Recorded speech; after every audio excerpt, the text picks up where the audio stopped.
Prince of Dreams by Lisa Kleypas. Chapter 1. 1877, London, waiting for someone.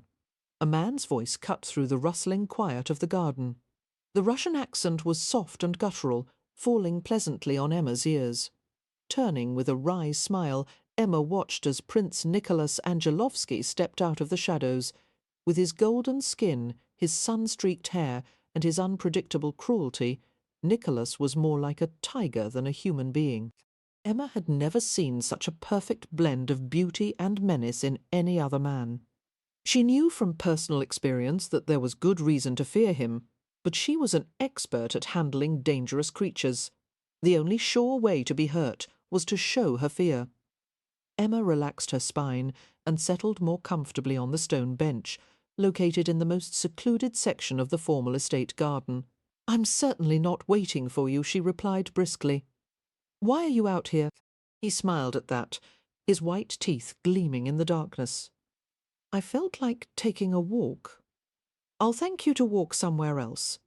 I'm trying to meet someone in private." "Who is it?" He slid his hands into his pockets, walking around her. "Go away, Nicholas. Tell me. Go away. You can't order me about on my own estate, child." Nicholas stopped a few feet away from her. He was a tall man, one of the few in London whom Emma didn't tower over. He had big hands and feet, and a spare, powerful build. A shadow fell across his face, obscuring all but the piercing yellow gleam of his eyes. "I'm not a child. I'm a full-grown woman." "So you are," Nicholas said softly. His gaze swept over her, taking note of her slender figure, wrapped in a simple white gown. Emma's face, as always, was unpowdered and unpainted. Her hair had been pinned into a tight chignon, but exuberant curls sprang around her face and neck. Her hair was a sublime shade of red, burning with bronze and cinnamon lights. "You look beautiful tonight," he said. Emma laughed. "Don't flatter me. Attractive is the best I can do, and I know it. It's hardly worth having my head stuck with hairpins and my ribs crushed with tight lacing until I can't breathe. I'd much rather go round wearing boots and breeches and be comfortable as men are. If one can't be beautiful, one shouldn't have to try at all." Nicholas didn't argue, though he had his own opinion on the matter. Emma's unique attractiveness had always fascinated him. She was a strong, resilient woman, with the grace of a tall masted ship. Her face was a composition of delicate angled cheekbones, a lush mouth, a scattering of golden freckles across the bridge of her nose. Long-limbed and slender, she reached a height of nearly 6 feet, even in her flat slippers. Nicholas topped her by a scant 2 inches. He had often imagined her body matched exactly to his, her legs and arms wrapped around him. They were right for each other. Strange that no one else could see it, but it had been clear to Nicholas for years, ever since he had first met her. She had been a devil child, an explosive bundle of gangly limbs and wild red hair. Now she was a young woman of 20, with a ruthless honesty that was a perfect foil for his own secretive nature. She reminded him of the women he had known in Russia, women with fire in their souls, so unlike the tepid European creatures he had known for the past 7 years. Aware of his inspection, Emma made a face at him. "I don't mind being plain," she said. "As far as I can tell, beauty is a terrible inconvenience. Now you really must go, Nicholas, with you hovering around. No man will dare come near me. Whomever you're waiting for, he won't last any longer than the others." Emma scowled in sudden defiance. "This one will." "They never stay," he continued idly. "You send them all away in the exact order they come to you. Why is that?" Emma's vivid flush clashed with her hair. She clamped her lips together. His arrow had found its mark. This was her 3rd season after having been presented. If she didn't marry soon, she would be considered a failure in the marriage market and on a rapid road to spinsterhood. "I don't see why I need a husband," she said. "I don't like the idea of being owned by someone. You probably think that makes me unwomanly. I consider you very much a woman," her auburn brows inched upward. "Is that a compliment or mockery with you?" "It's hard to tell. I never mock you, Emma. other people, yes, you, no. She gave a disbelieving snort. Nicholas came forward then, stepping into the light that spilled gently from a garden lantern. You will accompany me back inside now. As your host, and a distant cousin, I can't allow you to stay out here unchaperoned. Don't try to claim any kinship between us. You're my stepmother's relative, and you have no ties to me whatsoever. We're cousins by marriage, he insisted. Emma smiled at that, knowing that, as cousins, they could have a far more informal relationship, calling each other by first names and talking privately without the need of a chaperone. Whatever you say, Your Highness. Perhaps you would like a tour of my art collection, Nicholas suggested. I have an icon wall that might interest you. Many of them are works from 13th century Novgorod. I don't care for art, and I certainly don't want to look at any gloomy old icons. Emma gave him a sceptical glance. Why do you keep them? You're the last person I'd expect to collect religious paintings. Icons are the windows to a Russian's soul. Emma's wide mouth curled derisively. I've never seen any evidence that you have a soul. Perhaps you haven't looked closely enough. He took a step forward, and then another, until his feet nearly touched the flowing hem of her white dress. What are you doing? She asked. Stand up. For a moment Emma didn't move. Nicholas had never spoken to her like this. He seemed relaxed, his ungloved hands loose at his sides, but she had seen such calculated stillness before in a cat about to strike. Emma obeyed uneasily, straightening as tall as possible until they stood almost nose to nose. What do you want, Nicholas? I want to hear more about this friend of yours. Does he hold you in his arms? Does he whisper love words to you? Does he kiss you? His fingers closed over her arms, the warmth of his palms sinking through the fragile silk sleeves. Emma jumped and made a small sound in her throat. Her heart began to beat painfully hard. It was unimaginable, undreamed of, to feel Nicholas Angelovsky's hands on her, to stand so close that her breasts touched his chest. She tried to pull away, but his grip tightened. If you're finished amusing yourself, Nicholas, then kindly remove your royal paws. I don't appreciate your sense of humour. I'm not making a joke, Rishka. His arms slid around her, locking her against his body. At her gasp of bewilderment, he explained, That means little red-headed one. I'm not little, she said, straining to break free. He contained her struggles without effort, although they were almost the same height. He was double her weight, his body muscled and big-boned, his shoulders broad as church doors. He continued to speak softly, ignoring her gasping protests. You could easily pass for a Slav, you know, with your red hair and fair skin. Your eyes are the colour of the Baltic Sea, the darkest blue I've ever seen. Emma thought of calling for help. Why was he doing this? What did he want from her? She recalled all the rumours she had heard about Nicholas. His past was filled with betrayal, murder, treason. He had been permanently exiled from Russia for crimes against the imperial government. Many women found his aura of danger exciting, but she wasn't one of them. Let me go, she said breathlessly. I don't like your games. You might. He held her so easily, as if she were a doll or a kitten. She sensed that he relished his power over her, that he wanted her to know how much greater his strength was. Her head fell back, her eyes closing. Any moment she would feel his mouth on hers. She held her breath, waiting, waiting. One of his arms loosened, and his hand camped up to her throat, fondling lightly. His thumb stroked the driving pulse beneath her jaw. The unexpected lightness of his touch made her shiver. Emma lifted her trembling lashes and looked at him. His face was very close to hers. Some day I will kiss you, he said, but not tonight. Emma jerked away in an offended flurry, retreating a few yards. She folded her long arms across her chest. Why don't you return to your guests and play host, she snapped. I'm sure there's any number of women inside who are dying to be near you. Nicholas remained in the lamp-glow, his hair glittering, his mouth twitching with a smile. In spite of her annoyance, Emma couldn't help noticing how indecently beautiful he was. Very well, cousin. Enjoy yourself in the arms of your friend. I will."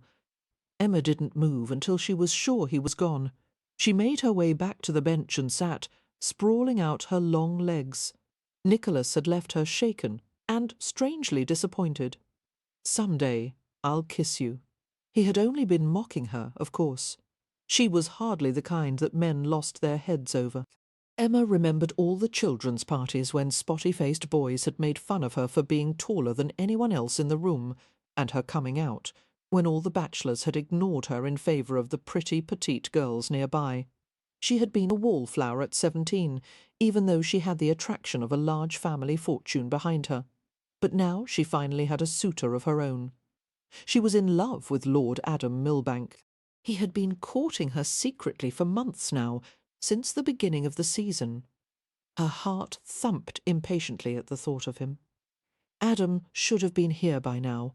What was taking him so long? The Angelovsky garden was laid out in a series of rooms, each bordered by hedges, flower beds or trees. Nicholas circled the clearing where Emma sat, keeping himself concealed behind a row of towering Irish yews.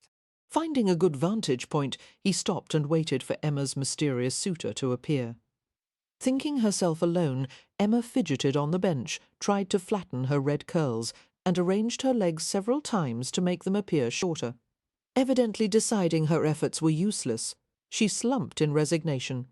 Nicholas smiled at her antics. Emma rose to her feet, brushed off her skirts, and stretched her back, standing in profile to him. Nicholas admired the elegant length of her body, the roundness of her breasts. She paced around the bench and broke off a sprig of honeysuckle from a hedgerow. A man's voice cut through the serene rustling of the garden. "Darling." Emma turned. Dropping the honeysuckle, a dazzling smile appeared on her face. "You're late," she accused, and rushed to the visitor. Flinging herself into his arms, she lavished a storm of kisses on his face. "I had to sneak away without causing suspicion." The young man laughed as he tried to defend himself. "You know, nothing would stop me from coming to you. Every time I see you across the room, I want to run into your arms. Soon we'll be together?" "How soon?" she asked, impatiently. "Very. Now hold still, so I can kiss you." He grasped Emma's curly head in his hands and pressed his mouth to hers. Nicholas watched the lovers, his eyes narrowed and intent. The man's back was turned to him. Patiently, Nicholas circled them. He pushed aside a low-hanging branch to get a good view. The man drew back slightly, the light falling on his face. It was Lord Adam Milbank. Suddenly Nicholas relaxed. "Perfect," he said under his breath, and meant it. Now he understood Emma's need for secrecy. Milbank was an impoverished viscount, a fortune hunter. Emma's father would never allow his only daughter to marry a penniless manipulator like Milbank. No doubt Stokehurst had forbidden them to see each other.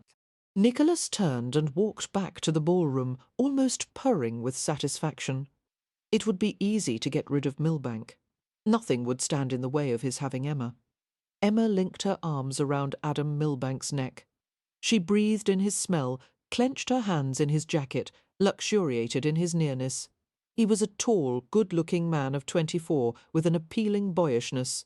"I'm more in love with you every day," she said, staring into his velvety brown eyes. "I think about you all the time." Tenderly Adam stroked the side of her face. "You've bewitched me, Emma Stokehurst." He kissed her for a long moment, his mouth warm, his arms locked around her narrow back. When he lifted his head, they were both slightly out of breath. "We'll have to return to the party soon," he said. "Separately, of course. It won't do to have anyone suspect us. And don't scowl like that, you know it's necessary. It seems as if we've been doing this forever, Adam. 10 minutes here and there. It's not enough. Now that we're both certain of how we feel, we should confront father together, and if he won't give his blessing to our marriage, we'll elope." "Hush, darling," Adam soothed, his face shadowed with sudden wariness. "I don't want to hear the word elope from your lips ever again. I know how important your family is to you. I won't be the cause of a separation between you and your father. But Papa may never approve. He'll come around in time." Tenderly Adam kissed her furrowed forehead. I can be very patient, Em. I can't. Emma gave a frustrated laugh. Patience may be one of your virtues, but not mine. Try talking to your stepmother, Adam suggested. If you can win her to our side, she might soften your father's heart toward me. Maybe, Emma said thoughtfully. Her stepmother, Tasia, had always been like a kind older sister, unfailingly sympathetic to Emma's problems. I suppose if anyone could change Papa's mind, it would be Tasia. But if that doesn't work, it has to work, Em. You must understand how important it is to have your father's approval. We can never be married without it. She drew back in surprise. Never. Why not? We won't have any money to live on. But money isn't as important as being together. That's a very nice sentiment, sweetheart. But you've grown up with the finer things in life. You have no idea what it's like to do without. And remember, without a dowry you would have to give up your menagerie and sell your animals to zoos and private buyers. No, Emma said, horrified at the thought. My animals would be terribly mistreated. I couldn't allow that to happen. For years she had kept a menagerie on her family's estate, taking in strays and wounded creatures of all kinds. She harboured horses, bears, wolves and dogs, monkeys, and even an Asian tiger. They depend on me. Very few of them would survive without special care.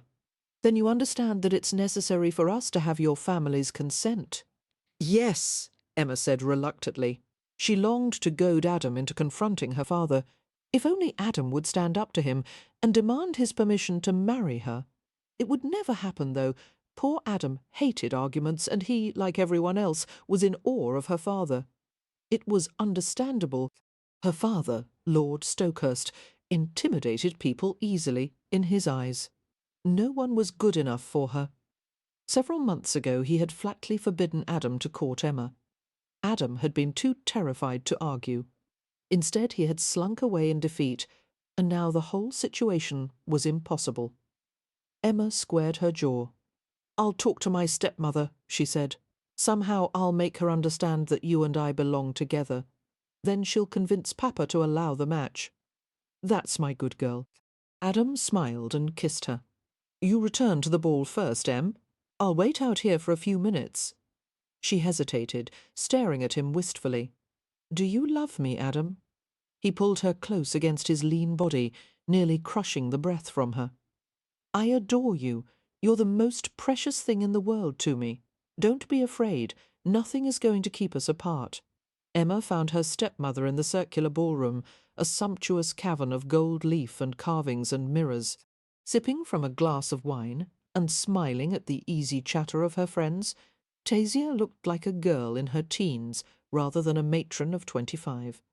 She had the same air of mystery that made her cousin Nicholas Angelovsky so fascinating. They were both full-blooded Russians, compelled by circumstance to make their home in England. Emma went over to her stepmother and pulled her aside. "Belle Mère," she said urgently, "I have to talk to you about something important." Tasia regarded her without surprise. There was little that escaped Tasia. At times it seemed she had the power to read minds. "It has to do with Lord Millbank, doesn't it?" Who told you? "No one. It's been obvious for months, Emma. Every time you disappear at a ball or soiree, so does Lord Millbank. You've been meeting each other in secret." Tasia gave her a chiding glance. "You know I don't approve of doing things behind your father's back." "I've been forced into it," Emma said guiltily. "All because Papa won't be fair about letting Adam court me. Your father doesn't want anyone to take advantage of you, least of all a fortune hunter." "Adam is not a fortune hunter. He's certainly given everyone that impression. There was that dreadful business with Lady Clarissa Enderley last year. He explained that to me," Emma said, wincing at the reminder that before he had begun courting her, Adam had been caught trying to elope with a naive young heiress. The outraged Enderley family had threatened Adam within an inch of his life, and quickly married their daughter off to a wealthy old baron. It was a mistake, a misunderstanding. Emma, your father and I want to see you with a husband who values you, who is worthy of you." "Who's rich enough?" Emma interrupted. "That's what this is all about. You and Papa don't like it that Adam doesn't have a great family fortune behind him. And if you were penniless, Tasia asked softly, would Adam still want to marry you? Of course, money isn't the only reason he wants you, but you can't deny that it's a factor. Emma scowled. Why is it so impossible for everyone to believe that a man could actually love me? He doesn't care about my fortune, not in the way you think. All he wants is for me to be happy. Tasia's eyes were soft with sympathy. I know that you love him, Emma, and you believe he feels the same way. But your father would think so much more of Adam if he had the courage to come to him and say, Lord Stokehurst, I want you to reconsider your decision about forbidding me to court Emma, because I want a chance to prove how much I respect and love her. But no, Adam has talked you into this very suspicious hole and corny arrangement.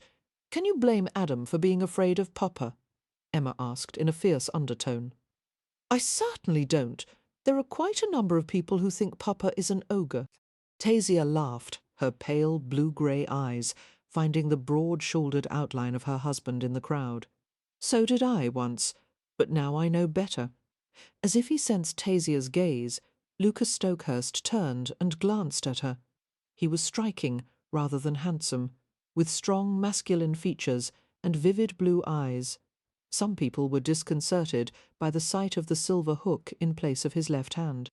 Long ago he had lost the hand in an accident, trying to save Emma and her mother from a deadly house fire.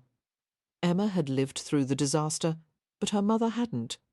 Sometimes Emma wondered how she might have turned out if she'd grown up with a mother. Instead, there had only been her father, loving, domineering, and far too overprotective. At the sight of his wife and daughter, Luke excused himself from a casual conversation and began to make his way over to them.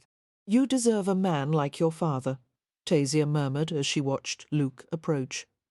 He would do anything for the people he loves, even sacrifice his life for them. There are no other men like that, Emma said ruefully.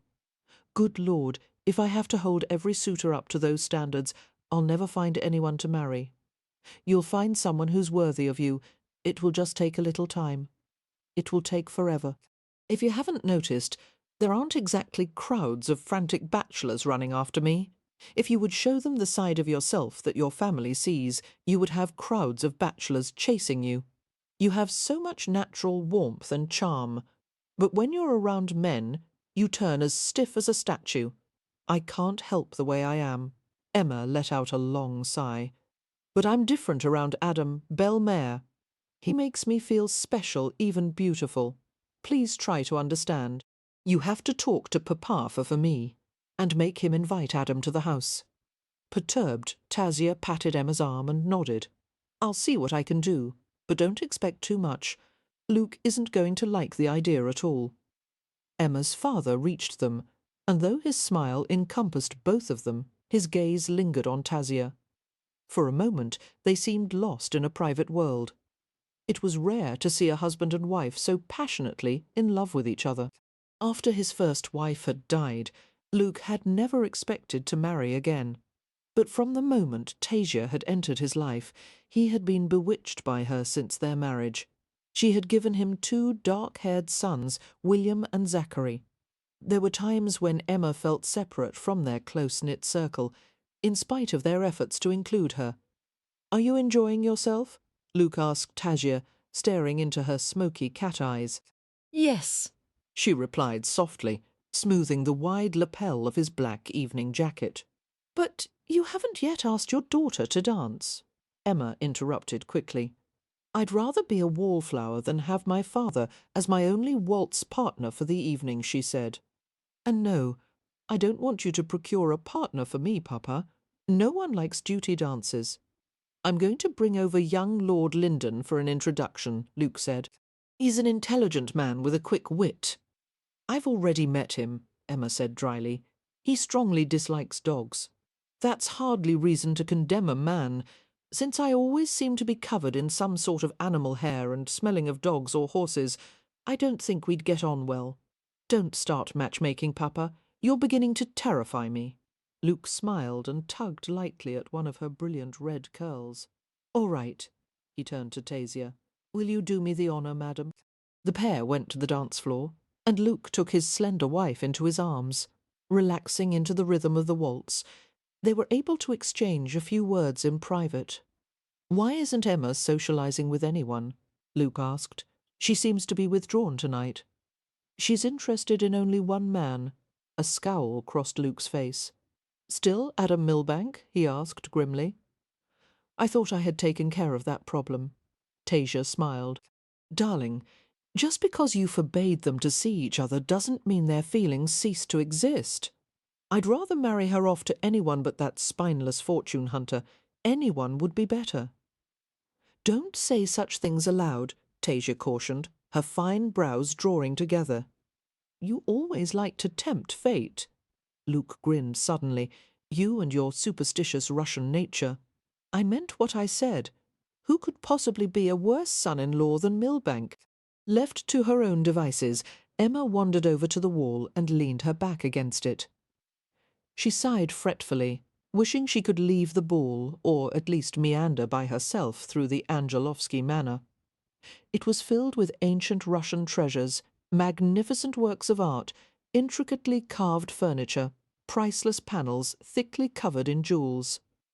Nicholas had brought it all with him, along with an army of family retainers, when he had come to England. Nicholas's home was like a museum, breathtakingly opulent, intimidating, richly gloomy.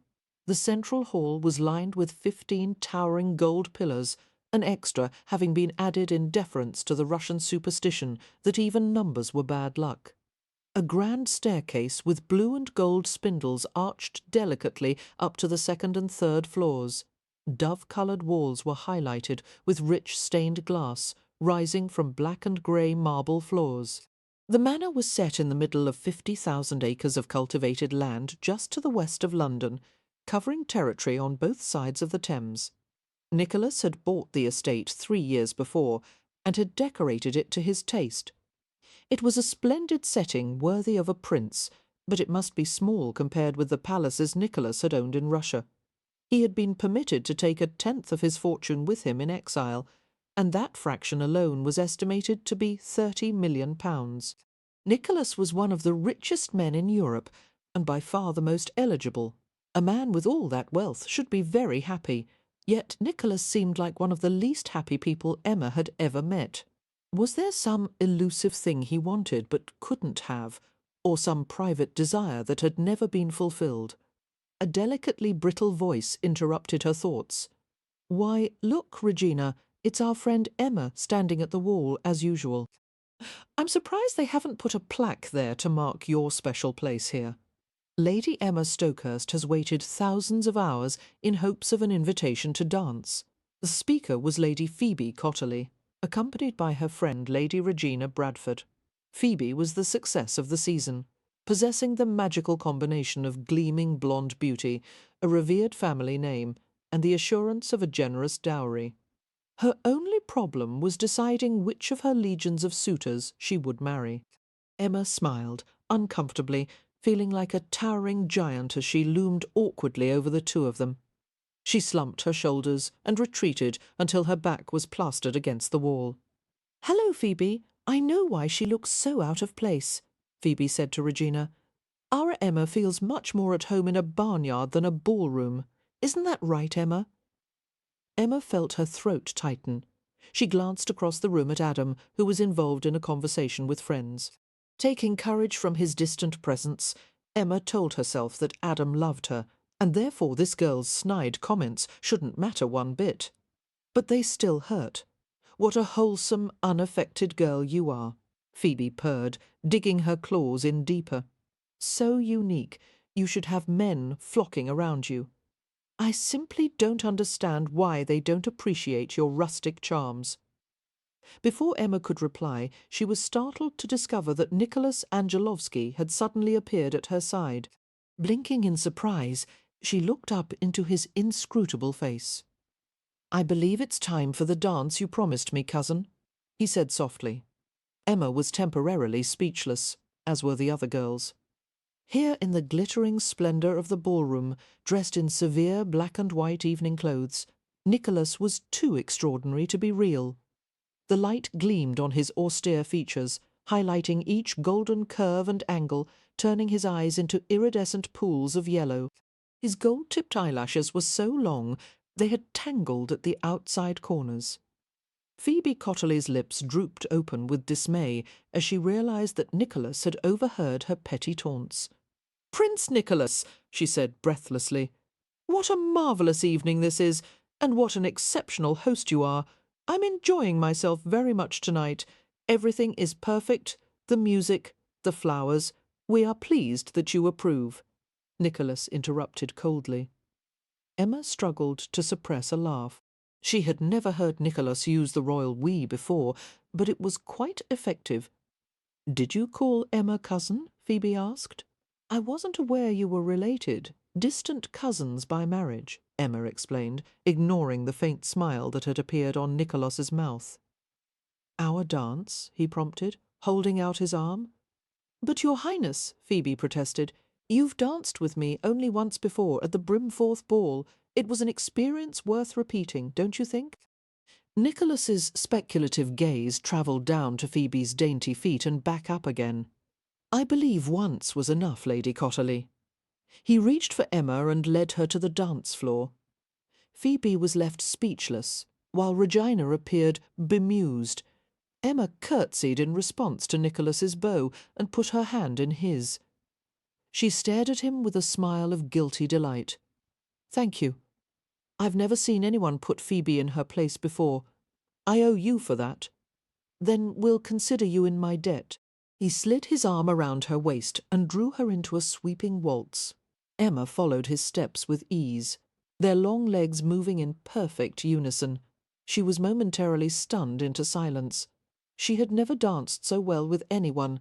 It was like flying, the skirts of her white gown whirling and flowing around them, her feet taking on a life of their own. She realised that people were looking at them. Some couples even retreated to the side to watch. Emma hated being the focus of attention. A hot flush spread over her face. "Relax," Nicholas murmured, and she became aware that she was clutching his hand. "Sorry." Instantly, Emma loosened her fingers. "Nicholas, why have you never asked me to dance before tonight? Would you have accepted my invitation? Probably not. That's why I didn't ask." Emma stared curiously at the man who held her. It was impossible to tell if he was enjoying himself or not. There was no expression on his face. He moved very lightly for a tall man. His body seemed to be made of muscle and springs like a cat's. There was a pleasant smell about him, the mixture of warm male skin and birch soap, and the trace of sugared tea on his breath. At the place where his golden skin met the crisp white edge of his collar, Emma saw the tip of a scar. She lowered her gaze to his shoulder, suddenly remembering when he had come to England 7 years before, nearly at the point of death. She had followed her stepmother to his sick-bed and had stared at him intently. She would never forget how Nicholas had looked, so gaunt and pale, barely able to lift his head. And the scars an ugly map of them spreading over his chest and wrists. She had never seen scars like that before. Somehow Nicholas had managed to capture a lock of her hair in his thin fingers. "There," he had said softly, "I know a Russian folk tale about a girl who saves a dying prince by bringing him a magic feather from the tail of the firebird. The bird's feathers were a colour between red and gold like your hair." Emma had pulled away scornfully, but her curiosity was sparked by his strange words. Later she had asked Tasia what had happened to him, and why he had been wounded in such a way. Nicholas was tortured, Tasia had said quietly, and exiled for treason. Will he die from his wounds?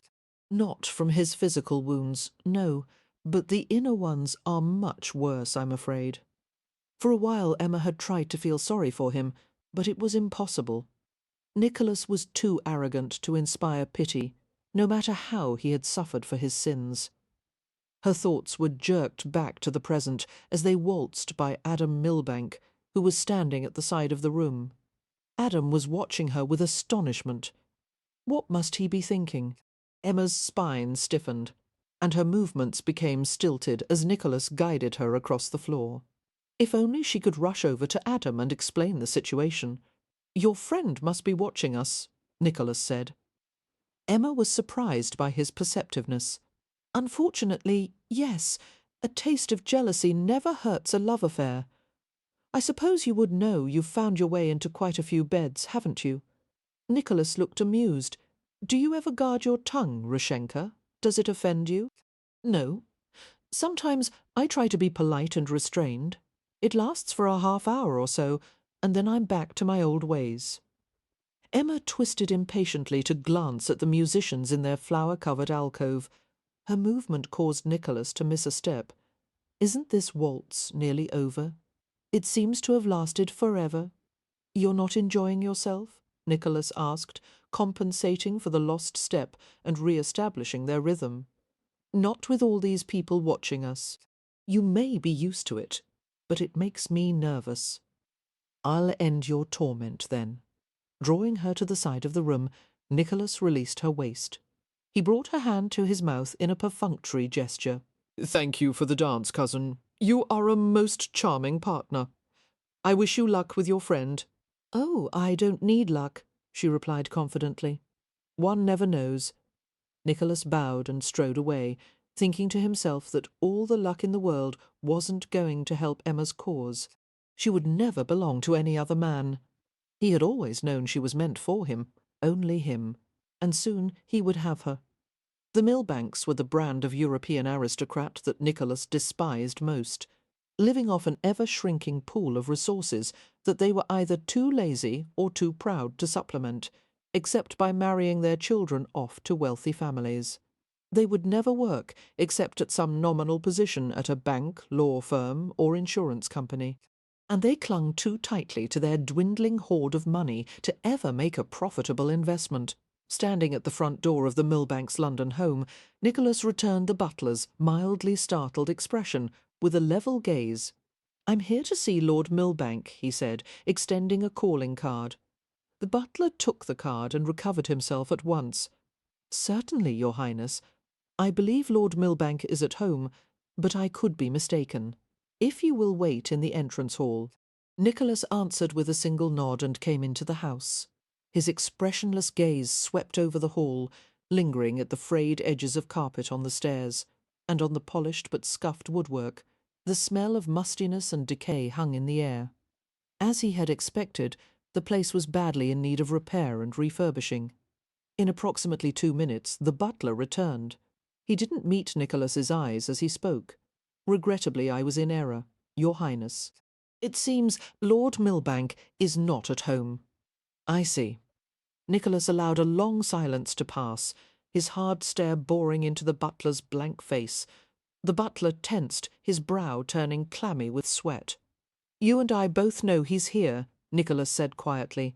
"Go back to Lord Milbank and tell him I need to discuss a business matter with him. It won't take long." "Yes, Your Highness." The butler vanished in such haste that one of his polished shoes left a scuff mark on the marble floor. Soon Adam Milbank appeared in the entrance hall. "Prince Nicholas," he said with a wary smile. "I can't fathom what brings you here. Business matter, is it?" "Personal business." They exchanged assessing stares. Milbank took an involuntary step backward, perhaps sensing the dislike behind Nicholas's remote expression. He looked younger than Nicholas remembered, with smooth features and brown puppy-dog eyes. "Shall we take some refreshment in the parlour?" Milbank offered hesitantly. "Some tea and toast." Tea and toast. A typical English offering. Generous even. Refreshment wasn't routinely offered to guests in this country. In Russia, the tradition was to welcome any acquaintance, whether friend or foe, with special food and drink. Thinking longingly of the traditional table of Russian small bites, dishes of pickles, caviar, salads, and buttered bread, all washed down with glasses of cold vodka, Nicholas repressed a sigh. He had made a home for himself here in England, but he would never feel entirely comfortable in a culture so different from his own. "No refreshment, thank you," he murmured. "This won't take long. I've come to talk to you about the Stokehursts, one Stokehurst in particular." He paused deliberately, watching Milbank's face grow taut. I want your involvement with Emma to end." The soft brown eyes widened in surprise. I don't understand. Did the Duke ask you to warn me away from his daughter?" "Don't be a fool," Nicholas said. "Stokehurst is capable of doing that with no help from me." Milbank shook his head in confusion. "Then you're asking for yourself. What is your motive? You don't need to know." Milbank drew a sharp breath. "I saw you dancing with Emma last night. My God, what's going on? You couldn't possibly have a personal interest in her. Why not? There's nothing you could want from a girl like Emma. You certainly don't need her dowry." Nicholas arched a tawny brow. "You think money is all Emma has to offer?" "I didn't say that," Adam replied quickly. Nicholas kept his face blank, but contempt spilled into his voice. "The season will be over soon. As usual, there will be some leftover heiresses who were not sufficiently appealing to catch a husband. They would gladly bestow their plump little hands in marriage to you. Since it's money you want, take one of them. Stay away from Emma Stokehurst." "The hell I will." Adam's chin trembled in what seemed to be rage or fear, or some volatile mixture of the two. "I intend to take my chances with Emma. I happen to love her. Now get off my property, and don't ever return." Nicholas's mouth curved with a chilling smile. No matter how convincingly Milbank played the part, Nicholas saw through the pretence, the lies, the manipulation. "I don't think you understand," he murmured, "if you're trying to frighten me. I'm not giving you a choice regarding Emma. There will be no visits, no correspondence, no secret meetings. If you try to see her, you'll only bring needless suffering on yourself." "Are you threatening me?" The touch of amusement disappeared, and Nicholas replied in deadly seriousness. "I'm promising to make your life such a misery that you'll curse your mother for ever bearing you." He waited calmly while the air turned thick with frustration. He enjoyed the sight of Milbank's distress, the internal struggle between greed and fear. Milbank was a cowardly jackal, wanting Emma and her money, but not enough to risk his own safety. Milbank turned scarlet. "I've heard of all the lives you've destroyed. I've heard about your brutality, your cruelty. If you dare to hurt Emma, I'll kill you." "No one will be hurt as long as you defer to my wishes." "Why are you doing this?" Milbank asked hoarsely. "What plans do you have for Emma? I have a right to know." "Where Emma Stokehurst is concerned, you have no more rights." Nicholas bowed with exquisite grace before taking his leave, while Adam Milbank trembled in bewildered fury. Emma whistled cheerfully as she strode into the Stokehursts' London villa on the Thames. The mornings in June were still cool enough to allow for a vigorous ride in Hyde Park. Her horse, a beautiful but nervous 2-year-old, had been difficult to manage today. Red-cheeked and sweating from exertion, Emma unbuttoned the short jacket of her riding habit as soon as she came into the entrance hall. "Miss Emma?" The butler proffered a small silver tray with a sealed letter on it. "This arrived for you not long ago." "Thank you, Seymour. I wonder who." Emma's voice faded as she recognised the small, perfectly formed handwriting. The letter was from Adam. Emma's heart gave an extra beat of excitement, and she glanced quickly at the butler. "Does Papa or Tasia know about this?" "Neither of them has seen it," he admitted. She gave him her most appealing smile. "I don't think there's any need to tell them, do you? Miss Emma, if you're asking me to deceive them—" "For heaven's sake, Seymour, I'm not asking you to lie to anyone. Just don't say anything unless you're asked, all right?" He released a brief, almost unnoticeable sigh. "Yes, miss, you adorable, wonderful man." Emma threw her arms around the shocked butler, hugged him violently, then fled upstairs to read the letter in private. After locking the door to her room, she flung herself on the bed, ignoring the dirt crumbs that fell from her skirts and boots onto the embroidered linen. She broke the brown wax seal and unfolded the letter. Tenderly, her fingertip moved over the first few words. "My dearest Emma, I wish I could find the words to tell you how much I love you." Emma stopped for a second and pressed the letter to her mouth. "Adam," she whispered, tears of happiness gathering in her eyes. But as she lowered the paper and continued to read, the smile faded from her lips, and the blood drained from her face. "My life has been changed for the better. Knowing you these past months and having the occasional joy to hold you in my arms, it is with deepest sorrow, no anguish, that I have come to realize any sort of relationship between us is impossible. Your father will never approve of us. Rather than subject you to a life of hardship and sacrifice, I must give up my dream of happiness. It is difficult not to be selfish, my sweet love, but I am compelled by honour to let you go. I am leaving the country for a while, with no idea of when I will return. Do not wait for me. It is my fondest wish that some day you might find happiness with someone who will be able to provide for you in the way your father expects. In closing, I will not say au revoir, but adieu. Ever your Adam. Emma's mind was blank for a while, but she was conscious of a terrible pain lurking behind the nothingness, waiting to swamp her. No, I can't bear it. Oh, God! She rolled onto her side and clutched the letter to her midriff, struggling to breathe. Her face was dry. It would hurt too much to cry. Adam, you didn't have to leave me. You said you would wait. You said her throat contracted. She wasn't aware of holding her breath until a burst of air came into her lungs. And then another. Adam, she gasped, then was silent, wondering desperately if she would ever be able to feel anything again. Luke lounged on the hearthrug, staring into the fireplace, while Tasia leaned back against his chest. They shared a brandy, sipping from the same glass, occasionally kissing to share the flavour. The sitting room, attached to their private suite, was filled with golden fire-glow. "Where are the children?" Luke asked.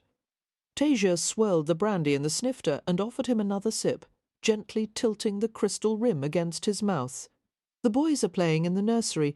It's almost time for their baths. I suppose I should go up to them now. Not just yet." His large hand closed over her arm. "This is my favourite part of evening, when I have you all to myself." Tasia laughed and nuzzled the soft spot beneath his bristled jaw.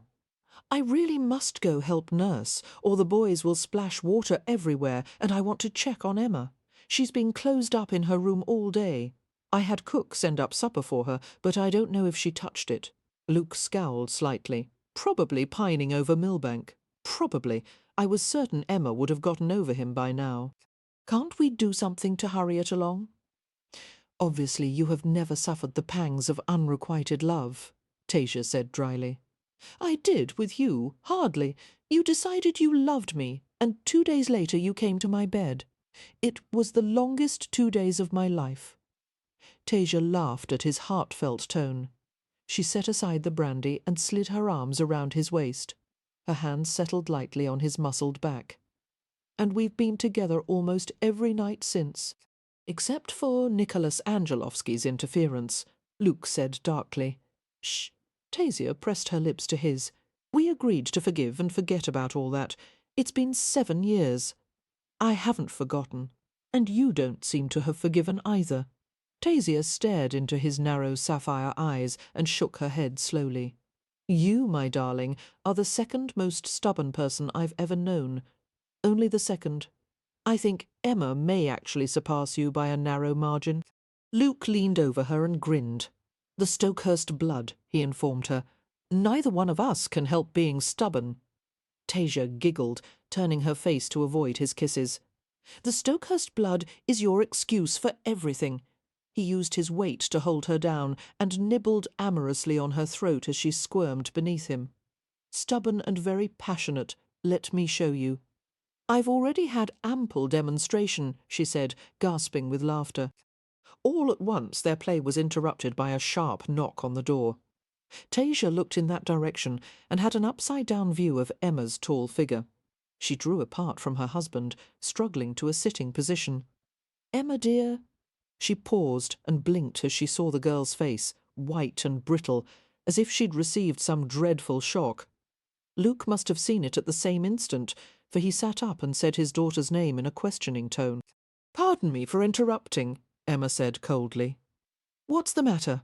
Tasia asked in concern. "Has something happened? You look upset. I'm all right." Opening her fist, Emma tossed a sheet of crumpled paper at Luke's feet. The firelight played across it in flickers of red and gold. "I hope this pleases you, Papa," Silently, Luke picked up the letter while his eyes remained on his daughter's drawn face. "Read it," Emma said tersely. "It's from Adam. He's given up any hope of marrying me. He's leaving the country for a while. Thanks to you, I'll never have anyone." The tiny muscles of her cheeks twitched violently. "I'll never forgive you for taking away my only chance to be loved." There was a troubled look on Luke's face. "Adam Milbank didn't love you," he said quietly. Emma's mouth curved in a bitter twist. "Who are you to decide that? What if he did? What if it was real love? Can you be so certain you haven't made a mistake? My father, so noble, so wise, so bloody damn perfect that you can see inside a man's heart and judge him in a glance. It must be nice to be absolutely infallible." Luke didn't answer. "You don't want me to be married?" Emma continued in rising vehemence. "Unless it's to some spineless puppet whom you can control as you do everyone else." "That's enough," Tasia interrupted. Emma's anguished gaze turned on her. "You don't think I've hurt my father, do you? You have to love someone in order to be hurt by their words, and I'm not privileged to be on the very short list of people Papa cares about." "That's not true," Luke said, his voice rusty. "I love you, Emma. Really? I thought loving someone meant wanting them to be happy." "Well, you can keep your so-called love, Papa. I've had enough of it for a lifetime. Emma, I hate you." A visible shudder of emotion ran through her body. In the blanket of silence that descended, she turned and walked away. Chapter 2. Tasia was the first to move. Carefully she pried the letter from Luke's hand and read in silence. Luke remained sitting with his head bent, all thoughts concealed. After finishing the letter, Tasia set it aside with a sound of disgust. "What melodramatic prattle," she said flatly. "He's painted them as a pair of star-crossed lovers, with you cast as the villain, of course. Adam is leaving her for the sake of honour, and he blames you for keeping them apart." Luke raised his face. He was pale, and his mouth was taut. "Who else is to blame but me? You did what you felt was best." His wife's quick defence brought a warm gleam to his eyes. But then Luke shook his head wearily. "Emma was right. I should have allowed for the possibility that Milbank did love her." But he broke off and scowled. "You and I both know he's nothing but a parasite. I'm afraid it's clear to everyone except Emma. Should I have allowed him to court her when I knew he would hurt her? Christ, I don't know anything about headstrong daughters. All I know is that she's far too good for Milbank. I couldn't stand by and let him take advantage of her." "No, of course not," Tasia said gently. "You love her too much for that, and Mary would never have wanted a man like him for her child. The mention of his first wife seemed to be Luke's undoing." He turned away with a groan, staring into the fire. "There were so many lonely years for Emma after Mary died. I should have married someone right away for my daughter's sake. She needed a woman's influence. I should have thought about what it was like for her to grow up without a mother, instead of thinking only of myself. You're not to blame," Tasia insisted. "And Emma doesn't hate you." Luke laughed without humour. "She gave a hell of an imitation. She's angry and hurt because Adam deserted her, and you're the most available target. I'll talk to her when her temper cools. She'll be all right." Tasia took his jaw in her small hands and urged him to look at her. Her blue-grey eyes were filled with love. "And you may be right about Emma needing a mother when she was young," she whispered. "But I'm glad you didn't marry someone else. I'm so selfishly glad you waited for me." Luke lowered his face to her rounded shoulder, drawing comfort from her nearness.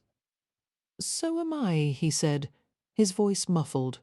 Tasia smiled and stroked his black hair, lingering on the threads of silver at his temples. To the rest of the world, Luke was a powerful, confident man who rarely allowed his emotions to show. Only with her did he reveal his doubts and feelings, trusting her with all the secrets of his heart. "I love you," she said against his ear, touching the lobe with the tip of her tongue. Luke sought her mouth and kissed her hungrily, his arms drawing tightly around her. "Thank God for you," he said, and pulled her down to the carpet. Now that the London season was officially over, the Stokehurst household, family, servants and animals, was transferred to its sprawling country estate. Set on a broad hill overlooking the tidy village below, Southgate Hall was a romantic home built on the remains of the original castle, a Norman fortress. With its lofty turrets and intricate front of brick and glass, it would have been the perfect setting for a fairy tale. The family would relax for the next few months, far from the humid, fetid atmosphere of London. There would be an occasional house party, a few visits paid by friends and relatives, and the activity of the summer harvest. Emma spent most of her time riding alone through the green countryside or working in the menagerie, located a quarter-mile from Southgate Hall. The endless tasks of caring for her animals helped to take her mind off Adam. During the daylight she worked until her muscles ached, and at night she slept from exhaustion. But it was always there, the knowledge of what she had lost. She found it hard to accept that she would never be with Adam again. The worst part of the day was supper time. Emma gulped down her food and left the table as soon as possible, unable to endure her family's presence. She had never been so angry with her father. Every moment of loneliness was his fault. Every night of solitary sleep was because of him. Her father had made a few apologetic overtures to her, but she had remained coldly unforgiving. As far as Emma was concerned, there was no chance they would ever resume the close relationship they had once had. Something had been broken that could never be repaired. It didn't matter that there was some truth to her father's claim that Adam had wanted her dowry. Of course, the money had appealed to him. Adam had made no secret of that, but he had also cared for her. They would have had a good life together, now that was gone, and Emma knew she would never be anyone's wife. She didn't intend to settle for some fat old widower or some half-witted bore just for the sake of being married. By now she had lost all her value in the marriage market. There were too many younger, prettier girls who came out each season, and they were the ones who caught the only decent bachelors available. Her father and Tasia were blind to the flaws that everyone else saw in her. They didn't seem to realize that Adam had been her only hope. Emma, do animals ever marry? Her 6-year-old brother William asked one day as he watched her cleaning the chimpanzee pen. Its aging occupant, Cleo, combed her leathery fingers through William's black hair in a fruitless search for insects. The door to the building was left open, inviting any breeze that might find its way inside. Emma stopped her work and leaned on the rake handle, smiling at him. No, William, not the way people do, but some kinds of animals mate for life. Wolves, for example, or swans. What is a mate? It's like your mother and father, two creatures that stay faithful to each other their whole lives. Do monkeys mate for life? William pushed Cleo's inquisitive hands away and glanced into her soulful brown eyes. The chimp pursed her lips and made a few inquiring grunts, reaching for his hair once more. "No," Emma replied dryly. "They're not so discriminating. Do tigers? Not tigers either, but people mate for life." "Most people," she agreed. "When it's possible. And when they don't, they're spinsters, like you and Cleo." Emma laughed as she pulled clinging strands of straw from her clothes. Something like that. All at once a new voice entered the conversation. "Your sister is too young and lovely to be a spinster." Emma and William both turned to see Nicholas Angelovsky standing at the threshold in a patch of blinding sunlight. With a critical glance at the chimp, he added, "I'm afraid I can't say the same for Cleo."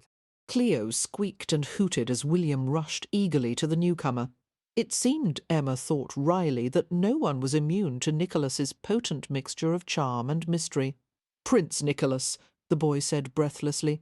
"Zdravstvuyte! Zdravstvuyte, William," Nicholas said, crouching down to the boy's height. He smiled as William repeated the word perfectly. "What a fine accent! Your mother has taught you well. Only a boy with Russian blood like yours could say it so clearly." "I have Stokehurst blood too," William said proudly. Nicholas looked over the boy's dark head at Emma. "A powerful combination, niet?" Emma regarded him stonily. Although it was Nicholas's habit to pay infrequent visits to Southgate Hall, drinking pots of Chinese caravan tea and conversing with Tasia in rapid-fire Russian, he had never made a side trip to the animal menagerie. This was her private world, and no one was allowed here unless specifically invited.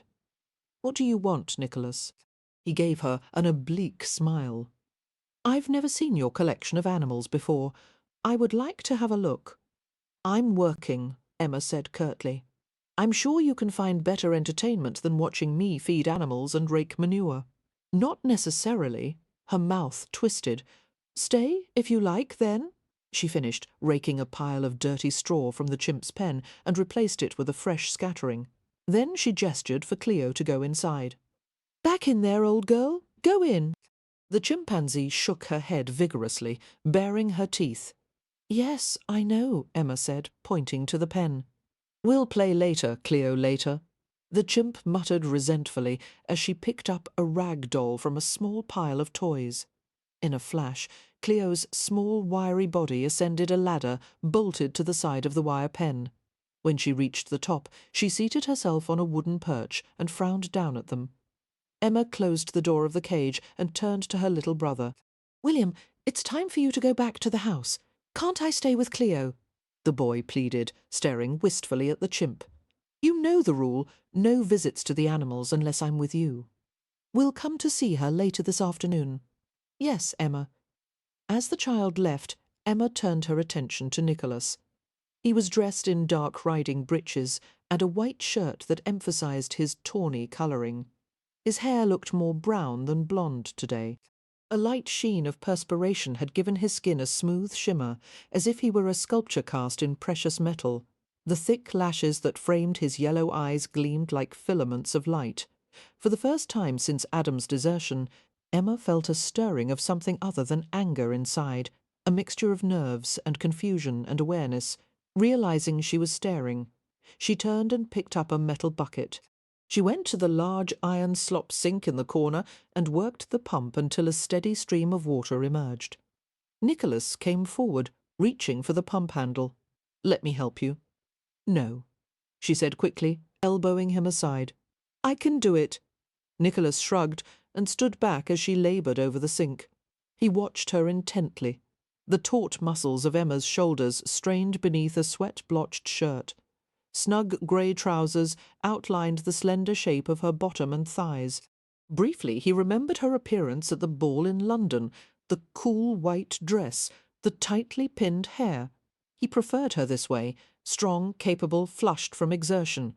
She was extraordinary. He had never known an aristocratic woman who worked like a peasant. Why did she tend the animals when she could order her servants to do it? "It's not often I have the chance to see a woman in trousers," he said. "In fact, this may be the first time." Emma straightened in a snap. She gave him a wary look. "Are you shocked?" "It takes more than that to shock me." He let his admiring gaze sweep over her. "You remind me of a phrase by Tyutchev, the face of beauty flushed with the air of spring." Apparently deciding he was mocking her, Emma glared at him and turned back to the sink. "I don't like poetry. What do you read, then? Veterinary manuals and newspapers?" She lifted the heavy bucket from the sink, breathing hard with the effort.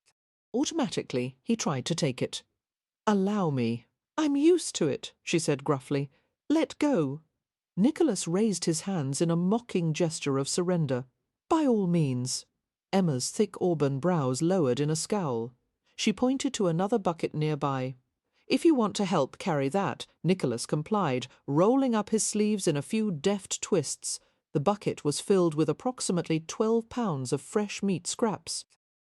The scent of blood filled his nose, and he hesitated before picking it up. "Squeamish?" Emma taunted. "This sort of work is rather beneath you, isn't it?" Nicholas didn't reply, although she was right. There had never been any need or question of his performing this sort of labour. Like the other men of his social circles, he took his exercise in the form of riding, hunting, fencing and boxing. As he grasped the bucket handle and lifted it, the blood smell became stronger. Rich, salty sweet, his fingers locked, and he went still as a memory sprang to mind dark and sickening images. He struggled to push them away, but they rushed over him in a red tide. Blood oozed and trickled over his chest. His back was scored with lash marks, while the coarse rope around his wrists had torn a deep channel through skin and muscle. Pyotr Petrovitch Ruvim, the imperial interrogator, touched his face with gentle fingertips, blocking a salty trickle of sweat from falling into his eyes. Although he was fiendishly proficient in the art of torture, Ruvim did not appear to enjoy it. "Isn't it enough?" he asked quietly. "Won't you confess now, Your Highness? I've done nothing." Nicholas croaked. It was a lie, and they all knew it. He was a murderer. He had killed Samvel Shurikovsky, the Tsar's favourite adviser, but since nothing could be proved, they had accused him of treason. In these turbulent days of reactionaries and reformists, there was danger for the Tsar everywhere. Evidence wasn't required to imprison a man indefinitely. Suspicion was all that was necessary. For a week, Nicholas had been subjected to daily sessions with Ruvim and other government officials in which they inflicted pain just short of the limit that would kill him. He was no longer human. He was only a suffering beast, waiting for the time to come when the misery ended and he could take his secrets to the grave. Ruvim sighed and spoke to the others. "Bring the knout again." "No," Nicholas said, while a shudder racked his naked body. He couldn't stand the whip any more, the searing crack of it ripping through his flesh until it reached bone. And all the time, questions buzzing in his ears. Do you have sympathy for the nihilists? Do you agree with the Tsar's policies? The irony was, he had never concerned himself with politics. All he cared about was his land and his family. Ruvim pulled a hot poker from the pit of coals and held it close to Nicholas's face. "Would you prefer this to the knout, Your Highness?" The flare of fear made Nicholas shiver violently. He nodded and let his head hang forward, sweat and tears dripping from his jaw. "What is it?" Emma asked. She glanced at his bare arms, and her expression went blank. Her eyes returned to his face. "Oh," she said softly. Nicholas stiffened. He always kept his shirt sleeves buttoned over his wrists. Strange that he would forget to hide them around Emma, but they were no surprise to her. She had seen them before, when she was a child. He let out a slow breath and forced himself to relax. "You seem irritable today," he said with deliberate casualness. "Have I offended you, cousin?" Taking his cue, Emma began to walk away from the building. To his relief, she didn't mention the scars. "Lately, your entire gender offends me," she replied pertly. "Because Lord Millbank abandoned you?" "He didn't abandon me. He was driven away." And she turned suddenly, water sloshing over the rim of her bucket. "How did you know? Oh God, is it being talked about in London? Have the gossips gotten wind of it? There are rumours. Damn!" Emma flushed. "Well, I don't care what anyone says. Let them do their worst." Her shoulders hunched defensively. "It wasn't Adam's fault, you know. My father behaved like a modern-day Genghis Khan. Adam had no choice but to leave me and go on with his life. Millbank was too weak for you. You don't know anything about it. If he wanted you, he should have fought for you. Adam is more civilized than that," she said defensively. "Civilized," Nicholas repeated, holding her gaze. "Is that the kind of man you want?" Suddenly there was a twinkle of reluctant amusement in Emma's eyes. She glanced down at her dirt-streaked shirt and trousers. "Well, yes. I'm so terribly uncivilized that I need someone to balance me. Don't you agree?" "No," he said softly. "You need someone who will allow you to be as uncivilized as you want." Emma's smile remained as she shook her head. A pretty sight that would be. She led him to the next building, where a rust-coloured fox darted back and forth inside a large pen. The animal was sleek and healthy, but it moved in uneven hops. Nicholas quirked his brows as he saw that the fox's front left paw was missing. "I named him Presto," Emma said, "because he's so quick and agile." Evidently not agile enough to keep all his feet. Nimbly the fox hopped to the water dish that Emma had filled to the brim. A few laps, and then the fox turned his full attention to Emma, watching with bright, dark eyes as she drew out an egg from the depths of her pocket. "I have a treat for you, Presto," Emma said in a tantalizing voice.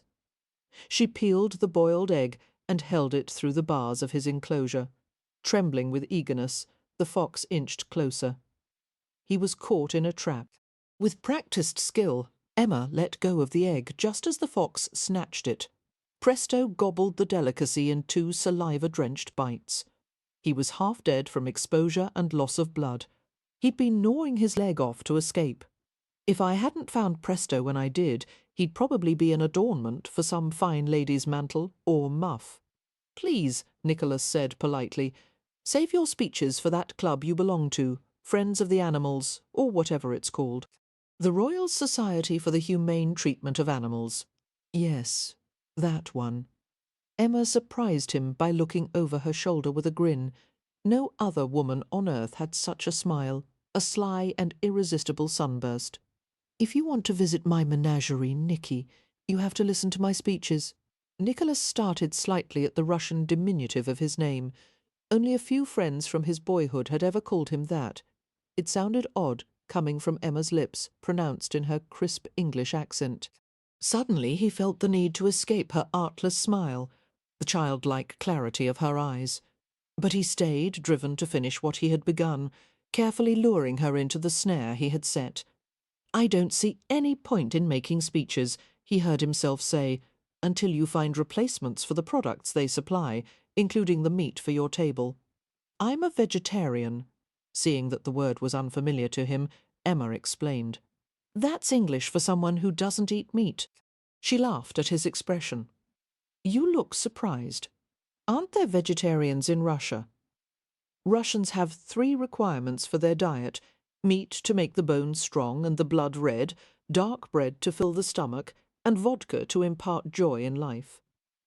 Give a Russian a plate of green weeds, and he'll feed it to the cow. Emma didn't appear to be impressed. "I'll take weeds any day.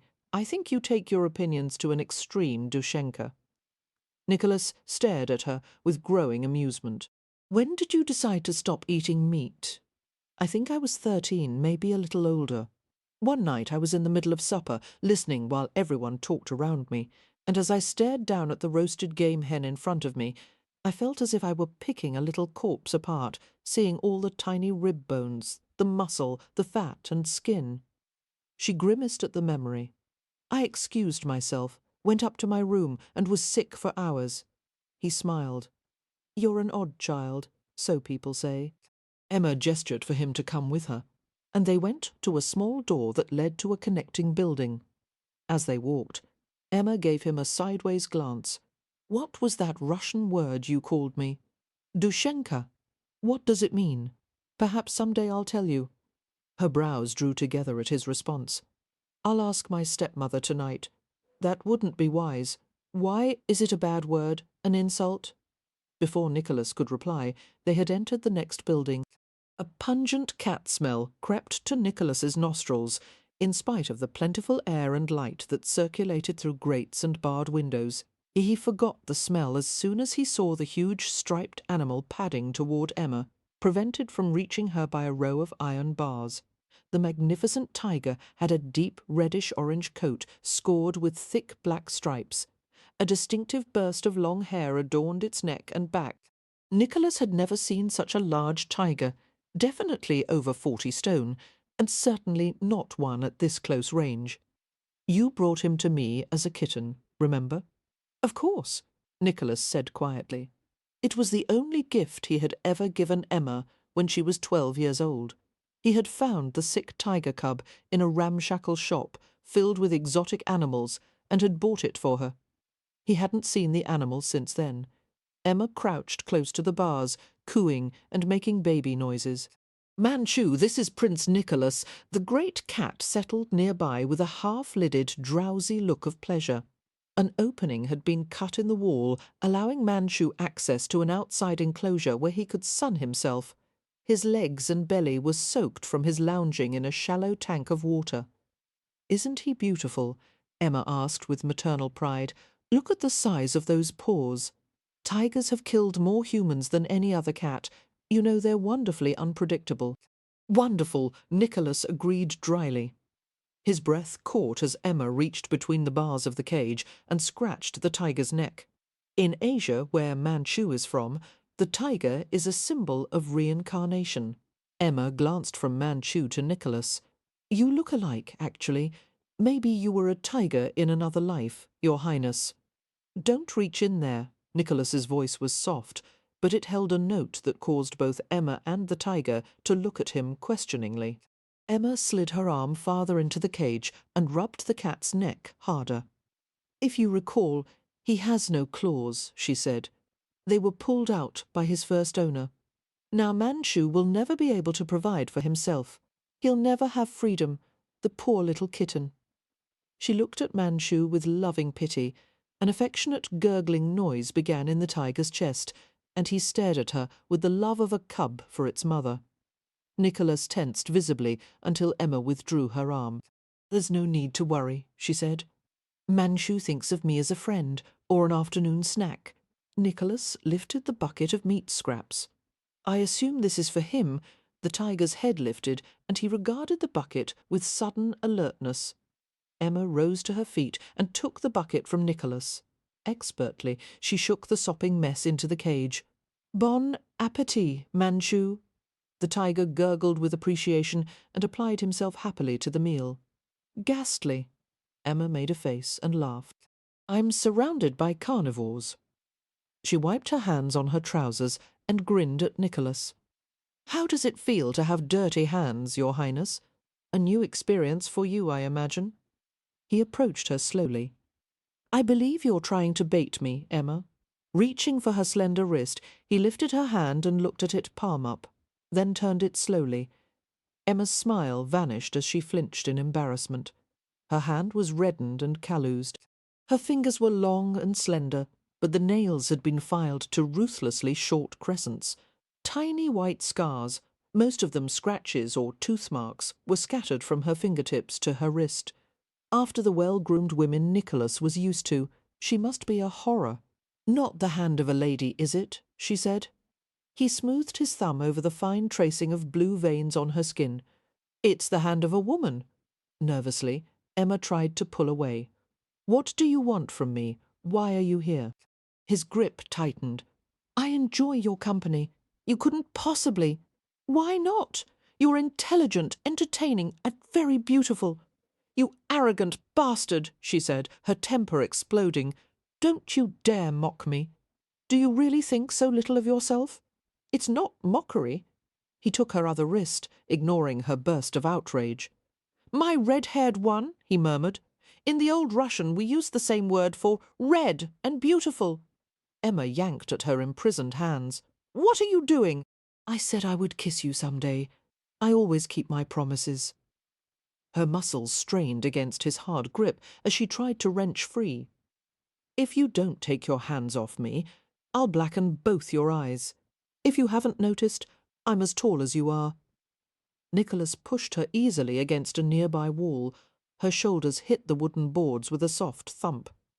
Not quite. He leaned over her, pinning her arms at her sides. And you're only half my weight. I'll tell my father. The few times in the past she had used those words, they had produced a magical effect. Everyone was afraid of her father. Will you? His eyes gleamed with amusement. That should be interesting. Emma turned her face away, knowing she had made a mistake. She should have reacted with contempt, should have laughed, and said he was being ridiculous. Instead, she had lost her temper, the only sure way to keep his interest. He released her hands and leaned closer, using his body to press her against the wall. Deliberately, he wrapped her braid around his hand and exerted enough force to pull her head back. His mouth hovered just above hers. She could feel the heat of his breath wafting against her lips in a soft, even rhythm, and she began to tremble. She spoke in a thick voice that didn't seem to be her own. Whatever you're going to do, get it over with. I have work to attend to.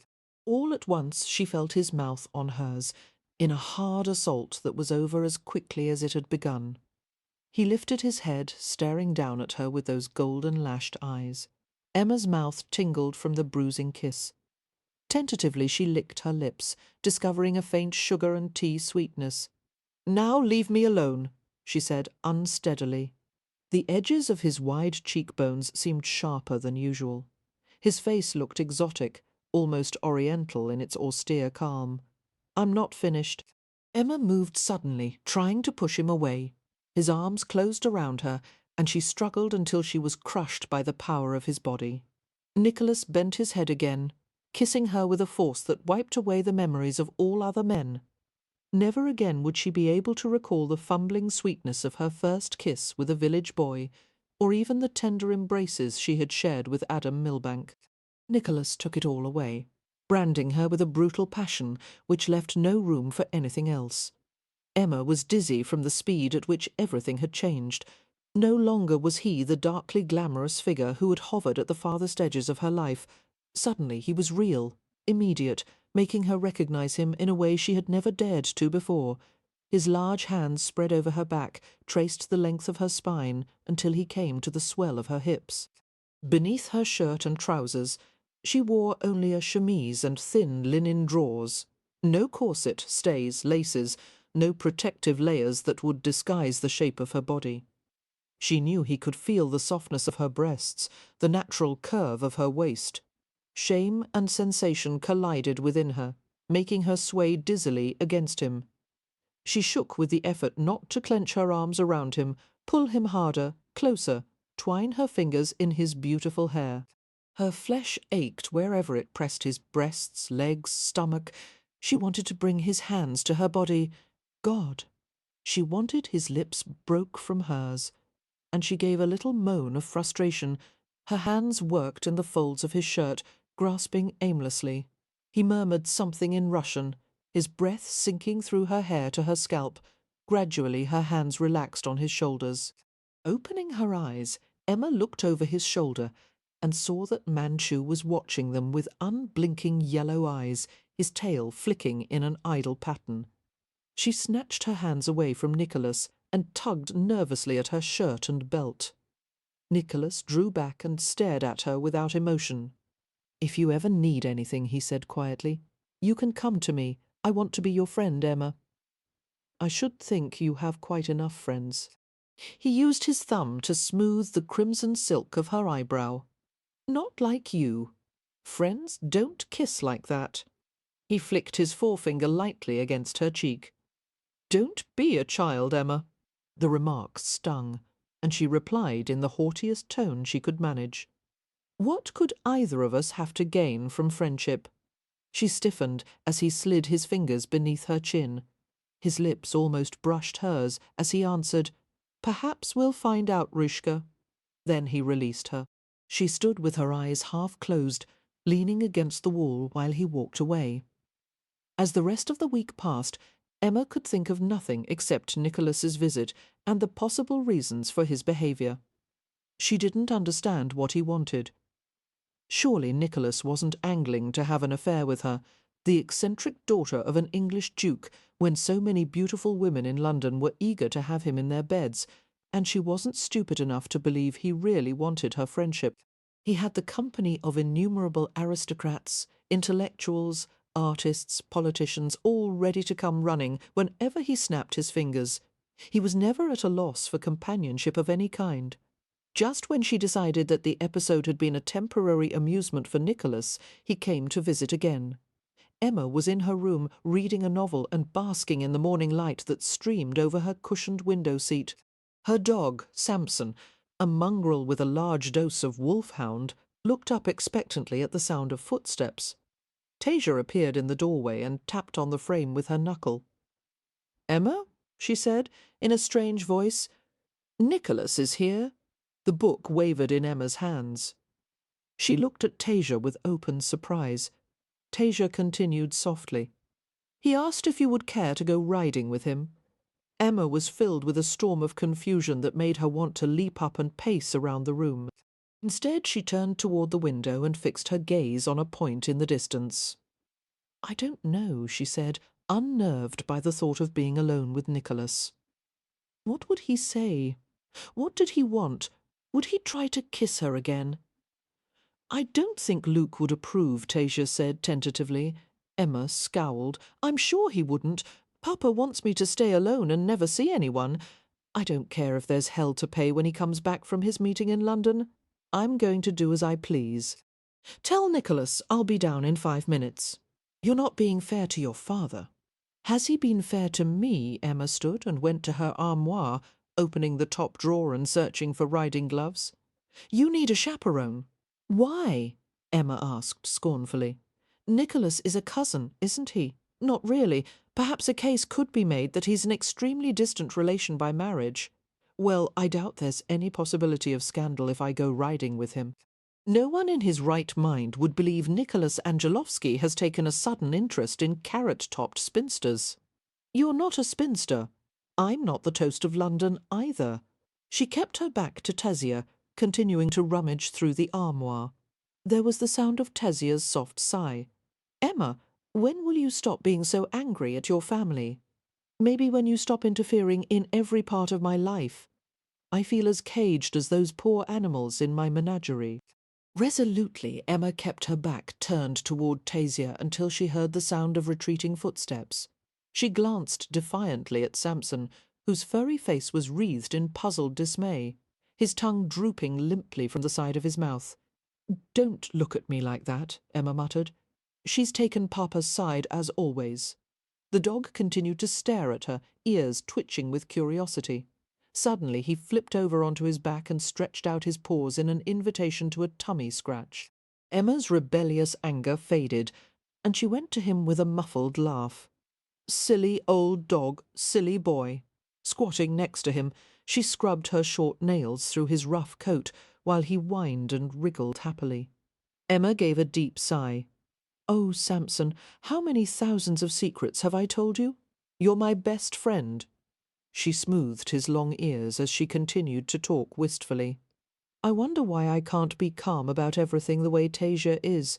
She always manages her feelings so well. Mine are always exploding out of control. Phoebe Cotterley was right. I am more at home in a barnyard than a ballroom. Thank God I don't have to be clever or sophisticated or well-behaved around my animals.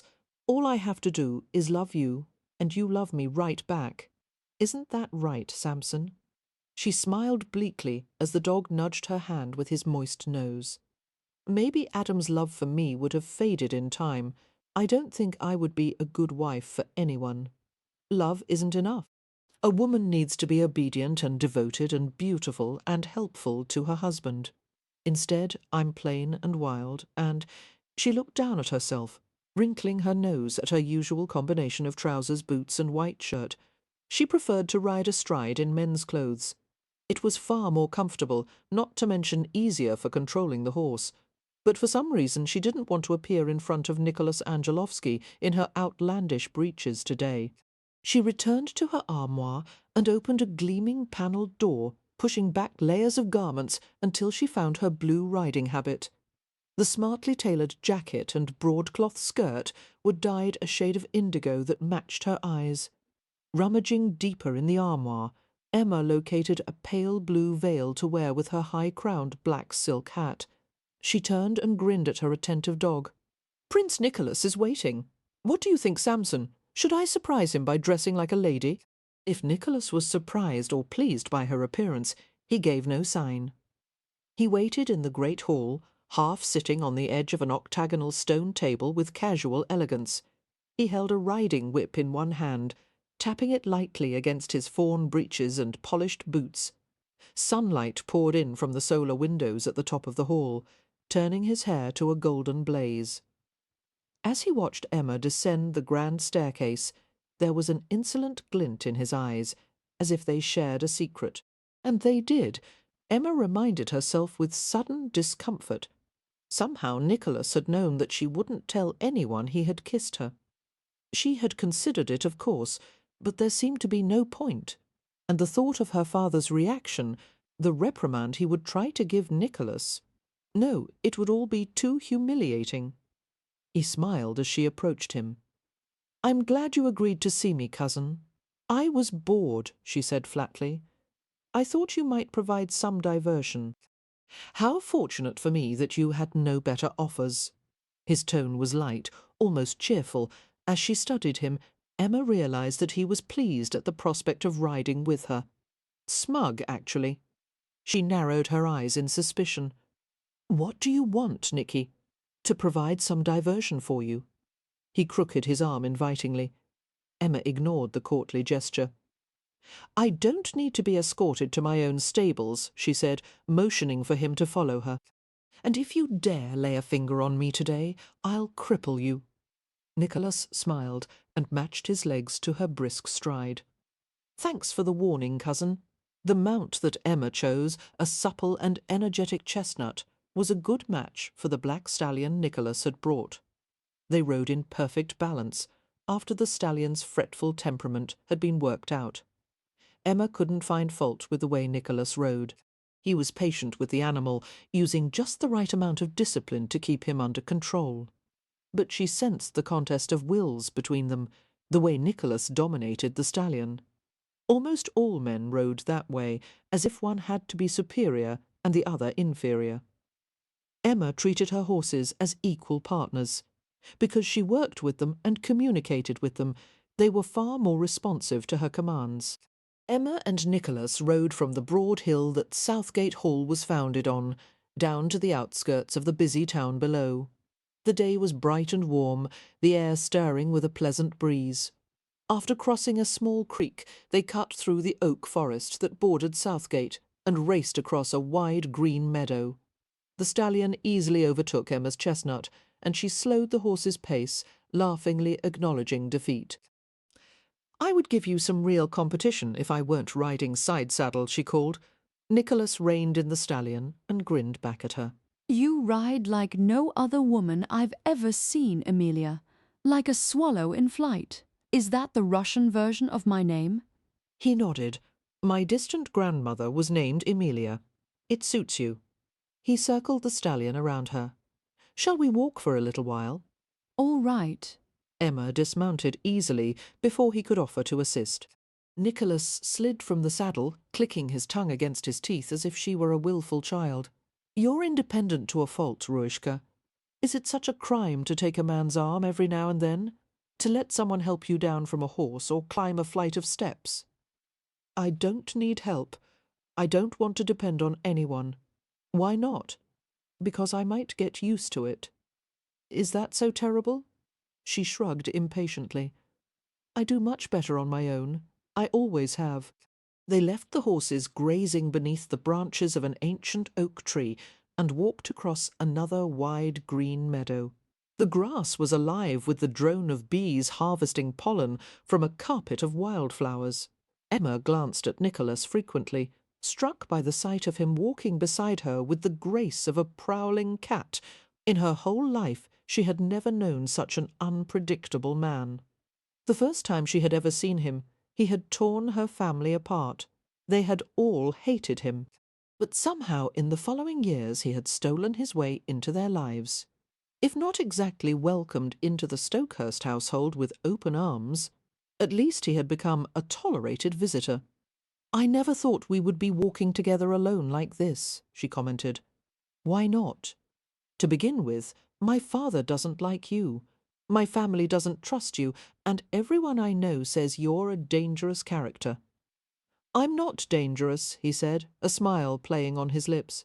According to the stories, you are a scoundrel betrayer, seducer of married women. Some even say a cold-blooded murderer. Nicholas was quiet for a long time. Somewhere in the midst of their grass-muffled footfalls came a soft reply. All those things are true, even the last I left Russia because I killed a man. But there was nothing cold-blooded about it. Emma stumbled a little, fixing her startled gaze on him. His expression was closed, the tawny crescents of his lashes veiling his eyes. Why on earth would he admit this to her? She felt her heart pound in an agitated rhythm. Nicholas kept walking, and she followed uncertainly. They reached a shaded cart path bordered by a wooden fence. Nicholas stopped in the centre of the path, his muscles tensing. It had been a calculated risk, telling Emma about what he had done. But she would find out anyway, and it was better to have heard it from him. A mist of sweat broke on his forehead, and he wiped at it with the cuff of his sleeve in a controlled gesture. Would you like to hear about it? I suppose, she said diffidently, but he sensed the intense curiosity behind her stillness. The man I killed was named Samvel Shurikovsky. Nicholas paused and swallowed hard. 5 imperial interrogators and 2 weeks of torture hadn't been able to wring those words out of him. It was a trick of the imagination, but suddenly his scars seemed to burn and itch. He continued with difficulty, rubbing absently at his wrists. Shurikovsky was the governor of St. Petersburg, and the Tsar's favourite adviser. He and my brother, Mikhail, were lovers. When Mikhail broke off the relationship, Shurikovsky went mad with rage and stabbed him to death. Oh, Emma said, her mouth slackening in astonishment, trying to comprehend that not only had his brother taken a male lover, but he had been murdered by one of them. It was a shocking revelation, especially uttered in such a casual tone.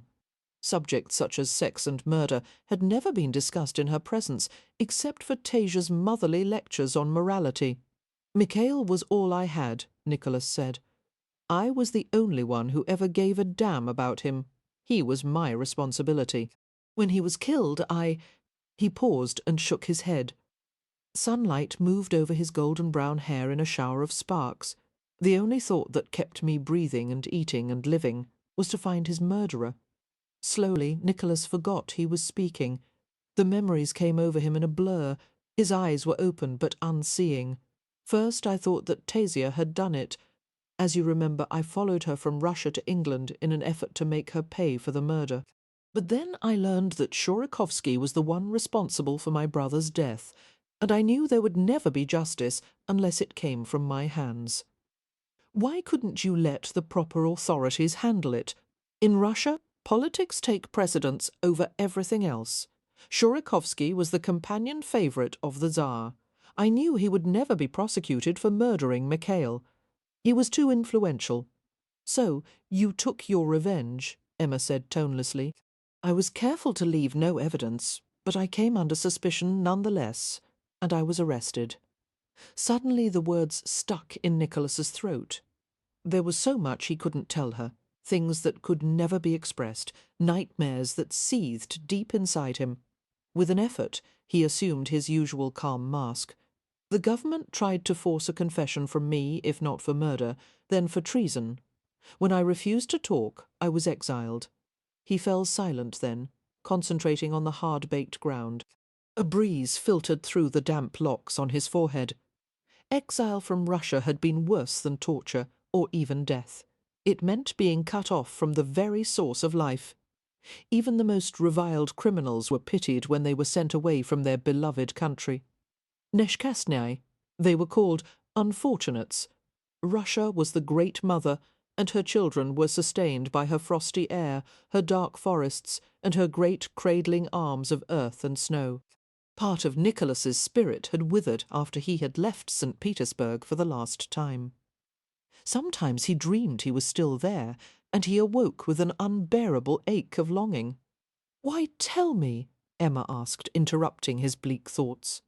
"You never do anything without a reason. Why did you want me to know?" Nicholas looked at her, smiling sardonically into her serious face. "Don't friends confide in each other? How do you know I won't tell anyone?" "I'll just have to trust you, Dushenka." Emma stared at him intently. "Are you sorry you killed Shurikovsky?" Nicholas shook his head. "I don't believe in regret. It doesn't change the past." "You're an amoral man," Emma said, her blue eyes fixed on his. "I should be afraid of you, but I'm not." "How brave you are," he mocked, amused by her bravado. "I even think if I had been in your place, I might have done the same thing before." Nicholas could reply. He felt her touch his wrist. He froze, realizing that he had unconsciously been rubbing the scars on his chest as they talked. His hand stiffened beneath her slim fingers.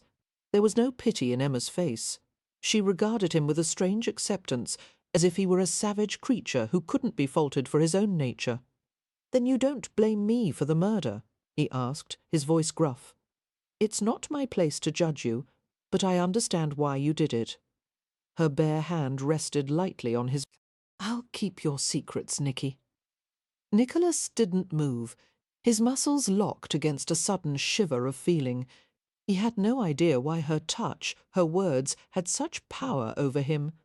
All he knew was that he wanted to hold her, hurt her, kiss her. He wanted to bear her down to the ground here and tug her red hair loose and take her in the field as if she were a peasant girl. Instead, he drew back and pulled his hand from hers. His voice was pleasant, friendly, as he replied, "I believe you will, Amelia." She gave him a cautious smile and began to walk again, her skirts brushing through the clods and wheel ruts on the dusty path. Nicholas kept pace with her, his hands jammed in his pockets. She hadn't reacted as he'd expected. She had accepted his story too easily. Her family had sheltered her too much, allowing her to live her life as if it were something out of a novel. She was even more unworldly than he'd suspected. "You poor little fool," he thought, glancing at her through the amber screen of his lashes. "Why must you make it so easy for me to take advantage of you?" "May I see you again tomorrow?" he asked. Emma hesitated, her teeth catching on her bottom lip. "No," she finally said. "I'll be in London for the rest of the week." "A social engagement?" "Actually, I'm attending a meeting of the RSHTA. I've been asked to say a few words about the most recent animal protection laws." "Will your family be accompanying you?" Emma's jaw hardened. "No, they have no interest in my crusades, and even if they did, I wouldn't want them there." "Ah," he said softly. "So you haven't yet made peace with your father?" She shook her head. "My father drove away the love of my life. If someone did that to you, I doubt you'd be so quick to forgive them. Perhaps not, but I need no one, whereas you've lost your love and your family all at once." Nicholas watched for a reaction from her, but she concealed her emotions well.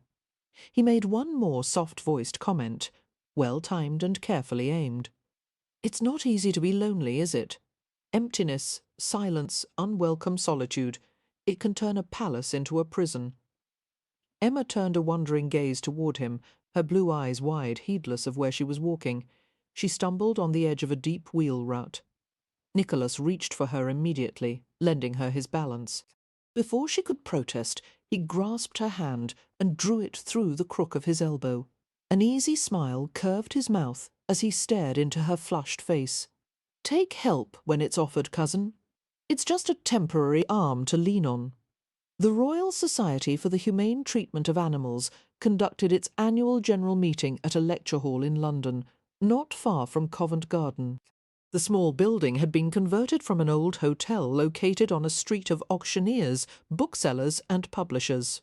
Looking around the room, scored with light that came from the half-shuttered windows, Emma felt a sense of kinship with the crowd of 200 society members, middle-aged men, most of them, some of them slender and stiff in their mahogany chairs, some of them plumply overlapping the small square seats. There was a sparse peppering of women, the youngest of them exactly twice her age. Emma knew that they all didn't have the same motivation for being there. Although some shared her passionate concern for the well-being of animals, others were there merely because it was a popular political concern. But that didn't matter. As long as they were working together for an important cause, feeling someone's gaze on her, she looked down the row to her right. A young man with a narrow face and lively dark eyes was sitting several places away. While they exchanged a discreet smile, Emma tried to remember his name. Mr. Henry Dowling, or maybe it was Harry. They had spoken once or twice before. If she remembered correctly, he held a position at a publishing company, but his real interest was collie dogs. He was known as one of the foremost breeders of collies in England. His charmingly sharp-featured face reminded her of Presto, her fox. Emma's smile widened for a second before she looked away. She still felt that he was staring at her, however, and a warm blush burned at the tops of her cheeks. The meeting progressed through several speakers. There was a great deal of rustling paper as the members took notes or prepared their own speeches. The wooden chairs squeaked as legs were crossed and uncrossed. Once in a while there were interruptions as members sought to clarify certain statements or information. After the fourth speaker, it was Emma's turn. Lord Crowles, the president of the society, asked for a report on the manual for animal protection laws. and Emma's mouth went dry. All at once the room seemed very quiet. Carefully, Emma made her way to the front of the room, holding a thick sheaf of paper in her arms as if it were a shield. Her stomach flip-flopped with excitement and nerves. Hunching her shoulders defensively, she gripped the papers tightly and stared at the rows of faces before her. She was surprised to hear her voice come out clear and steady.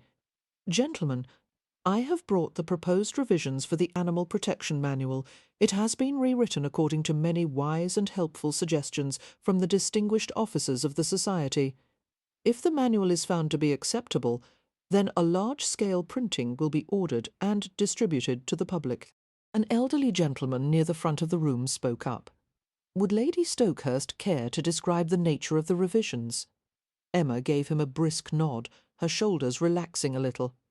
"Yes, sir. The manual gives a more detailed explanation of the procedures for making complaints about animal abuse. Certain evidence must be gathered at the time of an offence in order to conduct a successful prosecution. The public is well aware of the animals being abused in the streets.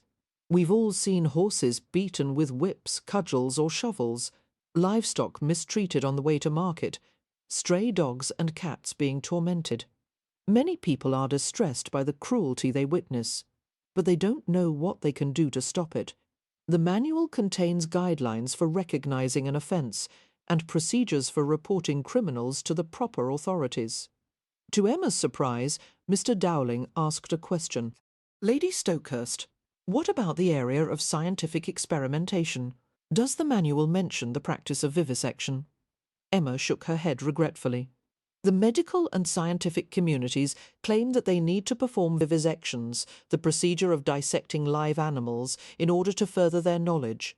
But they have no proof that it accomplishes anything except to cause thousands of animals a cruel and painful death. I would have made mention of this subject in the manual, but there are no guidelines at present. We have no way of knowing which scientific practices are necessary and which ones are merely experiments in torture. Perhaps the members of the RSHTA might consider it worthwhile to appoint a committee to study the situation." Emma would have continued, but something drew her eyes to the back of the room, a familiar flash of gold, a man's form swathed in dark clothes. It was Nicholas Angelovsky. Even at this distance, the amber shade of his eyes and hair was vivid. Confusion seized her. She was barely conscious of Lord Crowles's agreeable response to her previous suggestion, the motion being made and seconded. Somehow she managed to rip her gaze away from Nicholas. She handed the manuscript to the secretary of the club, who was waiting nearby. The men in her row stood politely as she made her way back to her seat. The meeting lasted another hour. Emma kept her gaze pinned on the back of the chair in front of her, unable to concentrate. Somehow she resisted the temptation to glance back at Nicholas. He was here because he wanted something from her. That was the only explanation for this deliberate pursuit. Unease and anger tangled inside her. But was it possible she also felt a flicker of pleasure? Nicholas was a handsome and powerful man. Many women would do anything to capture his attention just for a few minutes. And here he was, waiting for her. As Lord Crowles's concluding remarks signalled the end of the meeting, the assemblage rose to leave. Emma made her way to the end of the row and found herself in the company of Mr. Dowling. A smile lurked in the depths of his dark eyes. "Lady Stokehurst, I'm going to suggest to Lord Crowles that your name be included in the manual as recognition of the splendid work you've done." "Oh, no," Emma said earnestly. "Thank you, but I haven't done all that much. And I don't want any sort of recognition. I just want the animals to be helped. If I may say so, you're as modest as you are attractive, Lady Stokehurst." Confused and pleased, Emma lowered her gaze. Mr. Dowling spoke again, this time on a more tentative note. "Lady Stokehurst, I was wondering if you would consider cousin." A soft Russian accent cut through the conversation. "How nice to find you here.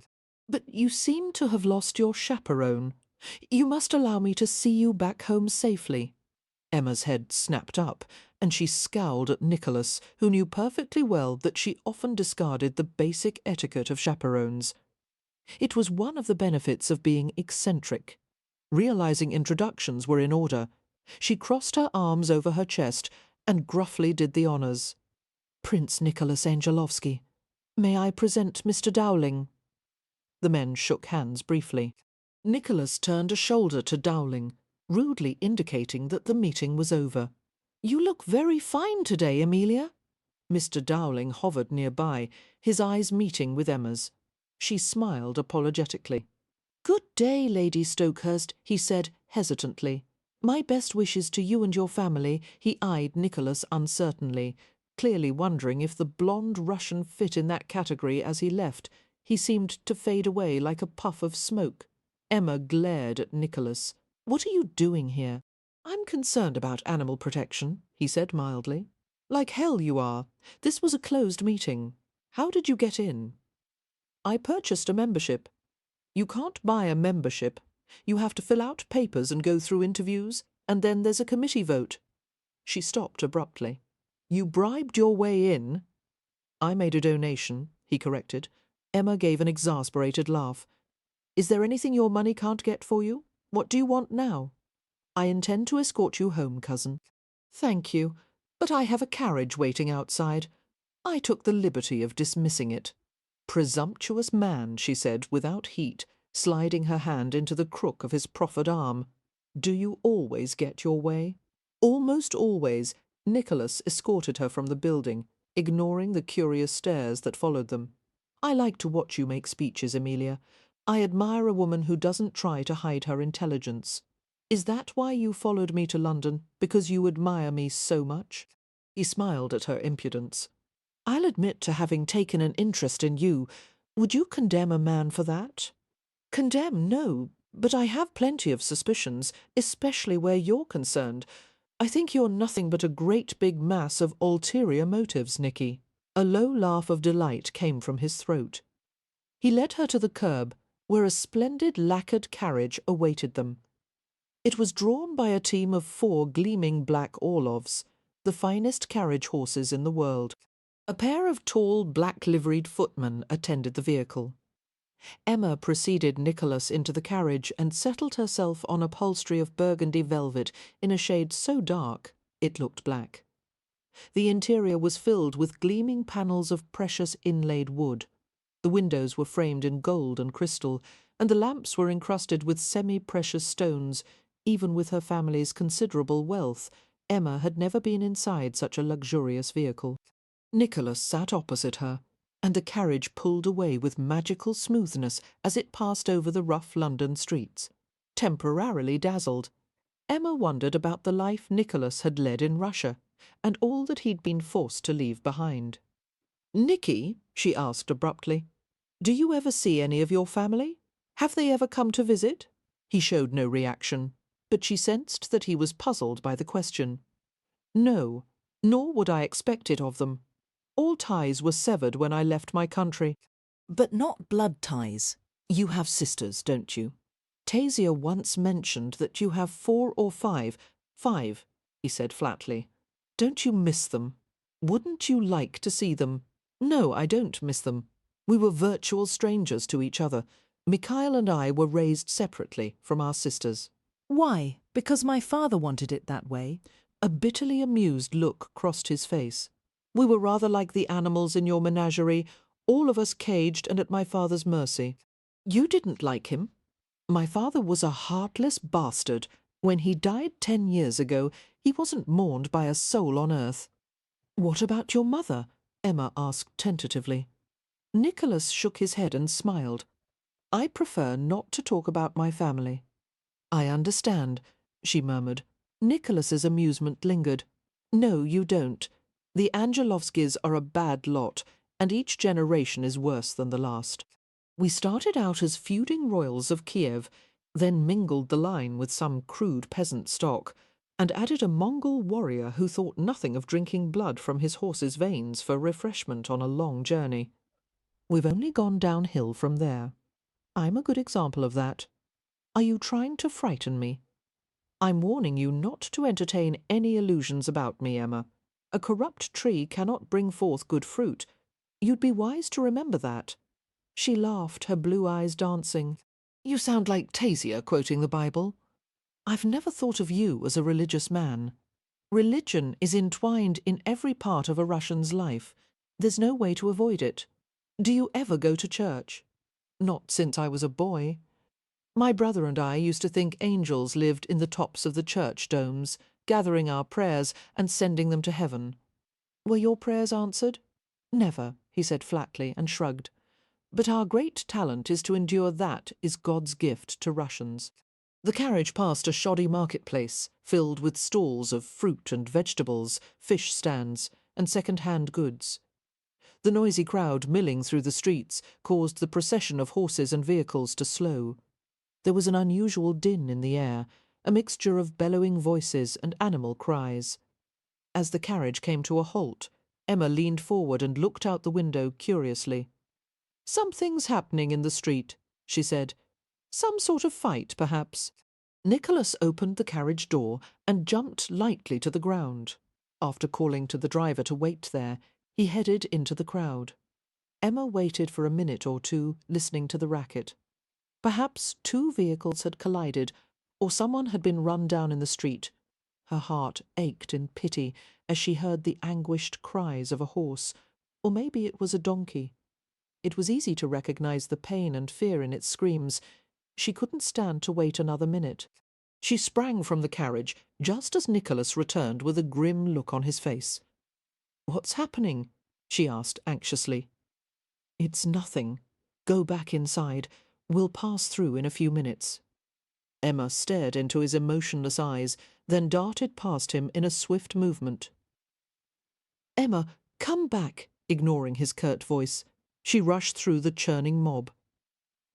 Chapter 3. In the middle of a busy intersection, a cart overloaded with bricks blocked the traffic from all directions. A battered old donkey, sharp-ribbed and sway-backed, strained wildly to pull the cart up a small hill. Its owner, a beefy little man with arms the size of ham hocks, was beating the donkey with a length of chain. The poor animal was bloody and crippled, its eyes rolling madly. In the manual Emma had just presented to the RSHTA, there was a list of procedures to follow. She should take down the names of the culprit and witnesses, the specifics of the crime, descriptions of the wounds, but at the sound of the donkey's miserable braying, all thoughts of procedure flew out of her head. A bolt of furious energy went through her, and she shoved her way through the crowd. Stop it now, or I'll kill you!" Startled by the blazing red-headed apparition, a few people scrambled hastily out of her way. The thick-necked man paused in his beating and glared up at her. "Mind your own business, bitch!" Ignoring him, Emma approached the terrified animal. Drawing close to his tossing head, she soothed him until the donkey pushed his nose against her middle like a child seeking refuge. A wave of astonished exclamations issued from the crowd. The donkey's owner seemed unimpressed. "Get away from my beast!" he bellowed, raising his arm threateningly. "I'll make him climb that hill or send him to hell." "I'm going to have you arrested," Emma shouted, sliding her arms around the quivering animal's neck. "The cart's too heavy for him to pull, you stupid bastard. Get away." The chain came whistling through the air, striking the ground near her feet. "Move away, or I'll lay your head open with this." Emma's arms tightened reflexively around the donkey. Looking into the man's purple face, she knew that he was enraged beyond reason. He was deadly serious in his threats. Yet she couldn't back down. She would never forgive herself if she left the animal to be beaten to death. "Sir," she began on a halfway conciliatory note, but he burst out with a flood of obscenities and drew back the chain to strike her. Suddenly, everything happened too fast for her to understand. All at once Nicholas was there, grabbing her with bruising force, shielding her with his body as the chain whipped around in a shining streak. She felt him flinch as the metal link struck him, and she heard the swift rush of air between his teeth. Then he sent her stumbling away with a hard shove for Nicholas. The impact of the chain on his back set off an inner explosion he had never expected. All awareness of the present disintegrated. There was only the past rushing over him, making him blank and crazed and bloodthirsty.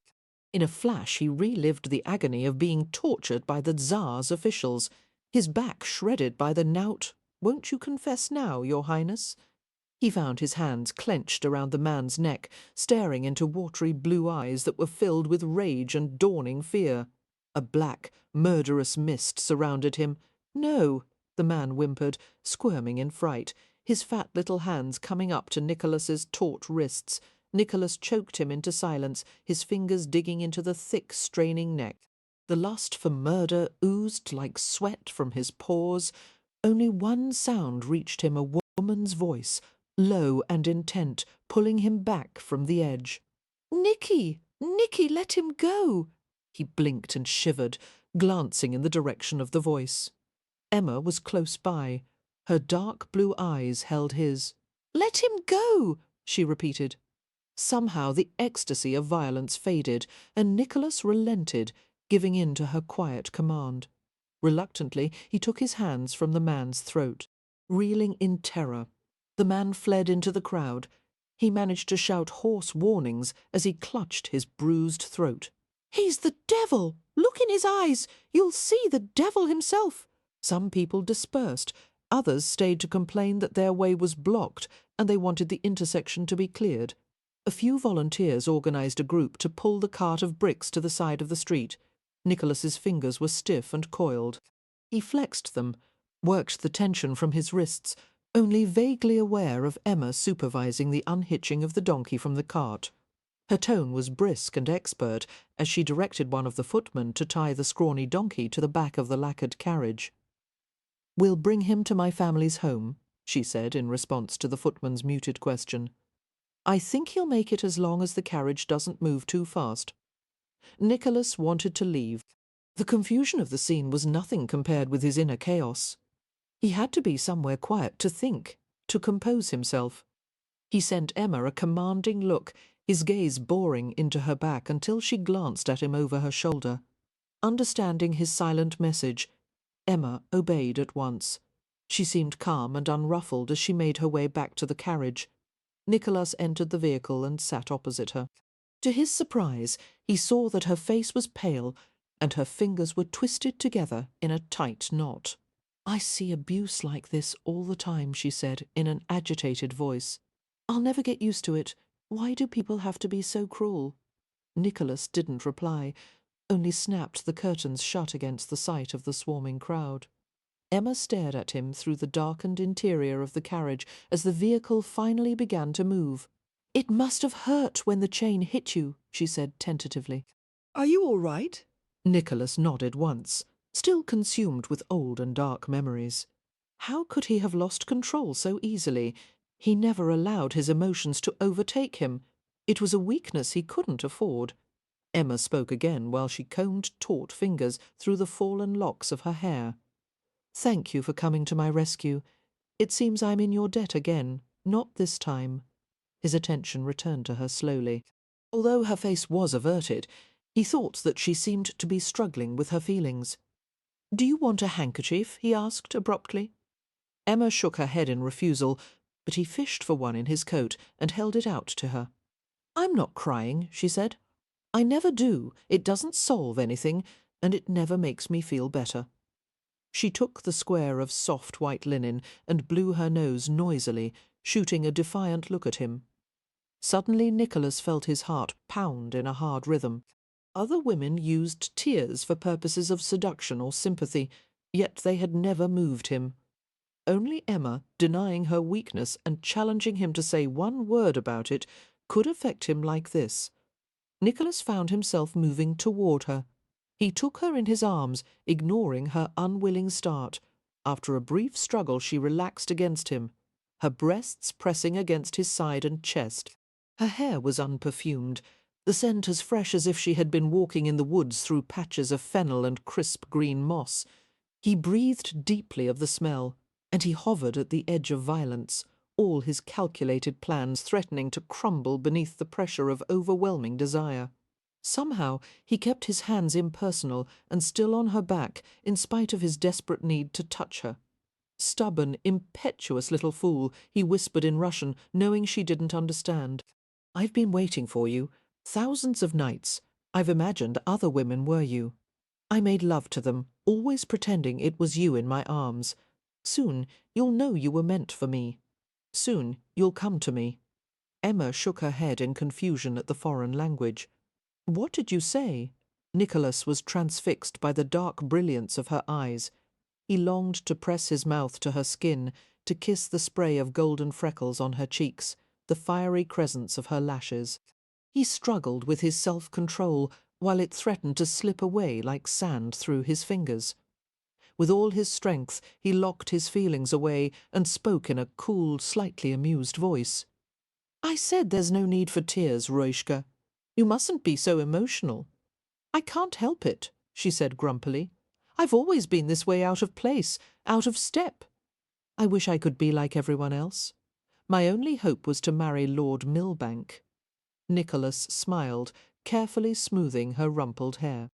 "The minute you become like everyone else, I'll leave England for good. You weren't meant to be in step with the rest of the world, and if you think Lord Millbank would have given you happiness, you're wrong. I'm familiar with his kind. They exist everywhere, as common as mice. I won't listen to any insults about Adam. Did you ever let him see this side of you? Did you ever dare to argue with him?" Yet you adopted a soft facade to please him because you liked his looks and his slippery charm, and you thought he wouldn't want you if he knew how intelligent you are, how brave and ferocious. You were right. He isn't man enough to value those qualities. Well, ferocious is certainly a wonderful quality in a woman, Emma muttered, pulling away from him. One wonders why Adam didn't think so. In Russia you would be the most desirable woman in all the land. I'm not in Russia, thank God. And stop trying to flatter me. You know I don't like it. Nicholas caught her jaw in his palms and studied her flushed face. Her skin was tender and soft beneath his fingertips. "The most desirable woman," he repeated, staring hard into her eyes, not letting her turn away. A shiver went through Emma's body. She must have felt it too, the ineluctable force that drew them together. It was their shared destiny. Nicholas was too much a Russian not to believe in fate. Everything would happen as it was meant to. All that was required of a Russian was patience and endurance, and God knew he had proved himself on both counts. A carriage wheel bounced across a hole in the road, jolting the vehicle. Nicholas broke apart from Emma and settled himself opposite her. He continued to watch her steadily, but she kept her gaze on her folded hands. No words were exchanged until they reached the Stokehurst villa on the Thames. Hesitantly, Emma broke the silence. "I'm grateful for your help today, Nicholas, but I would rather you didn't make any further efforts to see me. I don't think we should be friends. I can't see that any good would come of it." Perhaps she expected him to disagree, even argue. Instead, he shrugged and gave her an oblique smile. "Whatever you wish." Emma escaped Nicholas's presence with blatant relief. With the help of the coachman and stable hand, she lodged the donkey in the stables behind the villa, and attended to his abrasions and wounds, discovering that he had infected hooves and a bad case of malnourishment. It seemed likely that the animal would recover quite well. Leaving him in the care of the stable hand, she went into the villa. The Stokehurst home was of picturesque Italian design, filled with pale marble columns and floors, elegant tile fireplaces, and several splashing indoor fountains. Emma had always liked to stay here, though the villa lacked the comfortable atmosphere of Southgate Hall.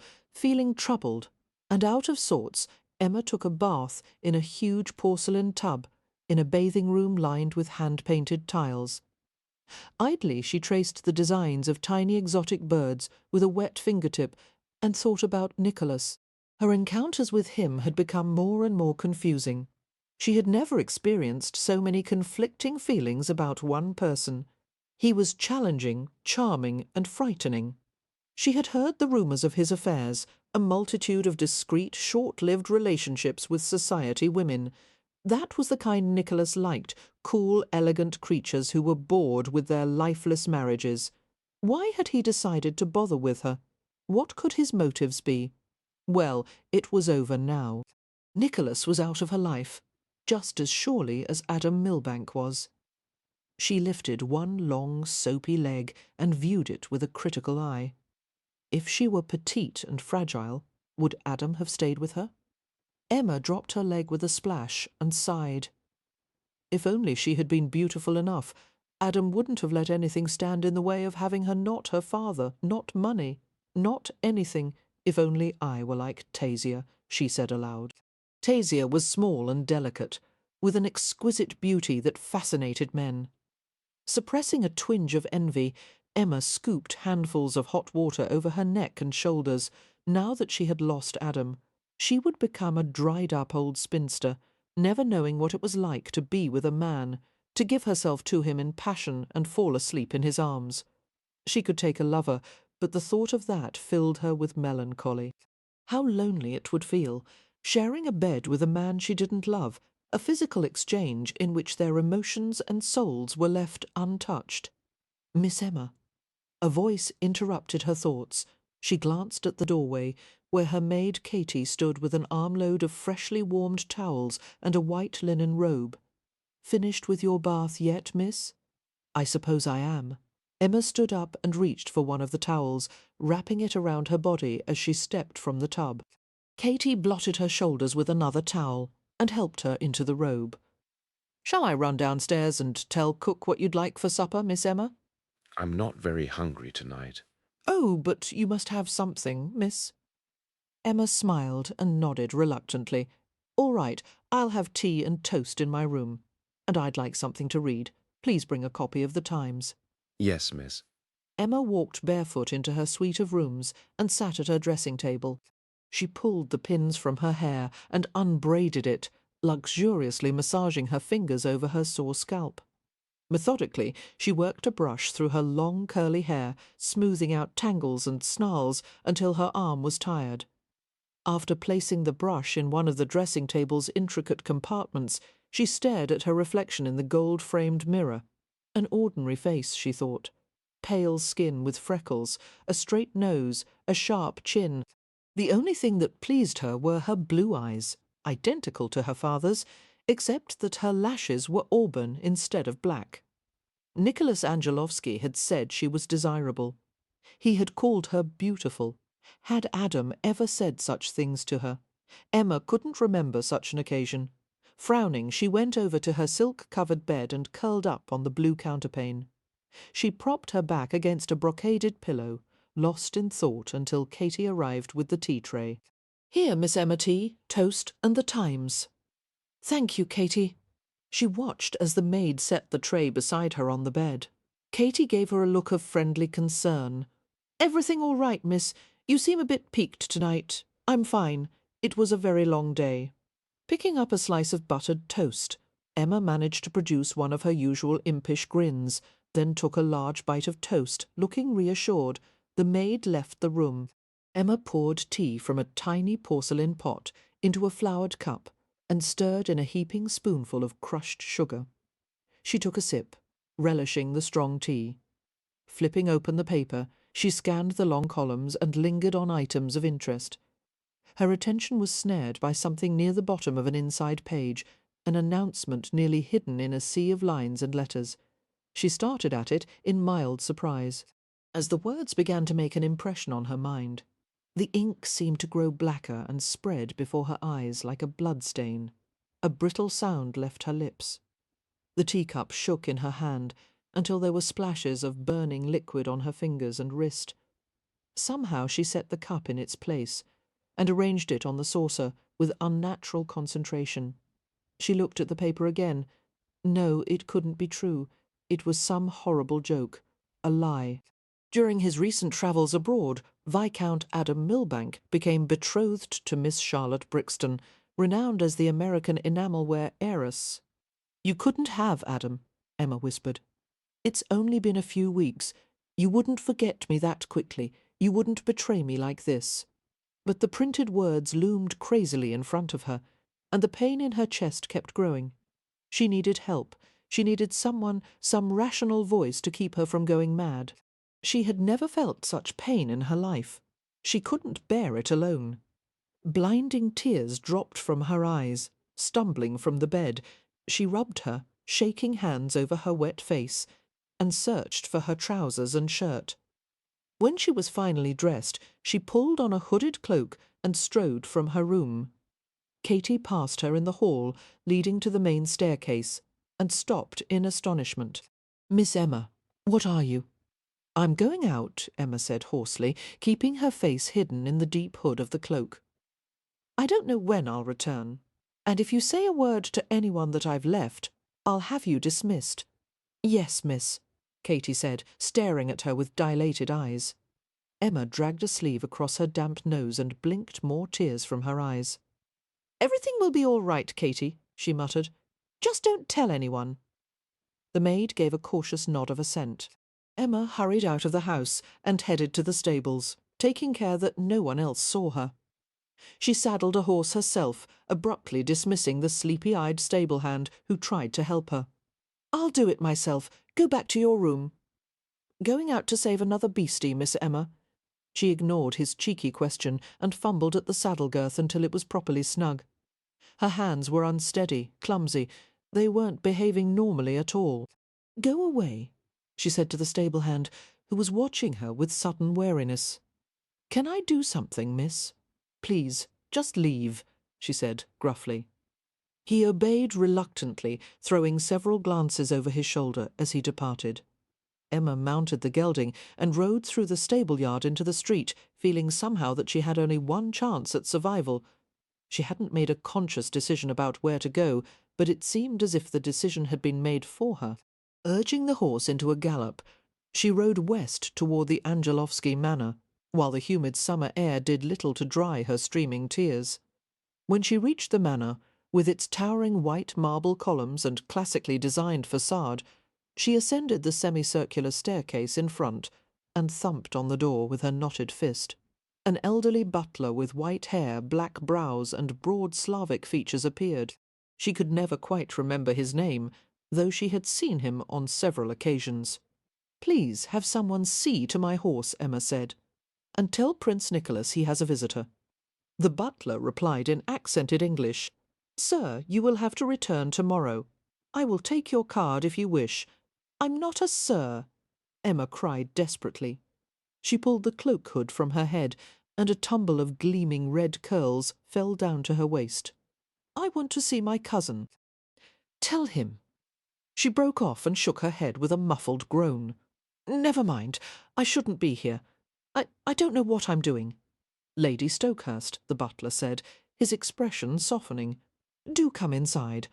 I will inquire if Prince Nicholas is available to speak with you." "No, I don't think. Pazjalsta," he insisted, gesturing her inside. "Please, my lady." Emma obeyed and waited tensely in the entrance hall, staring at the pattern of inlaid wood on the floor. Before a full minute had passed, she heard Nicholas's quiet voice. "Emma." A pair of gleaming black shoes came into her field of vision. Nicholas slid his fingers beneath her chin, nudging her face upward. His eyes held hers, and his thumb brushed lightly over her tear-stained cheek. His expression was dispassionate, and there was a comforting calmness about him. "Come with me, Dushenka." He drew her hand into the crook of his arm and pressed it there. Emma held back skittishly. "Is someone with you?"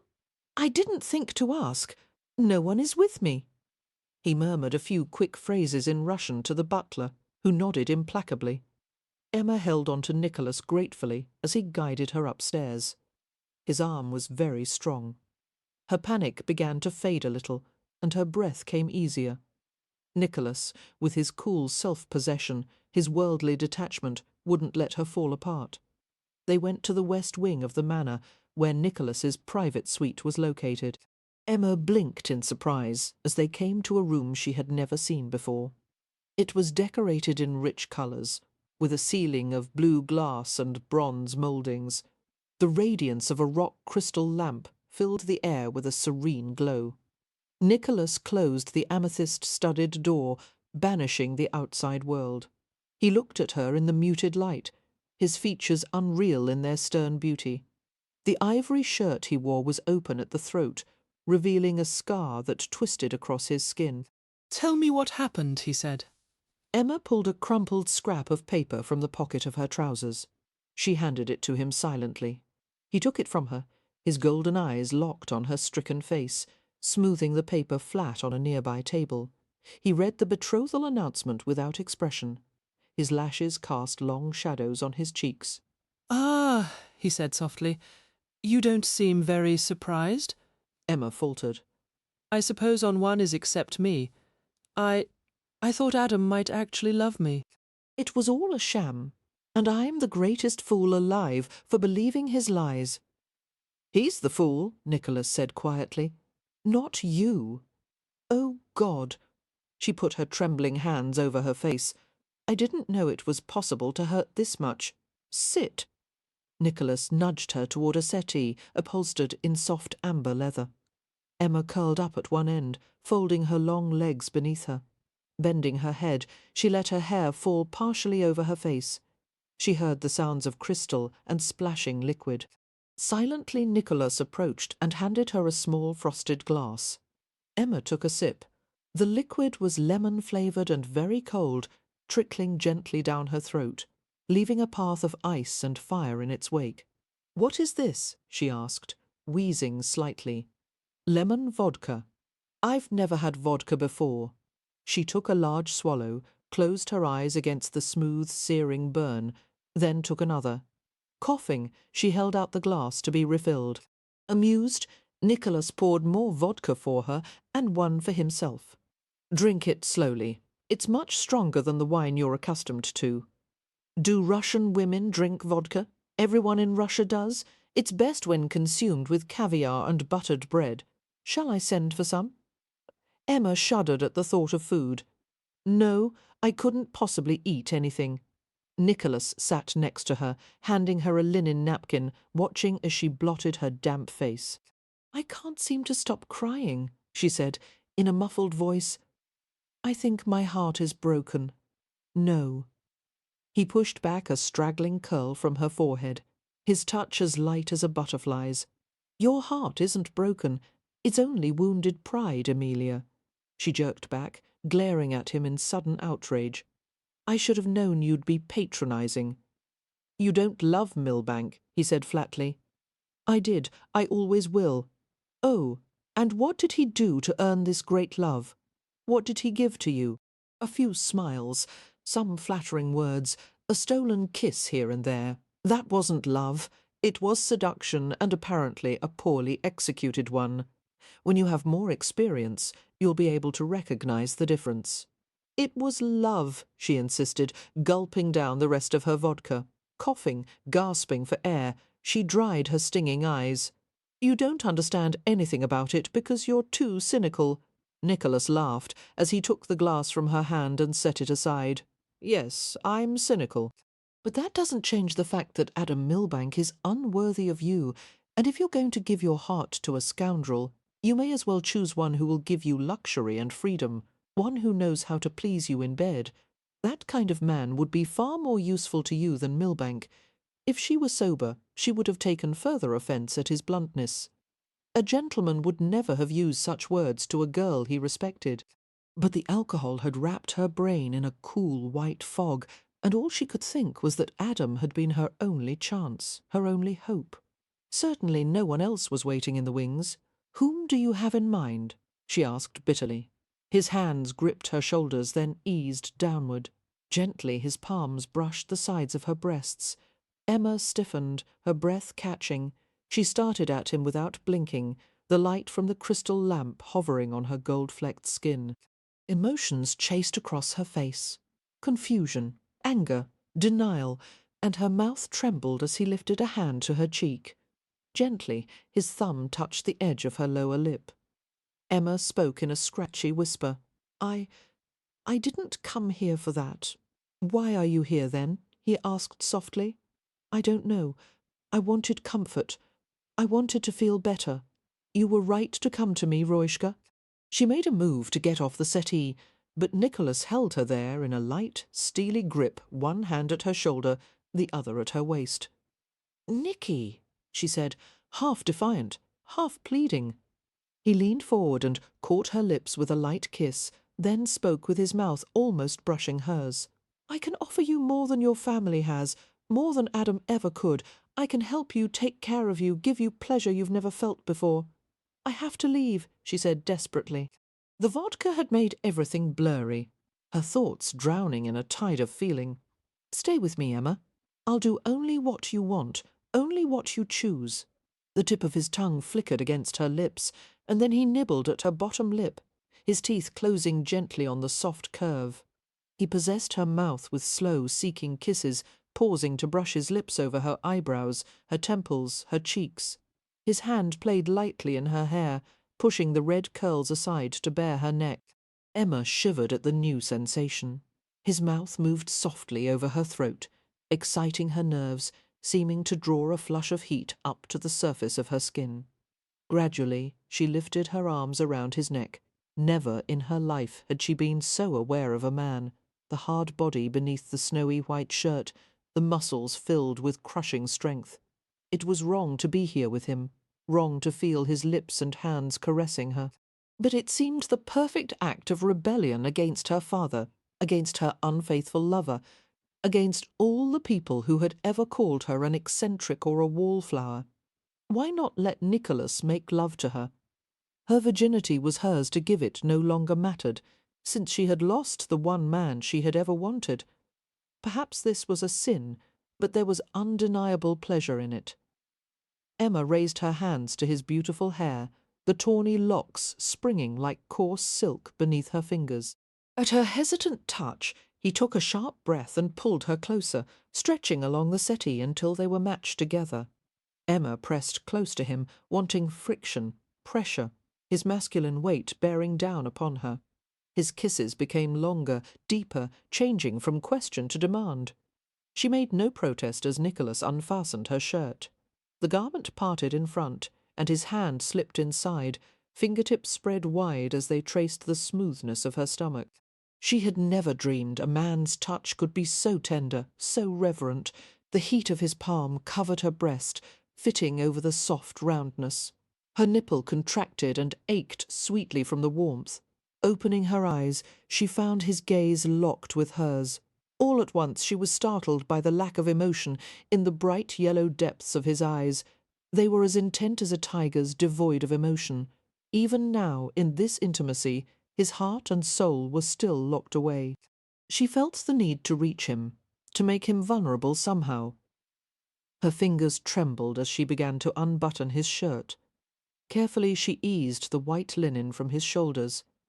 Her gaze swept over his torso, over the pattern of raised scars and burn marks. Even though Emma had known what to expect, had seen the scars as a child, she was still astonished by the legacy of his torture in Russia. Before that, his body must have been beautiful, a work of smoothly sculpted muscle and gleaming golden skin. How strong he must have been to survive such pain. Nicholas held still beneath her gaze, waiting without shame or self-pity for her reaction. She wished for some way to tell him of her compassion and understanding, but there were no words. Instead, she leaned forward with deliberate slowness and held her mouth against the scar at his throat. Nicholas clenched his fists while Emma's lips pressed on his skin and her hair flowed over him in a blanket of fire. Some women had been repulsed by his scars, some had been excited by them, but no one had ever shown him such a gesture of tender acceptance. His muscles tensed and knotted. He wanted to shove her away, and at the same time he wanted to hold her close until he crushed her.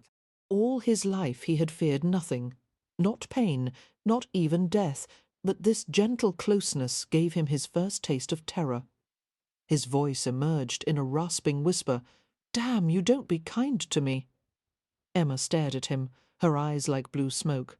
"I'm not being kind." She lowered her head to his neck once more and followed the path of the scar to his collarbone. Nicholas wrenched away in a powerful movement, coming to his feet beside the settee. For a second, Emma thought he was leaving her, but then he extended a hand. She hesitated before taking it. "It's all right," he said softly. As if she were an outside observer, Emma watched herself reach for him, their fingers tangling in a hard clasp. Nicholas led her into his bedroom. The furniture was made of gleaming dark wood, adorned only by touches of carved scrollwork. There were no paintings on the walls, only simple mahogany panels and one icon with the figure of a man riding a chariot drawn by red horses, silhouetted against a huge orange-red sun. The bed was covered in cream silk and white linen. A breeze blew lightly through the netting at the windows. Nicholas took Emma to the wide bed, through flickering pools of moonlight and shadow. She sat on the edge of the mattress, letting him remove her shoes and stockings. He knew she was frightened. He could feel it in her rigid muscles, hear it in the uneven pace of her breathing. Emma made no sound as he finished undressing her. Finally, her pale body was revealed in all its sleek beauty. Emma half rolled to her side and managed a shaking whisper. "Nicky, I need more vodka." He smiled faintly. "You've had enough," he said, removing his own clothes. Emma's eyes squeezed shut as he joined her on the bed and pulled her stiff limbs against his. Drawing his warm hand down her back, he tried to soothe her shivering. "There's no need to be afraid. I'm going to show you how desirable you are. You said you wanted to feel better. I felt better with my clothes on," she said in a muffled voice, and he laughed. "Put your arms around me." "I've never done this before. Yes, I know. I'll be careful, Dushka." He kissed her shoulder, his mouth opening against her skin. Timidly, Emma responded in kind, her tongue tracing a path of moist sensation along his neck. Nicholas burned with the need to push inside her. Emma's body was slender and firm, her breasts more luxurious than he had expected. Her skin was vibrantly hot, as if she burned with an excess of life. There is boundless delight in the possession of a young, barely unfolded soul now. For the first time in his life, he understood that line by Lermontov, for he wanted to drown in her innocence, to devour her as a rare delicacy. He drew his hands over her, skimming the hollows in the backs of her knees, the fragile structure of her ankles, the winged shape of her collarbone. Losing some of her fear, Emma slid her arms around his waist, fingertips digging into the hollows of his spine. Nicholas brushed warm kisses over her breasts and pulled the points of her nipples into his mouth, sucking, biting softly, making her gasp with pleasure. Only then did he touch the soft cinnamon curls between her thighs, combing gently through them. She was virginal and closed, but there was a betraying touch of moisture that made his body throb in anticipation. The inquiring strokes of his fingers drew forth more dampness, more heat. Gently he pushed his middle finger inside her, stroking the soft, slick inner surface. She whimpered and froze beneath him, her legs stiffening. "Does it hurt?" Nicholas whispered. She gave a quick, bewildered shake of her head, robbed of the breath for words. Nicholas kissed her parted lips and then drew back to watch as she relinquished herself to the rising tension, surrendering to him at last, helpless to whatever he wanted. She arched higher against his hand, inviting more, her head turning to the side as she closed her eyes and let the feeling rush over her. Skillfully, he brought her to climax, relishing the involuntary clenching of her thighs around his hand. When the last delicious spasm had left her, he cradled her face in both his palms. "You're still a virgin, Emma. Shall I stop?" "No," she said, her voice shaking. "Go on." Although Nicholas had known what her answer would be, he was still relieved. He lifted his body over hers, fitting his knees between hers, pushing them wide. He had never been with a virgin before, and it was more difficult than he'd expected. She was swollen and small, her flesh opposing his invasion. He pushed harder, forcing himself inside the tight ring of resistance. Her choked cry of pain was smothered against his throat. Suddenly it was easy to slide deeper, and he felt her yield to his slow penetration. As her warmth surrounded him, he buried his face against her throat, overcome by the sweetness of being inside her. "Emilia," he murmured thickly, "I've always wanted this, always wanted you." Her slender hands gripped his head, guiding his mouth to hers. Driven to the edge of his control, he kissed her deeply, while his lower body sustained a steady driving rhythm. She wrapped her arms and legs around him, holding him tightly, and suddenly it became too much for Nicholas to bear. He shuddered and groaned, his senses unravelling, everything consumed in a bonfire of pleasure. Emma hugged him even closer, her palms slipping on his glistening back. Nicholas moved to his side, pillowing his cheek on her hair while they both tried to regain their breath. Emma wasn't certain how long she dozed. She awakened with her hand resting on Nicholas's shoulder, her fingertips fanning the ridge of a scar. She felt weak and defenceless, yet oddly peaceful. She tried to comprehend what had happened, that she had gone to bed with a man, with Nicholas, although she waited for a bolt of lightning. A feeling of disaster. Nothing happened. She must have no scruples or principles whatsoever, to have this lack of shame. Some time while she had slept, Nicholas must have pulled the bed linens up to her shoulders. Clasping the sheet over her breasts, Emma turned to face him. Thoughts raced through her mind. She had to find her clothes. She had to return to the villa. But most importantly, she had to make certain he wouldn't tell anyone what had happened tonight. Secrecy was necessary for both their sakes. "Nicky," she began awkwardly.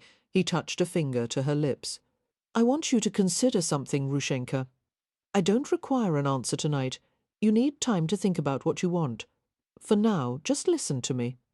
"All right," she said cautiously. "There is no one for you now, is there? That is, no one you are hoping to marry." The question provoked a bitter laugh from her. "No, and there never will be. Then your plan is to live with your father and Tasia for the rest of your life? I don't have much of a choice." "Don't you?" He used his thumb to smooth away the puzzled crease in her brow. "Why not marry me, Emma?" She shook her head, as if she hadn't heard him correctly. "What? If you became my wife, all doors would be open to you. You would have 10 times more wealth and influence than you have now. I would give generous support to your causes and charities. You could spend all your leisure time with your animals if you desire. I'm offering you a life without rules or limits. You'll have anything you want with one snap of your fingers. Think about it, Emma." Emma's heart beat violently. She stared at him in amazement. A long time passed before she could form words with her stiff lips. "Why me? You could have anyone." "Anyone." His hand drifted over her bare chest, one knuckle dipping gently into her cleavage. "You remind me of the women I knew in Russia Theory, blunt, completely without artifice. I respect your honesty. I enjoy your beauty. Why shouldn't it be you? How long have you had this crazy idea?" Nicholas took a long curl of her hair and coiled it around his finger. "Since you were 13, he said casually. My God! I had never seen a child with such strength of will. You were magnificent.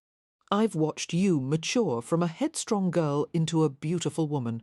You're the one person who's never bored me. I want you to be my wife." Emma shook her head in disbelieving wonder. "A real wife? In every way," he agreed, staring into her eyes. "What if I refuse you? Will you try to punish me? Will you threaten to tell someone about?" She waved a feeble hand at the rumpled bedclothes around them. "About this?" He looked amused. "Is your opinion of me that bad?" "Yes," she said promptly, making him laugh.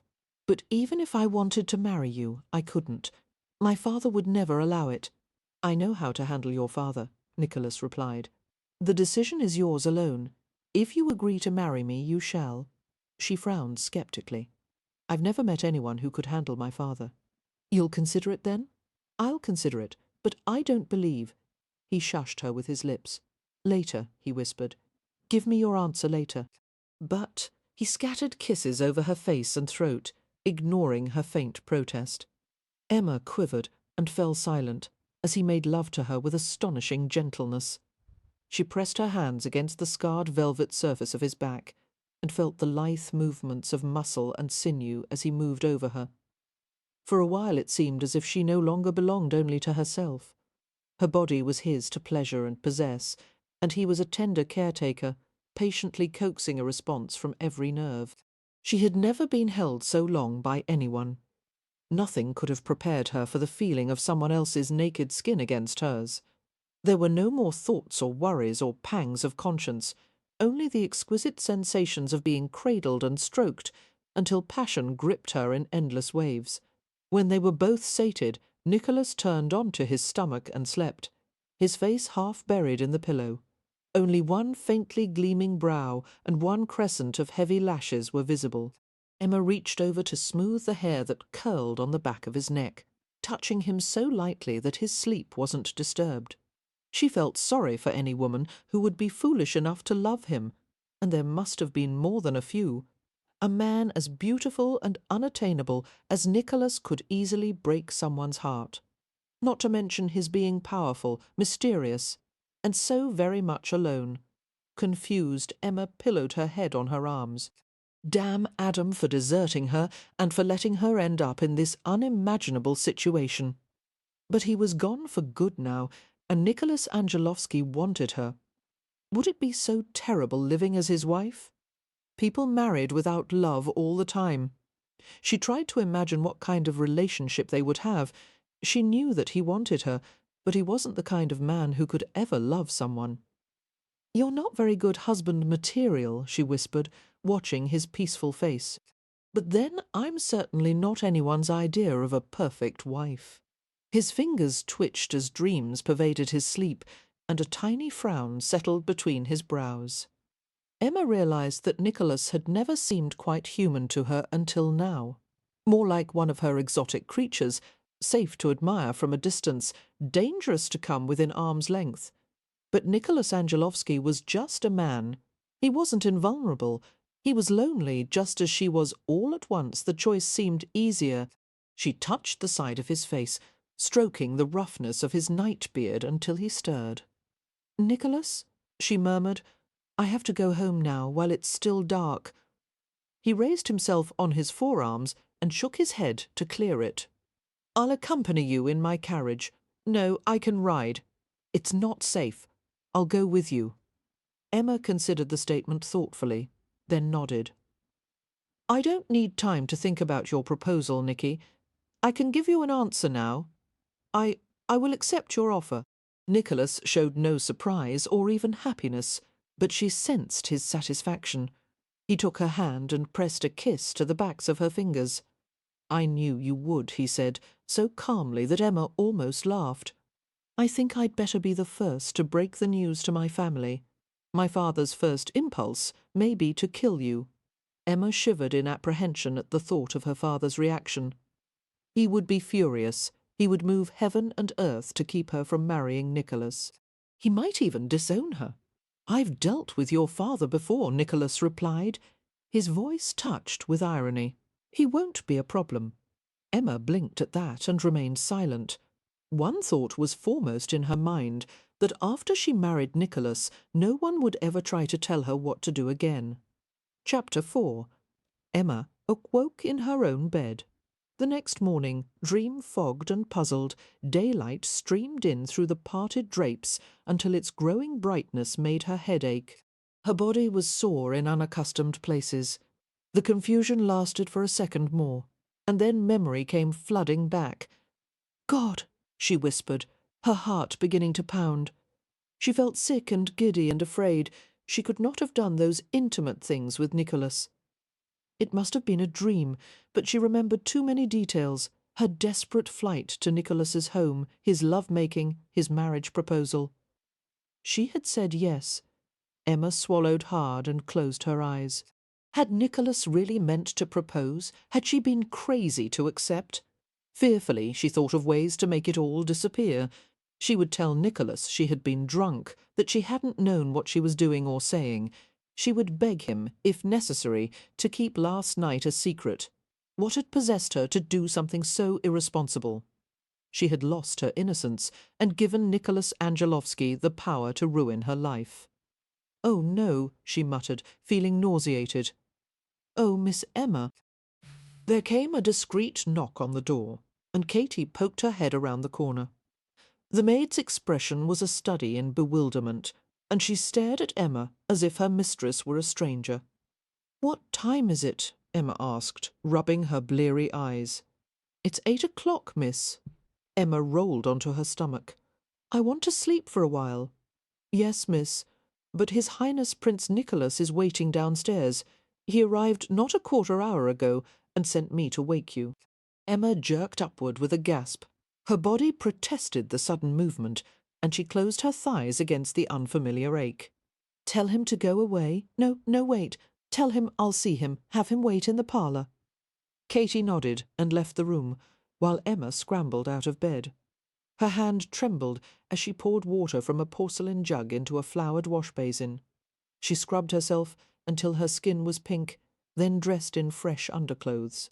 Wincing at the throbbing ache in her head, she dragged a brush through her hair and braided it in a thick rope that hung down her back. The maid returned to help her into a skirt of pale blue lawn and a delicate white blouse with a sapphire bow at the throat. Emma glanced at her flushed reflection in the mirror and tucked a stray curl behind her ear. Did Nicholas intend to take back his proposal? Her mouth tightened in offended pride at the thought. Whatever he had to say, she would be ready for him. She would be cool and composed, and if he made any threats or jeering remarks, she would laugh disdainfully. Squaring her shoulders, she strode briskly out of the room and down to the parlour, where Nicholas waited. She hesitated just before crossing the threshold and turned back to the maid who had followed her. "You may leave us alone, Katy." The maid opened her mouth to argue, but as she met Emma's determined gaze, she nodded in resignation. Emma took a deep breath, closed the door, and turned to face Nicholas. He rose from a chair and stared at her intently. He looked as handsome and remote as ever, his eyes as bright as topaz. Emma had intended to speak first, but suddenly she couldn't say a word. Meeting in such restrained surroundings, after she had shared his bed the night before, was hard to bear. She stood there in silence, her colour rising, her pulse racing. Nicholas approached her and took her cold hand in his warm one. Have you changed your mind? He asked softly. I thought you might have," Emma blurted out. A gleam of amusement showed in his eyes. "There's no chance of that, not when I've waited so long for you." She shook her head in confusion. "How can that be true? I could believe it if I were beautiful, or accomplished, or gifted in some way, but I'm only—" Nicholas slid his hand behind her neck and pulled her to him. His kiss was deep and warm, reminding her of the dizzying passion of last night. After a long moment, he lifted his head and stared into her dazed blue eyes. "I want you. I'll never stop wanting you, even if you decide to turn down my proposal." His hand slipped down the length of her back, coming to rest on the lowest point of her spine. "Consider this, Emma. There are many reasons why people decide to marry. Love, loneliness, convenience, necessity, and sometimes, as in our case, friendship. That's not such a bad reason, is it?" His words unlocked an unexpected wellspring of relief inside her. The impulse to take his help, to lean on him, was impossible to resist. "No," she said breathlessly. "I mean, I'll still marry you. I haven't changed my mind." "Good." He kissed her again, pulling her hard against his aroused body, letting her feel exactly how much he desired her. Emma wrapped her arms around his neck, her lips parting beneath the pressure of his. She had never felt so overwhelmed by a man, not only by his physical appeal, but by the sheer force of his personality. And yet she was not afraid of him. She wanted to meet the challenge he offered, to know and master him as effortlessly as he did her. With an odd little shock, she realized that she wouldn't mind at all if he dragged her upstairs and climbed into bed with her right now. Nicholas drew back his head and smiled slightly, as if he could read her thoughts. "Shall we go to Southgate Hall and inform your family?" "They won't give you their blessing," Emma warned. He laughed and gently fingered the blue bow at her throat. "I don't intend to ask for it, Ruishka." They spoke very little on the carriage ride to the Stokehurst country estate. Emma was occupied with her own thoughts, while Nicholas was filled with triumph. He stole swift glances at her determined profile as she stared out the window. The sunlight gave her skin a luminous glow and made her freckles gleam like a sprinkling of gold. He thought of the way her hair felt in his hands, soft and vibrant. Emma had given him more pleasure than he had ever imagined, not to mention the first taste of peace he'd had in his life. He suppressed a grim smile as he imagined Lucas Stokehurst's reaction to the news of the impending nuptials. He and Stokehurst had always disliked each other, not only on a personal level, but also on a cultural one. Emma's father openly mistrusted the fatalism and mysticism of Russian ways, considering anything different from Western civilization as barbaric. Stokehurst loved his wife Tasia, but that love didn't extend to her native country, a country that Nicholas represented at its savage worst, and now Stokehurst's daughter would marry a Russian. Nicholas smiled with a trace of devilish enjoyment. "I'm not sure I like the look on your face," Emma commented, "like a cat with a mouse beneath its paw." He met her gaze and grinned openly. "Who is the mouse?" "Not you, certainly. I feel more like one with every mile that brings us closer to my father." His gaze narrowed perceptively. "You're not afraid, are you?" Emma lifted her shoulders in an uncomfortable shrug. "No, but it's not going to be easy. Of course it is. There won't be a battle, if that's what you're dreading." She gave a scornful laugh. "How can you say that, knowing my family? Have some faith. I'm a very persuasive man." There was a sly gleam in his eyes as he added, "You should know that by now." Emma bristled and glared at him, but he just smiled mockingly. At last they reached the Stokehurst estate. One footman proceeded to help them from the carriage, while another hastened to alert the butler to their arrival. Emma took Nicholas's arm, her fingers tightening on his sleeve as they ascended the front steps. She gave the butler a tense smile. Seymour's face was as blank as usual, but Emma thought she detected a flicker of curiosity in his eyes. "Seymour, where are Papa and Tasia?" "I believe they are in the library, miss." "Are they entertaining guests?" "No, Miss Emma." Words tumbled through Emma's mind as she and Nicholas passed through the great hall and approached the library. How could she tell her family what she had decided? How should she defend herself against their arguments? "This is what I want," she told herself stubbornly. Besides, it was far too late to back out now. Her father was at his desk, reading aloud a passage from a letter. Tasia sat nearby with needlework in her lap. They both looked up at Emma's unexpected entrance, a touch of surprise on their faces. It was impossible not to recognize what a well-matched couple they were, both of them attractive and dark-haired. Their closeness was evident even now, as they exchanged a glance that conveyed their thoughts to each other. That's what I might have had with Adam, Emma thought, and felt a sudden burst of anger in her chest. "This is your fault, Papa. I'm going to marry a man I don't love, because you wouldn't let me have the one I really wanted." "Emma," Tasia said with a bewildered smile, setting aside her needlework. "Why have you returned early from London? What?" Her gaze fell on Nicholas, and words seemed to fail her. To Emma it seemed that the frozen tableau lasted for an hour, though it was only a few seconds.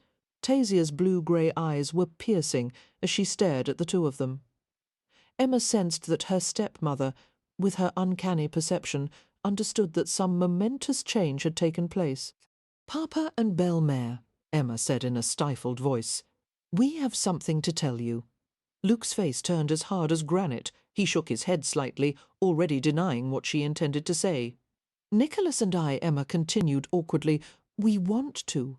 She stopped as she felt Nicholas's light touch on her elbow. "Allow me," he murmured. He focused on Luke, his gaze unblinking. "Recently the friendship between Emma and me has developed into something quite significant. I have told your daughter of my desire to make her my wife, and she has graciously accepted." No. The word was clipped and final. Luke didn't spare a glance for Emma, only stared at Nicholas. His face had paled beneath its usual bronze. It was clear that his reaction had come straight from the heart before conscious thought had even registered. "I don't know what the hell is going on. I don't want to know. Get out of my home while I deal with my daughter." Emma's temper exploded. "You're not going to deal with me, Papa. I'm a grown woman, and I'll do what I want, and if Nicholas leaves, I'm going with him. This time you won't win." "Emilia," Nicholas interrupted, quietly turning her to face him. "There's no need to quarrel. Why don't you leave with Tasia and explain things to her? Your father and I need a few minutes alone." What should I tell her? Emma whispered, her cheeks flaming scarlet. He smiled slightly. Whatever you like, Dushka. Emma nodded and glanced at her stepmother. Tasia's face was blank except for the pinched line of concern between her eyebrows. She walked with straight-backed grace as she preceded Emma from the room. Emma followed her small form with a more uncertain stride. As soon as the women had left, Stokehurst's demeanour changed, shock giving way to fury. "Why, my daughter?" he barked. "You conniving Russian bastard!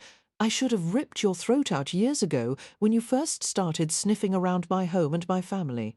He gestured with the silver hook on his arm, which shone with lethal brightness. Most men would have been terrified by the sight of Lucas Stokehurst in a fury. Even Nicholas was affected, his smugness fading several degrees. "I won't let you have her," Stokehurst snarled. Nicholas stood his ground. "I'm afraid you have no choice. If you don't allow this, you'll lose Emma forever. She won't forgive you.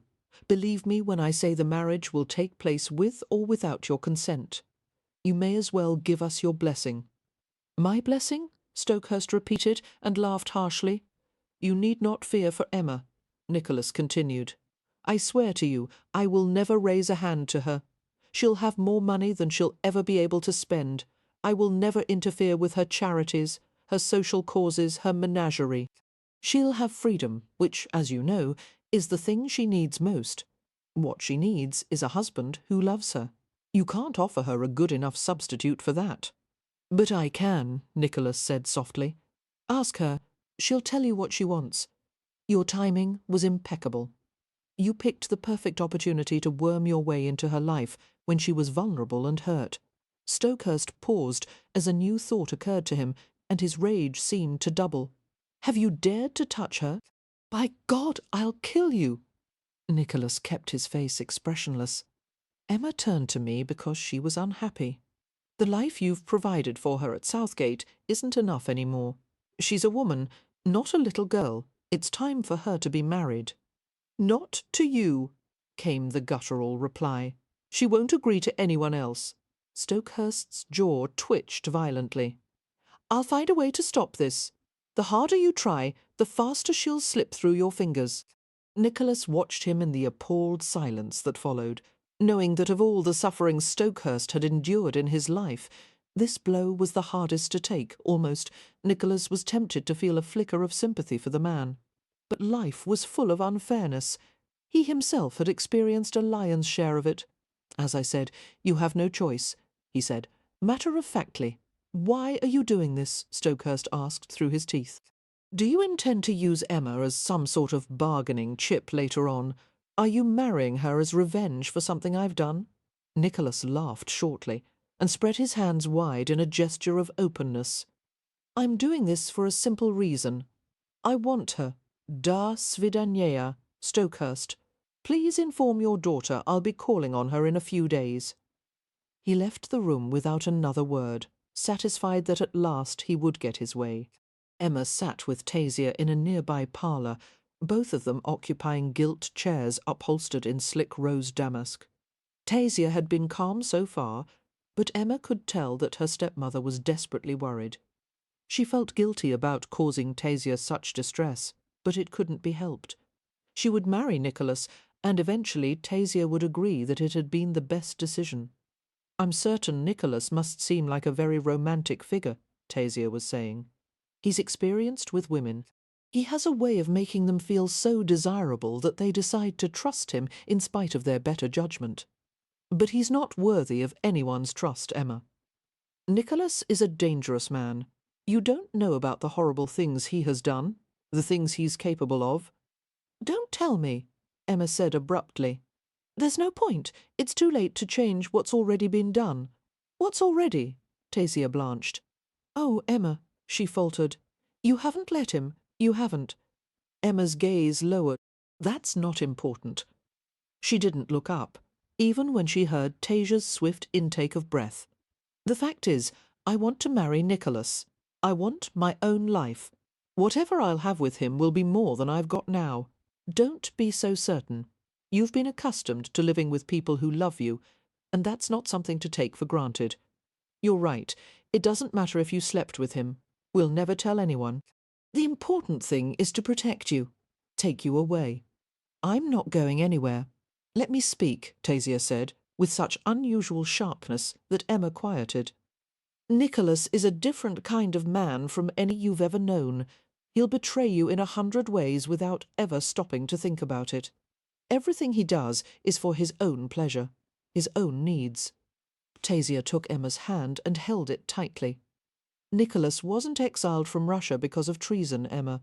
He killed a man in cold blood. And when he was questioned by the government officials and tortured to the point of death, I believe he lost the last part of his soul. No one can help him. Some things are damaged beyond anyone's ability to repair. Emma shrugged uncomfortably. I know about the man he killed. I don't care what Nicholas has done in the past. I'm going to marry him. Tears sparkled in Tasia's eyes. Please don't go through with this. You don't have to throw away all chance of happiness when you're still so young, when you have so much to give. Emma pulled her hand away. I don't want to talk any more. I've made my decision. Tasia's pale eyes were so intense that Emma almost flinched from their brightness. You're doing this to punish Luke, aren't you? You want to pay him back for keeping you apart from Adam. But you'll end up hurting yourself more than anyone else. Emma hardened her jaw. Papa made a mistake about Adam. What if he did? Oh, Emma, you have so much to learn about forgiveness. Only the young can afford to feel so betrayed, so self-righteous, when their parents make mistakes. What if your father was wrong? Can you claim that you've never hurt or wronged him? I never denied Papa someone he loved. I never took away the one person who would make him truly happy. By removing yourself from his life, that's exactly what you will be doing. If you don't know how necessary you are to his happiness, then you don't understand anything about him. All Papa needs is you, Tasia. Everyone knows that. Shock crossed her stepmother's face. You know that's not true, Emma. What in heaven's name has happened to you? At Emma's mullish silence, Tasia shook her head and sighed deeply. We'll talk again later, when we've both had a chance to think. I won't change my mind, Emma said defiantly, watching Tasia walk out of the room. Tasia returned to the library and saw that Nicholas had left. Her husband was standing at the window, staring out at the bright summer day, sensing her presence. Luke spoke in a voice stripped of emotion. He said I couldn't stop the marriage without losing her. He was right. If I don't allow it, they'll elope. What if you send her away for a while? Tasia suggested. Perhaps she might stay with your sister in Scotland. Or your mother could take her on a tour abroad. Nicholas will follow wherever I send her. The only way I can prevent this is to kill him or lock my daughter in a room for the rest of her life. I'll keep talking to Emma. Somehow I'll make her understand what kind of man Nicholas really is. You can try, he said tonelessly. I don't think it will do any good. Luke, she approached him from behind, trying to slide her arms around his waist, but he stiffened. I need some time alone, he said, facing away from her. I need to think. He shook his head and made an agonized sound. My God, how I've failed Emma's mother. All the things Mary would have wanted for her daughter, and I've let it come to this. You haven't failed anyone. You've been the most loving and generous father imaginable. This isn't your fault. Tasia stroked the rigid line of his back. Emma was born with so much spirit. She's stubborn and hot-tempered, but she has a loving heart, and she does learn from her mistakes. Luke turned to her then, his blue eyes glittering. Not this mistake, he said hoarsely. This one will ruin her, and I'll be damned if I can do anything about it. After returning to the Angelovsky estate, Nicholas spent the afternoon reading the latest reports on his financial investments, then settled in for the evening with a bottle of chilled vodka. Wearing a grey silk dressing robe, lounging on the amber leather settee in his private suite, he paged idly through a volume of writings by Lermontov. There was a hesitant tap on the door, and the muffled voice of his servant Karl. Your Highness, there is a visitor from the Stokehurst household. Nicholas was mildly surprised by the news. Is it Lady Emma? Karl peeked around the edge of the door, his fair Russian face drawn in perplexed lines. No, Your Highness. Her stepmother, the Duchess. Surprise deepened into astonishment, and Nicholas raised his brows inquiringly. Tasia hadn't paid him a private visit since his illness 7 years ago, when she had nursed him back from the brink of death. "This should be interesting," he said. "Bring her to me."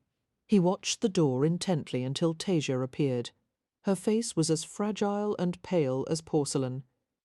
As always, she was perfectly composed, her expression serene, every strand of her shining dark hair pinned smoothly in place. The lavender gown she wore was a perfect foil for the silvery blue of her eyes. She had looked exactly this way at age 18, with an otherworldly quality that had never failed to intrigue him. "You're dressed in the colour of mourning," Nicholas said, with a touch of mockery, standing as she entered the room. "But this is a time for celebration, Cousin Tasia." He gestured to the refreshments beside him. "Vodka, Zakuski?" Tasia shook her head at the sight of the little snacks so dear to a Russian's heart.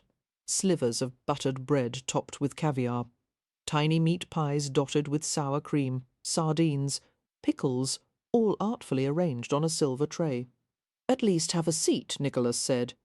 Tasia remained standing. "You owe me," she said quietly.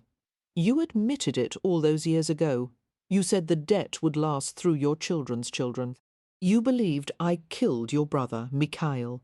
And of all the people calling for my execution, your voice was the loudest. When I escaped from Russia, you followed me to England, kidnapped me, and brought me back to St. Petersburg. You intended for me to die, to pay for a crime I didn't commit." "I was wrong," Nicholas said impatiently. "I discovered my mistake, and I did my best to rectify it." And then later, Tasia continued without inflection. "When you were exiled and you came to England half dead, I took care of you until you were well again. You might have died without my help." "I would have died," he acknowledged gruffly. "I've never asked you for anything in return. Until now." "What are you asking, cousin?" Nicholas murmured, although he knew. "Don't marry Emma, leave England for good, and never see my stepdaughter again." And what will it do to her to have been abandoned by 2 men in such a short time? Emma is young. She's stronger than you think. She'll recover in good form. His lips twisted in a half sneer. "Don't be a fool. If I leave her, she'll be devastated. At the very least, she'll never trust a man again. She'll hate you and your self-righteous English husband. Is that what you want?" Tasia's composure faltered, and a flush of rage crept over her face. "That might be better for her than to be destroyed by you day by day, piece by piece, until nothing's left of her. I'll be a better husband to Emma than any of the men she was likely to get." "Oh, a fine husband," Tasia agreed acidly, "who's done nothing so far but manipulate and seduce her. I can scarcely wait to see what comes next. You may have good intentions, Nicholas. You may even have convinced yourself that you'll be an adequate husband, but in the end Emma will be hurt by you. Because you can't change your nature. You've been shaped by a past filled with such pain and ugliness that it's warped you forever. Much of it wasn't your fault, but that doesn't matter. You are what you are. I understand why you want Emma. She has all the goodness and innocence and compassion you've never been able to feel. You intend to own her and to keep her here along with all the other beautiful objects you've collected. But I ask you now to honour the debt you owe me. You must leave Emma alone." Tasia's gaze was so bright and searing that Nicholas was forced to turn away. He recognised the justice in her request. He had always paid his debts when the time came. It was a matter of honour, of self-respect. But to give up Emma, no. Anything else he could do, but not that. His low voice broke the brittle silence. "I can't." Tasia smiled coldly, as if he had just confirmed the worst she had ever suspected about him. "You selfish bastard," she whispered, and left the room. It surprised Emma how little her family argued with her about the betrothal to Nicholas Angelovsky. Certainly they made attempts to talk sense into her, which she met with stony silence. If she gave way even an inch, it would be an invitation for them to bully her into doing what they wanted. Her stubbornness appeared to be working. Her father and Tasia seemed to understand that she wouldn't settle for anything less than marrying Nicholas. In her heart, Emma believed they would have ample opportunity to make peace later. When she was comfortably settled with Nicholas, they would see that she was content, and that their objections to the marriage had been wrong. The wedding would take place in 6 weeks, a date which caused a flurry of gossip for its extreme precipitancy. Emma hadn't expected to enjoy the reactions of others so much, especially the jealousy and astonishment of all the women who came to call. They didn't bother to hide their amazement that Emma had landed Prince Nicholas Angelovsky, one of the most desirable catches in Europe. "But, my dear, however did you manage it?" asked one of the inquisitive callers, Lady Seaford, a society matron whose own daughter was betrothed to a mere earl. "The prince never gave my Alexandra more than the merest glance, and she was quite the most attractive girl of the season. Did he take an interest in you because of his kinship with your stepmother? Was that it?" Emma smiled obliquely. "He did mention that I remind him of Russian women." Lady Seaford gave her a speculative stare over the rim of her teacup. "I had no idea the Russian women were of such a lofty stature. My darling Alexandra apparently never had a chance." Being quite dainty and petite, Tasia interceded then, as Emma flinched at the remark. "Russian women are known for their spirit and strength of character, Lady Seaford," Tasia said evenly, staring hard at the other woman. "Perhaps Prince Nicholas perceived Emma to have more of these qualities than your darling Alexandra." "Well—" Lady Seaford pursed her lips and settled into an offended silence. Emma smiled gratefully at Tasia. Although Tasia objected privately to the marriage in public, she was as much Emma's champion as ever. She had even taken Emma to her favourite designer to have the wedding dress made. It would be fashioned of ivory silk, high-necked and trimmed with delicate panels of antique lace. Together, Emma and Tasia planned the details of the ceremony, to be held in the chapel of Southgate Hall, and of the reception in the gold and white ballroom. Many of Emma's days were spent with an architect and a landscape gardener Nicholas had hired. They had designed a set of pens and buildings for her menagerie, which would be constructed on the Angelovsky estate grounds. Even Tasia had admitted reluctantly that Nicholas appeared to have gone to great lengths to see to Emma's needs. He was having a suite of rooms redecorated to suit her taste, and had sent a bundle of swatches for her to look at. Emma chose an icy shade of pale blue for the walls, and sapphire brocade for the draperies and bed-hangings. On the days Nicholas didn't come to call, he sent flowers and gifts, ranging from a coloured tin of sugar biscuits to an exquisite gold box stamped with the Angelovsky seal. One day he brought a necklace set with 20 diamonds, one for each year of Emma's age. Although Tasia had frowned at the inappropriateness of the gift, she had not suggested that Emma return it. Emma was bewildered by Nicholas's attentiveness. His manner was utterly respectful as he sat a proper distance from her in the parlour, or watched her tend the animals in her menagerie. He talked to her almost as an older brother would, friendly and gently teasing, but the way he stared at her sometimes, his golden gaze alight with sexual interest, as he noted her every move, made her nervous, for she was never certain what he might do. The surface was civilized, but underneath there was a passionate and unpredictable man. She still couldn't quite believe that Nicholas wanted her, but part of her understood the attraction, because she felt it too. Without loving him, she was fascinated by him. With an intensity she had never felt for anyone else. The morning of the wedding, Emma was tense and terrified. Unwittingly, her father provided the final impetus that pushed her past all indecision. Luke came to her room after she was fully dressed in her bridal attire.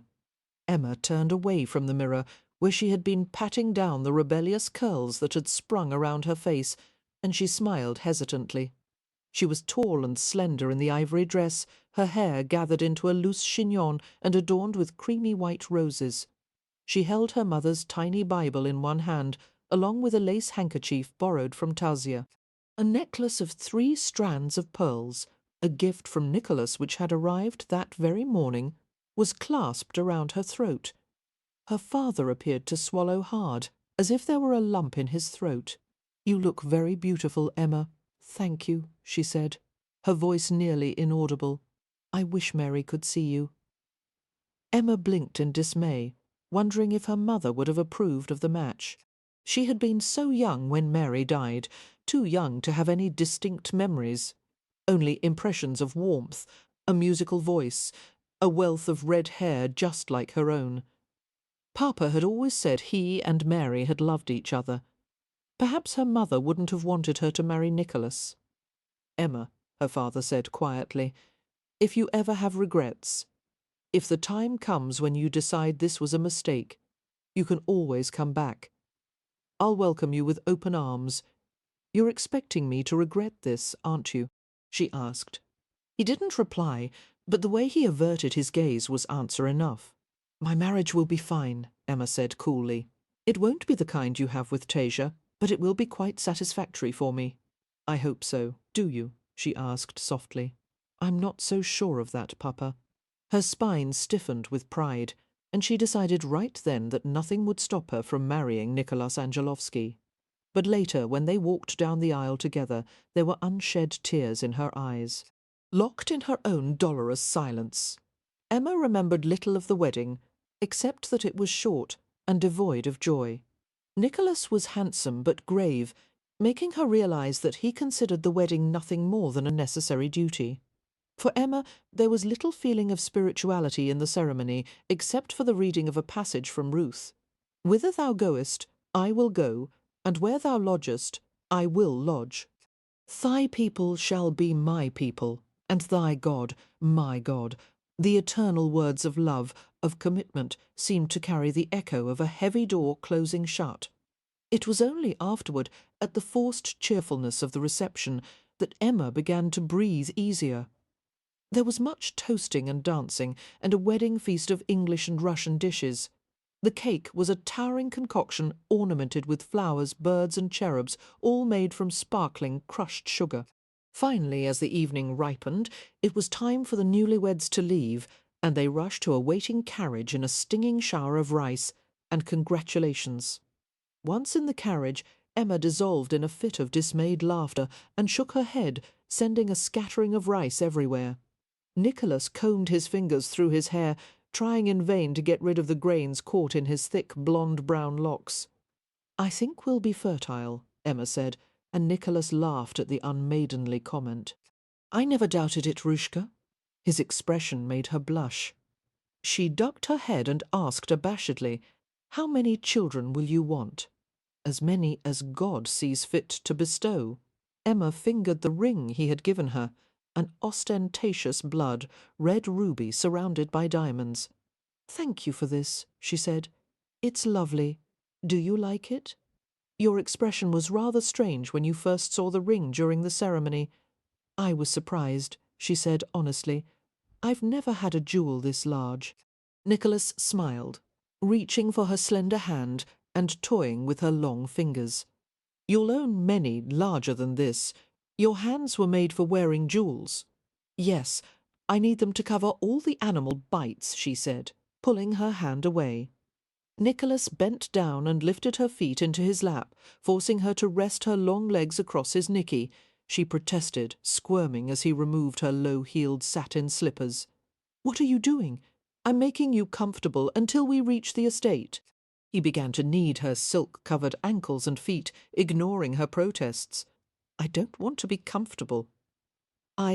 She winced as he gently rubbed her sore arches, and found herself relaxing back against the velvet cushions. "My feet are too big," she murmured. "They're enchanting." Nicholas pressed the sole of her right foot into the lee of his thighs. Emma started as she felt the hard length of his arousal against her soul, but somehow she couldn't bring herself to move away. The blissful interlude ended as they approached the Angelovsky manor, and Nicholas slipped the shoes back onto her feet. Emma was filled with wonder as she realized that this palatial residence was her new home.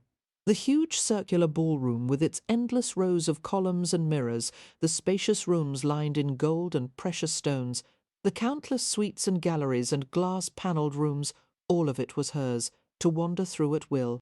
"Princess Emma," Nicholas said, as if he could read her mind, "will it take long for you to get used to the title?" I may never get used to it, she answered, making a face. The carriage stopped in front of the wide staircase leading up to the door. Nicholas assisted Emma from the carriage. There was a sudden flurry of servants, footmen rushing to open the door, the butler waiting to greet them, a view of the maids gathering in the entrance hall. Nicholas led her to the threshold and gestured to the waiting butler. "You know Stanislaus, of course, from the other times you've visited?" Emma turned crimson at the memory of the last time, when she had stayed the night with Nicholas. The butler's face remained reassuringly impassive. He spoke in lightly accented English. "Your Highness, the household offers its sincere wishes for your happiness. We hope to serve you well." "Thank you, Stanislav, Stanislaw." Emma looked up at him apologetically. "I'll practice your name until I can say it right." Before the butler could reply, Nicholas scooped Emma up in his arms, lifting her high against his chest. She gasped in surprise. "What are you doing?" "Carrying you across the threshold," Nicholas replied. "It's an English tradition, yes, only when the bride happens to be smaller than the groom." "Don't. I'm too heavy. Please put me down. Stop struggling, or I'll drop you." Emma groaned in an agony of embarrassment as Nicholas carried her inside the manor and through the entrance hall, past the waiting staff. There were a few murmurs and giggles as the servants watched their master proceed to the staircase that led to the upstairs suites. "Aren't you going to introduce me to them?" Emma asked, glancing back at the waiting group. "Tomorrow. Tonight I want to be alone with you. I can walk the rest of the way." "You'll hurt your back." "This is nothing," he scoffed. "I've carried deer across my shoulders that weighed twice as much as you." "How flattering!" Emma was silent with mortification the rest of the way. Nicholas brought her to the new suite he had decorated for her and set her down in the middle of the bedroom. "Oh," she said breathlessly, turning in a slow circle. "If you don't like it, we'll have it changed." "Change?" she repeated dazedly. "I wouldn't dream of it." The suite, with separate rooms for receiving visitors, changing clothes, bathing and sleeping, was more beautiful than anything she had ever seen before. It was suitable for royalty, decorated in shades of blue and lined with glass columns. Priceless artwork in heavy silver frames adorned the walls. A Russian heating stove covered with rose lavender tiles occupied a place in the corner. The bed was enormous, covered in dark blue embroidered silk and piled high with tasselled pillows. Opening the door of a mahogany armoire, Emma found it empty except for a few articles of her trousseau that had been sent a few days before. "Where are your clothes?" she asked in surprise. "My suite is at the other end of the wing. We won't be sharing a room." Nicholas shook his head, and Emma blushed at her mistake. Her father and Tasia always shared a bed, beginning and ending each day in each other's arms. Naively, Emma had assumed that Nicholas would desire the same arrangement. If he stayed in his own separate suite, they would miss all the little intimacies that made a husband and wife comfortable with each other. But apparently Nicholas didn't want such familiarity. Perhaps it was better this way, or perhaps some day he might change his mind. She wandered over to a mahogany table covered with a collection of small, carved figurines. A smile appeared on her face as she picked up one of the objects, a white coral swan with a gold beak and sapphire eyes.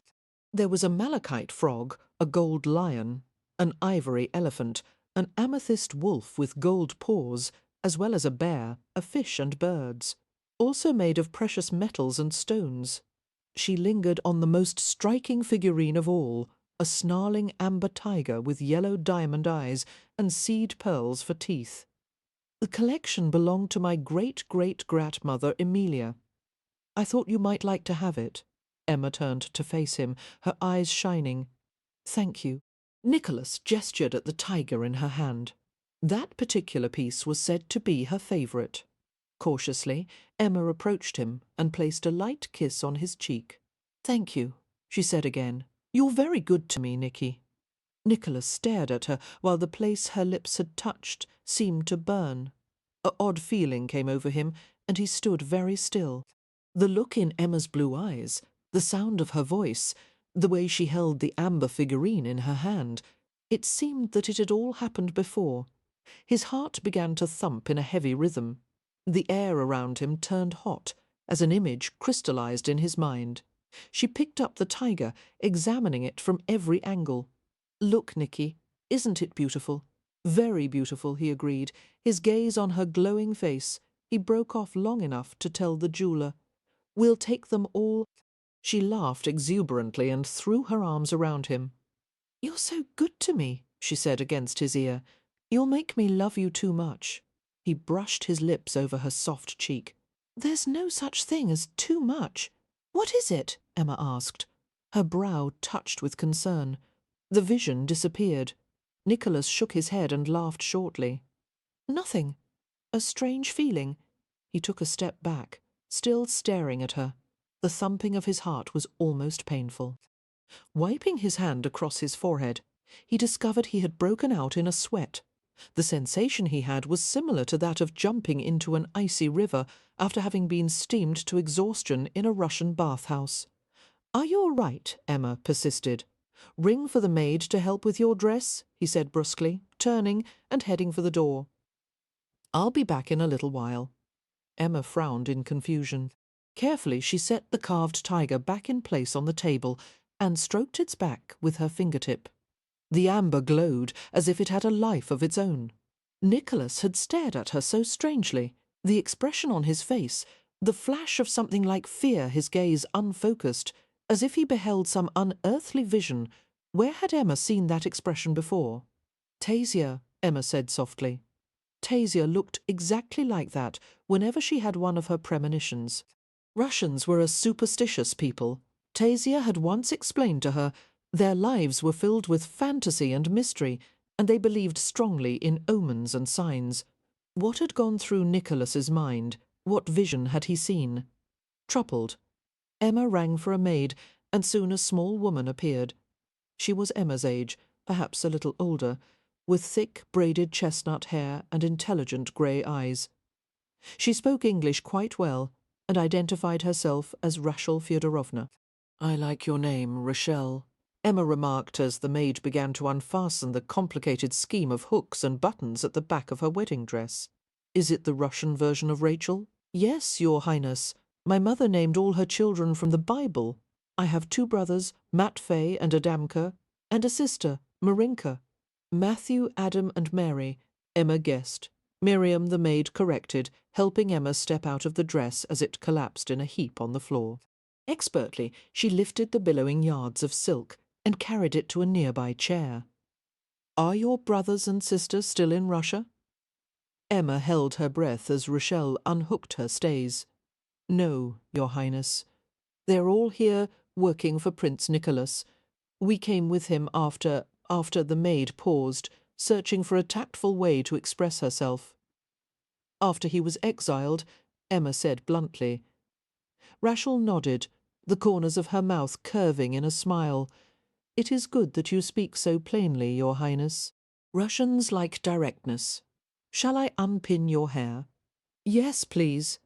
Emma sat down at a dressing table, clad in her linen undergarments. Carefully, the maid unfastened the white roses from Emma's ruddy curls and began to unplait her hair, using a silver-handled brush to smooth one section at a time. "Did you want to come to England with Nicholas?" Emma asked. "Or did you have a choice?" "Oh, yes, my family wanted to come. We belong to the Angelovskis, you see." "Not by law, of course, since the serfs were liberated by Tsar Alexander 15 years ago. But my family, the Sidorovs, has served the Angelovskis for more than 100 years.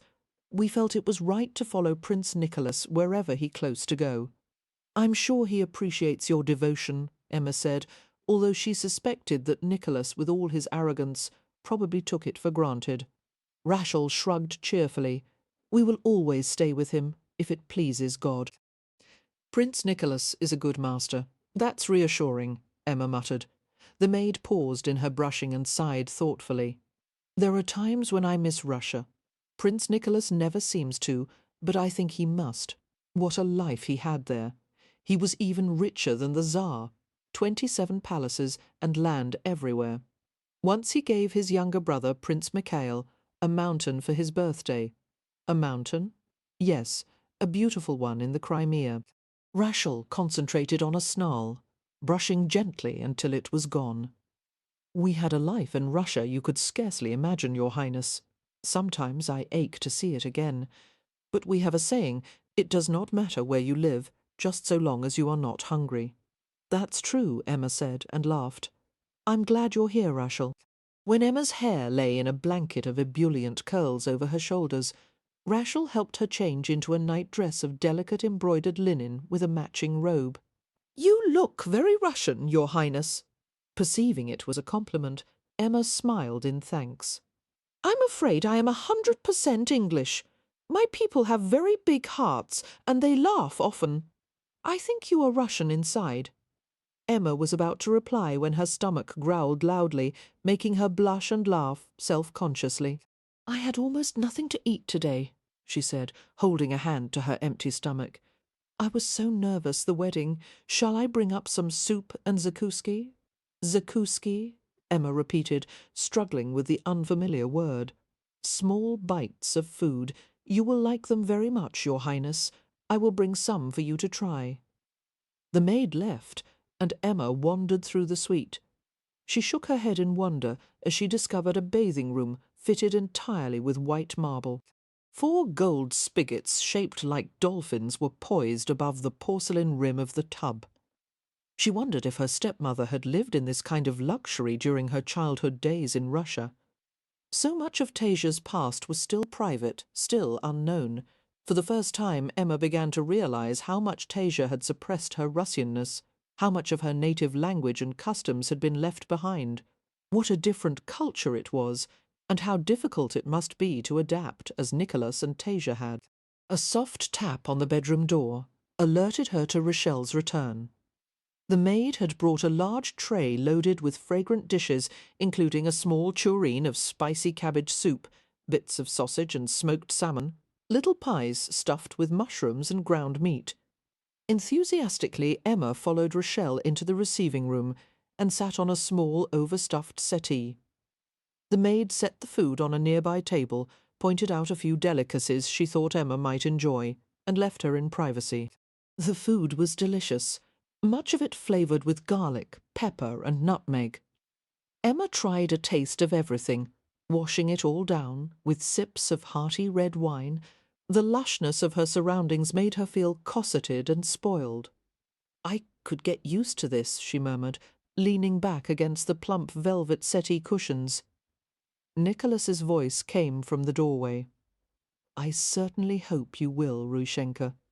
He wore a dressing robe of golden brown silk, a shade or two darker than his hair.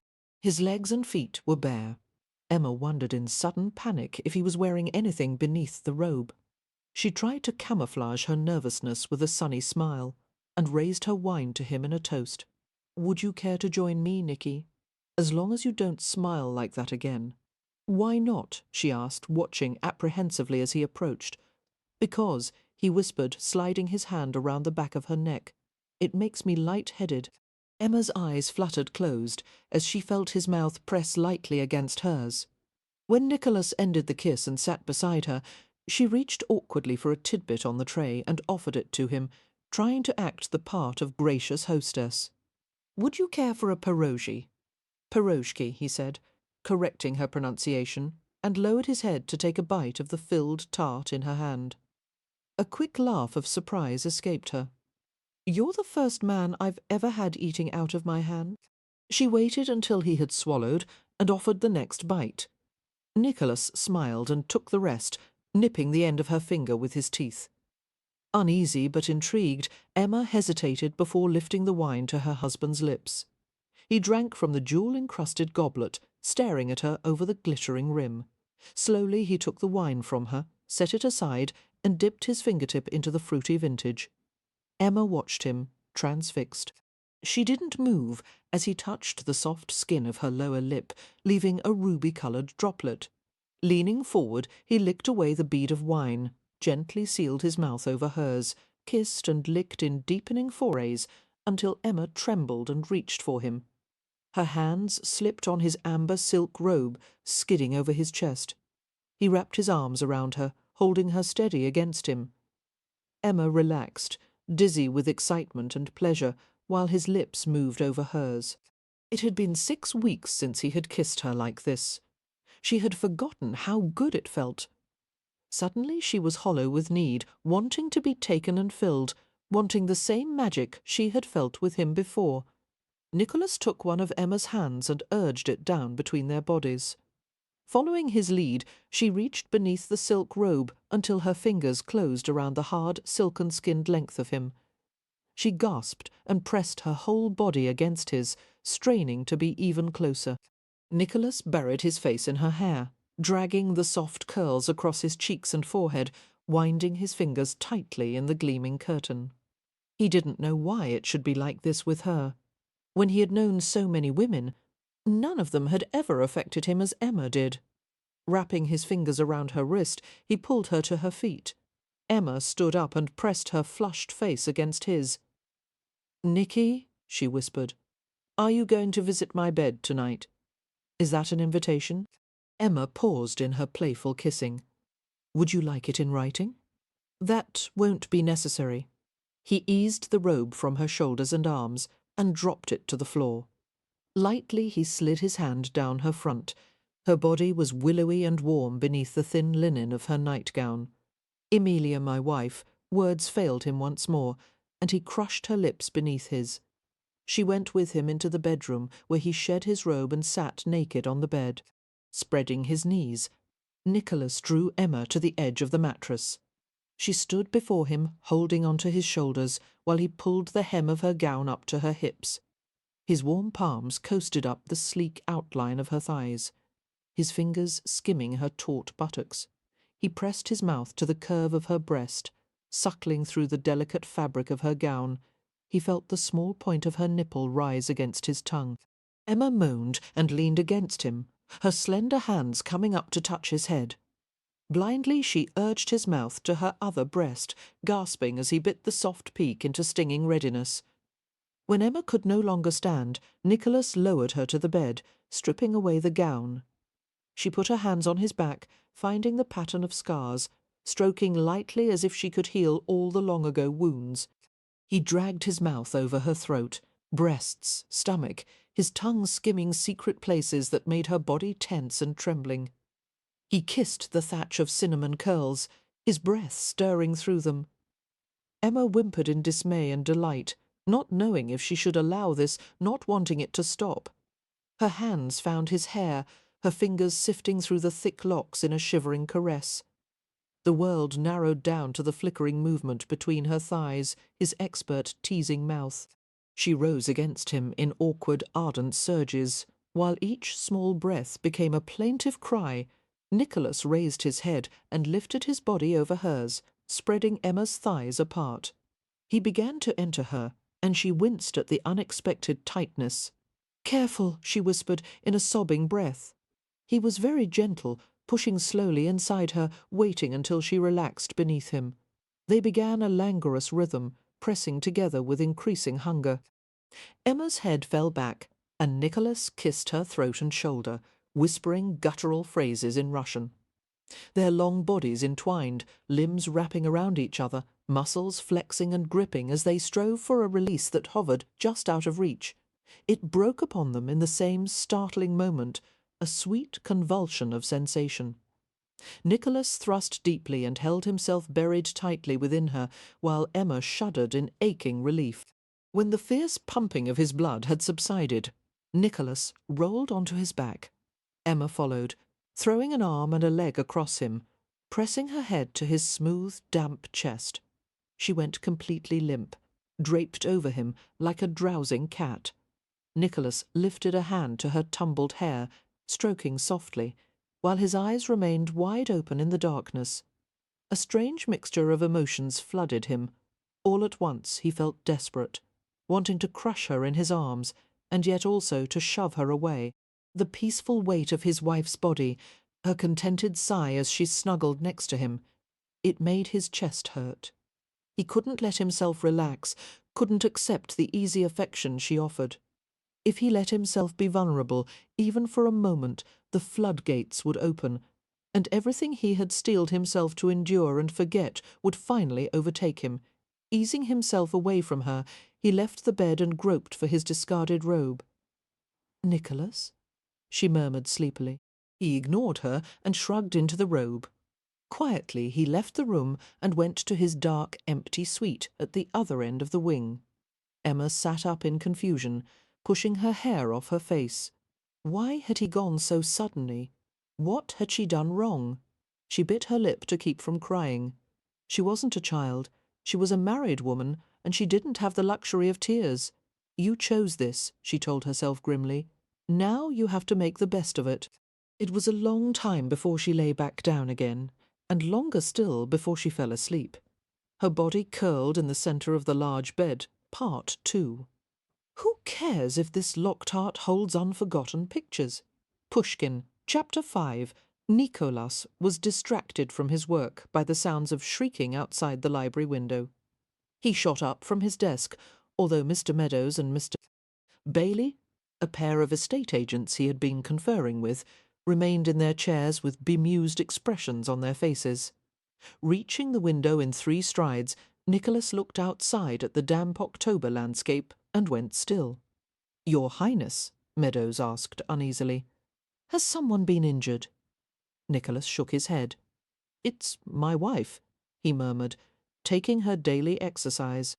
He watched with a faint smile as Emma, dressed in a white blouse, boots and breeches, romped on the manicured lawn with her dog, Samson. Anyone who didn't know her might have been moved to suggest that the princess should be institutionalized. Emma chased the mongrel over flower beds and parterre hedges, her red hair flying in a tangled banner behind her back. In a flash, she whirled around and ran the other way, while the ungainly dog bounded after her. In the past month of marriage, the Angelovsky household and tenants had become accustomed to Emma's uninhibited ways, even to the sight of her striding around the estate in men's clothes. Walking through the house hand in hand with an elderly chimpanzee had also become a commonplace occurrence. Frolicking on the lawn with her dog was mild in comparison to everything else. Nicholas said nothing about his wife's eccentric behaviour, for the simple reason that he enjoyed it, especially when it shocked others. He relished Emma's agile and unconventional mind, her straightforwardness, her lack of pretension. She had the boundless energy of a child, working herself to near exhaustion and then releasing her tension by riding her horse at neck-breaking speed or sprinting across the fields in pursuit of Samson. Nicholas enjoyed almost every moment of being with Emma, except for the times when she turned unexpectedly quiet and sweet, wanting to snuggle close to him and rest her curly head on his shoulder. Then he was forced to pull away from her before he was consumed with blind panic. Emma had no idea of the way she threatened him. The promise of destruction she brought with every smile. He would not, could not love her. But neither could he ignore his need for her. And so his relationship with her was a complicated balance of attraction and repulsion. Nicholas was about to turn away from the window when all at once Samson reached Emma and jumped on her, his saucer-sized paws hitting her slender back. She fell forward onto her stomach and didn't move. Nicholas was filled with a sudden blast of energy. Without a word to the 2 startled men, he raced across the room and sent the French doors bursting apart as he took a shortcut to the outside grounds. "Emma," he called harshly, running to her still figure. He dropped beside her, his knees digging into the soft green lawn. She was making choking noises. He turned her over, the blood draining from his face as he saw her struggle to breathe. "Emilia?"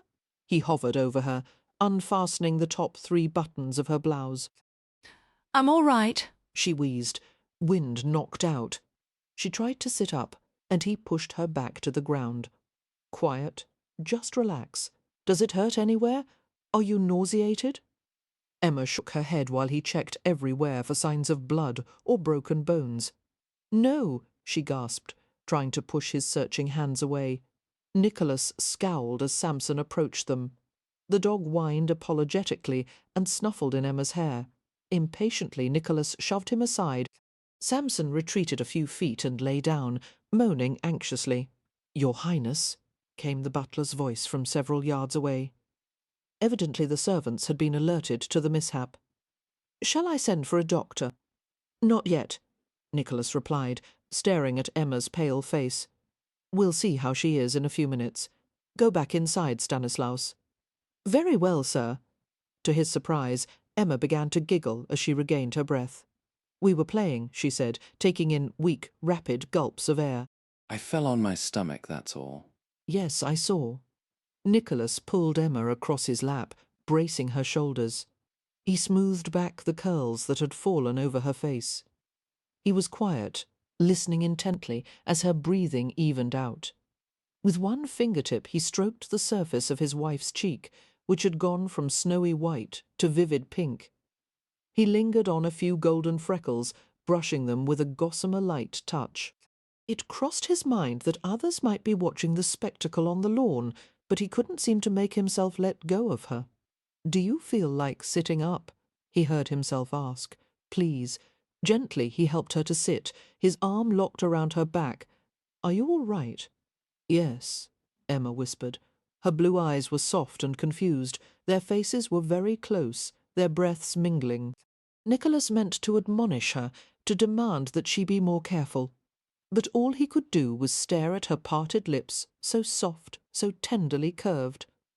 "Nicky?"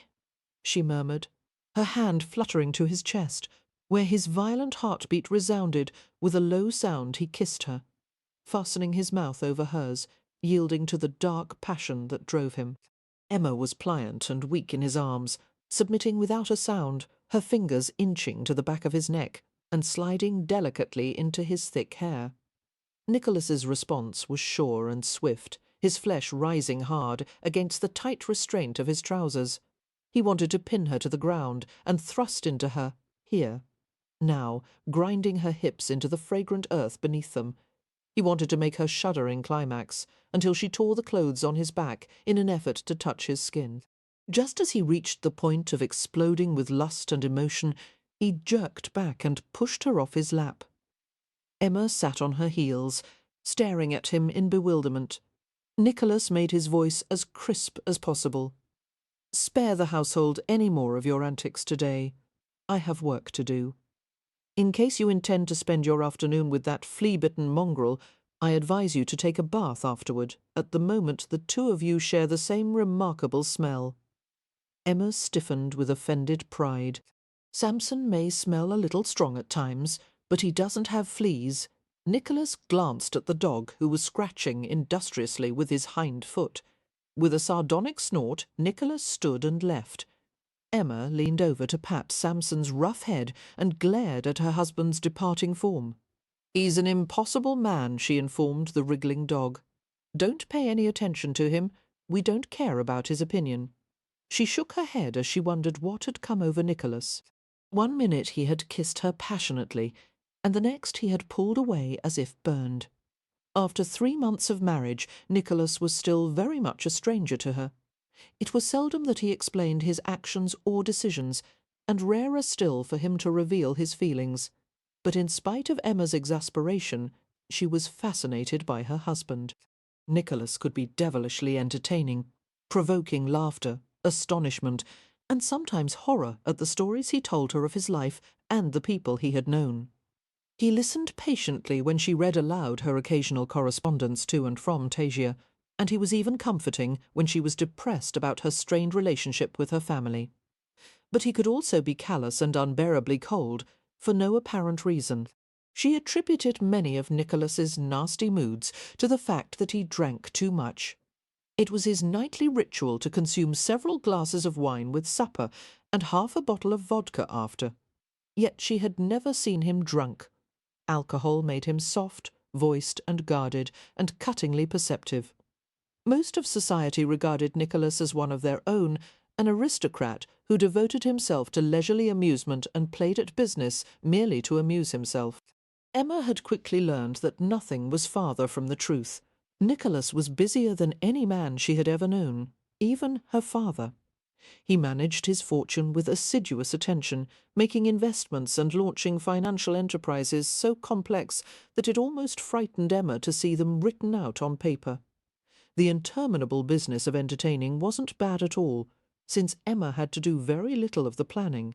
The routine had been established years before, and the servants were amazingly efficient as they maintained the house, prepared and served meals, and saw to the needs of every guest.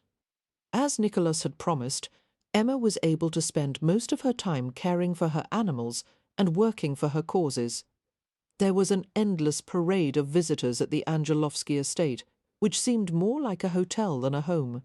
Their dinner table was constantly filled with foreign guests, many from Europe and America, and even a few from principalities in Russia. The after-dinner conversation of the men was devoted exclusively to the subject of business, percentages and profit, shares and investment and taxes. Sometimes Emma took a seat at the fringe of the complicated discussions and listened quietly. She was amused by the awe with which others regarded her husband, the way they desired to be his friend, and feared him at the same time. And she had a touch of sympathy for their dilemma. Nicholas could be beguiling one moment and incredibly scathing the next. He was cruelest to those who tried to flatter him, and told them with a lethal smile that he cared about no one but himself, and that anyone who believed differently was a fool.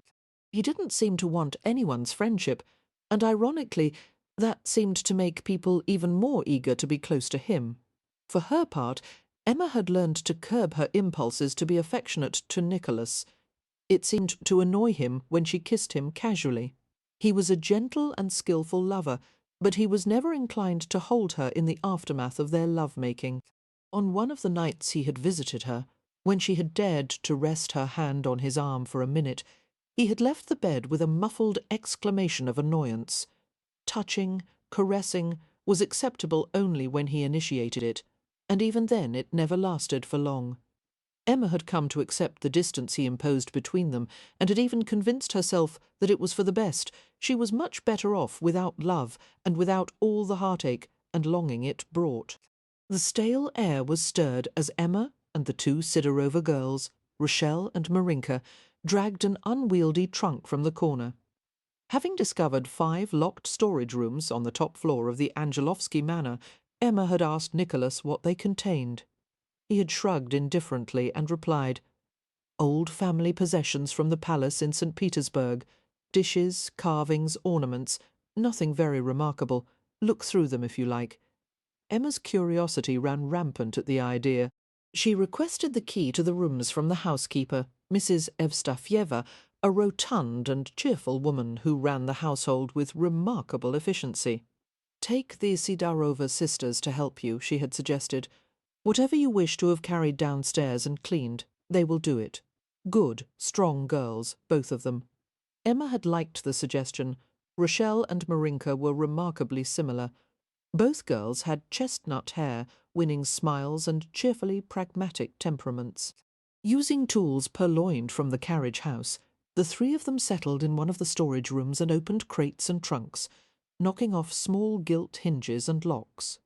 To Emma's delight, they uncovered some relics of the Angelovsky past, a bare rug trimmed with gold braid, a lady's silver toiletry set, a carved wooden box filled with embroidered veils. "How beautiful!" Emma exclaimed, gingerly unfolding one of the frail lengths of silk. "I wonder what these are for." The Sidorova sisters exclaimed in pleasure and examined the contents of the box. "They are used to cover a woman's hair, Your Highness," Rochelle said. She reached past the veils and extracted a gold circlet that had been bent on one side to form a delicate peak. A single tear-shaped ruby dangled from the point. "Shall I show you how it is worn?" she asked. Emma nodded, and remained sitting on the floor while Rochelle stood to drape the pearl-encrusted veil over her hair. Next, she arranged the diadem so that the ruby lay against the centre of Emma's forehead. "Married women must cover all their hair to hide it from a stranger's eyes," Rochelle explained, standing back to view her with satisfaction. She gave Emma the hand mirror from the silver toiletry set, but a maiden arranges the cloth so the top of her head is left exposed. Emma squinted at her reflection in the cloudy, distorted glass. "I feel quite exotic," she said with a laugh, reaching up to feel the ruby on her forehead. "It is pretty on you," Rachel commented. Marinka nodded in agreement. "You look very Russian, Your Highness. Let's see what else we can find." Emma removed the diadem and veil and continued to dig through the trunk. There were beautiful woven shawls and squares of lace, antique combs made of bone, faded silk shoes and purses covered with glinting gems. "Look at this," she said, holding up one of the little jewelled bags. The rose silk was embroidered with a Russian Cyrillic character that resembled the letter E. Rachel examined the purse closely. That may have belonged to the wife of Prince Nikolai I. Her name was Emilia. Really? Nicholas mentioned her to me once. She was his distant grandmother, wasn't she? Rachel nodded. Duh. Emilia was a peasant woman from a village near St. Petersburg. Would you like to hear the story of Nikolai and Emilia? By all means, Emma said, crossing her legs and settling herself more comfortably. By now she had noticed that the Russian household servants all shared the habit of telling entertaining tales at every opportunity. They always began the same way. Once, a very long time ago, or sometimes once in an age long gone by, Emma looked at Rochelle expectantly, waiting for the story to commence. The maid's eyes sparkled with enjoyment. Once, long ago, there was an iron-willed prince named Nikolai. He was the most valiant of boyars, and so handsome that even the sun envied him for his brightness. But Nikolai was never touched by love. Over the years his heart grew a shell of hard, cold stone. When it came time for Prince Nikolai to marry, he commanded that all the young maidens from Moskva and surrounding lands be brought to him, and he would choose from among them. 500 beautiful maidens came in hopes of becoming his bride. He moved among them and dismissed one girl after another, bestowing a gold coin on each one. As Nikolai finally despaired of ever finding a maiden to please him, he caught sight of Emilia, a lovely peasant girl. The sun had touched her hair with its rays and made it shine like the magical golden red feathers of a firebird. The longer Prince Nikolai stared at the beautiful light, the more warmth he felt in his heart, until the stone shell melted away. "This is my bride," Nikolai said, and lifted Emilia in his arms, carrying her away to his palace. The rest of the disappointed maidens were sent back to their families. Prince Nikolai and Emilia were married, to the great rejoicing of everyone in the land. They shared a great love and conceived a child, but then the story turns tragic. Why? Emma asked, intrigued in spite of herself. What happened? Soon after their marriage, Prince Nikolai fell out of favour with the Tsar, and many jealous boyars used the opportunity to turn on him. Nikolai was thrown in prison, where he took ill and died. Princess Emilia nearly died also from grief. She went to a convent to hide from her enemies, and there she bore Nikolai's son in secret. The boy grew to be as noble and handsome as his father had been, and he became one of the most powerful men in Russia, one of the consorts of Empress Elizabeth. "Is this a true story?" Emma asked sceptically. "Oh, yes, Your Highness." Emma stared at the tiny embroidered bag in her lap and toyed with the glinting beads. She was touched by the sad tale, but rather than admit it, she took refuge in a show of mild scorn. Only an Angelovsky ancestor would be so arrogant, making all the peasant women stand there for him to choose his wife. Why, I would spit in his face. Perhaps, Rochelle said with a sly gleam in her eyes. But it is said that Prince Nikolai was a very beautiful man. Sometimes that makes up a little for arrogance, yes? I don't care how handsome he was. The whole thing sounds barbaric. It was the family tradition. Those days were very different. Now, of course, Russians have adopted Western ways, and it is not done any more. Thank God for progress, Emma said.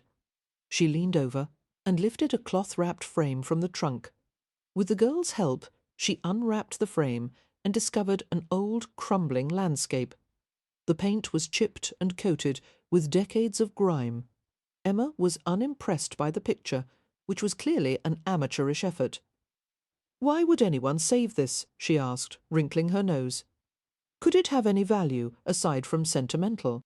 Rachel and Marinka gathered behind her to look at the painting.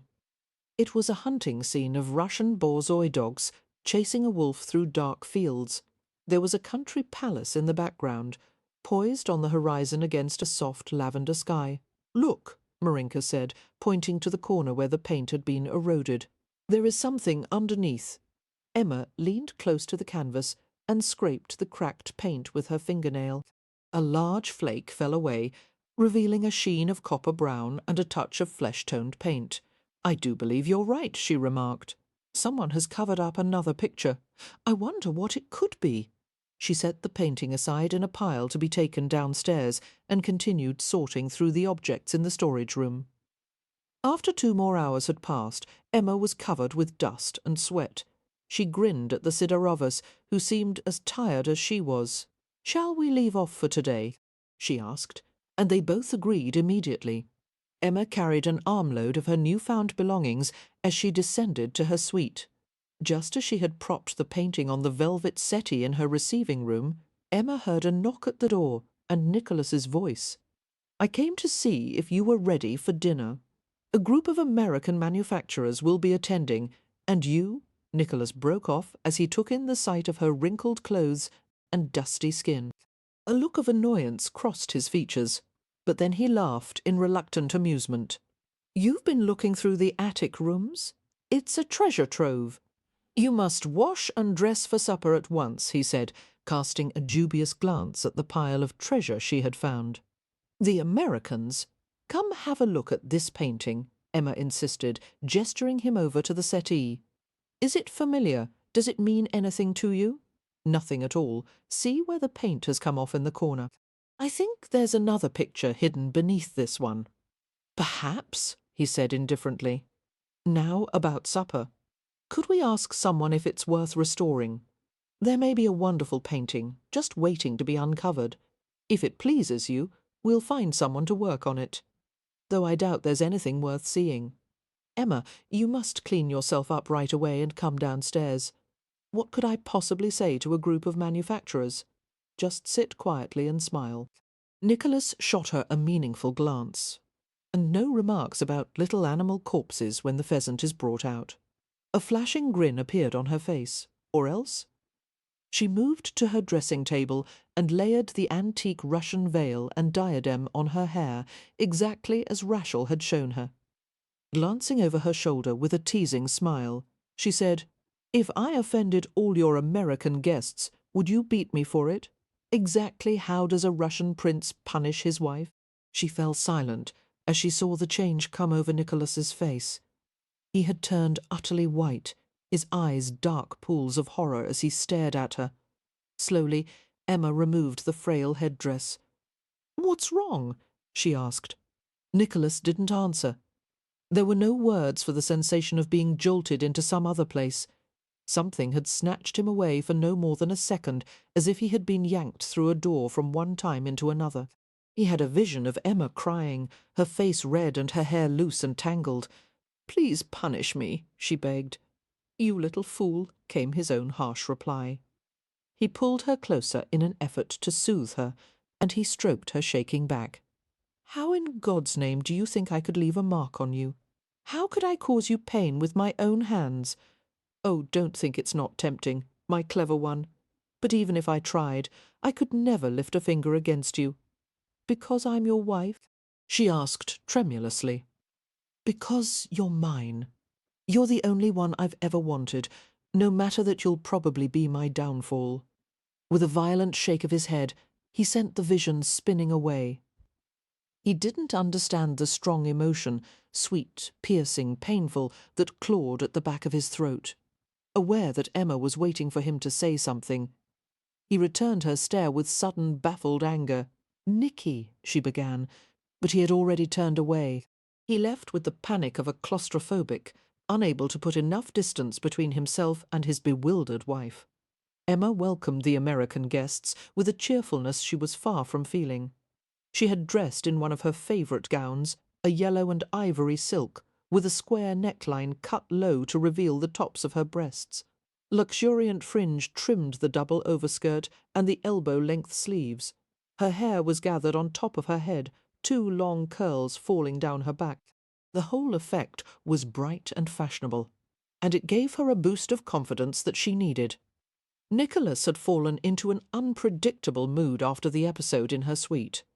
He behaved indifferently toward her, but there was a touch of scorn in his attitude that annoyed her. Emma knew that she had done nothing wrong. She couldn't help it if he had occasional spells, whatever they were, and she certainly wasn't causing them. He was drinking too much, or maybe he was overworking himself. She might visit Tasia soon and talk to her about Nicholas's problem. Tasia had always said that Russians had a very mystical and mysterious nature. She might be able to shed some light on the situation. If only Nicholas would help Emma to understand what was happening, but she knew better than to question him about it. The 10 guests were seated at the long, linen-covered dining table with Emma and Nicholas at opposite ends. As usual, the service was à la Russe, with footmen bringing hot serving dishes from the kitchen and offering a portion to each guest. Turning to her left, Emma smiled at the gentleman seated next to her, a man in his early 30s named Mr. Oliver Brixton. He was far from handsome, for his face was round and plain, and his hair was thinning, but there was a confidence and friendliness in his manner that made him appealing. "Is this your first trip to England, Mr. Brixton?" she asked. "Yes, it is," he admitted in a flat New York accent. "I've never been abroad in my life until now. My tour began in France, then Italy, now England. It isn't nearly as stuffy here as I'd feared." Emma was charmed by his honesty. "Is England more or less stuffy than New York?" "A little less to my surprise. I think it's because Americans have so much to prove since we live in such a young country. In New York society we muster all the pomposity we can, hoping it will distract others from our raw edges."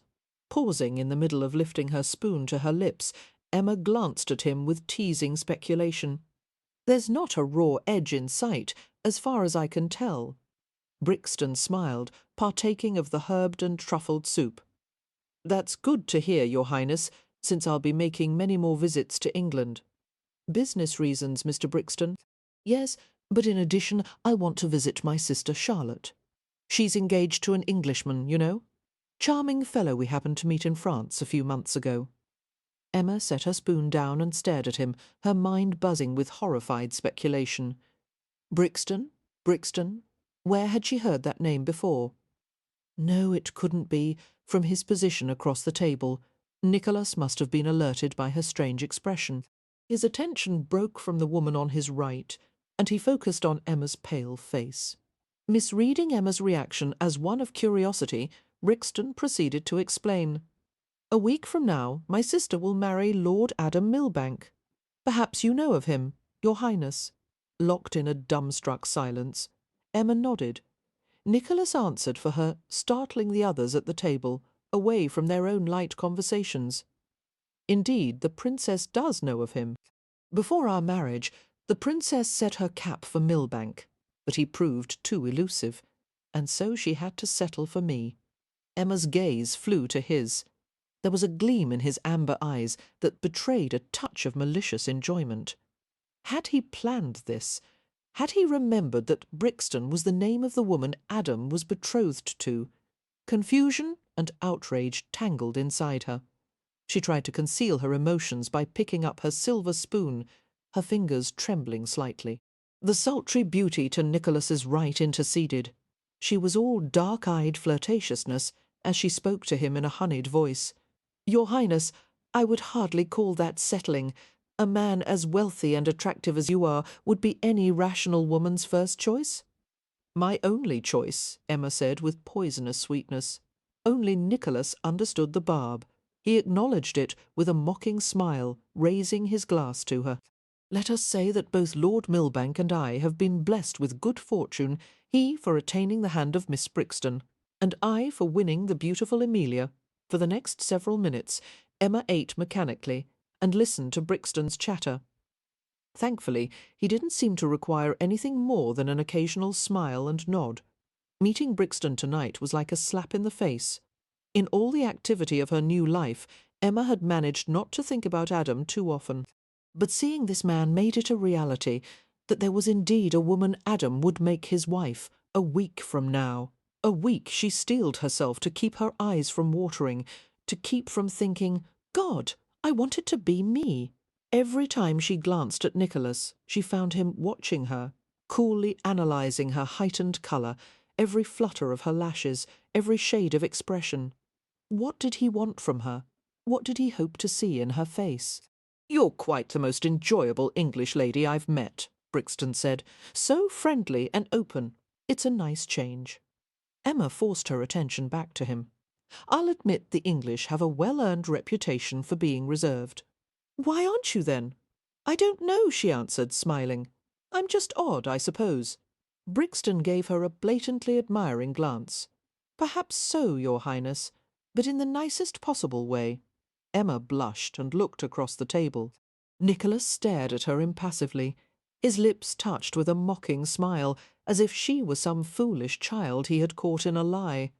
Although the interplay between Emma and Nicholas was never what anyone would call affectionate, at least they had always managed a friendly banter in front of guests. This evening it was impossible. Emma was miserably aware of the strained silences between them. Nicholas was at his most obnoxious, treating her to cold stares and jeering taunts. Emma longed to snap at him that she had done nothing to deserve such treatment. Had Nicholas guessed somehow that she had been affected by Oliver Brixton's presence tonight? Did it annoy him that she still had feelings for Adam? Was he jealous? No. Nicholas had never shown any signs of caring for her that way. It must be that his pride had been stung. Emma suffered through the rest of the evening, profoundly relieved when the guests finally took their leave after midnight. Without a word to Nicholas, she hurried up to her suite and slammed the door. The effort of smiling and eating and making conversation had exhausted her. Trying to calm her jangling nerves, she rang for Rochelle to help her undress, and paced around the suite until the maid arrived. Seeming to understand her mistress's fury, Rochelle was silent and efficient as she unfastened Emma's gown and unhooked her stays. "I can do the rest," Emma said shortly, motioning for her to leave. "Thank you, Rochelle. Spakoinig noki."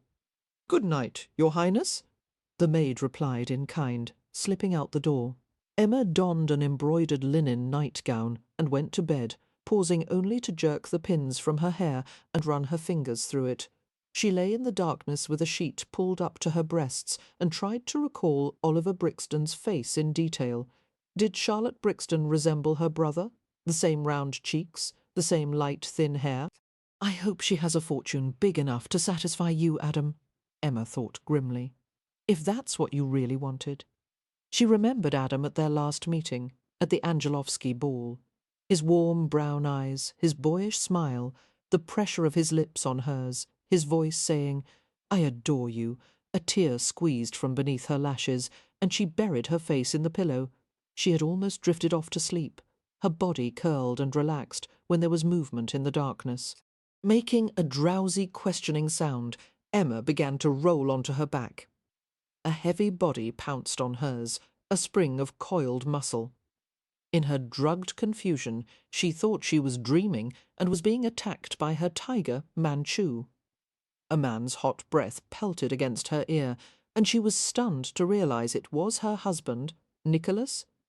He pinned her to the mattress with his weight. Although he was fully clothed, the insistent jut of his arousal was unmistakable as it pressed against her bottom. Emma gasped in surprise, wriggling to free herself as his liquor-soured breath wafted to her nostrils. "You're a possession to me, do you understand?" came Nicholas's sneering voice. "I own every damn bit of you. I knew what you wanted tonight. I saw the way you flirted and smiled while Brixton looked down your dress. You wanted me to be jealous, my scheming little wife, but it didn't work. I will never be jealous of you." Emma recovered enough from her astonishment to jab her elbow against his ribs. "Get off me, you drunken ass," she cried in a muffled voice. Nicholas flipped her over and pressed himself between her thighs. He was breathing heavily, from rage or passion, or from some volatile mixture of both. "You want to tie my soul into knots," he muttered, "but you won't make me feel anything I don't want to feel. I will never love you." "Who asked you to?" Emma replied hotly. Then she was still, and in a peculiar flash of understanding, she knew that Nicholas was afraid, that he was fighting desperately against his own feelings. Wonderingly, she reached up to his shadowy figure, her fingers touching the rumpled locks at the side of his head. "Nicky!" he jerked back with a furious sound. "Don't call me that." "Coward," she said, the accusation soft but clear. "Why are you so terrified of being close to me?" Emma felt his tremor of anger as he crouched astride her hips, anger that made his bones lock and his muscles clench. Then Nicholas gave a defeated groan and bent over her. His mouth sought hers, yearning, passionate, and his hands tore at her nightgown to find her willing body beneath. She moved to help him, pulling at her own clothes and his, ripping his white lawn shirt, yanking at his trousers with such urgency that the buttons popped. When their clothes were shredded and disarranged, Nicholas pressed his bare skin against hers. He fastened his mouth against the sweet softness of her throat, sucking and licking, working down to her breasts. Moaning in pleasure, Emma opened her thighs and reached down to guide him inside her. He was taut and enlarged, filling her until she quivered with the ecstasy of it. She pushed upward to take more of him and gasped as he rolled over in an unexpected movement. She rose above him, riding him steadily, pleasuring herself on his aroused body. Nicholas pulled her down to his chest and hugged her as he thrust straight into her centre. Emma moved her mouth against his ear and caught the soft lobe in her teeth, making him growl with desire. Clasped against his long, scarred body, she felt the waves of excitement deepen until she was lost in a searing climax. She sobbed against his neck and writhed in delight. Almost immediately, Nicholas convulsed with the same pleasure, his breath hissing through his teeth as he drew a sharp breath. He made a low, helpless sound and pushed one last time, holding himself deep inside her. Knowing his dislike of being touched too long, Emma began to roll away. Nicholas gripped her hips in a reflexive movement, holding her against him. They lay together for several minutes, breathing, relaxing, while the cool air dried the perspiration on Emma's back. A new feeling came over her, a sense of calmness and quiet she had never known. Nicholas's heartbeat was steady beneath her ear, his hands gentle as he traced the curves of her hips and bottom. The hair at her temple was stirred into flutters by his breath, and his lips brushed her cheek. It was the most tender gesture he had ever made to her. Soon Emma was lulled to sleep. She was so tired, too tired to make anything but the faintest protest as she felt him leave her during the night. The first thing Emma saw when she awoke was the flattened pillow beside hers. She lay amid the jumble of sheets and experienced a strange feeling of lightness, almost giddiness. Last night with Nicholas had been different from any other time he had visited her. He had been so intense, savage, and the moment of intimacy afterward, it was as if they had crossed a boundary Nicholas had never intended to reach. Remembering, Emma turned crimson with an excitement she couldn't explain even to herself. What would Nicholas say to her today? She took a long bath and scented her wrists and throat with spicy perfume, then tied her hair at the nape of her neck with a crisp peach-coloured ribbon. With Rachel's help, she dressed in a white ruffled blouse and a peach skirt. There was a deep side pocket on the skirt, adorned with a large silk rosette, pleased with her clean-scrubbed, glowing appearance. Emma went down to breakfast, just as the clock chimed 9. She was gratified to find that Nicholas was at the breakfast table, behind a concealing screen of newspaper. He didn't bother to rise or even glance at her, only flipped a page with meticulous care. "Good morning," Emma said brightly. The newspaper lowered a few inches to reveal her husband's expressionless face. His hair was damp and freshly washed, his golden skin gleaming from a close shave. Emma wondered if, like her, he had taken special pains with his appearance this morning. "It's not often we have breakfast at the same time," she commented, seating herself beside him. "I'm usually out with the animals at this hour. Why not today?"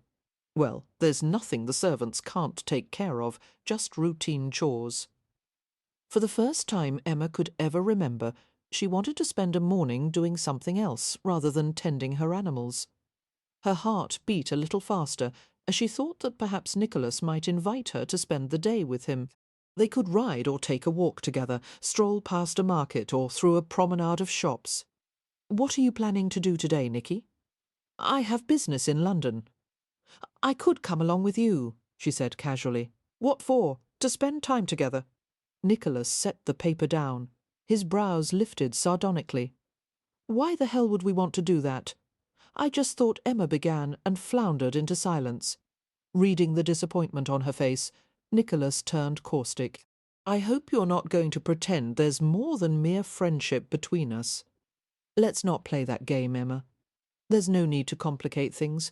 Surely even you aren't naive enough to have romantic illusions about me? In the wake of her rapidly deflating pride, Emma's temper began to seethe. You're the last person I'd ever have illusions about. That's a relief. Don't ever become soft-hearted, Emma. There's no faster way to bore a man. Well, I'd hate for you to become bored, she said, struggling to match his cool, jeering tone. Just as the exchange promised to escalate into an argument, Stanislaus came to the door of the breakfast room. Although the butler looked and sounded much the same as usual, there was a tension in his face, a line between his slanting brows that alerted both Emma and Nicholas. Your Highness, Stanislaus said evenly, there are visitors at the front entrance, a farm woman and a small boy. The woman is asking to see you. Tell her to take any complaints to the estate agent, came Nicholas's curt reply. Sir, perhaps, the butler paused delicately, perhaps you might want to hear what the woman has to say. Coming from a butler, the suggestion was astonishingly bold. Only highly unusual circumstances could have prompted it. The two men exchanged a long stare. Wordlessly, Nicholas stood and left the room, brushing by Stanislaus. Emma followed close behind, too curious to resist. They went to the front entrance of the manor and down the wide steps to where the two small figures waited outside. The farm woman was dressed in simple clothes and a threadbare shawl that had once been blue but had deteriorated to a dingy shade of grey. Her face might have been pretty except for the careworn expression and the lines of sun and weariness around her eyes. The skinny child beside her, a boy of 5 or 6, wore decent but well-worn little trousers and a corduroy coat with sleeves that were too short. He had a sullen, tanned face and thick brows that matched his black hair. The young woman spoke first, revealing a mouthful of uneven yellow teeth. This is Jacob. His ma died a week ago of ague. Her last words were for someone to bring him to you. No one in the village wants him. Anyway, I was the only one who took the trouble of looking after him. She held her hand out expectantly, wanting recompense for her pains. Nicholas's face was blank. Deftly he motioned to the butler, who gave the girl a few coins. She pocketed her reward and started down the road without a word to the boy, without even a backward glance. "What's going on?" Emma asked, in astonishment. "Who is he, Nicholas?" "It's not your concern. Go back inside." Nicholas turned to Stanislaus. "Find someone to take care of him," he muttered. "Just for a few days, until I can make arrangements." Emma stared at the boy, who waited with unnatural patience, his eyes fixed on the ground. She approached him as she might venture near a timid animal, crouching down. She sat on her heels to be at eye level with him. "Hello, Jacob," she said gently. The boy looked at her without replying. "Is that your name?" she continued, "or do you like to be called Jake?" The child had the colouring of a Russian icon, darkness and antique gold, and melancholy amber eyes shaded by bristly dark lashes. She had never seen eyes like that before, except somehow Emma stood upright and stared at Nicholas in disbelief. Her knees shook beneath her. She moistened her lips and spoke hoarsely. "He's your son." Chapter 6. His son, his son. Nicholas didn't move as Stanislaus bustled the boy to the kitchen to be fed. He was dimly aware of Emma's questions, but he ignored her as he would a pestering fly. After the child was out of sight, Nicholas made his way back into the manor like a sleepwalker. He went to the library and braced his hands on the mahogany cabinet where liquor was kept. Dully, he stared at his own distorted reflection in the silver tray on the cabinet. He had thought he would never have to see the child. From time to time he had actually managed to forget the boy's existence. To be confronted with him now, without warning, was a tremendous shock. But on top of that, to see resemblance between the child and his dead brother. Oh, God!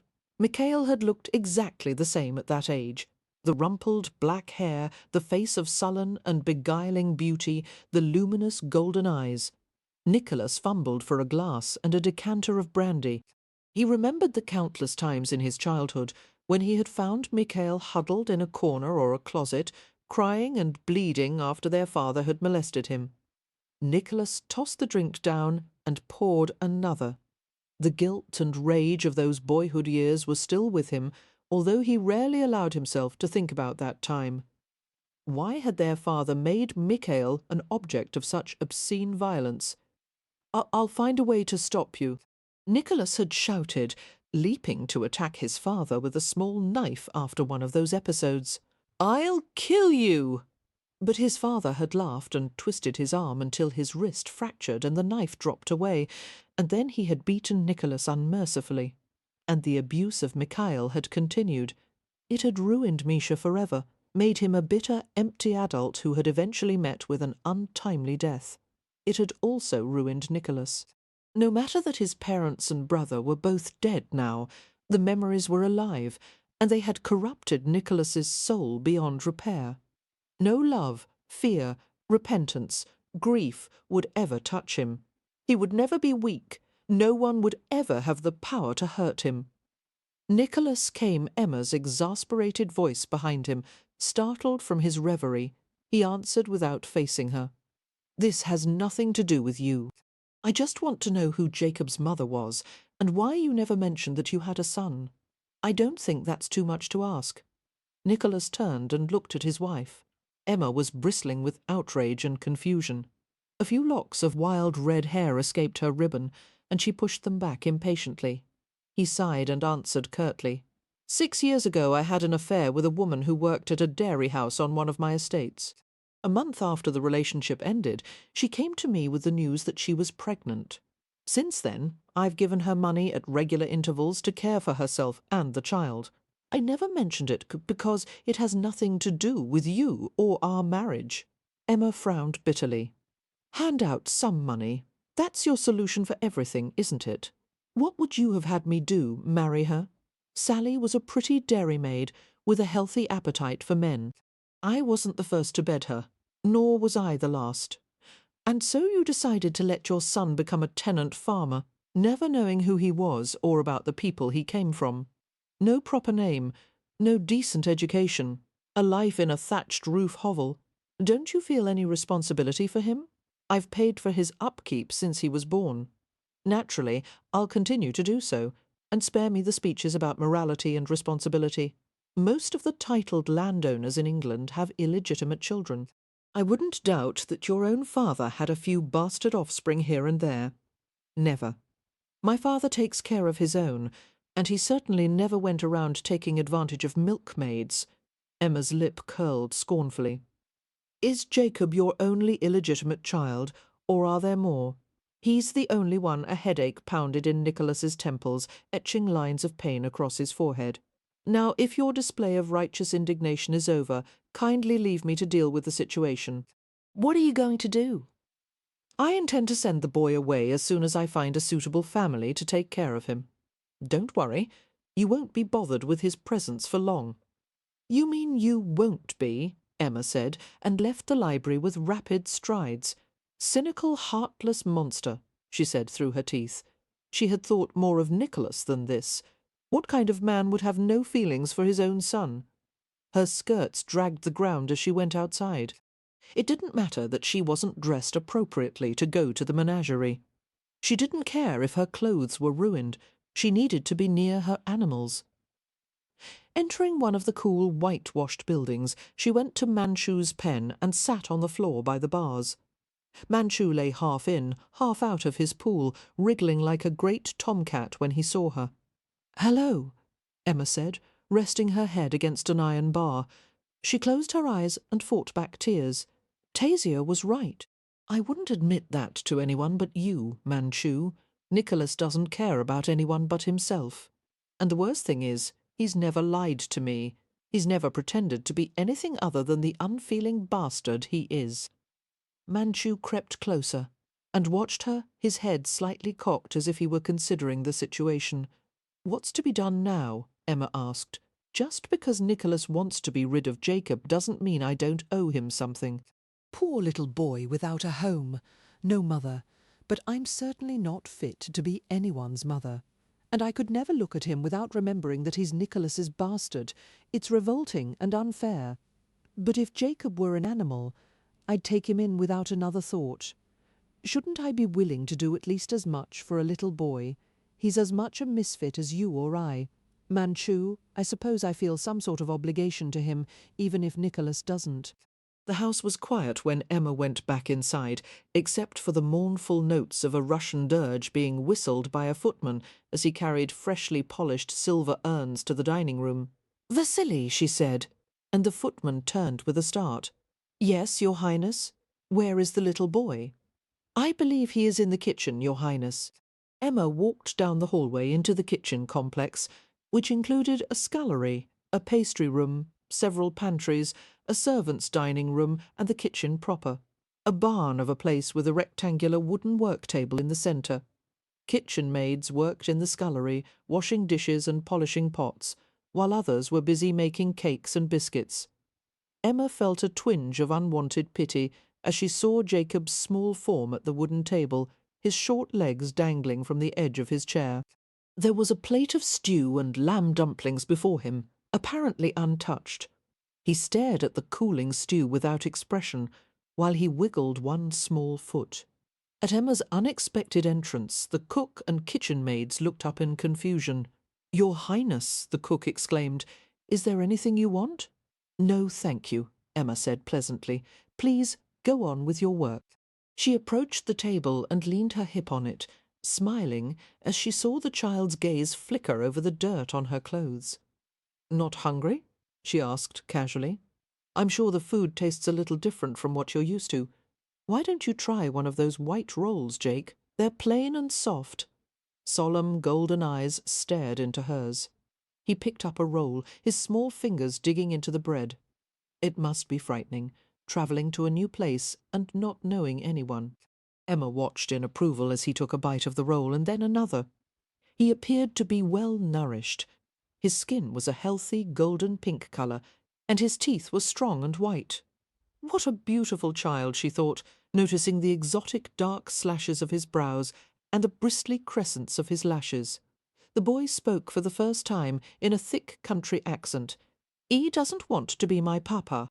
Emma tried to think of some lie, some made-up story to comfort him, but the truth was always best. "No, it seems he doesn't," she said gently. "But I'm going to make certain you're taken care of, Jake, and I'd like to be your friend. My name is Emma." The little boy was silent, picking soft clumps of bread from inside the roll and eating them in little balls. Emma watched him with friendly sympathy. "Do you like animals, Jake? I have a menagerie on the estate where I keep old and sick animals. There are horses, a chimpanzee, a wolf, a fox, even a tiger. Would you like to come with me and have a look at them?" "Yes!" Jacob put down the hollowed-out roll and slid off the chair, looking up at her curiously. "You're tall," he remarked, and Emma laughed. "I forgot to stop growing," she replied with a wink. But the boy didn't wink or smile in return, only fixed her with a wary stare. Such a mirthless child, so full of suspicion and isolation, so like his father. Jacob was an odd child, bright, but uneducated, filled with unexpressed emotions. He didn't seem to care for the company of other people, although he tolerated Emma's presence more than anyone else's. After a great deal of effort, she coaxed him to join in one of her romps with Samson, but Jacob was self-conscious and awkward with the concept of play. He never mentioned his mother or the village where he had grown up, and Emma decided not to push him into talking about his past. As the days went by, a pattern developed. Emma knew that as soon as Jacob awoke in the nursery, he would dress himself and come to the door of her suite, waiting patiently for her to appear. He shared breakfast with her in the dining room, helped with the chores in the menagerie, and endured her efforts in the afternoon to teach him to ride. He followed her like a shadow, though it was unclear whether he actually enjoyed her company or merely saw that he had no other options. The servants didn't know how to treat him, and Nicholas was determined to ignore him. "Can't you at least bother to speak to Jake?" Emma demanded at supper one night, on a rare occasion when she and Nicholas were alone. "It's been almost a fortnight since he arrived. Aren't you going to acknowledge him in some way? I plan to find a new situation for him within a week. If it amuses you to entertain the child until then, do so by all means." "What kind of situation?" "A family who will be willing to take him in return for an annuity to be paid until he comes of age." Emma set down her knife and fork and stared at her husband anxiously. "But Jake will know the family only wants him because of the money. The other children will tease him. They won't accept him."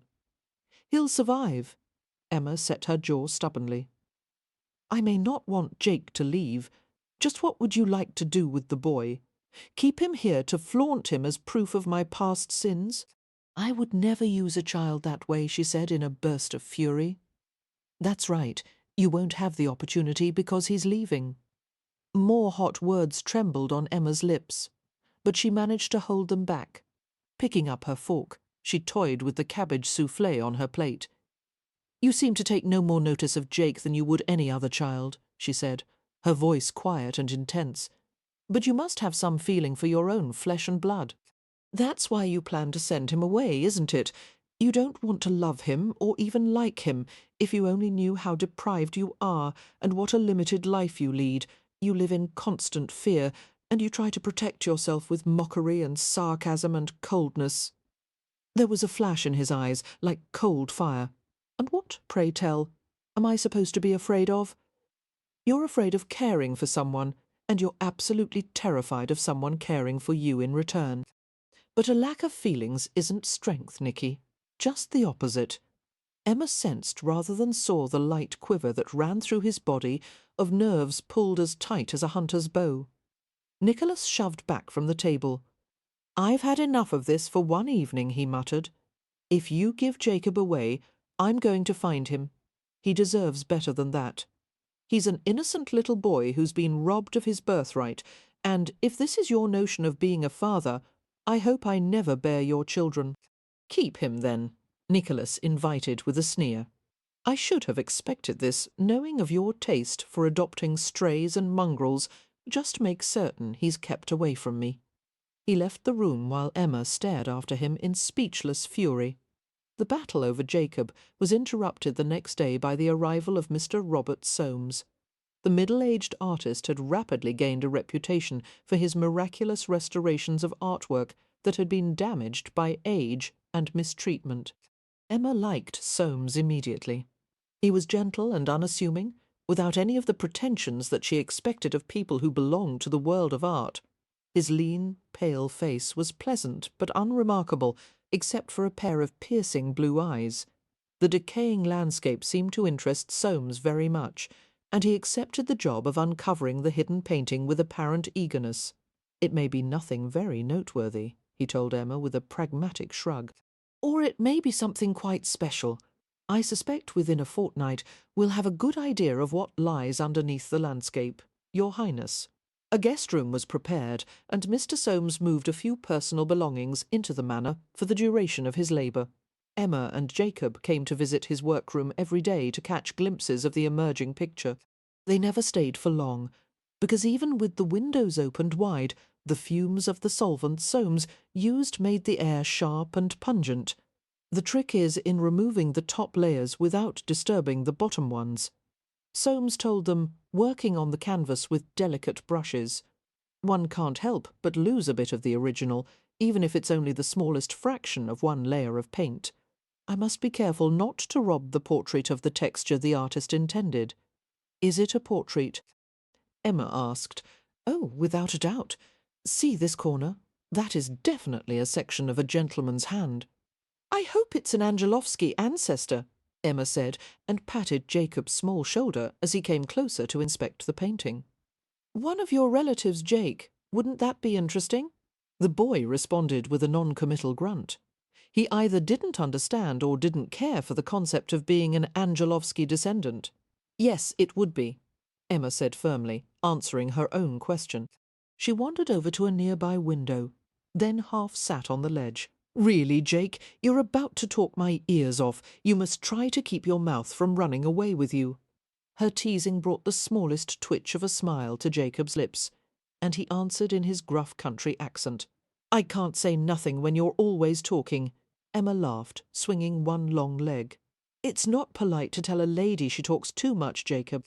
Ladies don't wear trousers, he countered, glancing at her outfit of a man's white shirt, charcoal-coloured trousers, and shiny black shoes. But I'm a princess, and a princess can wear whatever she wants. Isn't that right, Mr. Soames?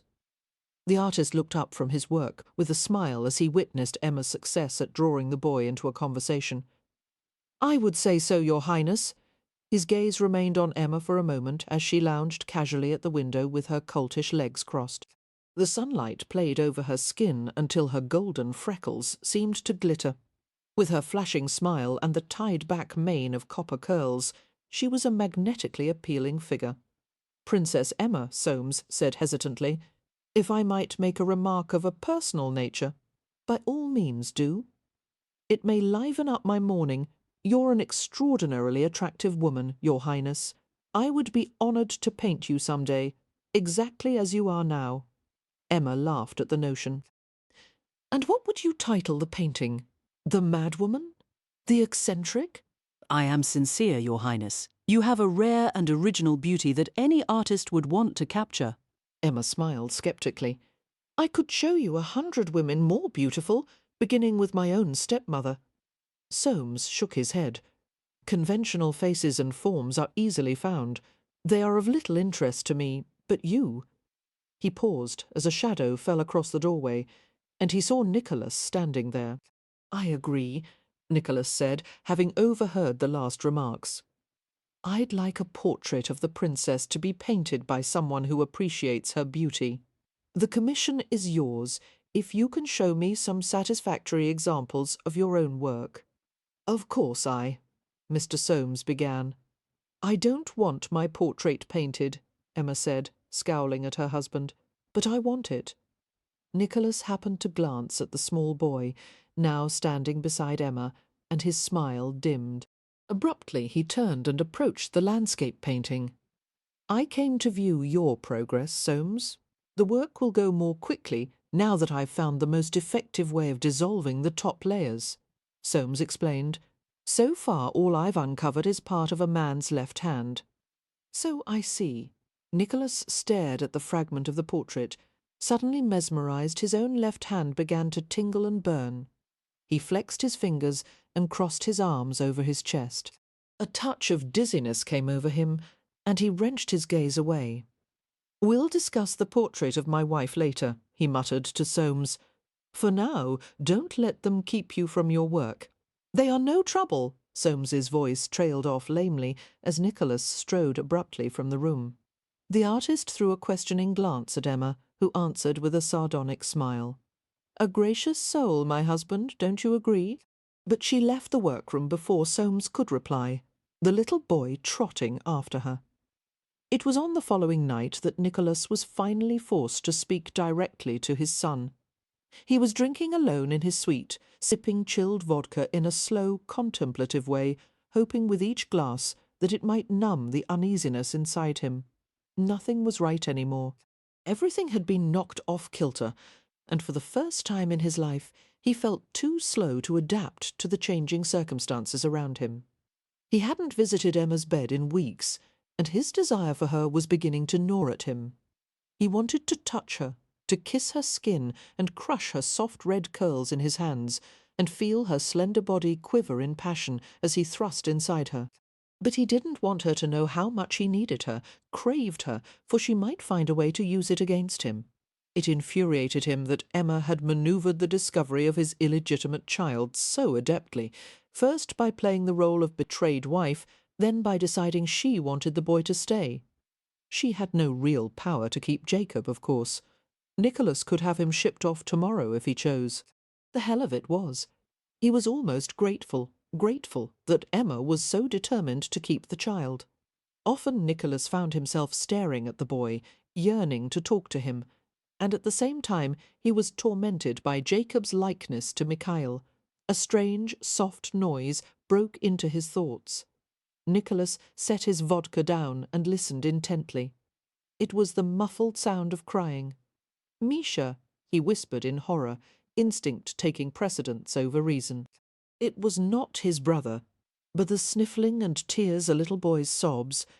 Nicholas rose to his feet and stumbled from the room, gripped by a sense of anguished fear he hadn't felt since childhood. He followed the quiet sobbing along the hall around the corner until he saw a small figure huddled by the door of Emma's suite. "Jacob," Nicholas said with difficulty. The name felt strange on his lips. The boy looked up with a startled jerk, his face unhappy and tear-streaked. His shimmering gaze reached inside Nicholas to a place of indescribable pain. "What is it?" Nicholas snapped. "Are you hurt?" Jacob shook his head and huddled more tightly against the door-jamb, tucking his feet beneath his nightshirt. "What do you want? Are you hungry? Thirsty?" Just then the door opened to reveal Emma swathed in her white gown and robe, her face soft and groggy with sleep.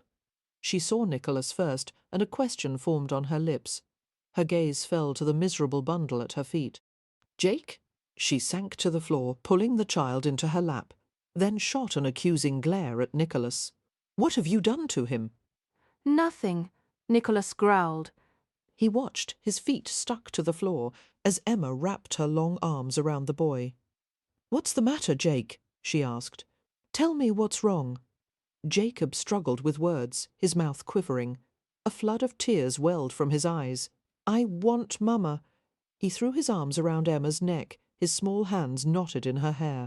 "Of course you do, darling," she murmured, holding him tightly. "Of course." She rocked him in her lap, heedless of his runny nose and wet face. The sight of a woman, especially one of Emma's class, comforting a child was rare for Nicholas. His own mother had abandoned the care of her children to servants and tutors, wanting no responsibility for their upbringing. There had never been an opportunity for Nicholas to share in the private moments of other families, except for occasional visits to the Stokehurst household. The discovery that Emma could be so maternal was unexpected, and it filled him with yearning and unreasoning anger. If only there had been someone like her fighting for him and Michael, she would never have allowed anyone to abuse a little boy. She would have comforted and protected Misha. Nicholas fought a crazy urge to kneel beside her on the floor, to put his arms around his wife and the crying child, to somehow make himself part of the scene. The coldness of his isolation made him shiver. Just then Emma looked up at him, as if he were an intruder. Her thoughts were unspoken but clear. "You can do nothing for us. You're not wanted." Nicholas left without a word, making his way down the hall and around the corner. He stopped there and leaned against the wall, shaking, consumed by memories. He thought of the night in Russia, when he had been called away from his mistress's bed and given the message about Misha. "Your brother was murdered tonight, Your Highness," stabbed in the throat, and the long search for justice, culminating in his revenge on Count Shuраkovsky. No, don't think about that. But the memory came back in a searing flash, and he saw himself walking toward Shuраkovsky's drunken form, stretched out on a rumpled bed. There had been a peculiar stench in the room, of liquor and stale sweat, and Nicholas's heart had thundered with fear and bloodlust until he couldn't hear anything else above the pounding. Not even Shuраkovsky's cry as he had beheld the face of his murderer. Keeping his back against the wall, Nicholas slid down until he sat on the floor. Dazedly he wondered what he had thought about during the time of his arrest, the interrogations, the hours of torture and pain. He couldn't remember much of it. They had asked him about Misha's love affairs, particularly the one with Shuраkovsky. It hadn't mattered to Nicholas that his brother had slept with men. After the miserable experiences of Misha's childhood, he had deserved to take his pleasure wherever he could find it. Nicholas yanked up his sleeves and stared at the scars on his wrists, where restraining ropes had torn open layers of skin and muscle. It had made the government interrogators angry when he wouldn't respond to their taunts about Misha's sexual preferences. "Perhaps you see nothing wrong in liking boys," they had said. It must be that you have the same sickness. Do you lust after other men, you perverted bastard?" Nicholas had shaken his head, unable to push words through his quivering lips. His whole body had been cold from shock and loss of blood. No, he had never lusted after men. He had always loved the grace and softness of women, the comfort of pillowing breasts, the perceptiveness of a female mind. Older women were always best, for they were less inclined to make demands. They understood about the complications and realities of life, and they were by far the most passionate, but he had never considered marriage to anyone until Emma. He had waited 7 years to have her, never doubting that she would belong to him. He had wanted her in a way that he defined not as love but as a basic need, like breathing and eating and sleeping. The problem was, she had now become a weakness. He would have to cut her out, or lose himself entirely. Nicholas rose to his feet and went downstairs, speaking curtly to Stanislaus and a waiting footman. Have a carriage brought around. He would be going out now to gamble and drink and to find a woman. Anyone would do, as long as she wasn't Emma. After comforting Jacob, Emma carried the boy piggyback to his bed in the 3rd-floor nursery. Covering him with the soft linen sheet, she knelt by the bed and smoothed a cowlick in his dark hair. "I know how it feels to lose your mamma," she murmured. "Mine died when I was even younger than you. Sometimes I used to cry because I missed her, and I couldn't even remember her." Jake rubbed a fist over his eyes. "I want her to come back," he said tearfully. "I don't like it here," Emma sighed. "Sometimes I don't either, Jake. But Nicholas is your father, and this is where you belong. I'm going to run away and leave me and Samson. That would make me very sad, Jake." He was silent, settling deeper into his pillow, his eyelids trembling with exhaustion. "I have an idea," Emma continued. "Why don't we run away for a little while tomorrow and take a basket lunch with us? We'll find a pond to splash our feet in, and we'll hunt for frogs." "Ladies don't like frogs," he said drowsily. I do. I also like bugs, worms, mice, everything but snakes. I like snakes. Emma smiled and leaned over to kiss his hair. It smelled fresh and sweet, after the vigorous soaping she had insisted on that morning. She had never felt so protective of a child, not even her own brothers, but they had a loving family, and this little boy had no one in the world except an indifferent father. "Good night, Jake," she whispered. "Everything will be all right. I'll always take care of you." "Night, Emma," he murmured, dropping off to sleep. Emma turned down the lamp and left his room quietly. She headed toward Nicholas's suite. A rush of energy filled her. It was time to confront him about the child once and for all. She would make it clear that Jake was going to stay, and Nicholas would be expected to have some sort of communication with him. It wasn't fair that the boy should have to suffer for his parents' past indiscretions. Jacob was an Angelovsky. He was entitled to all that implied. An education, an inheritance, some knowledge of his heritage, those were things he needed and deserved, and Nicholas had no right to withhold them. She was chagrined to discover that Nicholas was not in his suite.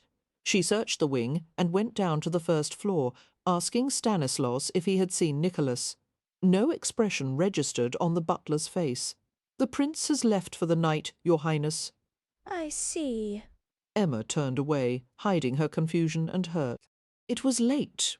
The only reason Nicholas would have left at this hour was to visit another woman's bed. Even with their petty arguments and distances, he had never been unfaithful to her before.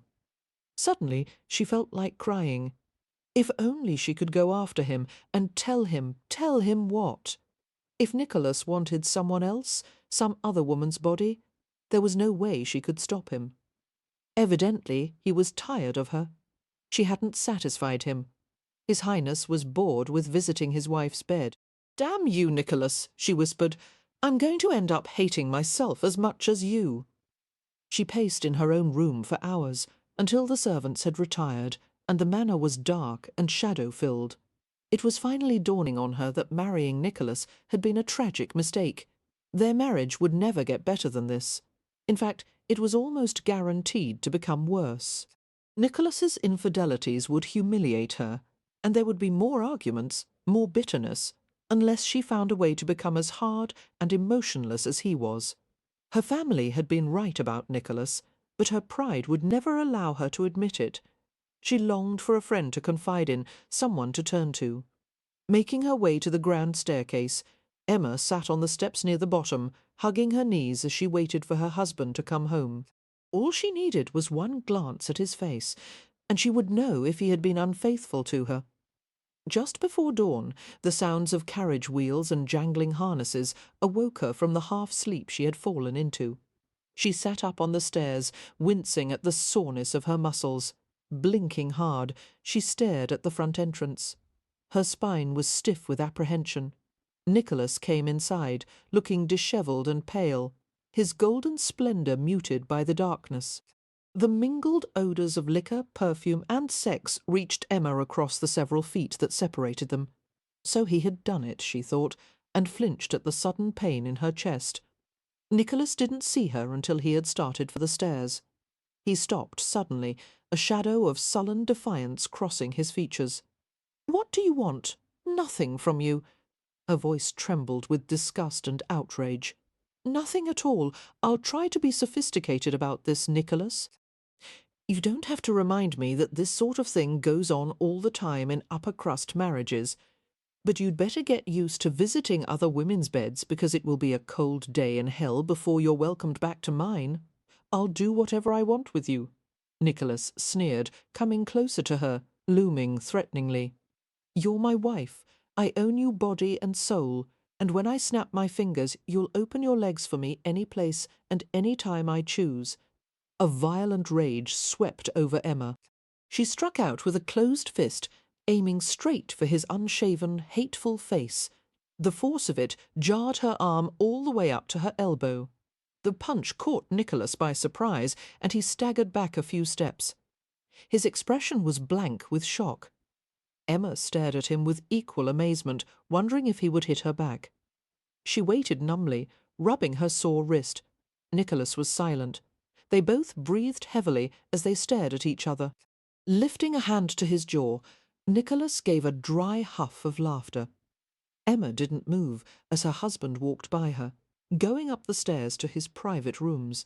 When the last sound of footsteps had faded, she sank back down onto the step and rested her head on her knees. She had never felt so trapped, so hopeless. For the next week there was no conversation between Emma and Nicholas, except for a few sharp exchanges when they saw each other in passing. It was difficult for Emma to eat or sleep. She felt as if she were living in an enemy camp, barricading herself behind locked doors at night, hurrying through the halls during the day to avoid meeting Nicholas. She knew she was beginning to look haggard even before Mr. Soames asked tentatively if she was feeling well. Nicholas, on the other hand, seemed alert and well rested, making Emma realise with renewed anger that he was comfortable with the situation. He had deliberately put a wedge between them, and he intended for it to stay. Emma did her best to ignore her husband's comings and goings from the manor, telling herself it didn't matter if he had affairs or not. Not only had he broken their vows, he didn't seem to want even the appearance of friendship with her. Everything had been all right until Jacob had arrived. Why was it so difficult for Nicholas to tolerate the boy's presence? Why did it seem to hurt him to look at the child? Ironically, as Emma's marriage with Nicholas deteriorated, her relationship with Jake grew stronger every day. He was beginning to trust her. She was determined not to betray that trust, even when he began to ask the inevitable questions about Nicholas.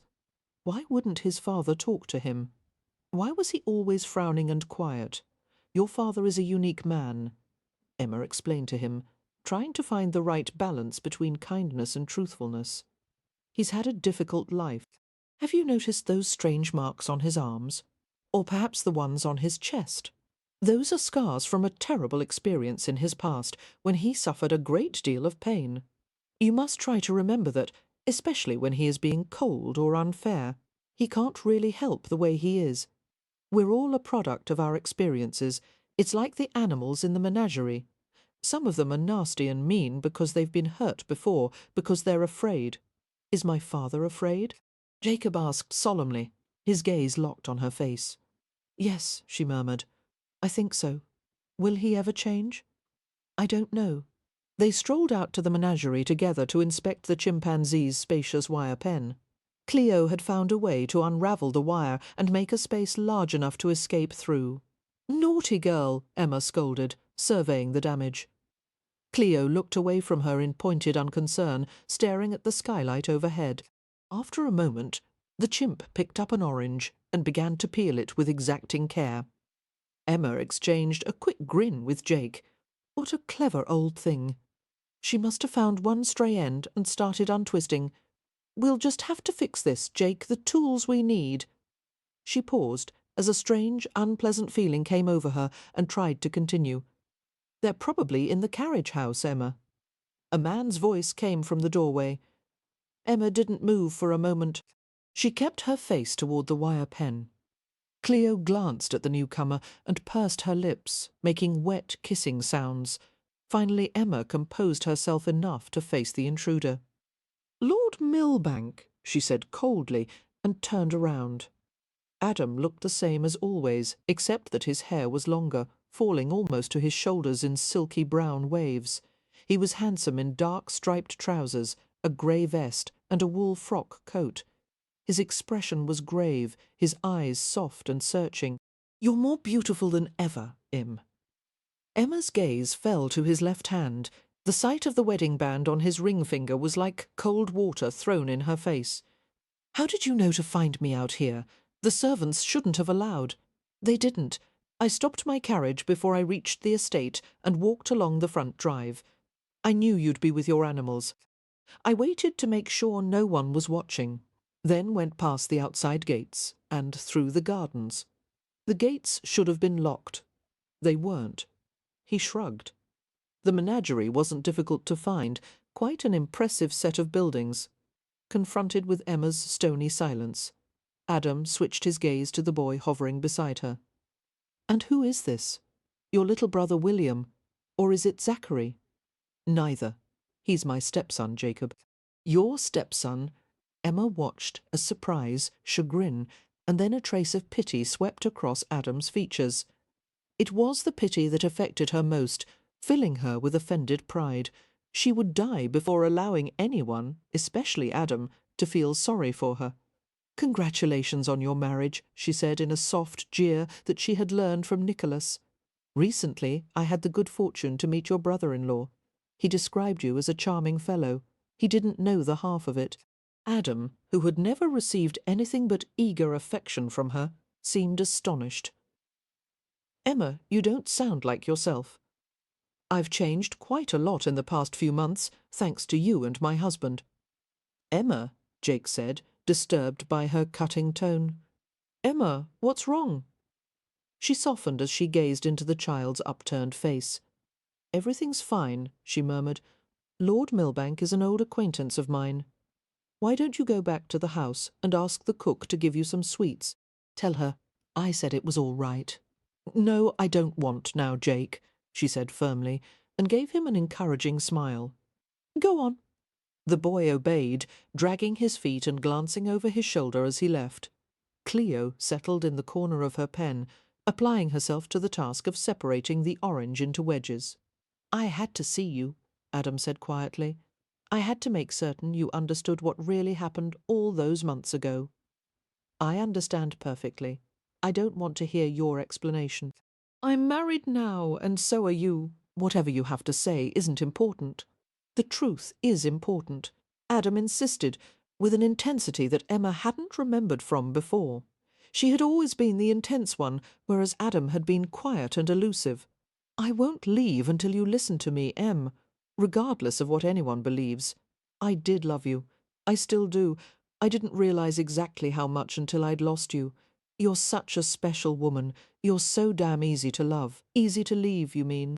He ignored her sarcasm. I was threatened into leaving you. I never wanted to, but I wasn't strong enough to stand up to him. I'll regret it every day for the rest of my life. Threatened by whom? My father? By your husband? He came to see me the morning after the Angelovsky ball. And what did he say? Emma asked softly. Nicholas told me that I was to leave you alone, for good, or he would make my life a living hell. He said I should marry someone else because I had no more rights where you were concerned.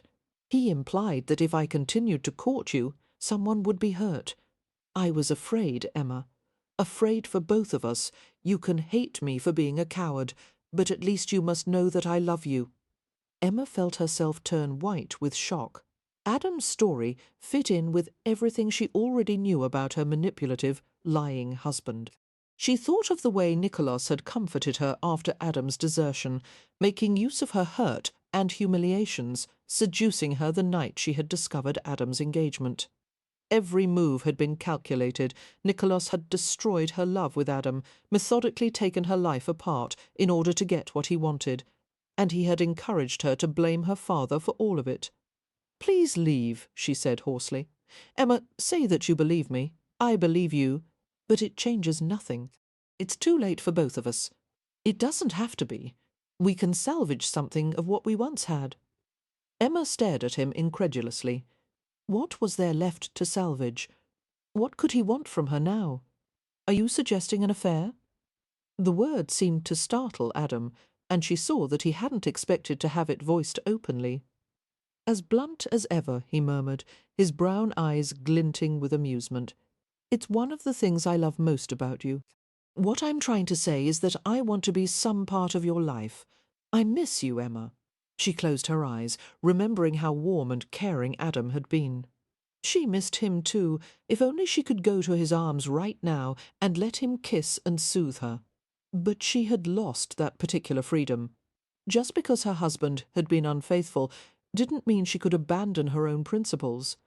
There was no excuse for committing adultery. She couldn't live with herself if she did. "I don't think there's anything I can give you," she whispered. "I'll be satisfied with the smallest portion of your heart. You're my true love, Em. You will be until the day I die. No one can change that, not even Nicholas Angelovsky." His face turned hard, as she had never seen it before. My God, someone should do the world a favour and get rid of him before he ruins any more innocent lives.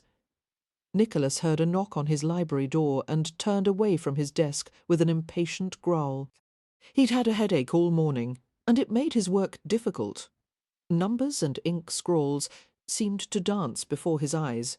Damned hangover, he thought, and made up his mind to limit his after-dinner vodka from now on. "What is it?" he asked. Robert Soames poked his head past the door, looking oddly excited. "Prince Nicholas, I've come to tell you that I've almost completely uncovered the painting. Some touch-up work will be required, of course, but we have an excellent impression of the original portrait. I'll have a look at it later. Your Highness, would you permit me to bring it downstairs for your immediate inspection? I think you'll be quite astonished." Nicholas quirked his brows sardonically. "Very well." The artist left in such haste that the door remained open. Nicholas scowled and bent over his work once more, but the lines of accounting seemed incomprehensible. He heard a little smacking noise, and he glanced at the doorway once more. The boy Jacob stood there with a sugar-coated tart in his hands, crumbs scattered on the carpeted floor with each small, careful bite. "What do you want?" Nicholas muttered.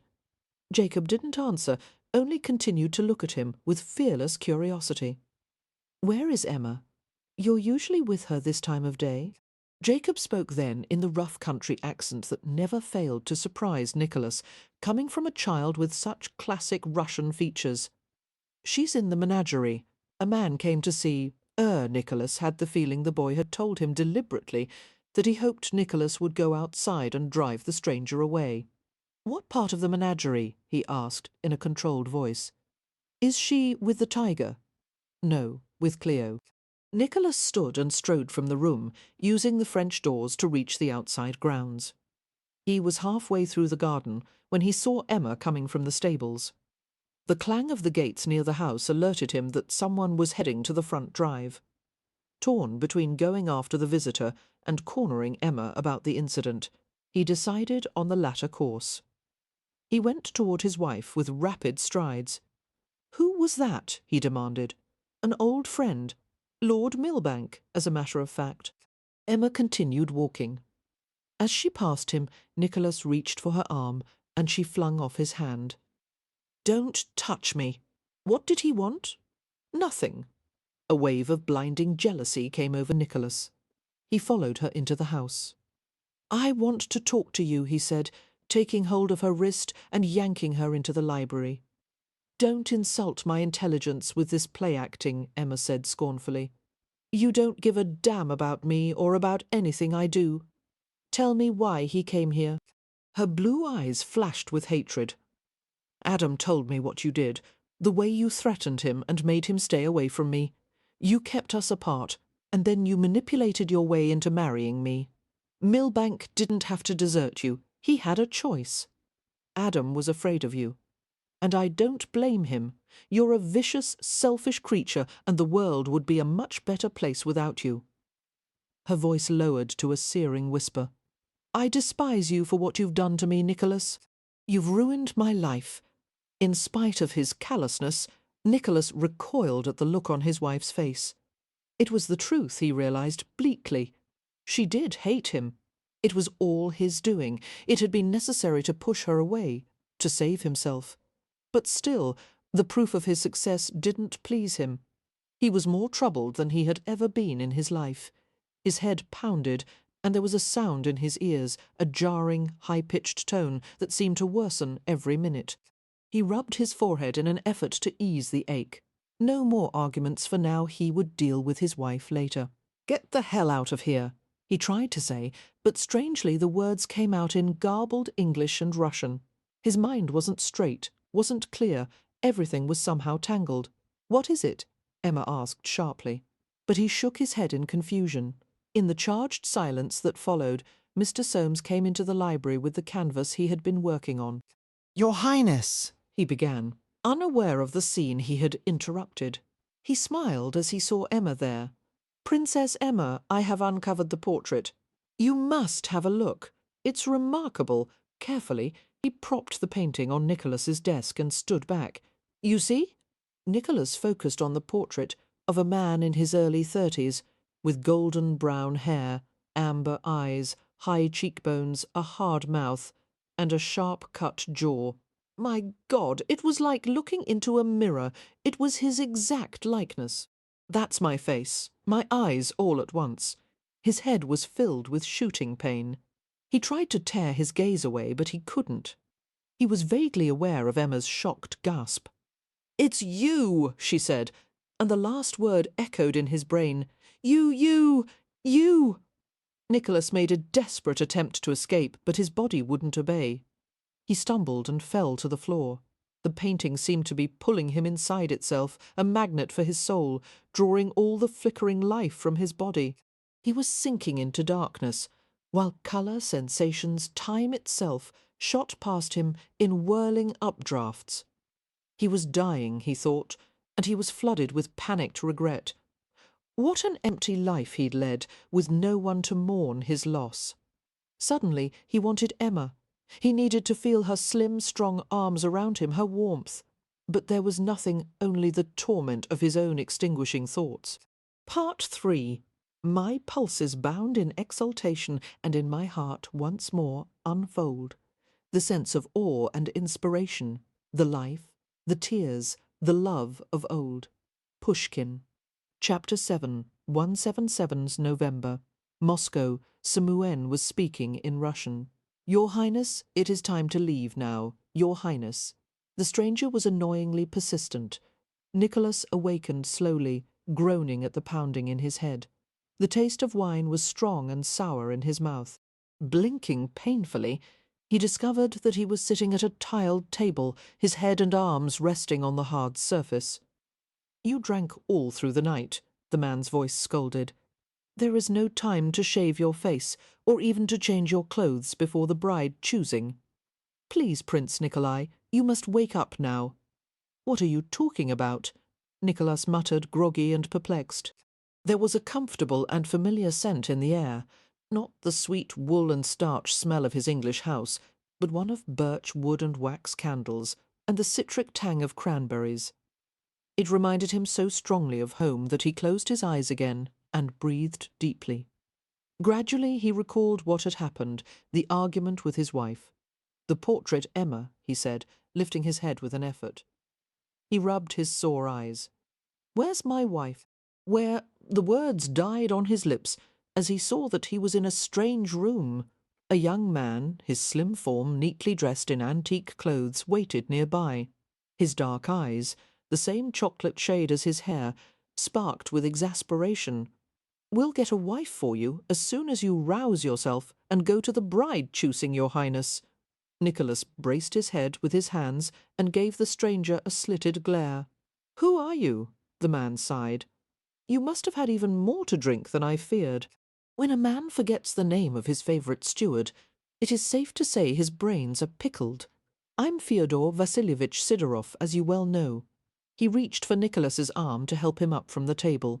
Nicholas shook him off with a soft snarl. Don't touch me. I'm trying to help you, Prince Nikolai. Then tell me where I am and what happened after. Nicholas stopped speaking as he looked down at his own clothes. He was dressed in a velvet doublet, narrow breeches, and a white shirt with billowing sleeves, garments that looked as ridiculously old-fashioned as the steward's. He flushed in embarrassed rage, thinking that someone was playing a joke on him. As he took in his surroundings, however, his emotions dissolved in a wash of pure astonishment. The room was an exact reproduction of one in the private Angelovsky house in Moscow. The parquet floor, intricately fashioned of inlaid wood to resemble a Persian carpet, the scrollwork on the furniture thickly overlaid with gold, the carved panels on the walls, all of these were things he had known in his childhood. He had left it all behind after the exile. Nicholas stood on unsteady legs. "What's going on?" he whispered. "Where am I?" His voice shot up several notches. "Emma, where the hell are you?" Sidorov began to look alarmed. "Prince Nikolai, are you feeling well? Perhaps you need something to eat, some bread? Fish? Smoked beef?" Nicholas strode past him in sudden haste, pausing with a startled jump at the threshold. He began to roam through the halls and rooms like an animal caught in a trap, disoriented, sweating heavily, his heart feeling as if it might burst from his chest. It was all here, the furniture, the wood carvings, everything he had never thought to see again. A few strangely dressed servants regarded him with confusion when they saw him, but none of them dared to speak. "Prince Nikolai?" came the steward's anxious voice behind him. Nicholas didn't pause in his headlong rush until he reached the front door and flung it open. A blast of excruciatingly cold air hit him, stinging his face, gnawing through his thin sleeves. Except for a shudder of surprise, he was absolutely still. All of Moscow was spread before him in a glittering carpet of gold and white. The estate was located on a hill near the edge of the city, rising above a sea of shining church domes topped with gold crosses. In between the churches stood houses of wood and stone, their roofs painted with green, blue, red designs. Smoke from thousands of stoves spiralled into the air, mixing with the fresh bite of snow in Nicholas's nostrils. Numbly he watched as flakes the size of down feathers descended gently to the frozen earth. The light covering of snow on the city sparkled in billions of crystalline fragments. Nicholas's knees shook so violently that he was forced to sit on the ice-laden doorstep. "Am I dead?" he wondered, not realizing he had spoken aloud until Sidorov's sarcastic answer came from behind him. "No, although you don't look far from it, and you'll certainly catch your death if you sit out here with no coat." Gently, the steward touched his shoulder. "Prince Nikolai, you must come inside now. You've appointed me to look after your household and your personal affairs. I would hardly be worth my wages if I allowed you to become ill. Come, the carriage will be readied soon, and you will go to the bride-choosing, as you wanted." Nicholas stood and continued to stare at the city. He felt like weeping in fear and joy and kissing the hard earth. Russia, his beloved country. Yet this Moscow was younger, harsher than he had ever known it. The dark, primitive forest around the city had not yet been cut back and cleared. The streets were filled with the clamour of carts, animals, peddlers, holy men, and beggars. There were no houses or carriages of modern design. The villages in the distance were sparse and isolated, unlike the thick clusters he remembered. Perhaps this was just a dream. Perhaps it would end soon. How had he come here? What had happened to Emma and Jacob? Disarmed, uncertain, he followed Sidarov back into the house. The steward produced a coat for him, the same shade of dark blue velvet as the doublet. "Allow me to help you with this, Your Highness." The heavy garment enfolded Nicholas in warmth, its line of covered buttons extending high on his chest and reaching to mid-thigh. Standing back to view him critically, Sidarov gave a grunt of satisfaction. "Not quite up to your usual glory, but I doubt the prospective bride will be displeased at the sight of you." "Whose bride?" Sidarov laughed, as if Nicholas had just made a joke. "Your bride, Prince Nikolai, whomever you choose to be your mate. I'm already married." The steward began to laugh harder. "I'm glad your sense of humour is back. Your Highness—" Nicholas didn't smile. "I'm not choosing a bride," he said, tight-lipped. Suddenly Sidarov was flustered and upset. "But Prince Nikolai, you said yourself that it is time for you to marry. You sent envoys to gather beautiful unmarried maidens from every village around Moscow. Now they're all here waiting for you. Their families have brought them from Suzdal, Vladimir, some from as far away as Kiev and the Ukraine. Are you saying you don't even want to have a look at them?" He stared into Nicholas's pale face and clucked disapprovingly. "It's the wine talking. You hardly know what you're saying. As all Russians do, you require one day to get drunk, one to enjoy it, and one to recover." "I'm not enjoying it," Nicholas muttered, hoping fervently that he was drunk, stinking, filthy drunk. Maybe when he's sobered, this would all be gone. In the meanwhile, there didn't seem to be much he could do about the situation. "Come," the steward coaxed. "We must go to the bride-choosing, at least favour them by walking along the line. Who knows? You may see a beautiful girl and fall in love at first sight." Wildly, Nicholas dragged both hands through his dishevelled hair. He didn't want to participate in this ridiculous farce. He had enough trouble with the wife he'd already married, but he decided he would play along until the dream was over. "Let's get it over with," he said gruffly. "I'll go, but I won't choose any of them." "That's fine," Sidarov soothed. "Just have a look. It's only fair after they came so far."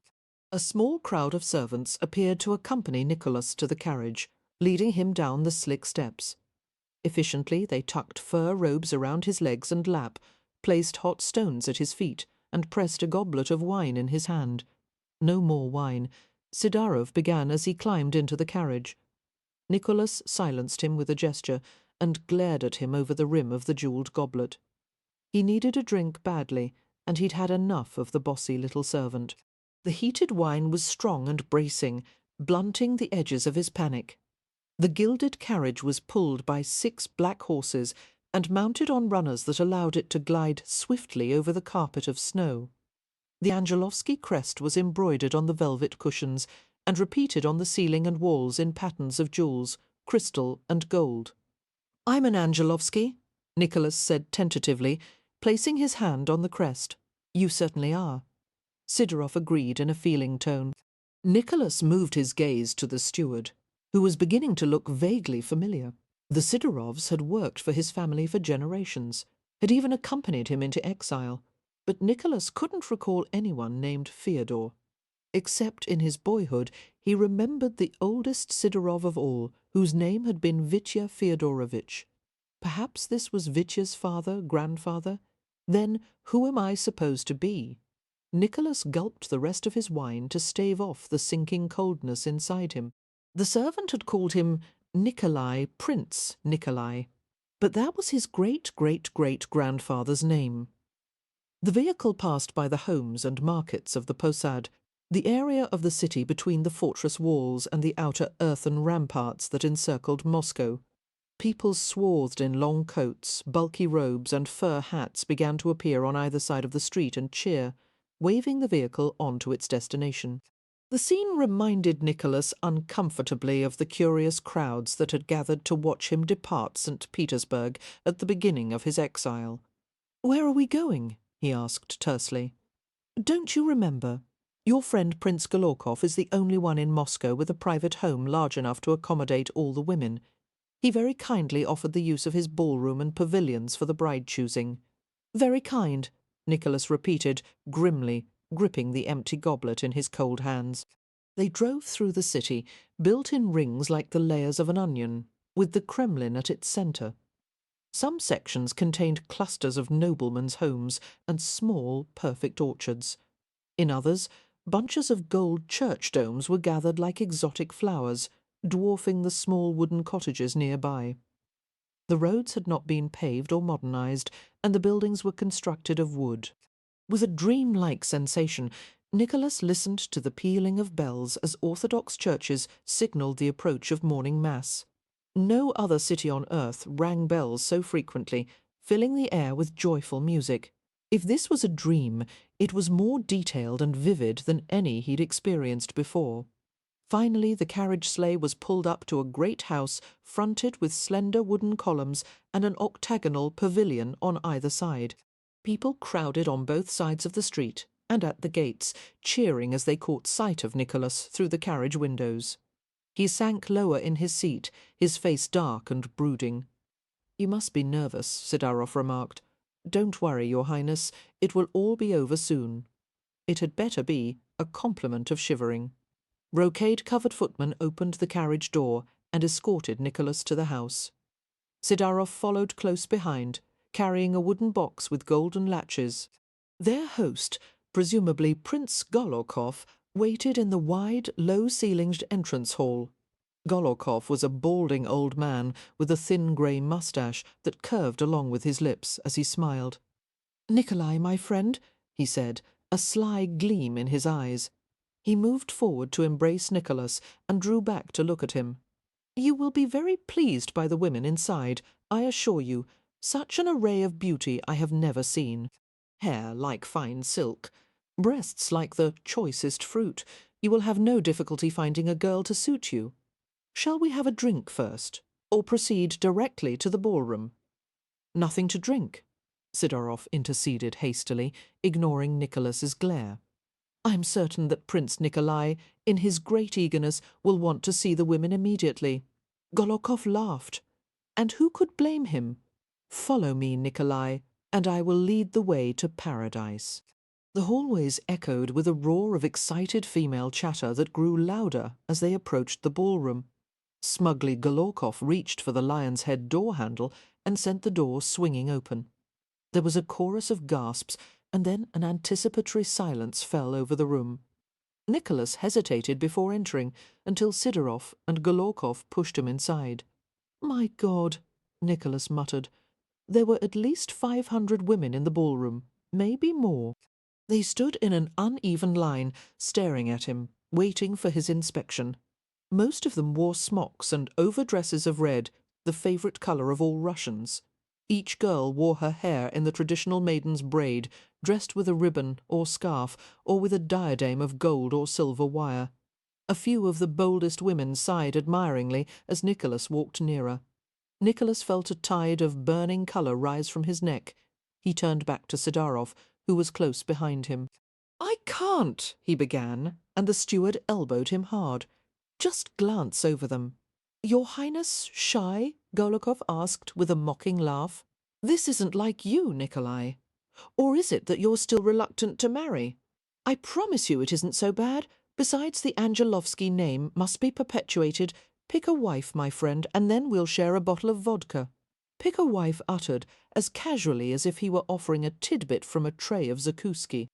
Nicholas swallowed hard and approached the beginning of the line.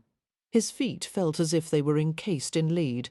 Hesitantly, he moved past one girl after another, barely able to look them in the eye. He was showered with timid giggles, smiling glances, encouraging whispers, and occasionally a look of dread from a girl who clearly had no more desire to be there than Nicholas himself. As he walked along the line, spines straightened to display well-endowed figures, and slender fingers plucked nervously at scarves and skirts. For each girl whom Nicholas rejected and passed, there was a word of consolation from Sidarov, as well as a gold coin from the box he carried. About halfway through the crowd of prospective brides, Nicholas caught a glimpse of a girl with red hair, taller than the rest. She was standing several places down the line, noticeable because of her extreme stillness, while all the others fidgeted. Her face was turned away from him, but the way she stood with her shoulders slumped to conceal her height. He strode directly to her. Sidorov followed in consternation, calling, "Prince Nikolai, you've passed over some of these very nice girls." As soon as Nicholas reached the young woman, he seized her by the arms, stared into her startled blue eyes, and shook her slightly. Mingled fury and relief coursed through his body. "Emma," he snapped, automatically switching to English. "What's going on? What are you doing here?"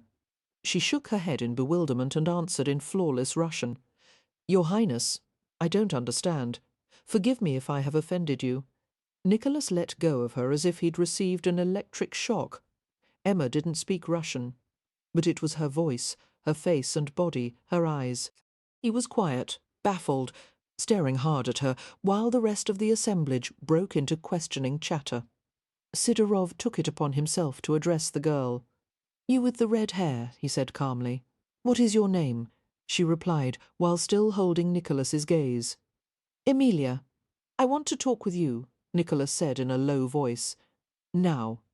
Before anyone had time to react, he swept her out of the ballroom. The crowd of women swarmed in disarray, the line dissolving into a confused mass. Prince Golorkov began to laugh heartily. "Nikolai," he called out, "you're supposed to wait until after the ceremony for that." Nicholas ignored the group and continued tugging at the girl's wrist. She followed more or less obediently as he led her to the first available room and closed the door behind them. Only then did she pull free of him, twisting her wrist hard in order to break his grip. "What happened?" Nicholas demanded, looming over her. "We were arguing in the parlour, and Soames brought in the damned portrait, and everything went dark." "I'm sorry, I don't understand," she said in Russian, rubbing her reddened wrist. She stared at him apprehensively, as if wondering about his sanity. Nicholas was enraged by the fluid ease with which she spoke. "The last time I saw you, you knew fewer than 10 words of Russian." The girl began to back away from him. "I don't think we've ever met before," she whispered, her gaze darkening with alarm. "Your Highness, please let me leave. Wait, wait. Don't be afraid of me." Nicholas snatched her back and held her stiff body close to his. Wildly he tried to collect his wits. "Don't you know me, Emma? I know of you, Prince Nikolai. Everyone respects and fears you." Nicholas freed one hand and grasped the vibrant red plait hanging down her back. "The same hair," he murmured. His fingers brushed the pale, downy surface of her cheek. "The same skin, the same freckles, the same blue eyes." He felt a surge of deep pleasure at holding her in his arms, so beautiful, so familiar. Her lips, parted in dismay, were as full and tempting as ever. He bent and kissed her suddenly. She gasped in shock, offering neither response nor rejection. Nicholas finished the kiss with a gentle brush of his lips and lifted his head. "The same taste," he said hoarsely. "It has to be you. Don't you remember me?" There was a knock at the door, and Sidorov's anxious voice. "Prince Nikolai, Your Highness! Not now!" Nicholas snarled. He waited until he heard the sound of retreating footsteps. Returning his attention to the girl in his arms, Nicholas pulled her tightly against him. He closed his eyes and inhaled the fragrance of her skin. "I don't know what's happening," he said into the soft space just below her ear. "Nothing makes sense." Emilia struggled free with a burst of energy. Putting a distance of several feet between them, she stared at him and raised a trembling hand to her mouth. Her eyes were wide and very blue. "Your Highness, have you chosen me? Is that why you've taken me aside like this?" Nicholas was silent, trying to comprehend what was happening. Somehow, reading an answer in his expression, Emilia gave a little nod, as if something she had long wondered about had just been confirmed. "I thought you would," she said gravely. "Somehow I knew if I came to Moscow you would pick me." "How did you know that?" Nicholas asked hoarsely. "It was just a feeling. I heard the things they say about you, and I thought I might be a good wife for a man like you." Nicholas moved toward her, and she countered with a small backward step. He forced himself to stand still, although he ached to reach for her once again. "What do they say about me? That you are very intelligent and modern. They also say you are in great favour with the Tsar, because you spent some time in the West, and you understand the foreigners. You even shave your face like them." Emilia stared at the hard line of his jaw with open curiosity. "All the men in my village have beards." Slowly she approached him, lifting her hand to his face.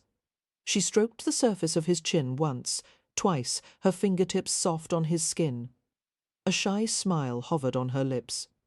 "It's smooth, like a little boy's." Nicholas caught her hand and held the palm against his cheek. She was warm, real, too real for this to be a dream. "Emma, look at me. Tell me you've never been with me before. Tell me we've never touched, never kissed. Tell me that you don't know me." She shook her head helplessly, her gaze fixed on his. He let go of her and prowled through the room in a wide circle, compelling her to turn in order to watch him. "Then who are you?" he asked in a low voice, feeling angry and hollow inside. "I'm Emilia Vassilievna. What about your family? My father is dead. My uncle and brother were taken from the village and sent to work on the new city on the Neva. I couldn't live alone in the village, and I didn't want to marry any of the farmers there." "Why not?"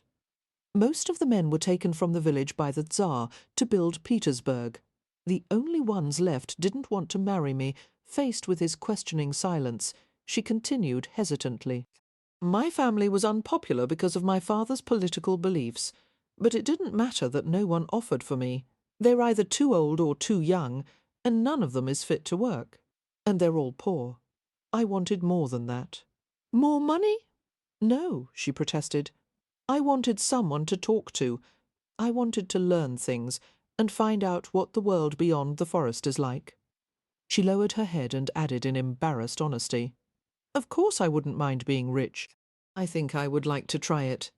Suddenly Nicholas laughed in a flash of genuine amusement.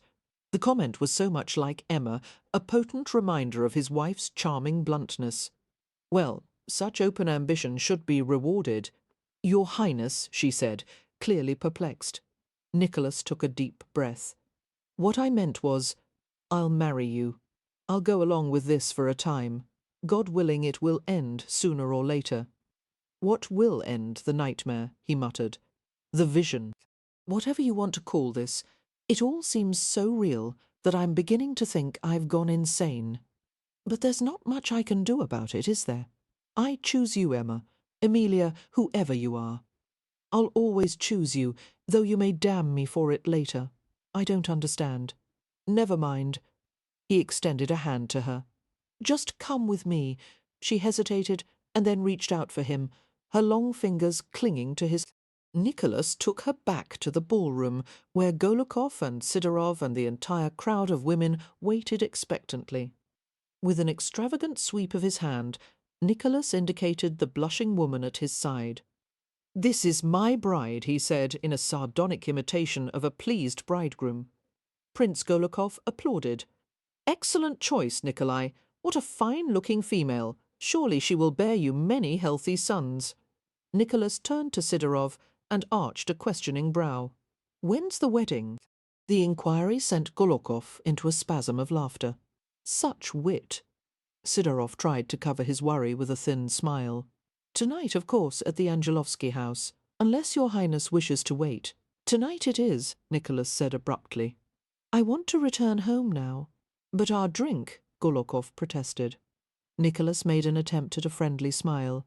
"If you wouldn't mind sharing one some other time?" "Whenever you like," the older man replied, still chuckling. Nicholas was taken back home in his carriage, with Emilia nestled in the space beside him. Sidorov occupied the opposite seat. Emilia spoke little, except for her refusal to share the fur lap-robe with Nicholas. "I'm not cold," she said. Nicholas snorted sardonically. "Really? Then why are you blue and trembling?" He lifted the side of the fur and motioned for her to join him. "Your attack of modesty is unnecessary. I'm hardly going to seduce you with my steward sitting nearby. And in any case, we're going to be married in a matter of hours. Come sit next to me. I'm not cold," she repeated stubbornly, her teeth beginning to chatter. "Fine, don't blame me if you freeze to death before we reach home." "There is less danger for me out here," she replied, "than under there." She pointed to the lap-robe significantly, then turned away to indicate the argument was finished. Sidarov watched the exchange with speculation and a surprising trace of satisfaction. "You appear to have chosen well, Prince Nikolai," he remarked. "A strong and spirited woman is what every man should marry." Nicholas gave him a sour look and didn't reply. As soon as they reached the Angelovsky estate, Nicholas was separated from Amelia by a troop of servants bent on making preparations for the approaching ceremony. He secluded himself in his suite of rooms and demanded to be given a bottle of vodka and a tray of zakouski. The refreshments were brought to him speedily, along with a warning from Sidorov not to become too drunk before the wedding. Nicholas wandered around the bedchamber, swigging vodka from the bottle in his hand. He could hear sounds coming from the rooms below, scurrying feet and rapid voices, an occasional burst of excited laughter. His mood worsened with each minute that passed. Investigating his surroundings, Nicholas stared closely at the bed hangings, fashioned of precious Byzantine silk and bordered with gold thread and pearls. A huge Cyrillic A was embroidered in the centre of the silk coverlet. The carved wooden chest in the corner contained a set of pistols with gold handles and dragon-shaped triggers, a pile of rich fur blankets, and an enamelled bow case and gold quiver. None of the objects was familiar to him. As Nicholas closed the chest and tilted the vodka bottle to his lips, the dull gleam of a painting on the wall caught his eye, the smoky antique gold and the brilliant red glow of a small icon. As he stared at the painting, the gulp of vodka slid down his throat in a painful lump. He had seen the icon before, thousands of times. It had hung on his nursery wall in childhood. He had moved it into his bedroom as an adult, and he'd brought it with him to England after he had been exiled from Russia. "My God!" he said aloud, stumbling as he walked toward the icon. "What is this doing here? What's happening?" The elegant design was of the prophet Elijah, surrounded by a brilliant ruby cloud as he ascended to heaven in a chariot of fire drawn by flame-coloured horses. Nicholas had always cherished the icon for its vivid colour and intricate brushwork. He had never seen another like it. Recognizing the icon, solid and unmistakable, suddenly made it seem as if his other life, the real one, were gone for good. "I don't want this," he said in a whisper that matched the intensity of a scream. "I didn't ask for it. I damn well didn't choose it." He gazed at the red circle of fire, backed away and hurled the vodka bottle directly at it. The bottle broke as it struck the icon, knocking it from the wall. Immediately a servant knocked at the door and asked if everything was all right. Nicholas answered with a forbidding growl, and the servant retreated hastily. Standing over the fallen icon, Nicholas stared at the deep scratch that had just been made, marring the edge of the red cloud. Would that scratch be there 100 years from now? 150, perhaps more? What if all this was real? Perhaps he had died and gone to hell. Perhaps hell was having to witness the wretched history of his family from the eyes of his own ancestor. A new thought occurred to Nicholas, and he felt his knees turn to rubber. He made his way to the bed and sat down heavily. If he really was Prince Nikolai, about to marry a peasant woman named Emilia, then history was yet to be made. Their son would be Alexei, and his son would be Sergei, followed by Sergei II and Dmitri. And then Nicholas said aloud, "I'll be born and Mikhail." If he could keep from having a child with Emilia, then the Angelovsky line would be broken. The abuse and murder of Mikhail wouldn't occur, and Nicholas's own sinful, pain-filled life would never take place. A tremor of horror went through Nicholas's body. Perhaps he had been given the power to keep himself from ever being born. In spite of Sidarov's insistence, Nicholas didn't bathe before the wedding, or shave, or even change his clothes. Barricading himself in his room, he drank steadily in an effort to make the nightmare disappear. It was impossible for him to go through with the ceremony. He might be many things, but a bigamist wasn't one of them. He wasn't Nikolai the First. He was Nicholas Dmitrievich Angelovsky, and he belonged in London in the year 1877 with Emma Stokehurst. Sidarov's muffled voice came through the door. "The guests are here, Prince Nikolai. The ceremony will begin as soon as you decide. You won't keep them waiting long, will you?" "I'm not going to marry anyone?" Nicholas said from his sprawled position in the chair. There was a lengthy silence, and then Sidarov replied in an agitated tone. "Very well, Your Highness. But you must inform the guests and the bride yourself. I refuse to do it, even if you turn me out into the streets and I must die a miserable frozen death. No, I absolutely will not tell them." Nicholas lurched to his feet and went to the door, flinging it open. He glared down at the steward, who looked pale and upset. "I'll have no problem telling them," he sneered. "Show me where they are." Sidarov's mouth was as tight as a clam. "Yes, Your Highness." The steward led Nicholas to the vast gathering room on the first floor. It had been filled with icons until there was barely an inch of wall space left uncovered. A large table at the back of the room was laden with a mountainous honey cake, dishes of almonds, figs, and other delicacies, and goblets of wine. The group of well-dressed guests, including Prince Golokov, stood around a black-robed priest and a makeshift altar supporting a massive Bible. Everyone smiled and exclaimed as Nicholas appeared. Briefly he glanced over the assemblage, his gaze centering on Emilia. His heart sank as he looked at her. She wore a sarafan of cream silk brocade and a gold jacket that was too short in the sleeves. Some kindly benefactor, perhaps Golokov and his wife, had given the wedding clothes to her. The pearl-embroidered veil over her hair was held in place by a gold wire diadem with a tiny paste ruby glittering on her forehead. She appeared absolutely calm, except for the bouquet of dried flowers and pink ribbons she held. The flowers were trembling visibly, a few tiny, fragile petals scattering to the floor. It was that sign of nervousness that was Nicholas's undoing. He couldn't reject Emilia now in front of these guests. He couldn't abandon her. She stared at him with a faint glint of hope in her blue eyes and the beginnings of a smile on her lips. The same way Emma Stokehurst had once looked at him. Feeling dazed, Nicholas moved forward and took his place beside her. Amid the encouragement and compliments of the guests, Prince Golokov moved forward to hand Nicholas a ceremonial silver whip, the symbol of a husband's authority to admonish and discipline his wife. Nicholas shook his head as he saw it. Golokov frowned. "But Nikolai—" "No," Nicholas said curtly, turning from Golokov to Emilia. He stared into her startled blue eyes. "We'll marry as Westerners do. I won't carry a whip." Questioning murmurs ran through the crowd until the priest nodded, his long beard flapping against his chest. "It shall be as the prince commands." The priest began the ceremony in a tranquil drone. Nicholas and Emilia were each given a small icon to hold and a bite of salted black bread to eat. The wedding ring's heavy gold pieces that Nicholas vaguely recognized from the ancient Angelovsky collection were blessed and exchanged. He did not look at Emilia, but concentrated on the ceremony, holding his arms steady as their wrists were bound together with a silk cloth.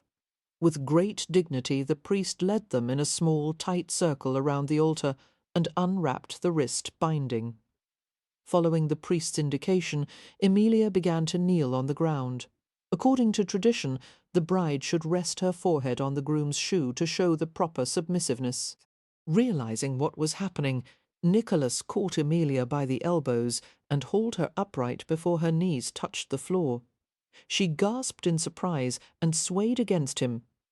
"The Western custom is to exchange a kiss," Nicholas said in a voice loud enough for everyone to hear. "My wife will not be my slave, but my companion and equal partner." There was some discomfort and laughter at this, as a few of the guests thought he was making an inappropriate joke. Nicholas didn't smile, only held Emilia's gaze and waited for her reply.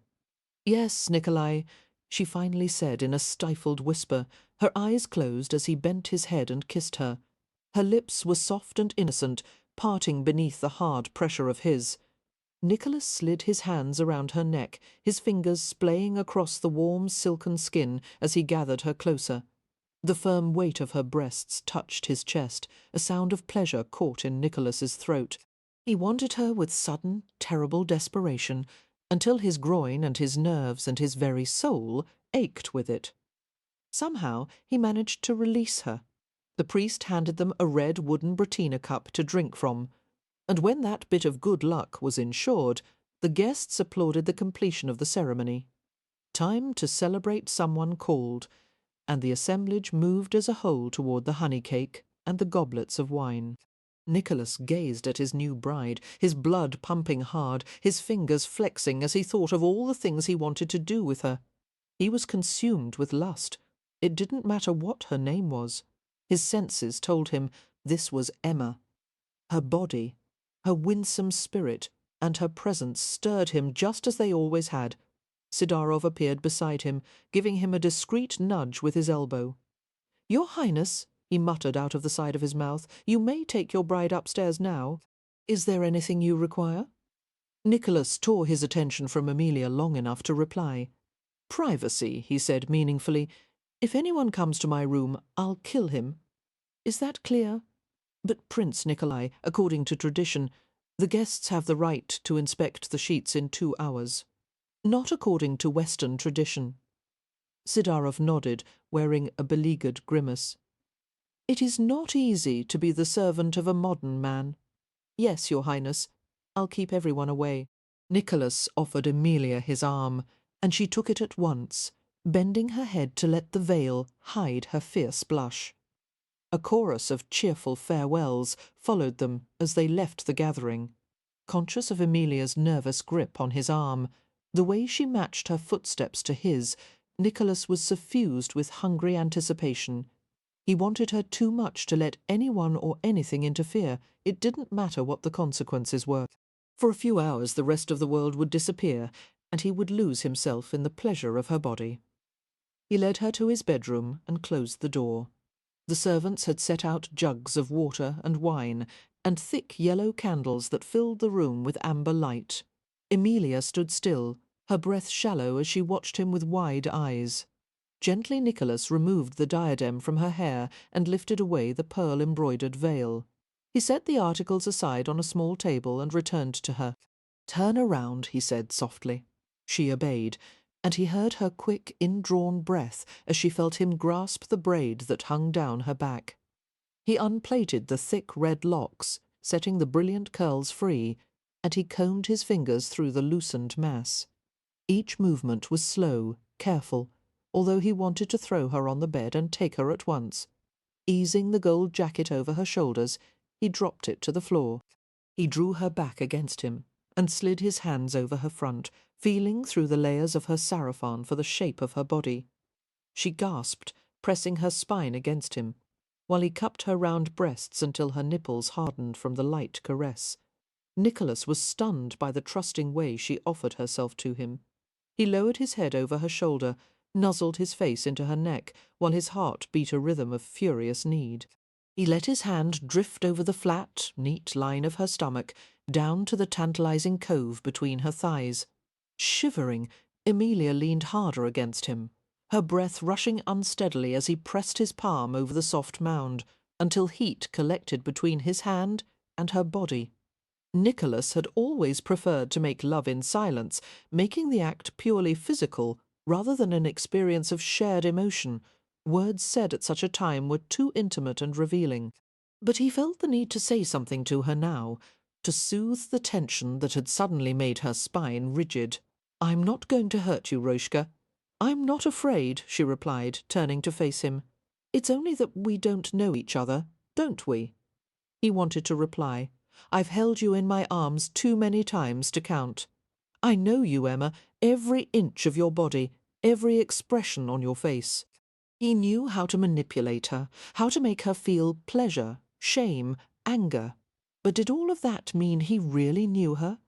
The secrets of her heart and mind, the things she dreamed of and hoped for, were a mystery to him. He stared at the woman before him, fingering a Sinasman curl that lay over her shoulder. "You're right," he said quietly. "We're strangers. It's a new beginning for both of us. We'll have to trust each other, хорошо? Yes. She smiled hesitantly, reaching for his coat with a bashful murmur. He helped her to remove the garment and pulled his shirt hem free from the narrow breeches. Emboldened Emilia worked on the tiny jewelled cuff buttons that fastened the billowing shirt sleeves. When the buttons were free, Nicholas pulled the garment over his head, letting it fall to the floor. He steeled himself not to move as her gaze wandered over his bare chest, and he waited for a reaction to his scars. But there was nothing in Emilia's face, save a flash of timid curiosity. She touched his collarbone, and the hard curve of muscle beneath her fingertips, like tender spots of fire. "You're a beautiful man," she whispered, surprised by the mockery, for no one with his scars was beautiful by any stretch of the imagination. Nicholas followed her gaze to his chest. All at once he was wrenched with amazement. There were no scars, nothing but unmarred skin, lighted with a gleam of candlelight. Nicholas lifted his shaking hands to his chest. He looked at his wrists, both clean and perfect. "My God," he said hoarsely, while his legs nearly gave way beneath him. "What's happening to me?" Emilia retreated a few steps and stared at him in confusion. "Prince Nikolai, are you ill?" "Get out," he said, his voice scratchy. Her skin lost its colour. "What?" "Get out," he repeated numbly. "Please, find another room to sleep in." Emilia drew a sharp breath and wiped at the sudden glitter of tears in her eyes. "What have I done wrong? Do I displease you?" "It has nothing to do with you. I'm sorry, Nicholas shook his head, unable to speak further. Blindly, he turned away from her, waiting until he heard her leave the room. There was a sharp pain in his temples, as if someone were driving nails through his skull. "God," he whispered, investing a prayer of fear and wonder into the single syllable. He felt for the scars again, and he was shocked anew when his fingers encountered smooth skin. The lash marks and burns had been a part of him for years. He had stared at them whenever he needed a reminder of the fiendish cruelty people were capable of. How could the scars be gone? The visible proof of the experiences that had shaped him had vanished, and without them his identity had been stripped away. Nicholas moved to a nearby chair and sat in a tightly drawn heap. He had never felt so isolated. He was disconnected from everything he had known. There seemed to be no way to return to the life he'd once had. He wasn't even certain he wanted to. He had nothing in that life, no one, and he had deliberately destroyed all chance of a relationship with Emma Stokehurst. What was there to go back to? Reason returned to him with jarring suddenness. It would have been a tragic mistake to bed Emilia. He would do nothing to risk making her pregnant. He wouldn't lay a finger on her. The Angelovsky line would die with him, and the world would be a far better place. He thought of Emma Stokehurst waiting in the future, of never marrying her, never having her, and he ignored the coldness in the pit of his stomach, staring at the jug of wine. Nicholas thought of making himself drunk, but that wouldn't change anything. At best it would provide a temporary respite, from which he would awaken to face the same problem. What was he to do next? Whether Sidarov knew or merely suspected that Nicholas hadn't bedded Emilia, he said nothing about it the next morning. His lean face was carefully expressionless, but his dark brown eyes were speculative as he gazed at Nicholas's dishevelled form. "Good morning, Your Highness," he remarked. "I took the liberty of having a bath prepared, in case you should want one today." Nicholas nodded and followed the steward to the private bathhouse attached to the main residence. "You haven't changed your clothes in 2 days," Sidorov remarked, scooping up garments as Nicholas disrobed. "Your bath will be welcome news to the entire household." The comment reminded Nicholas of the Russians' scrupulous standards of cleanliness. Even the most humble peasants washed themselves frequently. It was one of the few areas in which the Slavs were more advanced than their Western counterparts, especially at this time in history. The English actually feared to bathe themselves too often, believing it made them vulnerable to illness. The wooden bathhouse was well scrubbed and roomy, with glass windows set high in the walls to allow light from outside. It opened into a comfortable chamber filled with elegant brocaded furniture and large fireplaces. For now the doors were closed to preserve the warmth of the bath. Steam collected on the window panes and ran down in bright rivulets. Nicholas sighed in comfort as he stepped into the bath and sat chest-deep in water infused with herbs. The heat of it permeated his body, soothing tense muscles and a multitude of aches. He closed his eyes and leaned his head back against the rim of the wooden bath. "Shall I leave you for a while?" Sidarov inquired. "Yes," Nicholas said, keeping his eyes closed. "I will return with your shaving instruments when your beard has softened."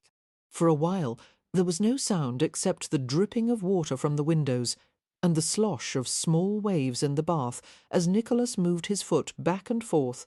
Puffs of steam rose from the tiled stove. Drowsing, luxuriating, Nicholas let his mind drift until he heard the scrape of a footstep on the floor. "Sidarov?" he murmured. "No," came a woman's soft reply. Nicholas opened his eyes. Through the luminous hot mist he saw Emilia approach the tub. She wore a simple blue peasant dress. Her eyes were red from crying, and her jaw was set with a determination that he recognized. He sat up and stared at her warrily, wondering if she had come to reproach him. God knew she had every right. Her voice trembled a little. "I asked Sidarov where you were. I had to talk with you right away to ask you—" "Ask me what?" Nicholas murmured, transfixed by her otherworldly appearance, her slender form silhouetted in steam clouds. "If you're sorry that you chose me." Emilia frowned earnestly and continued in a rush. "I may not be pretty enough, or maybe I seem somewhat odd, but I promise you I would make a very good wife. I can learn to be just like the Western women." "Emilia," he interrupted, "come here." She hesitated and moved forward, leaning her hip against the edge of the tub. Nicholas reached out and enfolded her slender fingers in his wet hand. He forced himself to meet her direct gaze. I'm sorry about last night. About sending you away like that." He almost choked on the words. Apologies had never been easy for him. "You did nothing wrong," he added with an effort. She regarded him doubtfully, her fingers tightening on his. "I hope that's true, but you were the only woman I wanted. If you hadn't been at the Golokov estate yesterday, I wouldn't have chosen anyone." A pink blush seeped into the paleness of her skin. "Is that true? You're a beautiful woman. God knows I find you desirable. Then last night, why didn't you? Things are very complicated for me." Nicholas grimaced at his own ineptitude. "I can't explain it in a way you would understand. Hell, I wish I understood." Emilia absorbed that for a moment, her gaze locked with his. "All I would like to know is, do you want to keep me as your wife?" Nicholas was trapped by her intense blue eyes. "Yes," he heard himself say. She nodded, visibly relieved. "Then I will stay, and I will abide by your decisions. When you want me to come to your bed, you only need tell me." Swallowing hard, Nicholas released his grip on her fingers and busied himself with splashing hot water on his face. Having her in his bed, easing his aching need within her, was not a subject he could allow himself to think about. It was forbidden to him unless he cared to set off a chain reaction that would culminate in his disastrous future. "Sidarov should bring in my shaving razor soon," he said, swiping at the water that dripped from his face and chin. Shyly Emilia gestured to the dish of lavender soap beside the bath. "Shall I wash your hair, Prince Nikolai?" "No, I'll take care of it. It will be no trouble. A wife should learn to do these things for her husband." She picked up one of the buckets of water resting on the tiled stove and brought it to him. Nicholas hesitated, wondering how to refuse her. He met her expectant gaze and relented with a taut sigh. Why not let her help him with his bath? What harm could it do? He bent his head forward, jumping slightly at the heat of the water as Emilia poured it over his head. "Such beautiful hair," she commented, pushing the sodden locks away from his face. "The colour of dark honey, except for the light streaks on the top. It's nothing special." Warily he watched as Emilia pushed the sleeves of her dress to her elbows. She reached for a slippery cake of soap. "It is good you are not vain." There was a smile in her voice as she continued. "I think many men with your appearance would be." She moved behind him, rubbing the soap over his head, then working the lather into his hair. "Close your eyes, please. I don't want the soap to sting them." Nicholas leaned back against the wall of the bath as Amelia washed his hair. Her fingers slid over his scalp and the back of his neck, rubbing gently behind his ears. He had always loved her hands, strong and slender and graceful. Suddenly he wanted her so badly he could hardly breathe. If he turned his head, he could reach her breast with his mouth, bite and suck her nipple until it turned hard against his tongue. She would make the feline sound he remembered so well and arch closer, offering herself to him. He imagined her naked in the bath with him, her skin sleek and wet, her hair floating in dark crimson skeins around them. He would pump her up and down on his body until water sloshed everywhere from the force of their passion. "That's enough," he said hoarsely, sitting up straight. "Are you almost finished?" "Yes, Prince Nikolai." He listened as she went to the stove. She returned and rinsed his hair with more hot water, then handed him a dry cloth to blot his streaming face. When he opened his eyes, he noticed her embarrassed but inquisitive gaze focused on the outline of his body beneath the water. A maidenly blush made her cheeks glow.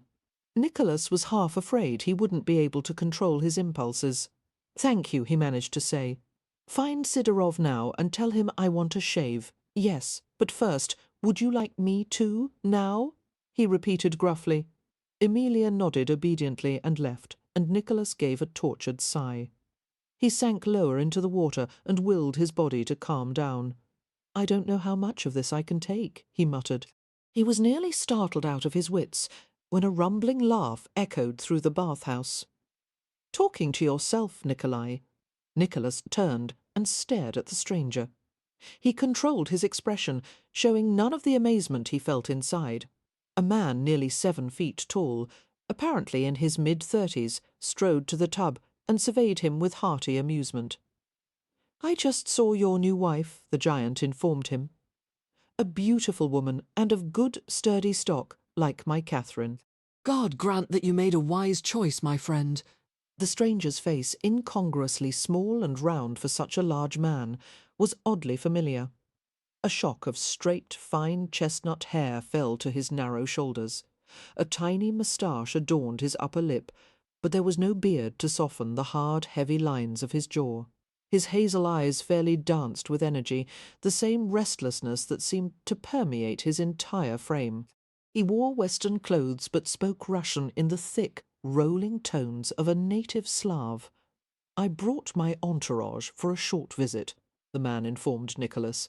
"We're in need of one of your fine suppers and entertainment.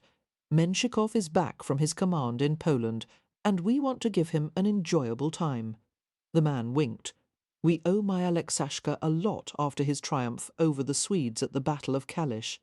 Now, if only you would accept a command, we would win the war at once." "I'm not a military man," Nicholas managed to reply, while his brain worked feverishly. Menshikov, the name of Tsar Peter's closest friend and companion. The man standing in the bathhouse with him was His Imperial Majesty, Peter the Great. Chapter 8. Thanks to Sidorov's timely arrival, Nicholas was spared having to make conversation until he could gather his wits. He sat in the bath, his heart thumping hard while the servant shaved him expertly. Peter, in the meantime, strolled around delivering an energetic monologue to his captive audience. Nicholas was both appalled and fascinated. He had always admired Tsar Peter's accomplishments. He had read in his school books about Peter creating the powerful Russian navy, leading the country to victory in a 20-year war with the Swedes, and building the magnificent city of St. Petersburg. It had taken a mixture of genius and savage will to do all that, and both qualities were evident in the man standing before him. The Tsar spoke at length about the war, the overconfidence of Charles, the Swedish king, and the success of the recent Russian scorched earth policy. The stubborn fools try to press onward through Poland, even though they can't supply their troops with food. Peter said with a grim smile, "They won't last long, the stupid Swedes. They'll have to cut their losses soon, or the winter will destroy them." Charles will probably march northeast, Nicholas commented, trying to remember the military history he had studied in his boyhood. He'll try to outflank your defences at Warsaw and advance to Lithuania. His voice was temporarily muffled by the fresh towel Sidorov applied to his face. He would never make it past all the rivers and swamps, Peter scoffed. And even if he did, we would stop him at the border town of Grodno. Nicholas shrugged, recalling that Charles had made it across Poland and captured Grodno with ease. "Only God and the Tsar know," he said, quoting an old Russian proverb. He ignored the way Sidorov's eyes rolled at the bit of flattery. A smile touched Peter's thin lips. "I have missed you, Nikolai. I will see you often during my stay in Moscow. 2 years I have been away from the capital. There is much to be done, enough to keep me here through the Christmas holiday. Unfortunately, Menshikov will have to return to his regiments in Poland." "That's too bad," Nicholas replied smoothly, rising from the bath and donning a robe that Sidorov handed to him. Peter gave a short bark of laughter, as if Nicholas had made a joke. "There is no need to pretend you'll miss him, Nikolai. Everyone is well aware of the bad blood between you and Menshikov, but you must put your hatred aside, at least for tonight. Menshikov has done well by his country, and he must be respected for his achievements on the battlefield." Nicholas agreed with a neutral murmur, uncomfortable with the new experience of looking up at another man. His own height was not inconsiderable, but the Tsar was a giant. "Besides," Peter continued, "there is no reason the two of you shouldn't like each other. You and Menshikov have much in common. You are both intelligent, ambitious, and willing to break with the old ways in order to make Russia equal to the West. Granted, Alexashka lacks your polish and good looks, but he has talents of his own, especially when it comes to acquiring wealth," Nicholas said idly, remembering Alexander Menshikov's historical reputation for greed and his abuse of power in stealing money from the Russian people and the government. He heard Sidorov's quiet intake of breath at the impudent remark. The left side of Peter's face twitched, as if in annoyance, but a sudden laugh burst from him. He gave Nicholas a warning look. "My Alexashka has his faults, but he has done me great service, and as for you, my clever friend, how goes it with the Moscow merchants? Have you convinced them to form trading companies similar to the English and Dutch?" Nicholas hesitated, considering how to bluff his way through the answer. "I doubt they'll do it voluntarily," he said, meeting Peter's gaze directly. "The transition from the marketplace, posad to industry, won't be easy." Peter grunted in disapproval, though he exhibited no surprise. "It is always this way with my people. They must be forced into progress, for they would never choose it willingly. Well, be prepared to receive a new appointment, Nikolai. From now on, I want you to regulate the commercial and financial undertakings of the city. You will advise the governor, who seems to have no understanding of how things are done in the West." "But I don't," Nicholas began to protest, having no desire for a government post. "Yes, I know you're grateful," the Tsar interrupted, and strode to the door of the bathhouse. "I must tour the new fortification in the city and see how the construction goes. I will return later this evening to enjoy one of your excellent evenings of food and entertainment. I was told you have refurbished your private theatre. I look forward to viewing it." When the surly giant had left, Nicholas sat on the edge of the bath and shook his head in disbelief. "I've lost my mind," he muttered. Sidorov gestured for him to come and dress in the adjoining room. "After I help you with your clothes, Your Highness, I'll make the necessary arrangements for tonight. There is no time for delay." He paused and added delicately, "You might try to charm the Tsar a little more, Your Highness. No doubt Menshikov has been plotting against you as usual. Much depends on your ability to stay in the Tsar's good graces." "Of course," Nicholas said grimly. "The imperial government was always the same, no matter which century. A man's life was at the mercy of the Tsar's whims. I'm supposed to lick one of the Tsar's boots faster than Menshikov licks the other. Nobility has its privileges." Sidorov gave him a shocked glance, but said nothing, quietly going about his duties. The estate swarmed with frenetic activity, as the servants readied several rooms in case the Tsar and his entourage should decide to stay the night. The state's private company of actors was summoned to perform a French farce for the evening, while the cook directed the servants in the preparation of an enormous banquet. Sidorov was nothing but a blur as he sped through the house, giving orders to everyone he encountered.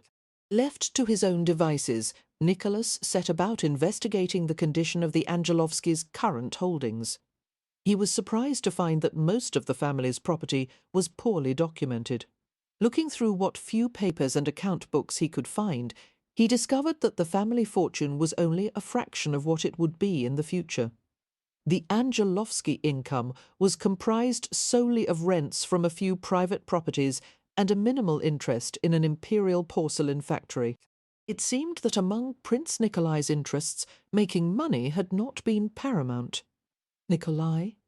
Emilia's soft voice came from the library doorway, and he looked up to see his wife peeking around the corner.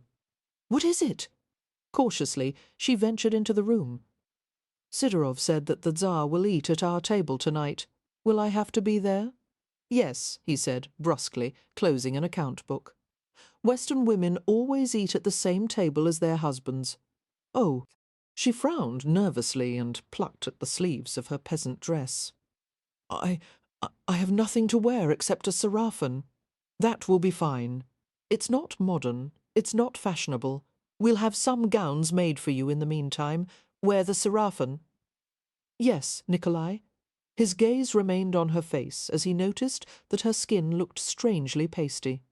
"Come closer," he said abruptly. Emilia obeyed with shuffling footsteps, coming to stand by his desk. Nicholas rose to his feet and inspected her face. A heavy application of powder had covered the soft, natural blush of her skin, rendering it dull and chalky. Gently, Nicholas drew a finger across her cheek, leaving a silken trail in the white coating. A few grains of powder were caught in the auburn crescents of her lashes. "Prince Golokov's wife gave it to me," Emilia said. "All the court ladies use powder. It's to cover my spots." "Spots?" Nicholas repeated, bemused. "You mean these?" He drew another trail at the crest of her cheek, uncovering a scattering of golden freckles. "I like your freckles. Don't try to cover them." She gave him a dubious glance. "No one likes them, including me." "I do," smiling slightly. Nicholas nudged her under the chin with his finger. "May I stay and watch you for a while?" Emilia asked impulsively. "Everyone is so busy, and I have nothing to do." Nicholas sensed that she shared the same trapped, restless feeling that had plagued him all morning. "Would you like to take a ride through the city?"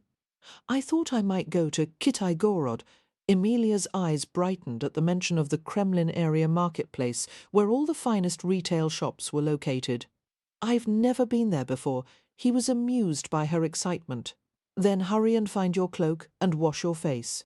Emilia bounded away enthusiastically, while Nicholas instructed the servants to ready the carriage sleigh. When Emilia met him at the front entrance, she was bundled in old heavy shawls that were wrapped around her in bulky layers. Nicholas reached out to draw one of the garments more closely around her neck. "Don't you have a cloak, child?" "No, but these are very warm. I'll hardly feel the cold at all." Nicholas frowned as he surveyed the collection of tattered shawls. "We'll add a cloak to the list of things you need. I'm sorry, Nikolai," she said earnestly. "I have no dowry, no clothes. I've come to you with nothing." "I wouldn't say that," he replied softly, staring into her brilliant blue eyes. The backs of his fingers accidentally brushed against the downy skin of her throat. Nicholas paused, his fingers tingling from the contact. He was achingly aware of the slim, elegant form hidden beneath the layers of cloth. He wanted to take her upstairs and undress her, and hold her naked body against his. His blood raced uncontrollably. But he couldn't make love to her, no matter how much he wanted to. He couldn't risk making her pregnant, or the ill-fated future of the Angelovsky family would repeat itself. "Come," he murmured, escorting her to the carriage outside. "Let's have a look at Moscow." Emilia hesitated only briefly before agreeing to share the fur blanket with him in the carriage. Tucked together in a snug cocoon, their feet warmed by hot stones, they rode through the city toward the Kremlin. Nicholas was amazed at the differences he saw in the ancient fortress. Although the familiar red brick walls were there, as well as the cluster of onion-domed towers, the Grand Kremlin Palace had not yet been built. The Tsar Bell, the largest in the world, had not yet been cast or even designed. Huge icons hung over the gates of the steep red brick walls in an appeal for God's grace and protection. "It's quite amazing," Emilia remarked, following his gaze out the window. "To think of what goes on in there." Her face hardened for a moment. "The Tsar and the government officials can sit safely behind those walls, and with one stroke they can change the life of everyone outside. Peter wants a war, and so thousands must die in his service.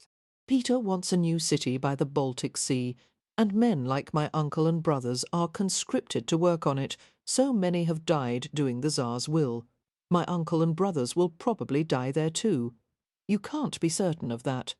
Petersburg is a very dangerous place. There are accidents, disease, even wild animals. Wolves roam the streets at night there. You know the Tsar was wrong to make my family go there against their will. He may be a wise and great man, but I think he's also very selfish." Emilia stopped and darted a wary glance at him, wondering at his reaction to her impulsive speech. "That's treasonous talk," Nicholas said quietly. "I'm sorry. Don't be.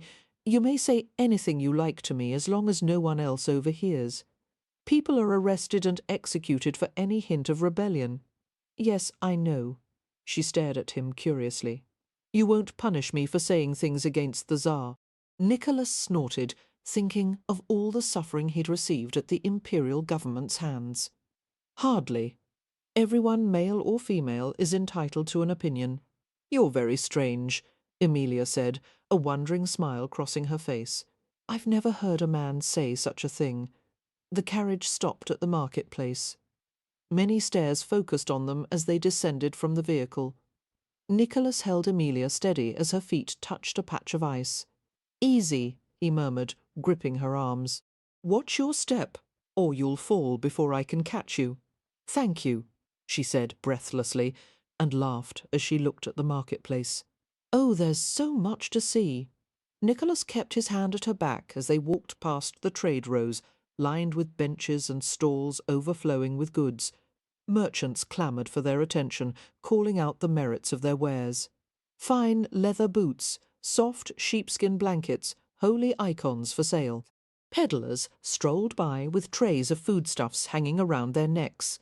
Small bottles of honey liquor, piroshki stuffed with cabbage and rice, little salted fish, and occasionally delicacies such as lemons or apples. Customers both wealthy and poor ate from the same trays, showing no reluctance to mingle together. Beyond the rows were the more established shops, housing craftsmen who specialised in goldsmithing, carpentry, and haberdashery.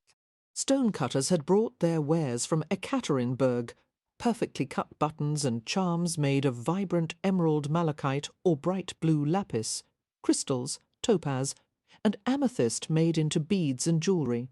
Other shops displayed kegs of caviar and spices, or piles of deep, luxurious furs, including tiger and wolf pelts.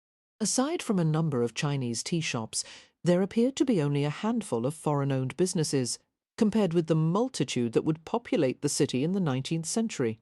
Stopping at a lace-maker's, Nicholas drew Emilia inside.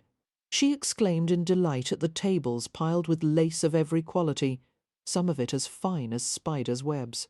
Hunting through the offerings, Nicholas selected a shawl of white lace so intricate it could only have been woven at the rate of an inch per hour. "Do you like it?" he asked casually, and at Emilia's bemused nod, he flipped a coin to the lace-maker, who waited nearby. "For me," Emilia exclaimed, her face glowing with excitement. "Of course it's for you." A smile tugged at Nicholas's lips. Carefully he removed the dark cloth from her head and draped the fine, soft lace over her hair. "Who else would I buy this for?" The lace-maker, a little old woman with hands like the twigs of a gnarled tree, nodded approvingly. "Very beautiful. It looks like snow on your red hair." Emilia reached up and touched the lace gently. "I've never owned anything so beautiful," she murmured. Even my wedding clothes were borrowed. The shawl was carefully wrapped in a paper parcel. Next, Nicholas took Emilia to a perfumery filled with incense, oils, and perfumes that made the air sweet. While Emilia investigated the assortment of intriguing flasks and scent boxes, Nicholas spoke to the elderly Frenchman in the corner. "Monsieur, I'd like to choose a scent for my wife." The perfumer regarded Emilia with bright, dark eyes. "She is a fine-looking woman. Perhaps some day you will allow me to mix a special perfume for her, Your Highness. In the meantime, I have an excellent one already prepared. Rose, bergamot, and a touch of mint." Foraging in the back of the shop, he located a flask of blue glass and removed the stopper. He proffered it to Emilia invitingly. "Your wrist, madame?"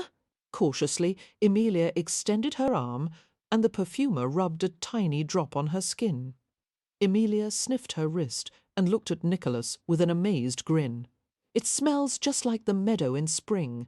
"I told you it was excellent," the perfumer said proudly. "I create perfumes for all the women at court." After a few minutes of negotiations, Nicholas bought the perfume and gave it to Emilia. She received it with an awe-struck expression. "I didn't expect you to buy presents for me," she said, cradling the flask gingerly as she followed Nicholas from the shop. "I haven't done anything to deserve them. You're my wife now. You can have anything you want. What I really want," she began, and blushed up to her hairline. "Yes?" Nicholas prompted, half afraid of what she might say. "I really want," Emilia tried again, but broke off nervously. Nicholas stopped at the side of the street, his gaze searching her face. He wasn't certain why he had bought gifts for her, or why it had seemed necessary to show her that she pleased him. She was the one woman on earth he couldn't have. Bitterly he wondered why life wasn't simple for him as it was for other men. He had never been able to reconcile the divided halves of himself, the part that wanted her and the part that feared her. "We'd better return to the estate," he finally said. "Peter and his entourage will be arriving soon." The clothes set out for Nicholas, including a long amber velvet coat with brocade cuffs, tight velvet breeches, and a jewelled brocade vest, were the height of fashion for the day. He hated everything about them. The constricting fit, the bright colours, the ostentation, all of it was contrary to his own taste. He was accustomed to the elegant simplicity of black and white for evening, tailored with room to spare in the jacket and trousers, everything crisp and neat. That was the style in the time of Queen Victoria. In the early 18th century, however, a man of means was supposed to dress with all the subtlety of a peacock. Feeling ridiculous in his elaborate attire, Nicholas went to Emilia's room. He found his wife sitting at a mahogany dressing table of French design, staring in perplexity at the blue flask of perfume he had given her that afternoon. Looking over her shoulder at the sound of his entrance, Emilia smiled in admiration. "What splendid clothes, Nikolai!" He made a non-committal grunt and approached the dressing table. Emilia was wearing the red sarafan, with matching red ribbons wound through her plait in back. She had draped a fragile veil over her hair and secured it with the gold wire circlet. Unable to keep from touching her, Nicholas reached out on the pretext of arranging the tiny paste ruby of her diadem so it lay exactly in the centre of her forehead. His thumb passed lightly over one of her eyebrows, smoothing the bright auburn arc. He would have to give her some jewellery. No wife of an Angelovsky should wear fake stones. Emilia fidgeted with the blue flask. "I've never worn perfume before." "How should I put it on?" Most people make the mistake of using too much. Just rub a small drop on your wrists and behind your ears. Drawing the stopper from the glass bottle, Nicholas touched the end of the wand to her wrist. He massaged the moist spot with his fingertip until the heady scent of summer flowers drifted to his nose. Some women like to perfume the places where the pulse beats strongest, the throat, the backs of the knees. Emilia laughed, holding still as he touched the tender hollows behind her earlobes. "But no one will see my legs." The thought of her strong, slim calves, lifting to wrap tightly around him, made Nicholas's mouth go dry. He stared into her smiling blue eyes.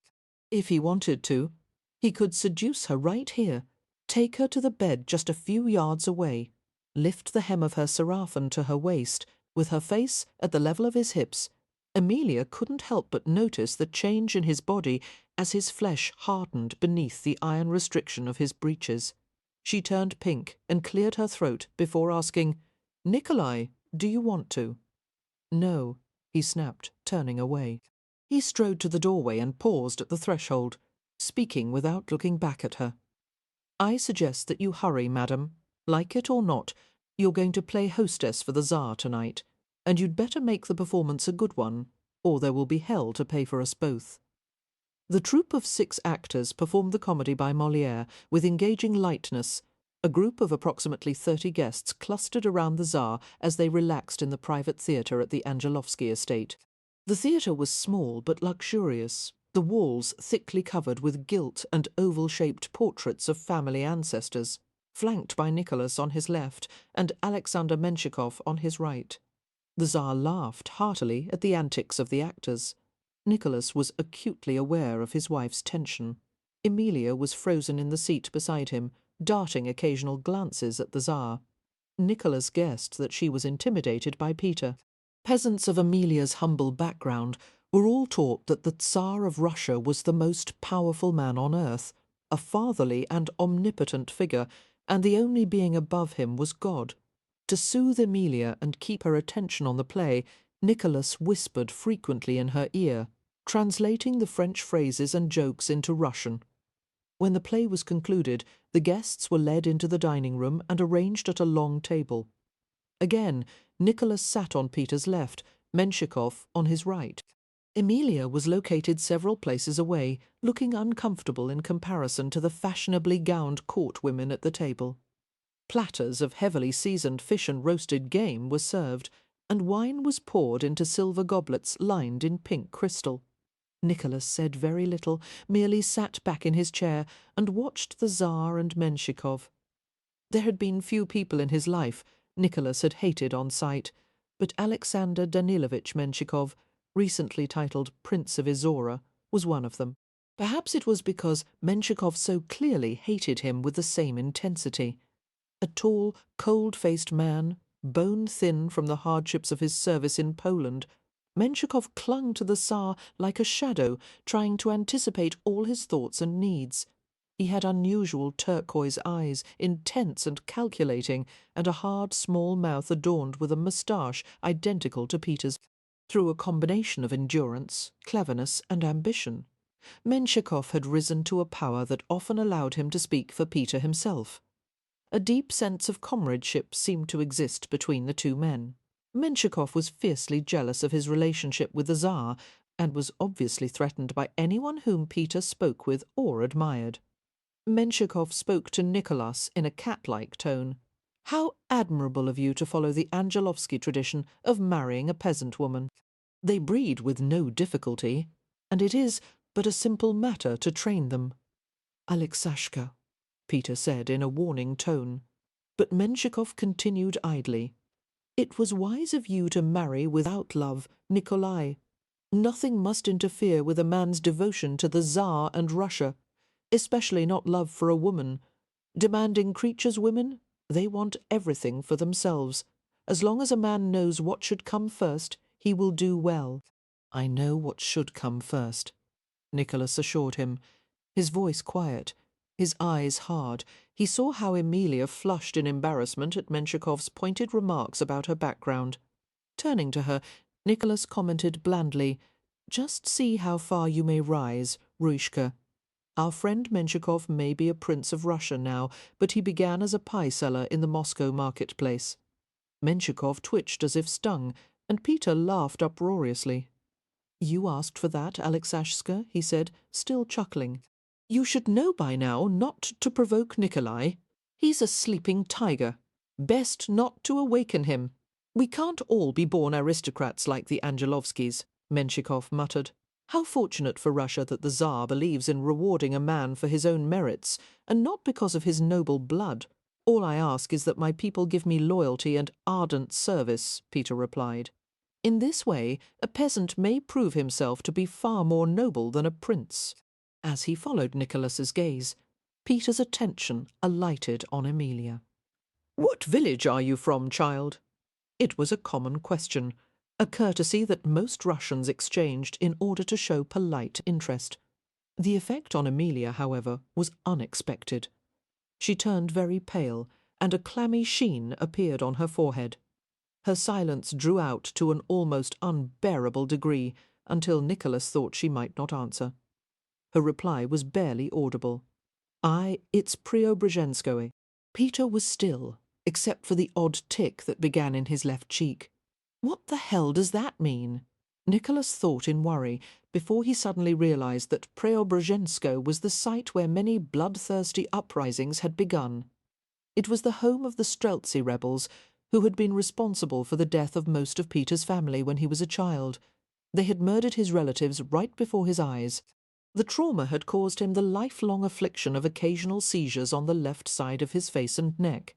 After the second Streltsy rebellion at Preobrazhenskoe, grisly mass executions had been held there until the ground was blood-soaked for miles around.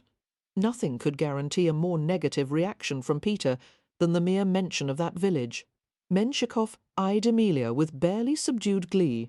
"And is your family all from Preobrazhenskoe, my dear?" he asked in a delicately malicious tone. "Yes," she whispered, keeping her face down. She was the very picture of guilt. A new realization hit Nicholas like a brick between the eyes. He remembered bits of the conversation they had had at the Golorkov mansion, her reluctant answers to his questions. "My father is dead. My family was unpopular because of my father's political beliefs. Her father had probably been executed for being a Strelitz rebel." Struggling to cope with the new information, Nicholas was only half aware of the scene unfolding before him. Peter's face was grim as he moved to alter the course of conversation. "Enough talk for now," he commanded. "Everyone eat." He cast a stern glance at Amelia. "No wonder you are skinny. There is scarcely a mouthful of food on your plate, and not one scrap of meat." I don't like it," Amelia faltered. Peter's expression darkened. "Not like meat. Foolish girl, no one can live without eating flesh." He picked up a slice of chicken with his huge fingers and tossed it to her plate, where it landed with a splatter. "Here, food from my own hand. Eat it now." Amelia took a fork in her trembling fingers, while the attention of the entire table focused on her. She picked up a glistening sliver of chicken and regarded it with a sickly expression. Nicholas watched her with dawning understanding. Amelia was exactly as she would be in the future. With all the same instinctive likes and dislikes, eating meat went against her very nature. He couldn't let her be abused this way, especially when it would likely result in her throwing up all over the table. He intervened quietly. "Batushka, I will send my disobedient wife to her room, where she may go without supper and contemplate her foolishness." Peter pointed to the chicken. "Not until she eats that." Nicholas glanced at Amelia. She was lifting the bite of meat to her lips. Her face had turned pale green. He knew she wouldn't be able to hold it down. "Go!" he snapped. Amelia threw him a glance of misery and gratitude and raced from the room in a defeated flurry. 6 hours later, Nicholas ascended the stairs with a weary tread.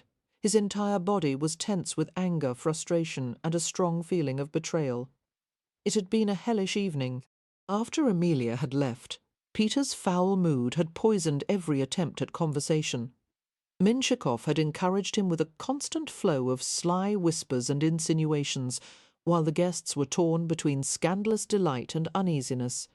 Clearly Peter didn't like Nicholas's choice of a bride. Nicholas was well on the way to agreeing with him.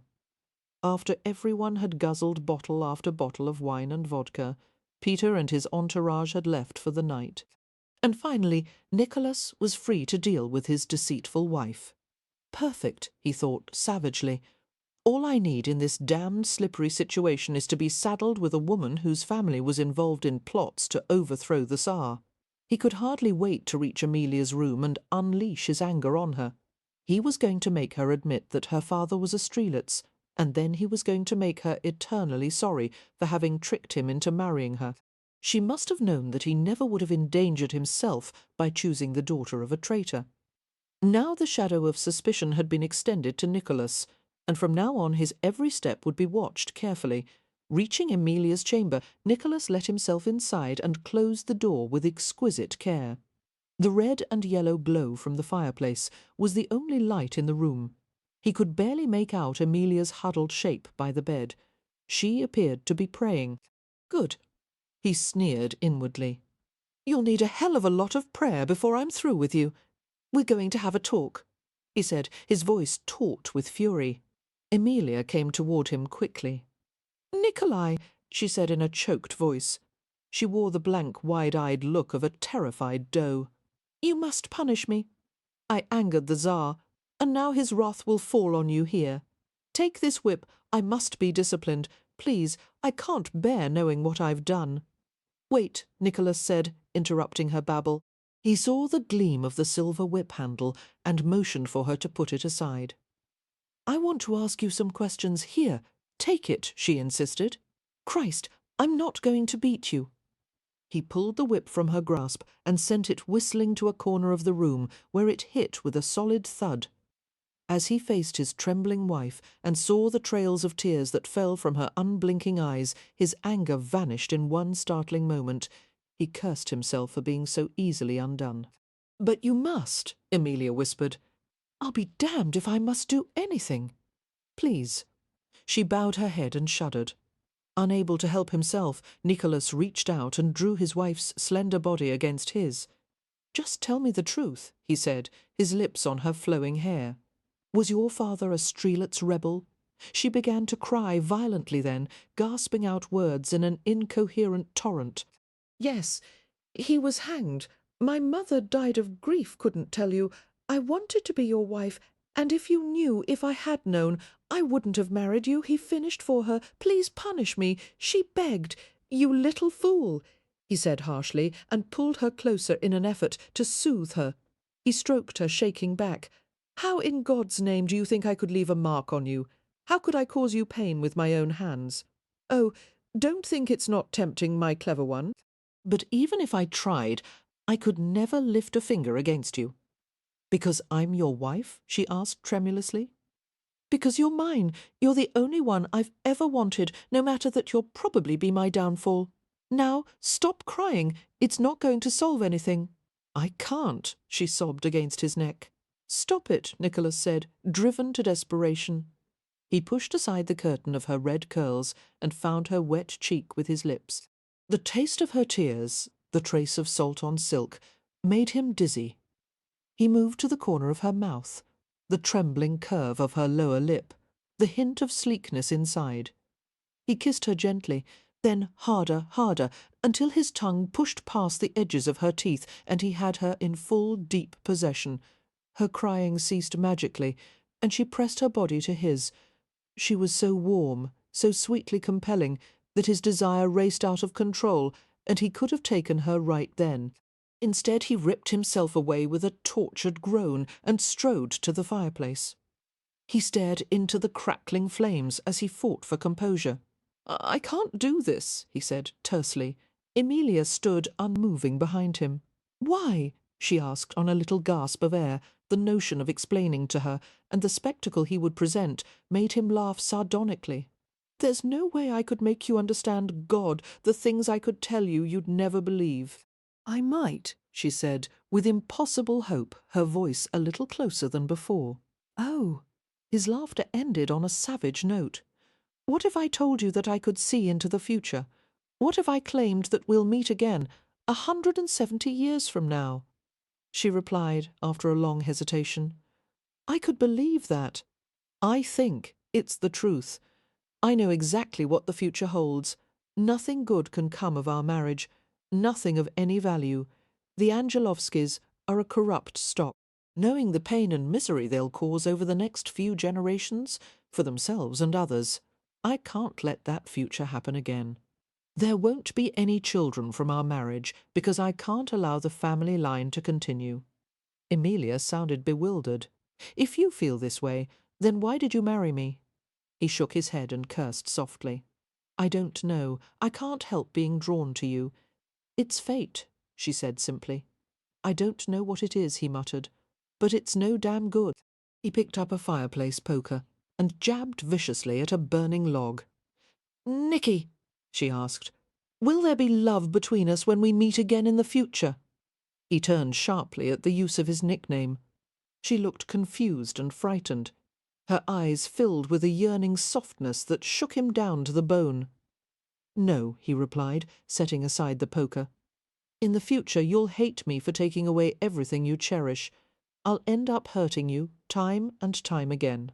No harm can come of loving someone," she whispered. "I don't know very much, but I'm certain of that. I don't know how to love," he said, his voice thick with self-hatred. "I've never known, and I'm not worthy of it, trust me." Fresh tears glittered in her blue eyes. "I could love you. You wouldn't even have to love me back. No." It was all he could say, staring at her flushed, emotion-filled face. Emilia walked straight to him and slid her long arms around him. She hugged herself to his body, her face into the side of his neck. "I don't care about the future." Her words seemed to burn his skin. "All I care about is that I'm here with you now, and I do love you." "You can't," he said softly, while a white-hot explosion went off in his chest. "You have no reason to. I don't need a reason. Love isn't like that."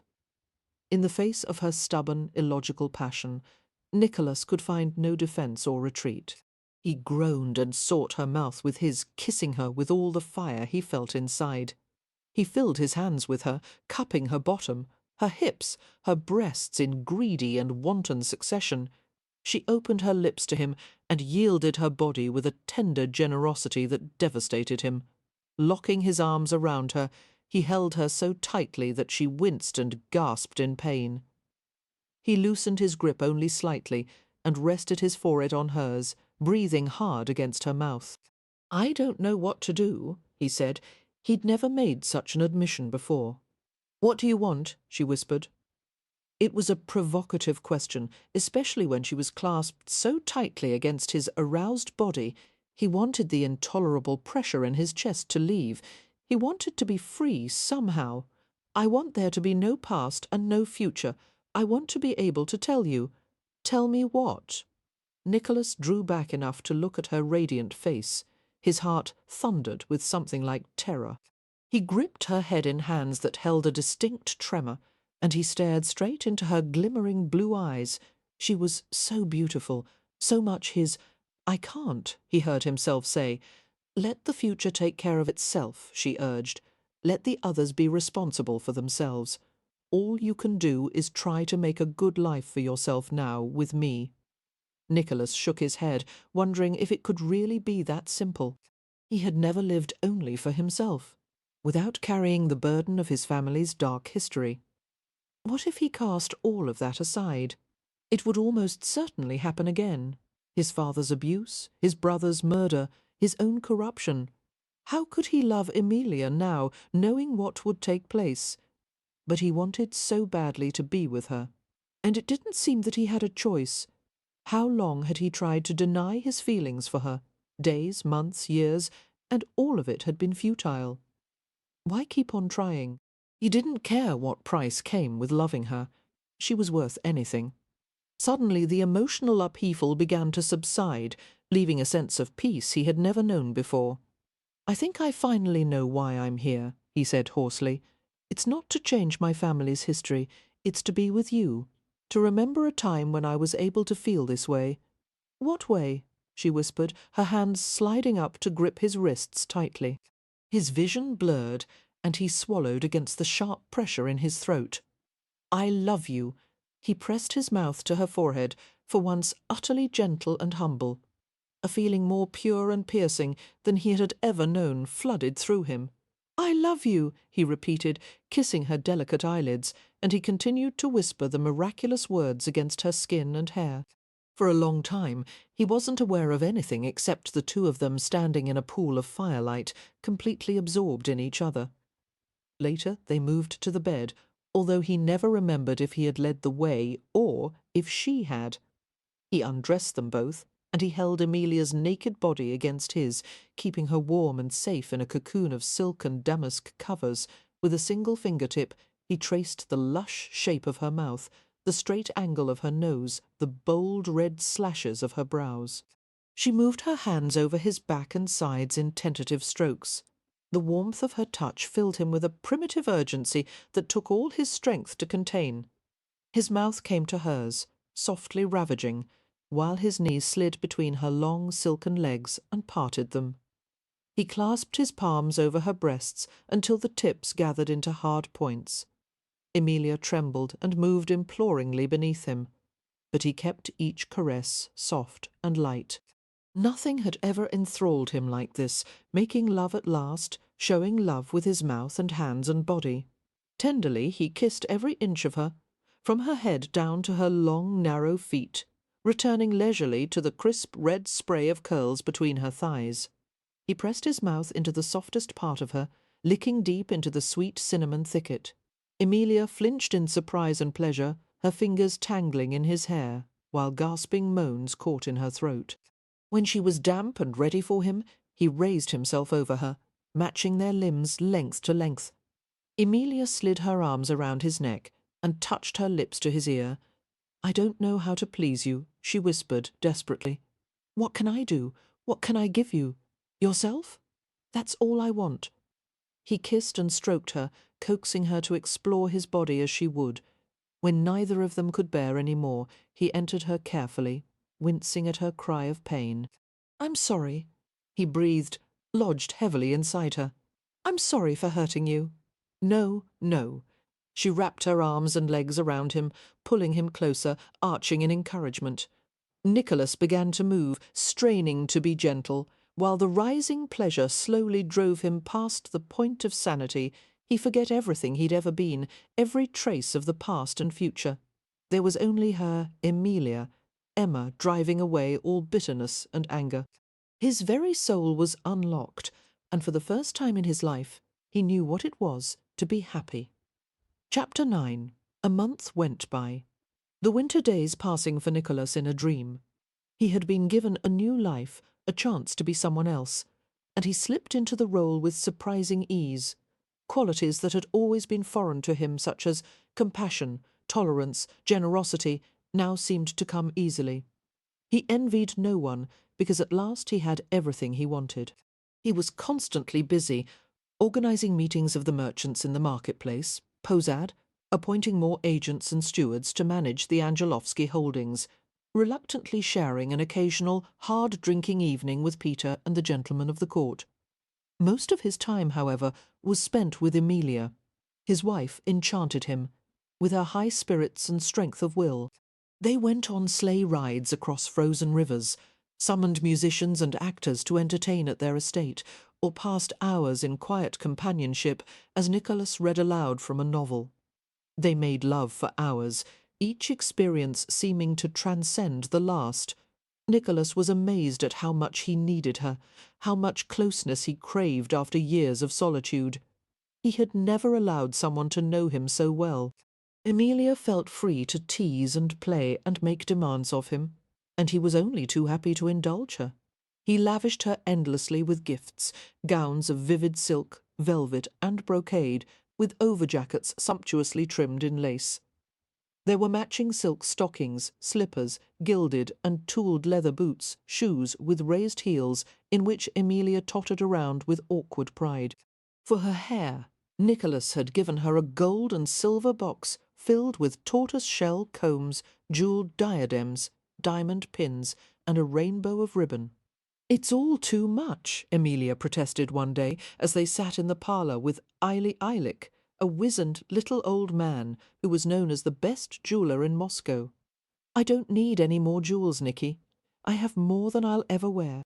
"There is no such thing as too much," the jeweller protested, spreading his wares more invitingly on a black velvet cloth before her. "Why not a bracelet?" Nicholas suggested, hooking a glittering ruby circlet with his finger. Emilia shook her head. "I have enough to cover both my arms up to my elbows." Illich pointed to other precious objects. A diamond and amber necklace? A sapphire cross to wear to church? She laughed and held up her hands defensively. "I don't need anything, really. The princess deserves something special." Nicholas told the jeweller, ignoring his wife's protests. "Something out of the ordinary. What else have you brought?" Ilik's wrinkled mouth drew up in thoughtful folds, and he began to rummage through his collection of velvet bags. Perhaps she would like yes. I think these will be pleasing." He reached deep into one sack and drew out a selection of precious figurines, setting them on the table, one by one. Emilia exclaimed in delight as she saw them. "Oh, how wonderful! I've never seen anything like them." A wondering smile crossed Nicholas's face. "Nor have I," he said, although it was a lie. The menagerie of carved animals was the same set he had brought with him when he had been exiled from Russia. The white coral swan with its gold beak, the malachite frog, the amethyst wolf with gold paws, and amid all the rest, the centrepiece of the collection, the amber tiger with yellow diamond eyes. Emilia picked up the tiger and examined it from every angle. "Look, Nicky, isn't it beautiful?" "Very beautiful," he agreed softly, his gaze on her glowing face. He broke off long enough to tell the jeweller, "We'll take them all." Emilia laughed exuberantly and came over to throw her arms around him. "You're so good to me," she said against his ear. "You'll make me love you too much." He brushed his lips across her soft cheek. There's no such thing as too much. Amid the blissful days of his life with Emilia, a sinister shadow began to intrude. Nicholas was aware that whatever his relationship with Peter had once been, it had disintegrated into a friendship that was at best lukewarm. He had a sense of distant admiration for the man, but Peter's explosive temper, his ferocity, his unreasoning stubbornness made it impossible for Nicholas to like him, and only someone in Peter's good graces would survive these precarious times. Peter was now under tremendous pressure, waging a war not only against the Swedes but on his own people as well.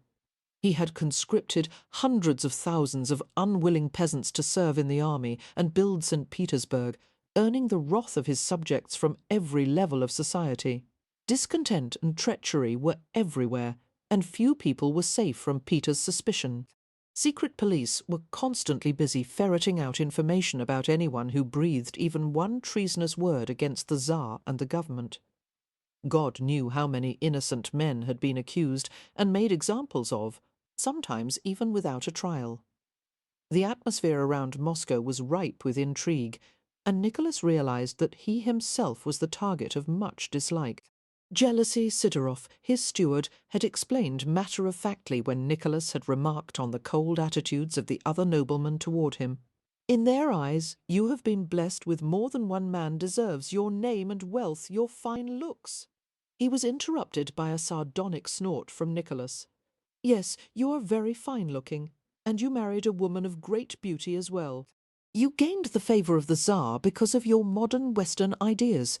So why should any of the boyars like you?" "The favour of the Tsar," Nicholas muttered. "As far as I can see, that's worth a pail of horse droppings." Your Highness, Sidorov protested, his chocolate-coloured eyes filled with alarm. you shouldn't say such a thing aloud. The walls have ears. You will endanger yourself and the princess. "We're already in danger," Nicholas said softly, lifting a hand to his jaw and touching the outline of a shadowy bruise. It had been inflicted the day before, at the culmination of a meeting among Peter and the 8 men whom he intended to appoint as governors of newly created provinces of Russia.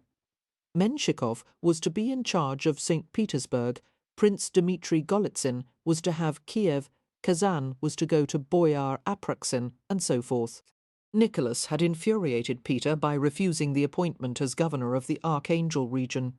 He had declined to explain his reason, which was primarily that he had no interest in producing more revenue for the government.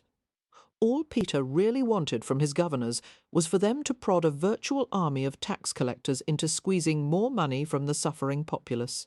Nicholas had the unpleasant certainty that his refusal of the position would probably have far-reaching consequences, but still he couldn't bring himself to do it.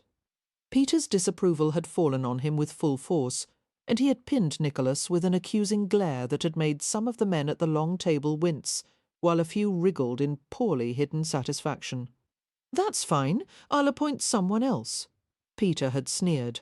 But if you feel so comfortable in denying the Tsar a request, then perhaps you can tell me what you have done, if anything, for my benefit.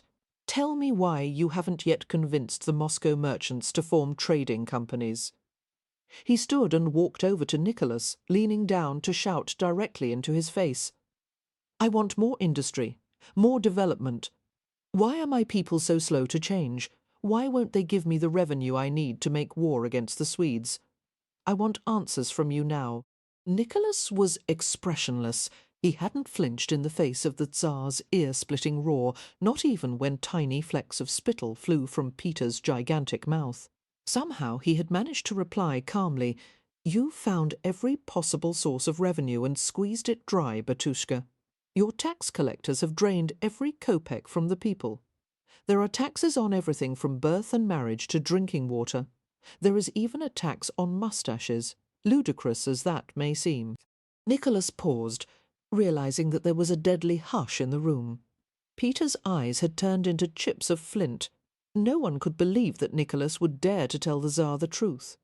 On top of that, he continued evenly, "The state monopolies you've created serve to multiply the price of goods at 5 times their original cost. People can't afford to bury their dead properly because coffins cost too much. Peasants can't even afford salt for their tables. Alcohol, fur, even playing cards are too expensive. The merchants can't make a decent profit under these conditions. They are outraged, and they see no reason to work harder merely to finance your war. Your honesty is appreciated." Without warning, Peter had struck him. The blow had landed on Nicholas's jaw with blinding force.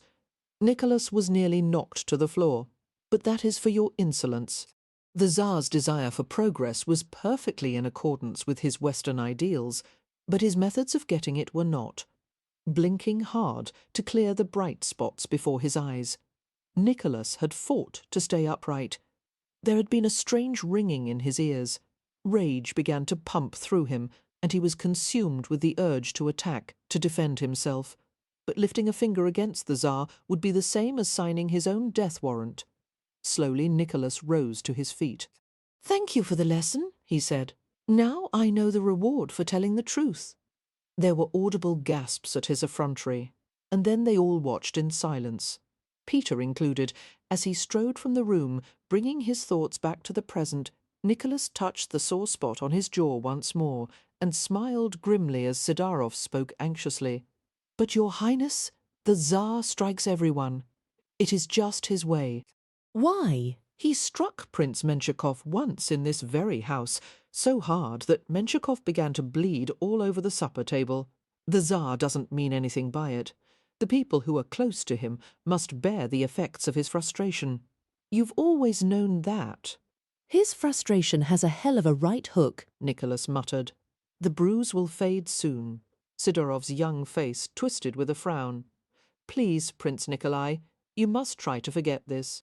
For Amelia's sake, as well as for his own, Nicholas was willing to try. Later that night, when he went to the room they now shared, he found Amelia sitting at a small table with an odd collection of little mirrors, all positioned to reflect off one another. A candle burned in the centre of the mirrors. The soft, wavering light extended to the shadowy wall behind her, making the icon of Elijah and its ruby-coloured cloud glow as if lit from behind. Perplexed, Nicholas stood in the doorway and watched his wife. She was dressed in a pale blue velvet gown, closed up the front with tiny buttons carved from mother of pearl. "What are you doing?" he asked. Amelia jumped a little and then smiled at him. "You came in so quietly that I didn't hear you," she returned her attention to the mirrors. "I'm trying to read our fortune. I will stare into the mirrors until one of them reveals our fate. If I can't see anything after a while, then I thought I would melt a candle into a bowl of water, and the drippings will form a figure that will give a clue." Nicholas closed the door and went over to her, reaching out to tug gently at a ruddy curl. He smiled down at the top of her head. "You don't really believe in that kind of thing, do you?" She looked up at him earnestly. "Oh, yes, it always works. Don't the Westerners believe in fortune-telling? Some of them do, I suppose. But more of them believe in science than magic." What do you believe in? He fondled the slender line of her throat. I believe in both. He drew her away from the table and turned her to face him. Why are you worried about our fate, child? Her gaze moved to the bruise on his face, and she touched it gently with her fingertips. The Tsar doesn't like it that you married me. Everyone knows it. His jaw hardened. Has anyone dared say a word to you? I hear the whispers whenever we go out. I think Menshikov and his friends have made certain to spread the news of who I am. It makes you look very bad to have a wife such as I. To hell with them all, he said roughly, and kissed her. Emilia turned her face away after a few moments. Sometimes I wish. He bent his head to her throat and bestowed a chain of kisses against her skin. What do you wish, Rushka? That we could find a way to make the rest of the world disappear, that it could be just the two of us. I can make it disappear, he murmured, dragging his mouth over hers with soft, intimate friction. Emilia resisted briefly and stared at him with worried blue eyes. I don't ever want to cause trouble. I only want to give you comfort and peace. You give me so much more than that, Nicholas said, finding the shape of her body beneath the velvet robe. You make me feel things I never imagined. I love you more than my life, Rushka. He clasped his hand around the fullness of her breast until her breathing changed, and she clung to him with a pleading moan. Triumphantly, he drew her to the bed, intent on giving her such pleasure that all trace of worry would be banished, if only for a little while. Aware that Emilia's suspicions concerning Prince Menshikov were probably right, Nicholas began to consider the best way to confront him. Strangely, they met by chance in a bookseller's shop, where most of the learned men in Moscow congregated in the afternoons. Picking up some Russian translations of foreign books, Nicholas became cognizant of a cold sensation and turned to find Alexander Menshikov standing a few feet away.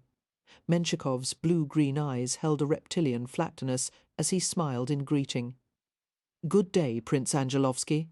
Have you found anything interesting to read?" He gestured to a nearby volume. "I recommend this account of the glorious accomplishments of the Tsar." Nicholas's gaze didn't move from the other man's face. "I know all I need to on that subject. Perhaps you should read it anyway to be reminded of Peter's greatness and his formidable will, not to mention all he has done for you and the rest of us. You know, he and I had a conversation about you this very morning, and—" Nicholas prompted, his muscles clenching. "It seems Peter is disappointed in you. He had such high hopes, but you chose to squander your talents. Such potential you had, and all of it wasted. You wouldn't accept a military appointment, nor would you do your civic duty by taking the governorship of Archangel, and you even decided to marry the daughter of a traitor. Not one word about her," Nicholas warned softly, his eyes flashing dangerously. Menshikov continued in a slightly more subdued tone. "Has she told you about her father, Vasily? I've discovered quite a lot about him from our mutual friend, the chief of the secret office. Vasily was indeed a Strelitz soldier, the same kind who schemed against Peter from his birth and murdered his family. They were supposed to guard his life, and instead they made attempts on it, begetters of evil, the Tsar has called them. Your wife's father was known for making masterful speeches about taking over the capital, killing all the boyars, and restoring the Tsar's sister Sophia to the throne, standing in the middle of a crowd with his hair blazing bright red, shouting incendiary words of treason. It led people to call Vasily the Red Devil. You remember when the Streltsy soldiers marched on Moscow 8 years ago? Vasily was a visible and active member of that rebellion. Naturally, he was arrested, and he died under torture.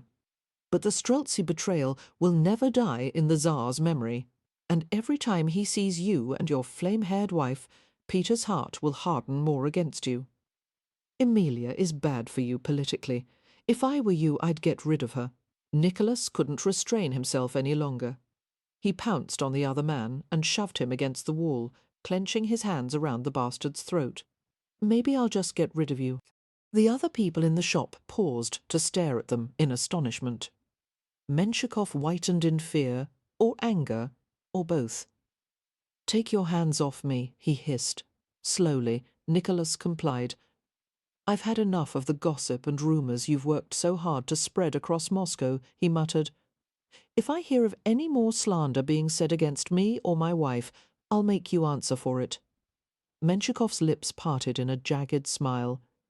"It's too late to repair your reputation, my arrogant friend. Your star has already fallen. You're not in Peter's favour any longer because you valued your pride and privacy more than you did his affections. It's all a game, don't you see? You refused to play, and now you've been cut out." Menshikov was right, Nicholas thought with a chill. If he wasn't willing to pander to the Tsar's whims, then he had no right to expect Peter's goodwill. As winter came to Russia in full force, the air was so cold that frostbite was a worry to those who ventured outside for more than a few minutes. Helpful strangers rubbed snow on the faces of passers-by who had the telltale white splotches on their skin. No one braved the weather without covering himself in a heavy fur coat, whether it was made of rabbit or sable. The great tile stoves in the Angelovsky mansion filled each room with steady draughts of heat, while the occupants kept their hands warm with steaming glasses of tea, chocolate, or mulled wine. The approach of Christmas was heralded with festive parties and dances, and with carolers who filled the streets with music. Cleverly shaped gingerbread cakes or pryaniki were baked in every household and offered to all guests. Caught up in the holiday revelry, Emilia insisted that Nicholas bring her to the ice hill that had been made for the enjoyment of Russian children and adults alike. It was a giant slide constructed of wood and covered with ice blocks and sheets of water. People carried their wooden sleds up to the top of the 40-foot slide, then careened down it at blinding speed, screaming with laughter all the way. "You want to go down that?" Nicholas asked reluctantly, while Emilia pleaded and tugged at him to accompany her. Yes, it's the most wonderful feeling. You've gone down an ice hill before, haven't you?" "Not since I was a boy. It's been much too long then." Wilfully, she dragged him over to the mountainous contraption, and she talked someone into letting them borrow a painted wooden sled. They ascended the steps to the platform at the top, where the wind whistled fiercely against their faces. "I'm going to regret this," Nicholas muttered, watching the sledders hurtle down the long, impossibly steep incline. Emilia gestured to the sled with an imperious mittened hand. Her eyes gleamed with enjoyment. Nicholas groaned and obeyed, positioning himself far back on the sled with his legs extended. Emilia sat in the space between his thighs, her body stiff with excitement.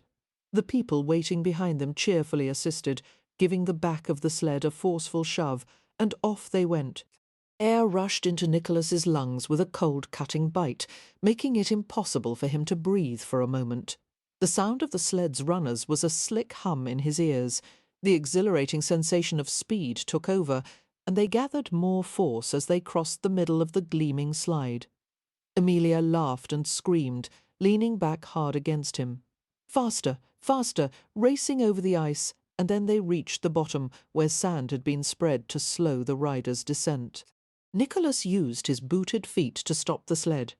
Still laughing wildly, Emilia collapsed against him. She twisted in an attempt to kiss his wind-burned face, embracing him with the affectionate clumsiness of an unruly puppy. "I want to do it again," she cried. Nicholas smiled and placed a hard kiss on her lips. "Once was enough for me. Oh, Nicky!" She struggled to her feet and threw her arms around him as he stood up. "Well, it's probably for the best. I was afraid my skirts would end up over my head. Later," he promised, nuzzling her cold cheek, and she pushed at his chest as she laughed. That night a Christmas party was held at the home of Prince Golokov. As they entered the great ballroom, Emilia smiled at Nicholas. Both of them remembered the afternoon when he had chosen her from the line of 500. "The room looks different now," Emilia said.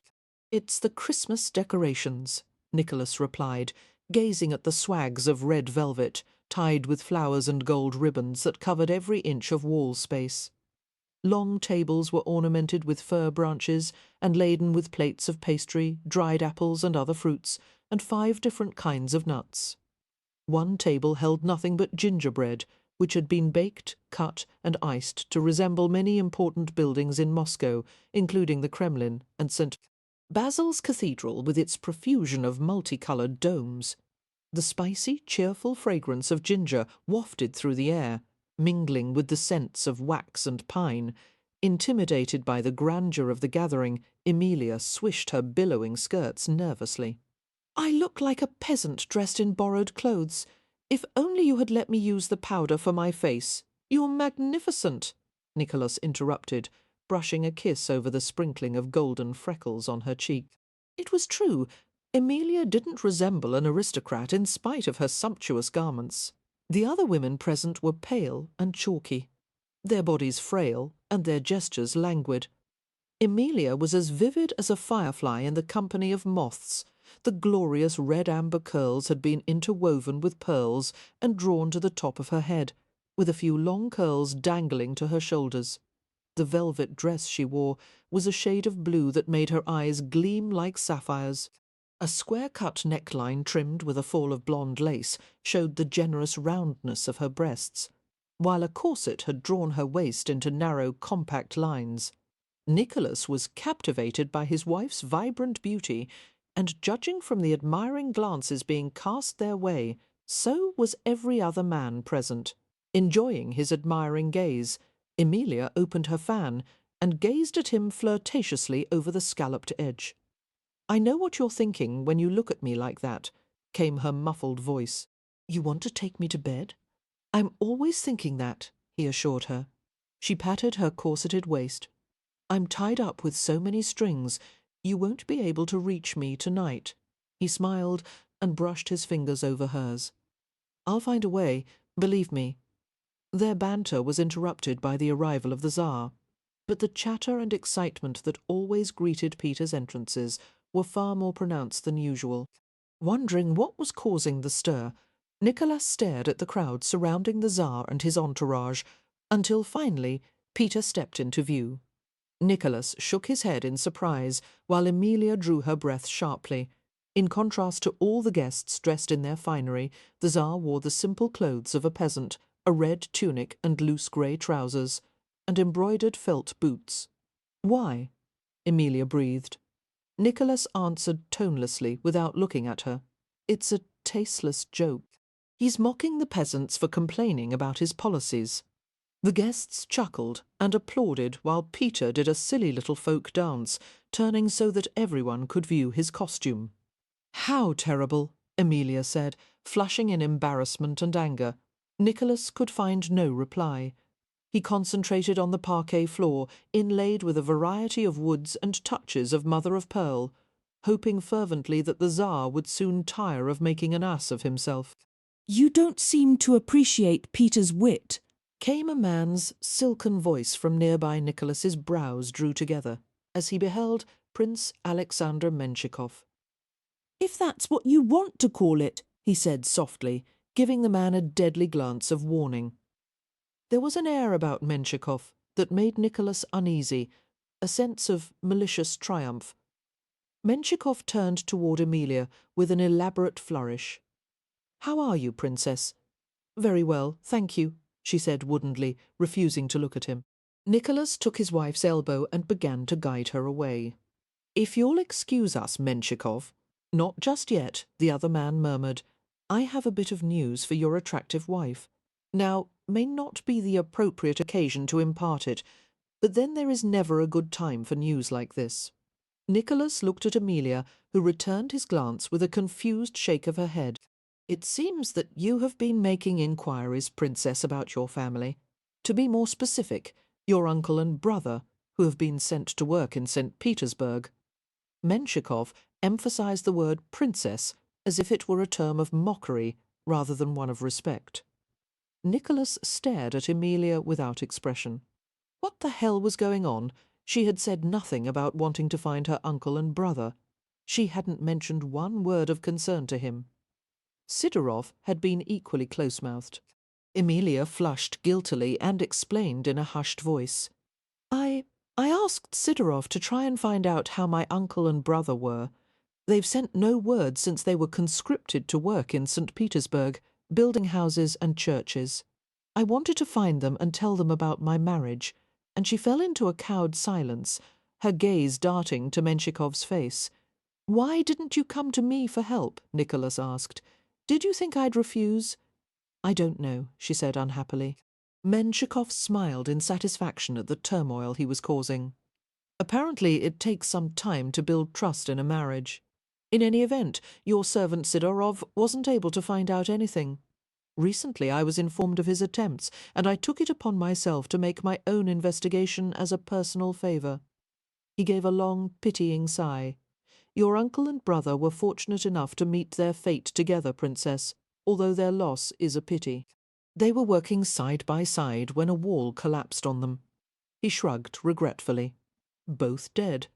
But life must go on for those of us left behind, mustn't it? "Get away from me," Nicholas sneered at Menshikov. "Before I kill you." Menshikov retreated a few feet, but hovered nearby, watching them intently. Emilia's long fingers twisted around the fan, clenching until they were white. Her whole body was trembling. "We don't know if it's true," Nicholas murmured, sliding an arm around her. "It is true." Tears dropped from her eyes and rolled to her chin. "I knew something would happen to them. Now I have no one left. You have me." Nicholas smoothed his hand over her shoulders and back. In spite of his concern for her, he was mindful of the situation they were in and the dangers it presented. "Quiet, Rushenka. People are listening." Neither of them wanted to be there, she wept. They had a right to stay in the village and live with their families and grow old in peace. "I hate the Tsar for making them go to St. Petersburg, and he's done this thousands of times to so many other people. He has no right to mock the peasants when he has taken so much from them." Nicholas gripped her upper arms, squeezing until she winced. "Hush! You must be quiet now." She nodded, managing to gulp back any further tears and bitter words, but the damage had been done. Nicholas knew it from the satisfied smile on Menshikov's face and the startled expressions of the people who had overheard them. Halfway across the ballroom, Peter noticed the small disturbance, and he looked over at them, his face thunderous and dark with foreboding. Emilia was too shocked to notice anything outside of her own grief. She obeyed without a word as Nicholas took her home, and she snuggled against him in the sleigh like a frightened child. Nicholas held her securely, occasionally murmuring against her hair. His thoughts and emotions boiled down to numb resignation. They had been doomed from the beginning, he reflected. The daughter of a Strelitz rebel and an adviser to the Tsar, such a pairing would never have been feasible. But if he had it to do all over again, he would still have married her. He was no fool, and he was well aware that he was no longer protected by a friendship with Peter. After what had happened tonight, Emilia would soon be forcibly taken to the Kremlin and interrogated about her past and her political beliefs, which would most likely involve some form of torture. Nicholas would kill her himself before letting that occur. Complicating matters was the possibility that by now Emilia could be pregnant. He had to ensure that she would be safe, even if he were unable to protect her himself. The thought of a baby, his child, filled Nicholas with anguished wonder. A small, perfect being, so much hope and innocence contained in one helpless package. My God! He whispered soundlessly, for the first time letting himself think about Jacob, his son, alone and unloved in the future, needing a father's protection. My God, I made such a mistake.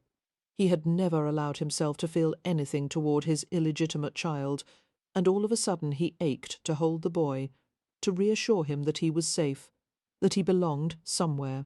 Nicholas kissed his wife's temple, his lips brushing past the wispy red curls. He pressed silent words on her skin. "If we meet again in the future, I'll make it up to you. And to him, I'll love you both, I swear it."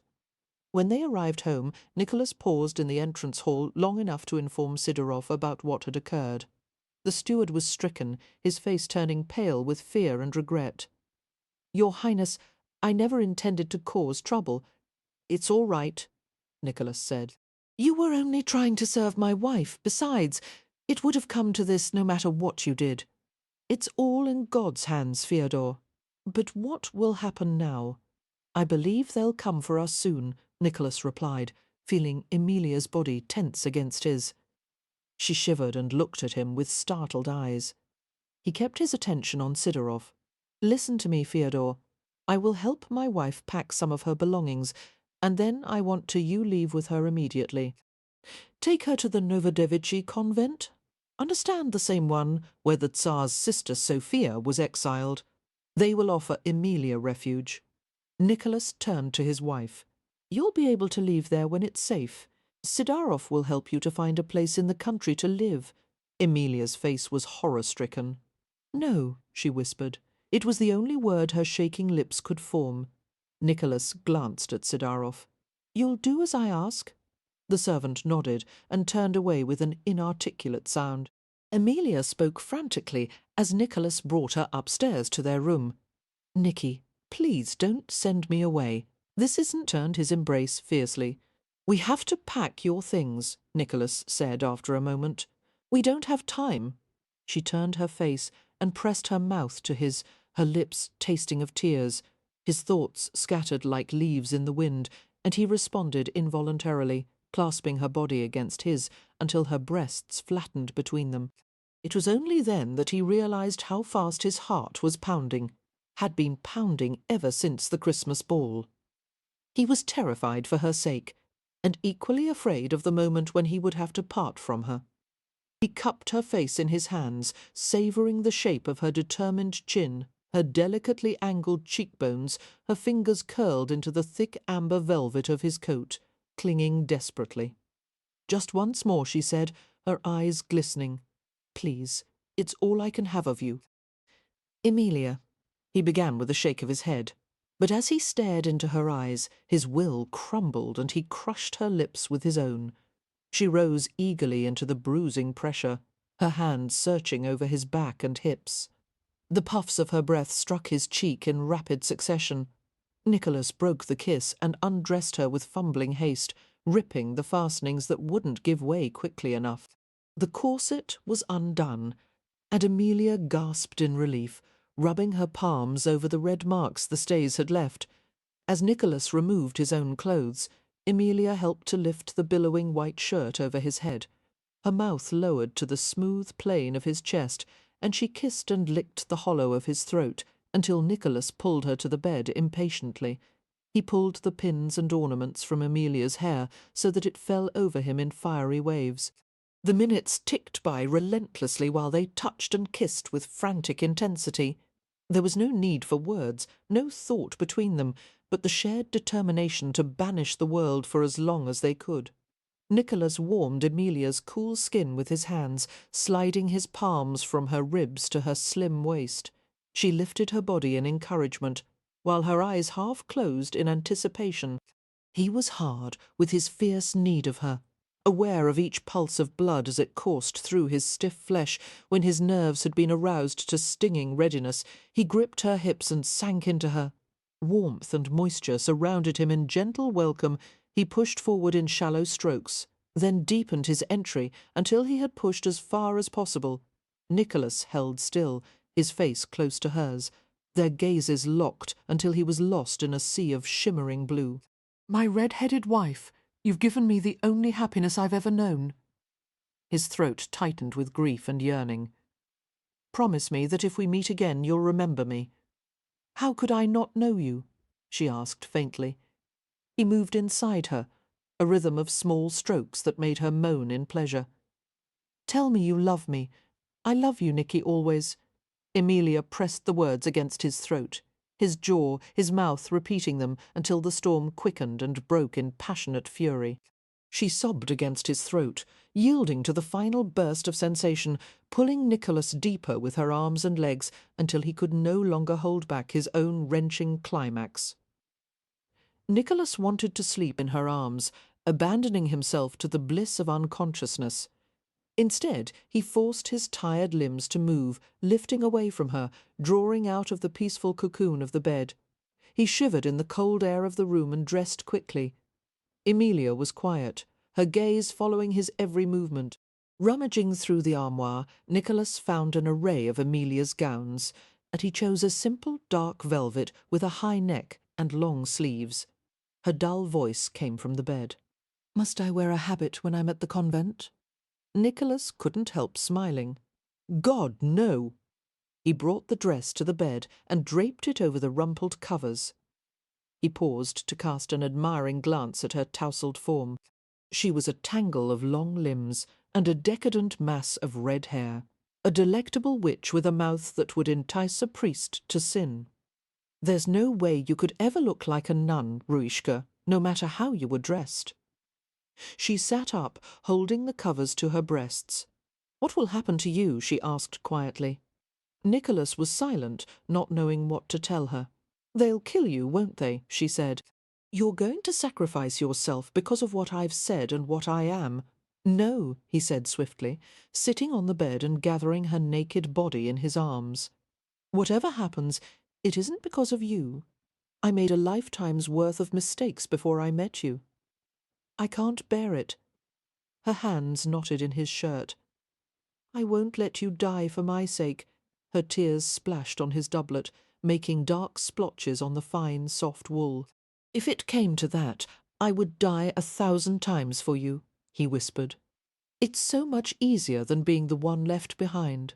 Please let me stay with you," she begged, trying to hold him. As he pulled away, Nicholas gestured to the dress and went to the tile stove, which gave off only a feeble heat. Plastering his hands against the lukewarm surface, he spoke gruffly over his shoulder. "Get dressed, Emilia. There isn't much time." He was businesslike as he helped her stuff a small bag full of clothes and personal articles. Glancing out the small, thick-paned windows of the bedroom, he saw that their sleigh had been prepared and brought to the front of the house, its runners leaving narrow grooves in the snow-covered ground.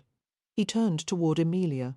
She was wearing the white lace shawl he had given her. Light and exquisite, it covered her hair and left part of her face shadowed, so that all he could see was the gleam of her eyes and the beseeching tremble of her lips. Nicholas was struck by the fact that this one woman could haunt him from one lifetime to another. 100 images of her flashed through his mind. Emilia, wrapping her long legs around him in bed, romping through the snow like a street urchin, sitting in the bath with her hair dark and wet, and as Emma, with all her beguiling smiles and explosive arguments, dancing with him, coming in from her chores dressed in a man's shirt and trousers. He loved her in any guise, and he had lost her twice silently. Emilia slipped her hand in his. Their fingers clung in a hard, hurtful grip. Still retaining her hand, Nicholas picked up the valise and carried it as they went downstairs together. Sidorov was waiting in the entranceway, his brown hair uncustomarily mussed, his face pale.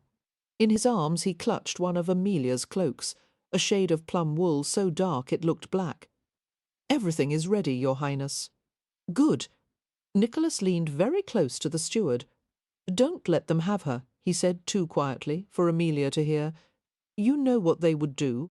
He drew back and stared hard at Sidorov, leaving the next thought unspoken, that he would rather have Emilia die quickly by Sidorov's hands than be tortured to death by someone else.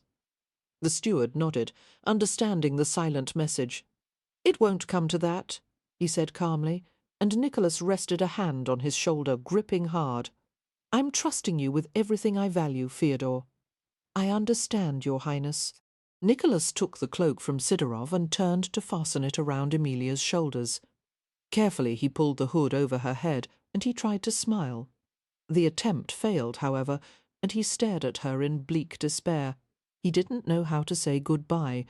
His throat ached from the strain of holding back his emotions. "I don't want to leave you," he said humbly, reaching for her cold, stiff hands. Emma lowered her head, her tears falling freely. "I'll never see you again, will I?" He shook his head. "Not in this lifetime," he said hoarsely. She pulled her hands away and wrapped her arms around his neck. He felt her wet lashes brush his cheek. "Then I'll wait 100 years," she whispered. "Or 1,000, if I must remember that, Nicky. I'll be waiting for you to come to me." Nicholas stood at the door, watching as Sidorov took her to the sleigh. The vehicle vanished swiftly into the blue-black night. "God be with you," he said quietly, gripping the doorframe. Eventually he asked one of the servants to bring some vodka to the sitting room. He waited near the tile stove, drinking in apparent leisure as he stared at a blank space on the wall. After an hour had passed, a servant came to inform him that 2 agents of the secret office had arrived. The secret office, established by Peter, had been given jurisdiction over all crimes that threatened the stability of the Tsar's government. The agents had entered the house and followed the servant directly to Nicholas. One of them was quiet and deferential in manner, while the other, a blade-faced man with a shock of oily black hair, wore a trace of a taunting smile. "Prince Nikolai," the blade-faced man said, "I am Valentin Nekarenkov, and my companion is Yermakov. We've been sent by the secret office because of an incident that was reported tonight." "Yes, I know." Nicholas moved toward a silver tray and indicated the bottle of chilled vodka. "A refreshment, perhaps?" Nekarenkov nodded. "Thank you, Your Highness." Carefully, Nicholas poured 3 glasses of the vodka and joined them in a drink. Nekarenkov stared at Nicholas consideringly. "Your Highness, we've come to speak with Princess Amelia. There's no need for you to see her." "Oh, there is," Nekarenkov assured him. "She was reported to have made treasonous speeches within earshot of the Tsar tonight, and her background is by all accounts a suspicious one. She's no threat to the Tsar, or to anyone." Nicholas broke in with a gently persuasive smile. "An attractive woman, but not too bright, you understand? A simple peasant girl, incapable of forming her own opinions. I'm afraid she was just repeating things she had overheard. In the interest of justice, you should hold the real culprit accountable." "And who is that, Your Highness?" Nicholas's faint smile vanished. "Me," he said bluntly. "Even the most casual investigation will reveal that I've had a falling out with the Tsar. Everyone knows it. The lifeblood of the country has been drained for the sake of Peter's self-image. I haven't hesitated to say this even in his presence." Nekarenkov regarded him thoughtfully as he downed more vodka. "We'll still have to question your wife, Your Highness. It will be a waste of your time." Discreetly, Nicholas fished a black velvet bag from his pocket, hefting its satisfying weight in his palm. "I'm sure you're a very influential man. I hope you can see fit to arrange things so that she is forgotten."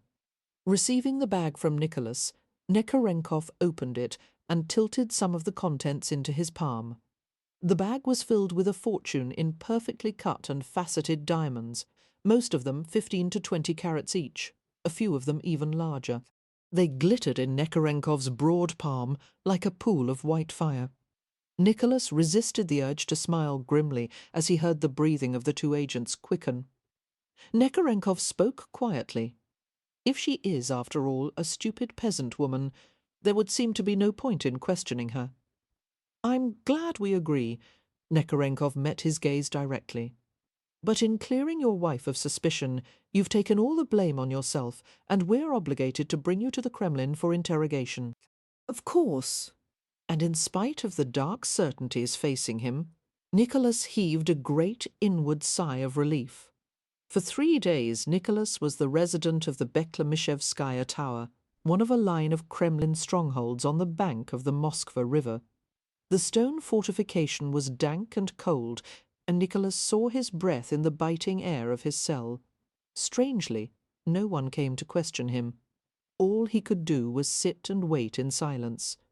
Twice a day he was given water and a bowl of boiled wheat. There was no furniture in the cell, not a pallet or even a pile of straw. He had 2 cellmates, both of them with empty eyes and blank faces. They didn't exchange names or make conversation, except to reply to Nicholas's comment that they should at least have been supplied with a blanket. "No comfort of any kind is to be given to us," one of them said dully. "The crimes of a boyar are much worse than the rebellion of a peasant, because the Tsar expects so much more loyalty of his boyars." The other man, who remained silent, was clearly ill. The cold, damp air of the tower was making his condition worse, causing him to cough and shiver violently. On the 3rd day the 2 men were taken out of the cell and never returned. Nicholas heard the distant sounds of someone being tortured, the inhuman cries of pain, and he wondered if it was one of them. He began to remember what it was like when he had been tortured, and for the first time he began to be afraid. the haze of resignation fading a little. He couldn't go through it again. The damage to his body had scarred over and healed, but the damage to his soul, no. He wouldn't survive a second time. Huddling on the bare floor, Nicholas braced his side against the cold wall. He had never felt so alone. After another day or two had passed, he knew he had fallen ill. He became cold and feverish, his thoughts no longer seeming to make sense. Wrapping his arms around himself, he shivered, slept, and finally let his tears fall. In some moments of his delirium he saw ghosts visiting his cell, Tasia, his father Jacob, Misha, his dead brother who regarded him with a soul-weary face. He shrank from all of them, but sometimes he asked for Amelia Emma, who did not come. He was going to die, he told the ghosts.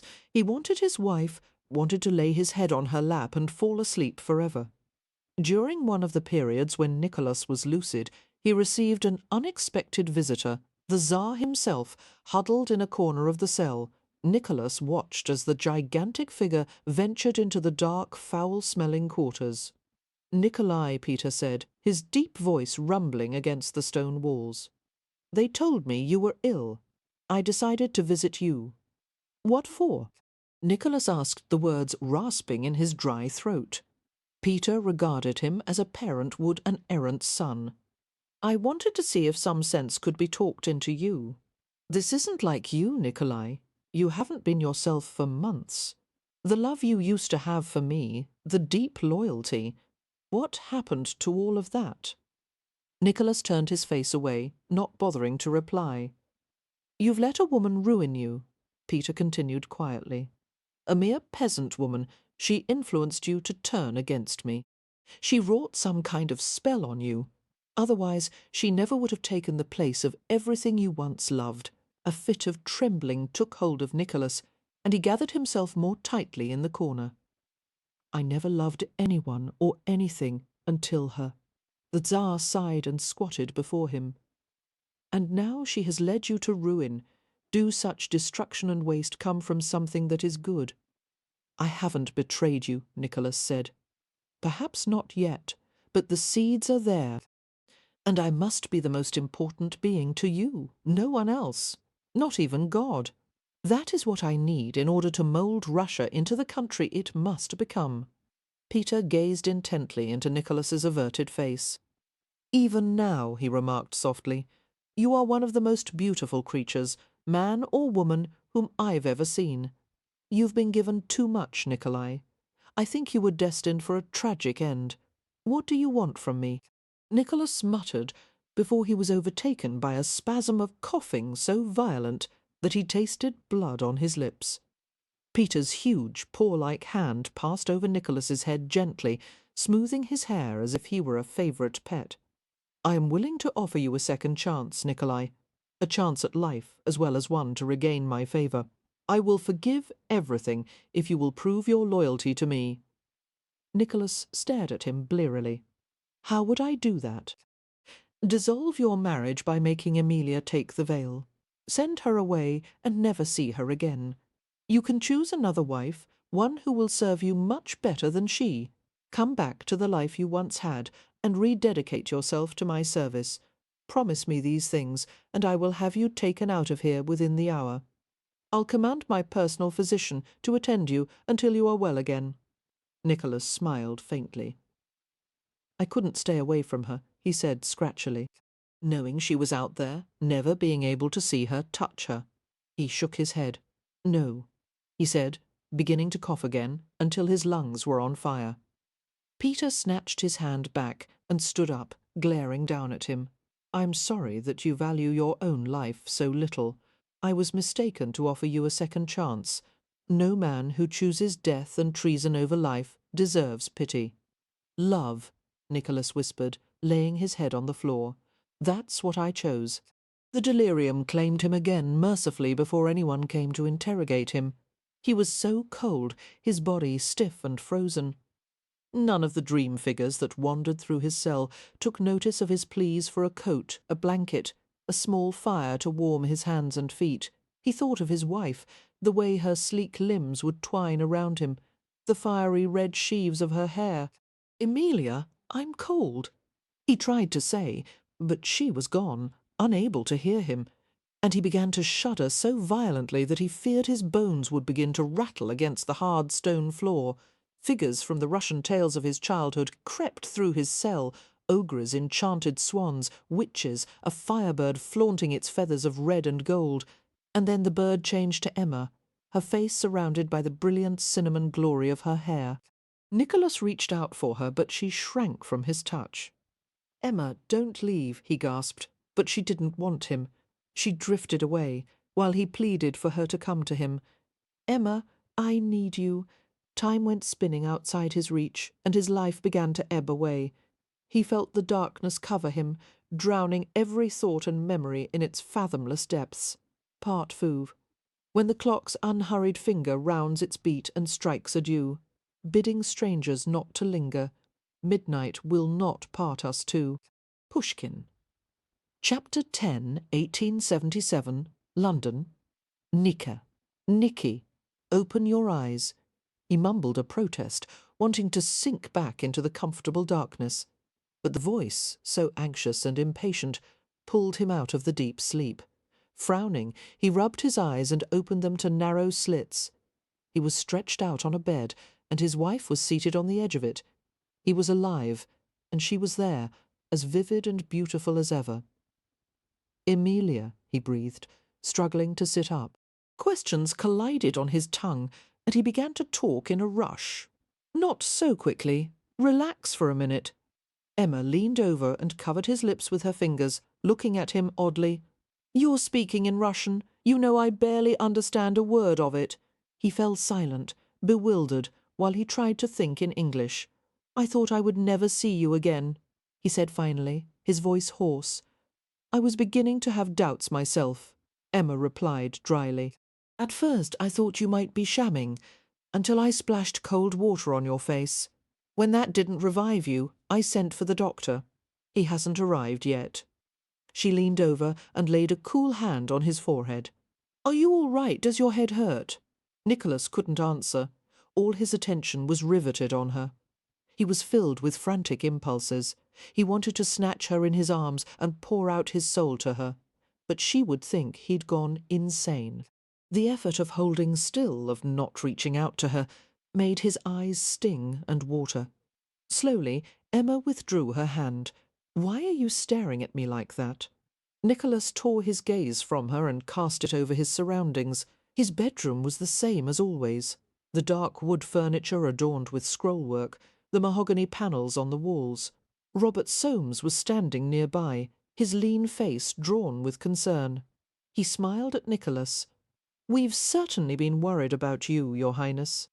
Blinking in confusion, Nicholas returned his attention to Emma. "What happened?" Emma shrugged. "All I know is that you were looking at the painting Soames had restored, which bears a remarkable resemblance to you, by the way, and you turned ghastly white and fell unconscious. Mr. Soames was kind enough to assist me and the servants in carrying you upstairs. You've been insensible for at least an hour." "An hour?" Nicholas repeated numbly. Looking down at himself, he saw that his shirt had been unbuttoned halfway to his waist. "You weren't breathing very well," Emma said in explanation, a blush staining her cheeks. Nicholas spread his hands over his chest, feeling the faint, familiar ridges of healed wounds, rubbing to assure himself they were real. Robert Soames turned away, clearly uncomfortable with the sight of the scars. "Perhaps I should allow you a few moments of privacy," the artist said, retreating from the room. "There's no need," Emma began, then rolled her eyes as Soames left. A bitter smile touched her lips. "As if you and I would need privacy," she muttered. Nicholas's head was filled with a cacophony of pictures and words. The past and the present still jumbled in his mind. Overwhelmed with love and need, he reached for Emma. She jerked away sharply. "Don't touch me," she said in a low voice, standing up. "Now that I know you're all right, you can wait for the doctor by yourself. I have things to do. Would you like a glass of water before I go?" She poured from a china pitcher and gave him a crystal goblet. Their fingers touched briefly. and Nicholas felt the warm shock of it all through his body. He drank thirstily, gulping the cool water and wiping his mouth with the back of his sleeve. "You don't seem quite yourself," Emma remarked. "Perhaps all your vodka drinking is catching up with you. At the pace you've been going, I'm surprised this hasn't happened sooner." Her voice faded as she saw Nicholas staring with hypnotic fascination at the icon on the wall. "What is it? What's going on?" Slowly, Nicholas set the water glass aside and stood up, weaving slightly as he walked toward the Prophet Elijah icon. Since the 18th century, the painting had been decorated with jewelled plates that formed a halo around Elijah's head, covered the body of the chariot, and outlined the red cloud. Nicholas brushed his fingers over the surface of the painting and inserted his fingernails under one of the gold plates. He pried it off, ignoring Emma's bewildered questions. Clutching the small plate in his fist, he stared at the painting. There was a scratch on the edge of the red cloud, the scratch he had made 170 years ago. Nicholas traced it with the tip of his finger and felt a sudden hot trickle of tears on his face. "It wasn't a dream," he said thickly. Emma came up behind him. "Why are you behaving so strangely?" she demanded. "Why are you taking that icon apart? Why?" She stopped with a gasp as he turned toward her. "God!" she whispered, backing away a step. "What's the matter with you? Stay here with me." Nicholas dropped the thin gold plate to the floor and came toward her slowly, as if one quick movement might startle her into flight. "Emma, there are things I need to tell you." "I'm not interested in anything you have to say," she said sharply. "After what I found out today, the way you ruined my relationship with Adam and tore my whole life apart." "I'm sorry?" Emma shook her head as if she hadn't heard him correctly. "Well, that's a first. I've never heard you apologize for anything before. Is that supposed to make up for all you've done to me?" He searched painfully for words. "Something's happened to me. I don't know how to make you understand." I've never been honest about my feelings for you. I never wanted to admit them, and when they became too strong, I tried to hurt you and keep you at a distance. Is that why you went to bed with another woman?" she asked scornfully. "Because your feelings for me are so strong?" Deeply ashamed, Nicholas could not meet her gaze. "I won't do that again, Emma. Ever. I don't care what you do with yourself. Have a different woman every night. For all I care, just leave me alone." "I don't want anyone else." Nicholas caught her in his arms before she could step away. His heart beat in violent joy at being able to hold her again, and his fingers clenched into her pliant flesh with unconscious force. Emma was still, her body stiff with rejection. She pinned him with a coldly accusing stare. "I'll make you forget all the things I've done," Nicholas said. "I swear I'll make you happy. Just let me try. All I want is to love you. You don't even have to love me back." Emma froze while the words rang in long-forgotten echoes. "What?" she asked faintly, beginning to tremble. Casting aside all pride and caution, he laid his heart at her feet. "You have to know the truth. I've loved you for a long time, Emma. I would do anything for you, even give my life." Emma wrenched free of him, glaring and shivering.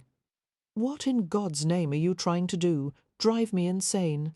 For weeks you've devoted yourself to being a heartless pig.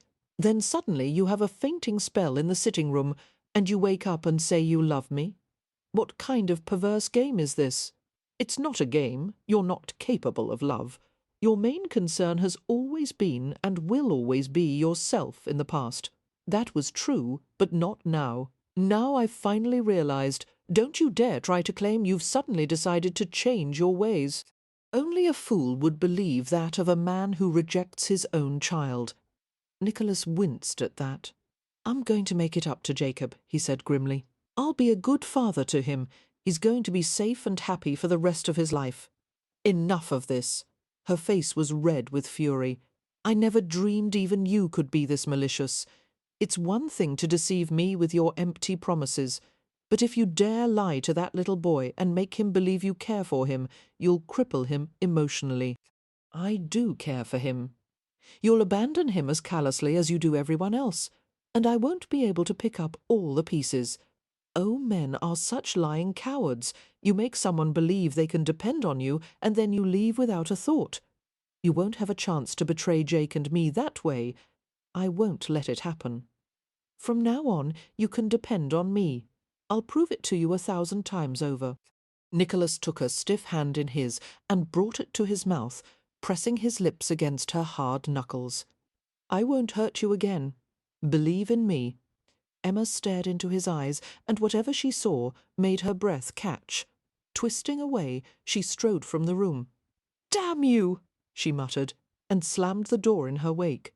Emma curled up on a settee in her private sitting room, her arms wrapped around her knees. Questions churned through her brain. She had to give Nicholas credit for finding a way to surprise her. Nothing else would have attained quite this level of mockery and malice. He was trying to make her believe he cared for her, and then he would scorn and humiliate her. What a diabolical mind he had! But his eyes, there had been such a strange vulnerability in them. What in heaven's name had happened to him? She thought back to the scene in the library. One minute Nicholas had been his usual arrogant self, and the next he had seen the portrait of his ancestor and fainted dead away. "It looks like apoplexy," Robert Soames had said as he and Emma had knelt beside Nicholas on the floor. "But he's too young for that," she had cried, pillowing Nicholas's head in her lap. "Oh, God, maybe his drinking caused it. Please, go send for a doctor." She had cradled his head carefully, smoothing his sun-streaked hair. The servants had been enlisted to help carry him to his room, and Emma had stayed by his side every second. She wasn't certain why she had been so afraid. After all, it wasn't as if they had a real marriage. There was no love between them, and yet when his eyes had opened, she had been overwhelmed with relief.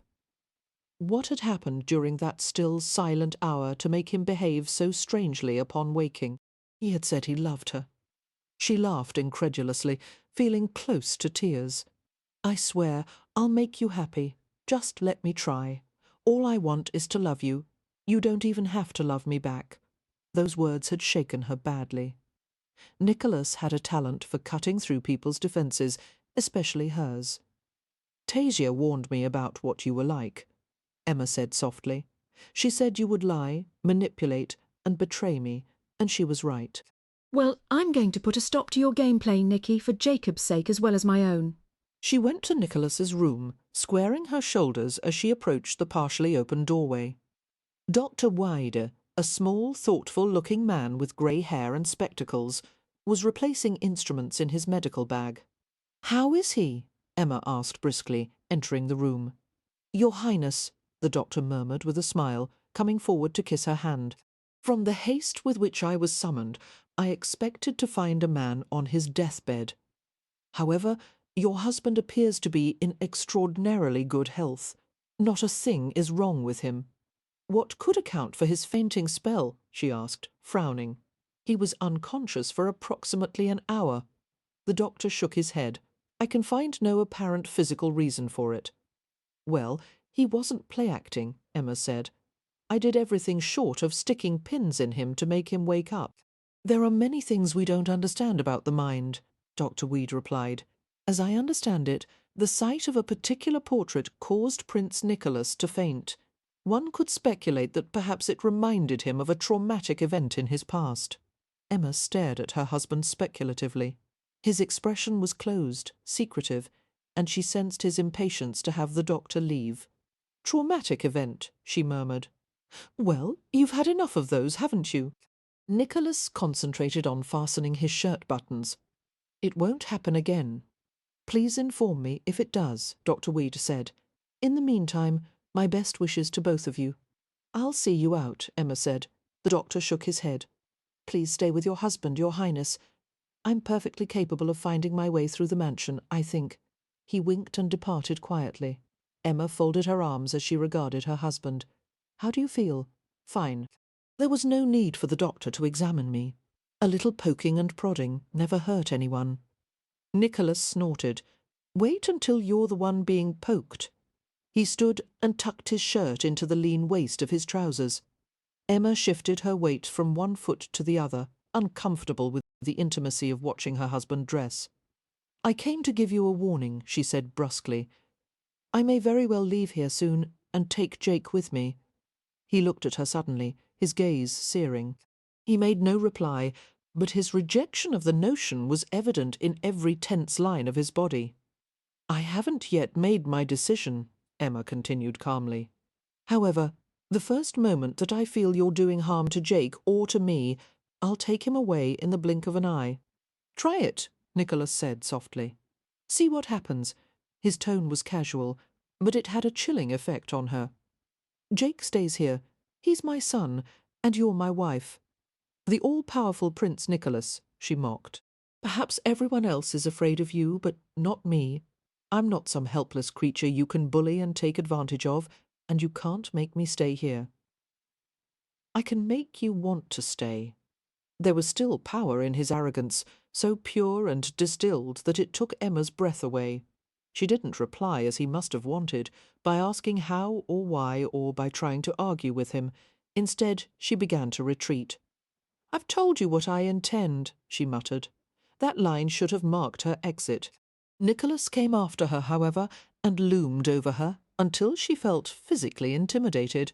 For a woman who played with tigers and wild creatures, that feeling was alarmingly rare. "Before you leave, let me tell you what I intend," Nicholas murmured. "I'm going to be back in your bed soon. I'm going to be the husband I should have been from the beginning. The devil you are, I won't let you go. I need you too much." He had never been like this before. Direct and shockingly sincere, his emotions unveiled. It was far more threatening than his customary insouciance. "You don't need anyone," she managed to say. "That's not true. Look closer, Emma. Look at me and tell me what you see." She couldn't obey. She was too afraid of what she might see in his eyes. Ducking her head, she shouldered her way past him and fled. He let her go, thank God, although she felt his hot gaze trained on her until she reached the end of the hallway and disappeared from sight. Nicholas remained alone for a few minutes. He wanted a drink, something sharp and bracing, but he would not have one. There would be no more pleasantly soothing numbness, no inviting alcoholic blanket over his emotions. He needed clarity. He hated the bleak existence he had fashioned for himself, and he couldn't stand the hostility in Emma's face. If only she could give him the understanding and trust that she had bestowed so long ago. He must find a way to make her love him once more. "Emilia," he whispered, yearning to know what had happened to his wife. Had she suffered after his death? Had she found some source of comfort? Had there been another man for her? The thought filled him with fury and jealousy. He needed to know what had become of her, or the unanswered questions would drive him mad. He went to the library and fumbled through old books and records, scavenging what scraps of information he could find. There was nothing about the fate of Emilia Vassilievna, and precious little about their son, Alexei. It was written in one family volume that the young man Alexei Angelovsky had appeared suddenly in Moscow after a childhood spent in seclusion in a village east of Kiev.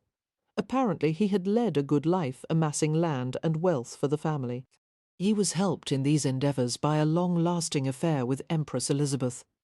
Prince Alexei was known as a charming and cultured man, a patron of the arts who played the violin. He had married eventually and produced 2 children, both of them surviving into adulthood. But what of his mother? What had happened to Emilia? Nicholas shoved the pile of books aside with a curse. He would hire a historian to find out, and send him to Russia with a troupe of translators if necessary. He rested his arms on the library desk and dug his fingers into his thick hair. Perhaps he had gone mad to search so desperately for the history of a woman who had lived a century and a half ago. Had it really happened? Was the scratch on the Elijah icon a coincidence? Perhaps his tormented mind was conjuring fantasies in order to keep from focusing on the wreck he had made of his life. Springing up suddenly, he headed upstairs to the nursery. He needed to see Jacob, to make things right with his son. God grant that the boy would forgive him for abandoning him. Nicholas's feet slowed on the stairs, and he came to a halting stop. He forced himself to admit the truth, that he was afraid of his own son. He hadn't the vaguest idea of how to be a father. His own father had been an abusive brute. His memories of childhood were so pain-ridden and bleak that he had no wish to see reminders of it in the eyes of his own child. He didn't want to hurt Jacob, and yet he already had.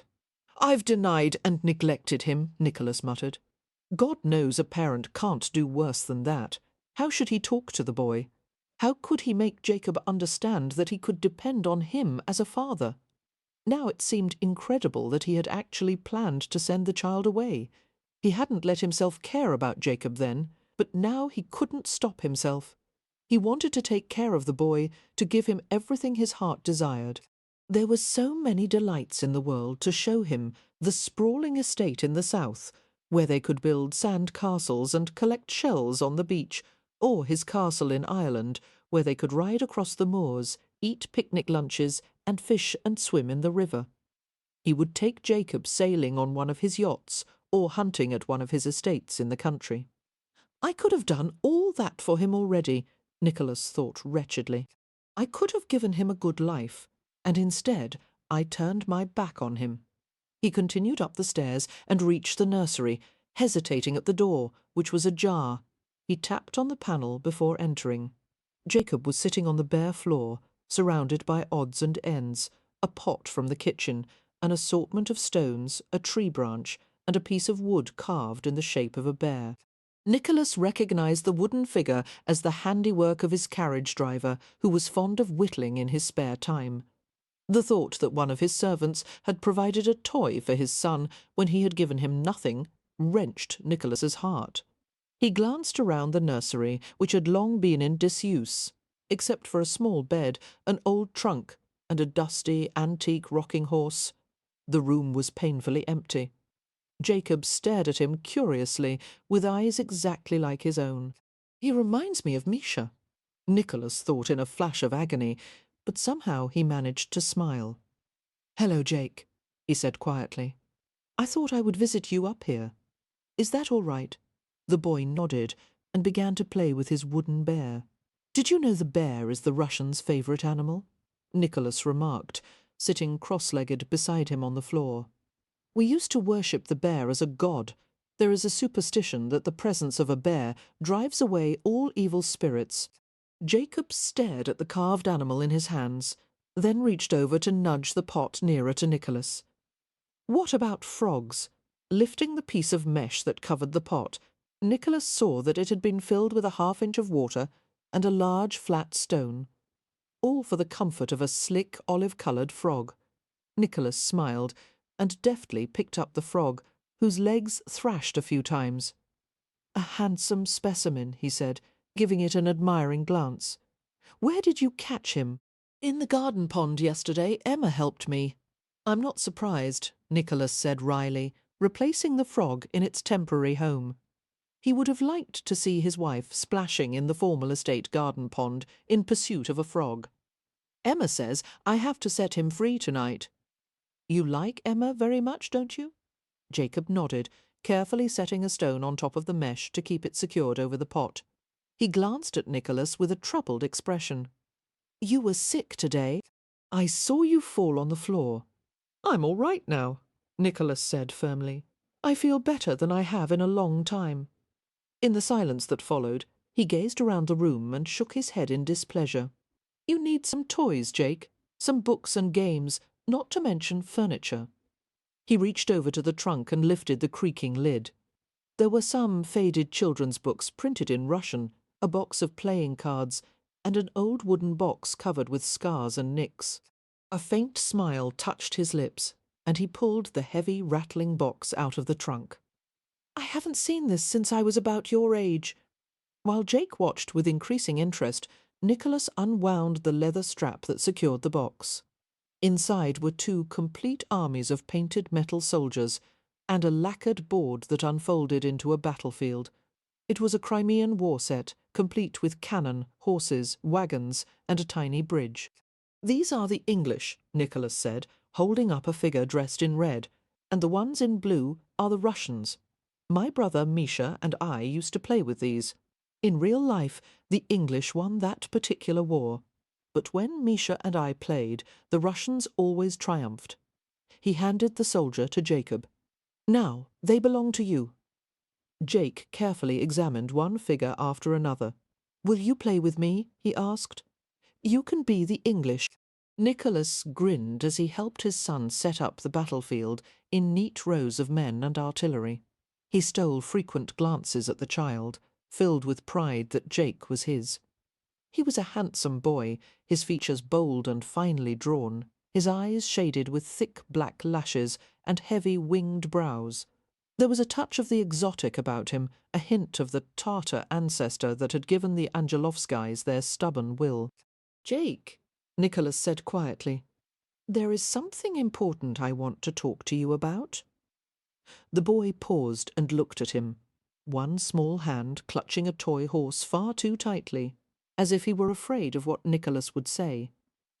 "I'm sorry about your mother," Nicholas continued slowly. "I should have told you that before. I know how difficult it is for you, but now that you're here with me, I would like us to spend time together and come to know each other. And what I want above all else is for you to live with me from now on. Forever. Yes, forever. You're not going to send me away then?" Nicholas swallowed hard. "No, Jake. You're my son. Does that mean I won't be a bastard any more?" The word was a cold shock to Nicholas. It filled him with acute remorse and fury. "Who called you that?" "The people in the village." Nicholas was silent for a moment. He reached out to smooth his son's rumpled black hair with a hand that wasn't quite steady. "That's because I didn't marry your mother.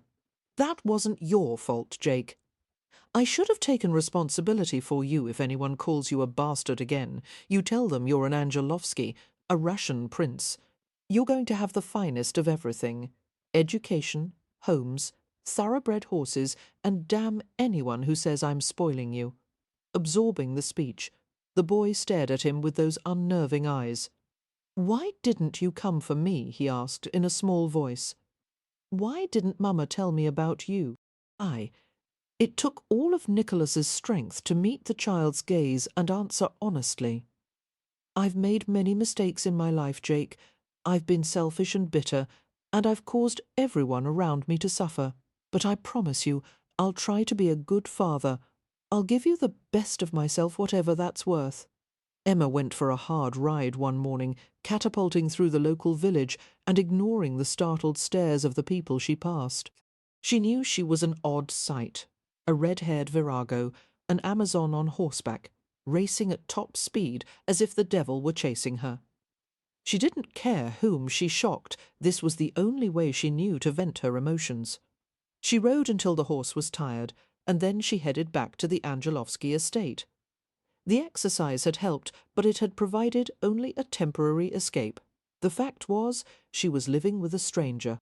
He still looked like Nicholas, gestured and moved, and spoke like Nicholas, but no one could deny that he had changed profoundly. She didn't know why or what had caused it, and the mystery frustrated her to no end. 2 weeks had passed since his fainting episode, and he still showed no sign of reverting back to his old self. The servants could barely do their work, their astonishment plain as they witnessed the transformation of their master. To begin with, Nicholas had cut back his business dealings and devoted a part of each day to Jake. The boy seemed to blossom under his attention. Nicholas took his son with him everywhere, on walks through London, on carriage rides in the park, on visits to the sawmill, the carriage house, and any other place Jake found interesting. Jake no longer took his meals alone, but ate with Nicholas and Emma in the formal dining room. And when Nicholas worked at his desk in the library, Jake sat nearby with a pile of toys. Most astonishing of all, Nicholas's drinking had stopped, except for an occasional glass of wine at night. Emma was invited to join them on every excursion, but she refused most of the invitations. She was bewildered by what was happening, and she was doing her best to cope with the way Nicholas had turned their life at the Angelovsky estate upside down. He bought a shiny black pony for Jake, named Ruslan after his favourite fairy tale hero, and also a little lacquered carriage to pull behind it. He filled the nursery with toys and furniture and played cards or board games with his son in the parlour each night. Emma was disgruntled at how quickly Jacob had taken to Nicholas. Children gave their trust with such frightening ease, and Jacob was clearly beginning to adore his father. There was a bond between them, albeit fragile, that came from an intrinsic likeness. Both of them were independent, perceptive, mistrustful of the world. Both of them seemed to crave security, and they apparently found it in each other. Lately, Nicholas had begun to interview a parade of nannies and tutors, consulting Jake in a way that offended or amused almost everyone. Adults were never supposed to ask a child's opinion about anything, especially significant matters, but Nicholas didn't seem to know or care about that. Jake revelled in his new life, laughing, yelling, becoming more unruly with each day that passed, but he was so endearing that no one was inclined to complain about it. Finally, Emma decided to suggest that Jake needed some discipline. Privately, she approached Nicholas after Jake had been put to bed at 10 o'clock in the evening. "I just want to point out that children need some regulation in their lives," she said, hovering in the doorway of her husband's bedroom. "It would be better for Jake if he had a consistent bedtime. Last night he went to bed at 9 and tonight 10.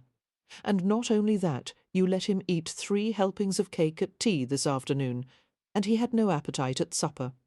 He's had enough limits in his life. For a while he's going to enjoy himself." "You're thinking only of your own guilty conscience, and not of Jake's welfare," she snapped. "That's a disservice to everyone involved. You must stop indulging him like this." "But then I'll have no one left to spoil," he said softly. His eyes suddenly touched with small twin flames that disconcerted her terribly. "Unless you're volunteering for the position, don't be ridiculous." Nicholas smiled slightly at her confusion and gestured toward the pair of velvet-upholstered chairs next to the glowing fireplace. "Come in, Ruishka. We'll talk and have a drink."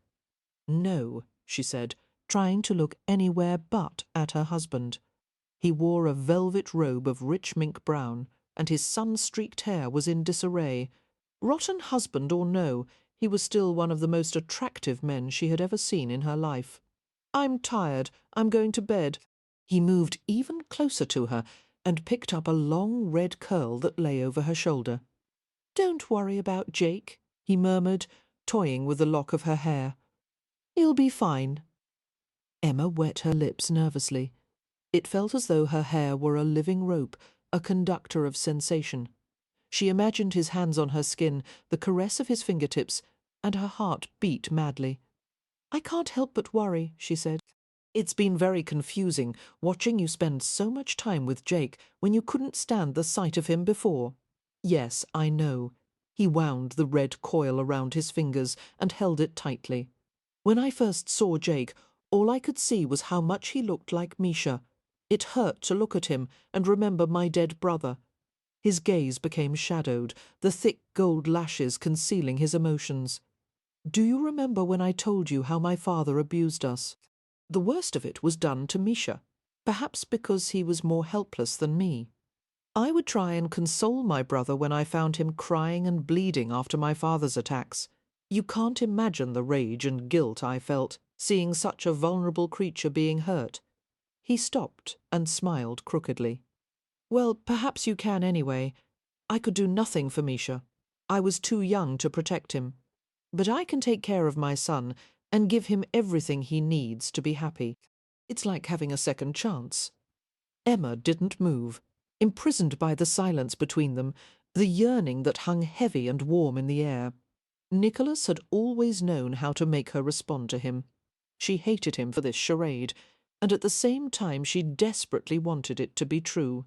He was pretending to be the kind of man she could have fallen in love with, the kind of man she had once dreamed of. And he was so damn good at his performance that every now and then she caught herself believing him for a few moments. Her heart ached from the strain of wanting to love a man who wasn't worthy of it, who would scorn and betray her when it suited him. "Why are you doing this to me?" she asked, in a pained whisper, betraying tears coming to her eyes. "Emma," he said softly, releasing her hair. She jerked back and stared at him, shaking her head. Before he could say a word, she strode away rapidly, trying to keep herself from breaking into an outright run. After midnight, when Emma was sleeping soundly, Nicholas entered her sitting room. He stared at her bedroom door, left partially ajar. He imagined he could hear the soft sound of her breathing. Slowly he sat on a velvet-covered chair and picked up one of the carved animals in the little menagerie he had given her. The amber tiger, its small, sleek body warming in his hands. Drawing his finger along the polished back of the figurine, Nicholas continued to stare into the shadows of his wife's bedroom. He was transfixed with lust and loneliness, knowing her warm body was so near, but he wouldn't take her until she welcomed him, loved him, as Emilia had. "Emilia, what happened to you?" he whispered in Russian, closing his hand around the tiger in a tight grip. He had questioned the family servants, including the Sidorova sisters, to find out if they knew anything about Emilia beyond the familiar old tale. But they had no more stories to impart. Subsequently, he had hired one of the curators of the British Museum, Sir Vincent Ulme, to travel to Russia and examine both private and public records to determine the fate of Princess Emilia. Nicholas didn't believe his family would interfere with Ulme's search. Perhaps one of his sisters might even help in the quest. Until he knew what had become of his wife, Nicholas would never be at peace. If only he could have done more for Emilia, protected her. He forced himself to stay in the chair, though he ached with the need to go to Emma and wrap her in his arms. "You promised you would remember," he thought fiercely, staring into his wife's room. "You said you would know me." The next day Emma received a surprise visitor while Nicholas and Jake were away on one of their rambles through London. As she enjoyed a last cup of tea after a hearty breakfast, she was approached by the butler, Stanislaus, who presented a silver tray with a calling card positioned exactly in the centre. Emma's eyes widened as she saw Lord Adam Milbank's name on the card. "Shall I send him away, Your Highness?" Stanislaus asked. "No," she said distractedly. "Show Lord Milbank into the drawing-room." The butler's Slavic features showed no expression, but his black brows inched upward toward his shock of white hair. "Very well." Emma smoothed her hair, which had been braided with green silk ribbons and pinned to the nape of her neck. She yanked her forest green velvet dress into place, straightening the bustle in back and the silk draperies in front as she hurried to the drawing-room. Why would Adam call on her, especially considering his loathing of her husband? Perhaps he wanted to discuss the past with her, or even re-establish his friendship with her, though for what purpose she couldn't fathom. It didn't matter. His presence here suited her purposes without a doubt. Nicholas would find out about it, and he would be infuriated. She wanted her husband to feel some of the hurt and wounded pride he had made her feel in the past. Perhaps it was wrong to use Adam toward that end, but she didn't care. She had been used by both of them, Adam and Nicholas, and it was time the tables were turned. Stanislaus guided Adam Milbank to the drawing-room and inquired if there was anything Emma required. "Tea, please," she said, and the butler left them with a quiet murmur. Emma approached Adam, the man she had always considered the love of her life, with outstretched hands. "Adam," she said with a smile, "I had intended to write you a letter and invite you to tea. How nice to see you," clearly surprised by her welcome.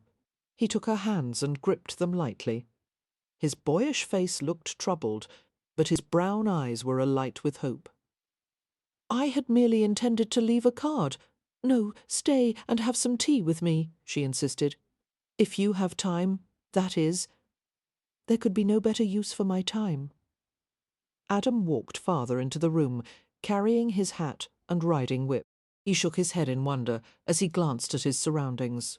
"All this luxury, and yet you look quite at home here." "It is my home," Emma said with a light laugh. "But I haven't changed all that much. I spend most of my time in the menagerie with the usual bill of players, Manchu, Cleo, Presto. How are your animals?" "Oh, they've taken to their surroundings quite well. And you?" Her smile faded, and she seated herself in a chair with embroidered cushions, carefully arranging her skirts. "I still have some adjusting to do," she said honestly. "Nicholas is very confusing. He's not easy to understand or to live with. Does he make you happy, Emma?" It was far too intimate a conversation for a man and a woman married to other people to be having. However, their past relationship made it far too easy for Emma to slip back into the habit of talking to Adam comfortably. No, but I'm not as unhappy as I thought I might be. It's impossible to explain. Adam sat beside her, his brown eyes melancholy as he looked at her. He took a long breath. I've thought about you quite a lot after our last conversation. There were other things I wanted to tell you, but there didn't seem to be time. All I could think about then was how much I wanted you to know the truth about what your husband did to us. Before I saw you again, I wanted you to have a chance to reflect on it. Oh, I've reflected on it, Emma said grimly. I've also told Nicholas exactly what I thought of his manipulation. He ruined both our lives, Em. I'm married to a woman I don't love. It just seemed to be the only thing to do. I knew I couldn't have you. There was just too much opposition from your family and Nicholas. And then I met Charlotte. Please, Emma said with discomfort, holding up a hand. I don't want to talk about her. Certainly. But let me at least tell you we're not happy together, Charlotte and I. We don't suit. Not as you and I did. Adam ran a hand through his long, silken sheaves of brown hair, looking impatient and perturbed. There was an edge to his voice, as well as a glint in his eyes that was unfamiliar to her. I keep thinking about what we might have had, he said bluntly. Do you ever wonder what it would be like if you and I had married each other? I used to wonder all the time, she admitted, but lately, no, I suppose I don't allow myself to think about it any more. I can't stop dwelling on what was taken from me. Your husband slithered into our lives and took away everything I wanted. I have the damnedest fantasies about the things I'd like to do to him, various ways to cause him incredible pain and degradation. He stopped in astonishment as Emma began to laugh. I'm sorry? She tried to stifle her gasps of amusement. It's just you're not the first. Believe me. I think almost everyone who's ever known Nicholas has felt that way about him. I don't think it's amusing, Adam said with extreme dignity, colour etching across his cheekbones. Emma sobered somewhat, though a few bubbles of laughter were still trapped in her throat. You're right. Nicholas is an absolute scoundrel. It tortures me to think of you with him, the way he must abuse you, the way he has humiliated you by forcing his bastard son on you. No, she said quickly, I want Jake to live here. I care about the boy, and so does Nicholas. She paused, as the truth of her remark resounded in her very bones. I thought Nicholas couldn't love anyone. She continued in a wondering tone, but he adores his son. Either Nicholas has changed, or there's something in him I never noticed before. Either way, he's the most caring father I've ever seen, aside from my own. Your father, Adam said indignantly. You're talking about the two people who both managed to keep us apart. Domineering, manipulative men who like to control everyone around them. He took her hand and squeezed it tightly. Em, don't you remember how it was? We loved each other so much, and we were torn apart by those two and their own selfish need of you. They did it so carelessly, so easily. He broke off with a frustrated sound. Yes, Emma murmured. Why was it so easy if we truly loved each other? Why were they able to separate us? They were both silent then, thinking back to that time just 6 months ago. Emma didn't feel any of the pain she had expected, talking about the past. No heartache or longing. To her surprise, it was doing her good, helping to free her from the bitterness and hurt. Even more astonishing, Adam had lost some of the magic sparkle that her memory had endowed him with. He was a little less handsome, a little less perfect than she had thought. In fact, he seemed rather ordinary in some ways. The revelation perplexed her greatly. Adam no longer made her heart throb with joy, or filled her with intoxicating delight. I no longer want him the way I once did, she thought. You've become so beautiful, he murmured, staring at her, so queenly and elegant. I haven't changed a bit, she said self-consciously. Yes, you have. You used to have the most endearing touch of uncertainty, a look in your eyes as if you wanted to hide away from the rest of the world. Now that's gone, and you're so polished, mature, indomitable. Emma wrinkled her nose and laughed. Indomitable? That's a word I would use to describe a statue or a big ship or a mountain. Adam smiled back at her. You're like a full-blown rose. Is that better? Much. He seemed to treasure the moment between them. Both of us smiling and comfortable with each other, he mused, just like it used to be. Do you remember how it was, how happy we made each other? I've never felt like that before or since. Let's look at it honestly, Emma said, staring at him steadily. You also wanted me because of my family's money. If I hadn't come with the promise of a significant dowry, you would never have been interested in me. I wanted you, first and foremost. If you came with a large dowry, so much the better. Was that such a terrible attitude? Why shouldn't I like having money and all the security and comfort it brings? You have money now. You've married into quite a nice little fortune. A strange look came into his eyes, something hard and bright and pained. It doesn't make up for losing you. Nothing will. Emma tried to think of some comment to ease the sudden tension between them when she became aware of someone else entering the drawing-room. Expecting it was a maid with the requested tea-tray, she looked up with a trace of relief. To her dismay, she saw her husband standing a few feet inside the doorway. She should have been pleased at this bit of good luck. She had never dreamed the timing would be so perfect, having Nicholas see her in the midst of a cosy chat with her former suitor. Instead, she was seized with cold worry. She had meant to stir up trouble, and now she wasn't so certain she wanted it. Nicholas's face was flushed. Strange. He was usually so adept at hiding his feelings, but he looked absolutely furious, as if some demonic frenzy were about to be turned loose.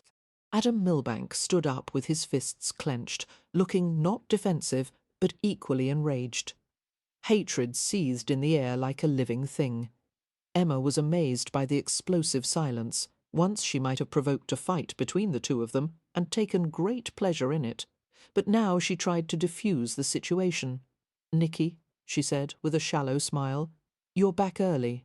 I was just having a conversation with Lord Milbank, waiting for some tea to be brought in." "I'm afraid I don't have time for tea," Adam interrupted, his gaze locked with her husband's. "I've just recalled a pressing engagement. I must leave at once." "Oh, that's too bad," Emma said instantly, and tried to usher him toward the door. "It was pleasant to see you. Please give our regards to Lady Milbank." Nicholas spoke then, his tone simmering with belligerence. "This is the last time you'll come sniffing around my wife Milbank. Don't try it again, or I'll rip you limb from limb." Rather than fear, the statement provoked a flash of malevolent defiance from Adam. He stopped near the door, his arm like steel beneath Emma's tugging grip. "This isn't the last you'll see of me," he said in a low hiss. "You were once able to smash my dreams to bits because I was afraid of you. I'm not afraid any longer. I'm going to even the score, and I promise you won't have to wait for long. I owe it to Emma as well as myself." Emma's hand fell away from Adam, and she stared at him in surprise. She had never heard him speak like that before. He strode away rapidly, leaving her to face her husband, who watched Adam's departure with a contemptuous curl to his lip. "Where is Jake?" she asked, trying to appear relaxed, even though her stomach was pierced with needles of anxiety. "When Stanislaus told me that Milbank was here, I sent Jake upstairs." His gaze travelled over her in a quick sweep. "Did you invite him here?" "No, he was making a social call, although I will invite him or anyone else I choose, and I won't ask your permission." Nicholas took a step toward her, his expression darkening. "I won't abide his presence in my home. After all you've done to me, you have no right to complain about any of my friends or anything I choose to do with them." "I'm not complaining. I'm telling you to stay the hell away from him. You arrogant, conceited. You can be a petty dictator with everyone else, but not me. And stop treating me as if I'm a fool, putting on this jealousy act when I know perfectly well that you don't give a damn about me." "I love you," he growled. "Damn you for not believing it." She laughed sharply. "You have such a sweet way of showing it." "I do love you," Nicholas said through his teeth. "So much that I'm going to explode. Do you have any idea of how much I need you? I nearly go insane every night, knowing you're so damn close, alone in your bed." He broke off and seized her in an unbreakable grip, leaving her no chance of retreat. "Emma," he murmured, pulling her close until she could feel the tremor in his body, the tightly leashed power that strained to be free.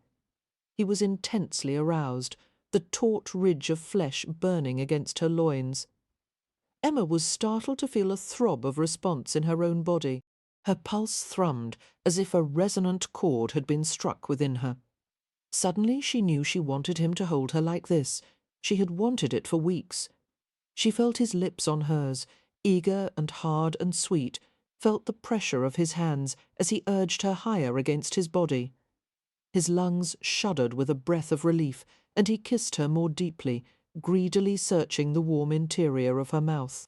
She could smell the cold outdoor air on his clothes, and the scents of wool and tea that mingled in pleasantly familiar harmony. She flexed her body around him, arms tightening and legs pressing to hold him in her sphere.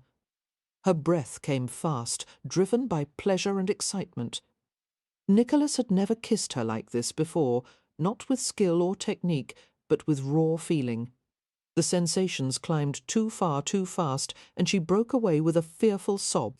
Nicholas released her without a struggle, staring at her with hot golden eyes. Emma fought to catch her breath and clasped her arms around her middle. She had never felt so defenceless, so horrifyingly vulnerable. In that moment she discarded all plans of pitting herself against him or putting him in his place. She had to stay away from him if she was to have any chance of keeping herself whole. "Don't bother me like this again," she said shakily. "If you need a woman so badly, find someone else. I don't want you. Even if I did find pleasure in it, I would hate myself afterward." Her throat clenched, not allowing any more words, and she fled the drawing-room. Nicholas followed Emma purposefully. He wasn't finished yet. He wanted to know exactly what had been said between her and Milbank, and how Emma felt about her former suitor.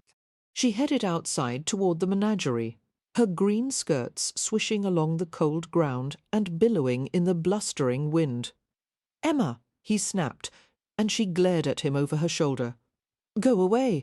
I don't want to talk to you. Why did Milbank call on you? What does he want?" "He wants to be friends with me," she said scornfully. "Nothing more like hell," Nicholas muttered, following her into the menagerie. "Do not come in here, Nicky." Emma's voice floated from the direction of the tiger's pen. "I want to spend a few minutes of peace and quiet with my—" Suddenly there was silence. "Emma?" Nicholas frowned, walking cautiously into the building. Then he understood why Emma was quiet. His heart stopped as he saw Manchu's pen. Jake was in there with the tiger. Chapter 11. Nicholas couldn't breathe or think, his body frozen with a kind of fear he had never known before. The locking pin to the pen's opening had been pulled out, and Jake had lifted the latch to walk inside. The boy stood at one side of the enclosure, while the tiger crouched in the centre. Manchu grumbled in confusion and annoyance as he watched the small creature intrude on his territory. Slowly, Emma turned to look at Nicholas. Her face was pale, her eyebrows standing out in glowing red arcs. Her stiff lips twitched as if she wanted to say something, but she too seemed robbed of the power of speech. Emma's thoughts clicked at a speed 100 times faster than usual. She forced the terror back and stared at the tiger, trying to assess his mood. She didn't like the intense focus Manchu maintained on the child. Such keenly patient attention could precede a sudden attack. His spray of white whiskers bristled as he approached the boy cautiously, one paw at a time. Although Manchu didn't have claws, he still had teeth, 15 on each side of the skull, including long canines that pierced the neck vertebrae of prey to kill with speedy efficiency, and blade-like carnassials. A tiger had powerful jaw muscles to clamp down on struggling prey, either biting at the nape of the neck to sever the spinal cord, or crushing the throat until the victim suffocated. For a creature of Jake's small size, Manchu would probably use the nape bite. But Manchu seemed ambivalent, and Emma realized with fearful hope that he hadn't yet committed to the attack. She attracted his attention with a cheerful whistle, striding to his empty scraps bucket and lifting it as if it were heavy with meat. Manchu, she called, carrying the bucket to the far end of the pen. Away from Jake, she stayed outside the enclosure, calling to the tiger. "Come over here, you handsome boy, come, see what I have." The tiger obeyed slowly, padding toward her with a low-pitched, whiny meow. At the same time, Nicholas darted to the pen, lifted the latch, and slipped inside. Aware of the sudden entrance of yet another person in his enclosure, Manchu growled in frustration and whipped around, ignoring Emma's voice.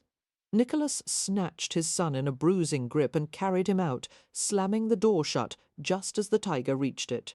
"Papa!" Jake cried indignantly, squirming to be free. "I didn't want to come out yet. Papa, let go!" But Nicholas couldn't let go, only held the small body tightly and shuddered in relief. Emma dropped the bucket and leaned against a nearby wall, dizzy from the pounding of her heart and the flood of fear in her veins. When Nicholas could speak, he set the boy down and sank to his haunches, staring intently into the small face. "What are you doing in here?" he asked, his voice thick. "I sent you upstairs to the nursery. I didn't want to go there. I wanted to see the tiger." Jake wore a defiant but unhappy expression, still not understanding the danger he had been in. "You've been told never to visit the menagerie without Emma or me. Manchu wouldn't hurt me, Papa. He likes me." Nicholas looked pale and grim. "You disobeyed me, Jake. I don't want to punish you, but you've left me no choice. You're not allowed to visit the menagerie for a month." While the child protested and struggled, Nicholas turned him over his knee and delivered 3 resounding spanks to his backside. Jake howled and began to cry from surprise. Standing the child up before him, Nicholas spoke hoarsely. "That tiger is dangerous, as are the rest of these animals. You scared the hell out of Emma and me. I don't want anything to happen to you. That's why you must follow the rules we set, even if you don't always understand the reason for them." "Yes, Papa," Jake sobbed, ducking his head to hide his tears. Nicholas pulled him close, holding him tightly, and the child's arms came around his neck. "All right," he murmured. "Everything's forgiven. Just remember to do as I tell you. Can I go play in the nursery now?" Nicholas nodded, giving him one last fierce squeeze. "Yes, you may go." Jake stood back and rubbed the tears from his eyes with small fists. He stared at his father curiously. "Why are you crying, Papa?" There was a brief silence, and then Nicholas answered gruffly. "Because I hate having to spank you." A small, grudging smile crossed Jake's face. "I hate it too." He ran to Emma and locked his arms around her hips, hugging her. "I'm sorry." Emma, too moved for words, she ruffled his hair and kissed the top of his head before he scampered away. When the rapid footsteps faded, Nicholas stood and rubbed his hands over his face, sighing tautly. Emma approached him hesitantly. "Nicky, I thought I had made it clear to him. He knew he shouldn't have come here alone," Nicholas said, turning to face her. "He's a willful child, full of curiosity. I should have expected this." Emma wondered why he still looked so ashen, and why there was such a haunted look in his eyes. "Well, everything's fine now, thank God, no harm done." Nicholas didn't seem to agree with her. He dragged his sleeve over a clammy brow and pushed back a lock of sweat-dampened hair. "I've never struck a child before." Then Emma understood. The episode had reminded him of Misha, his brother, and all the times their father had abused him.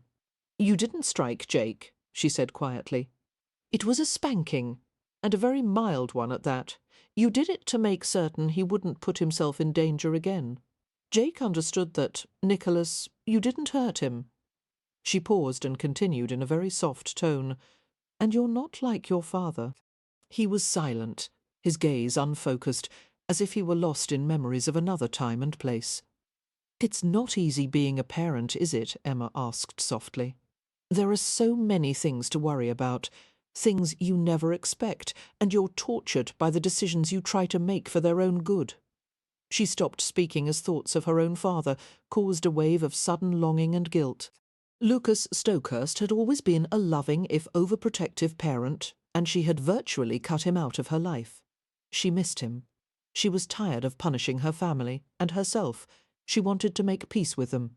"Don't feel guilty," she murmured, too occupied with her thoughts to notice Nicholas's reply, or if he made one. That evening, Emma went upstairs to the nursery at 8 o'clock.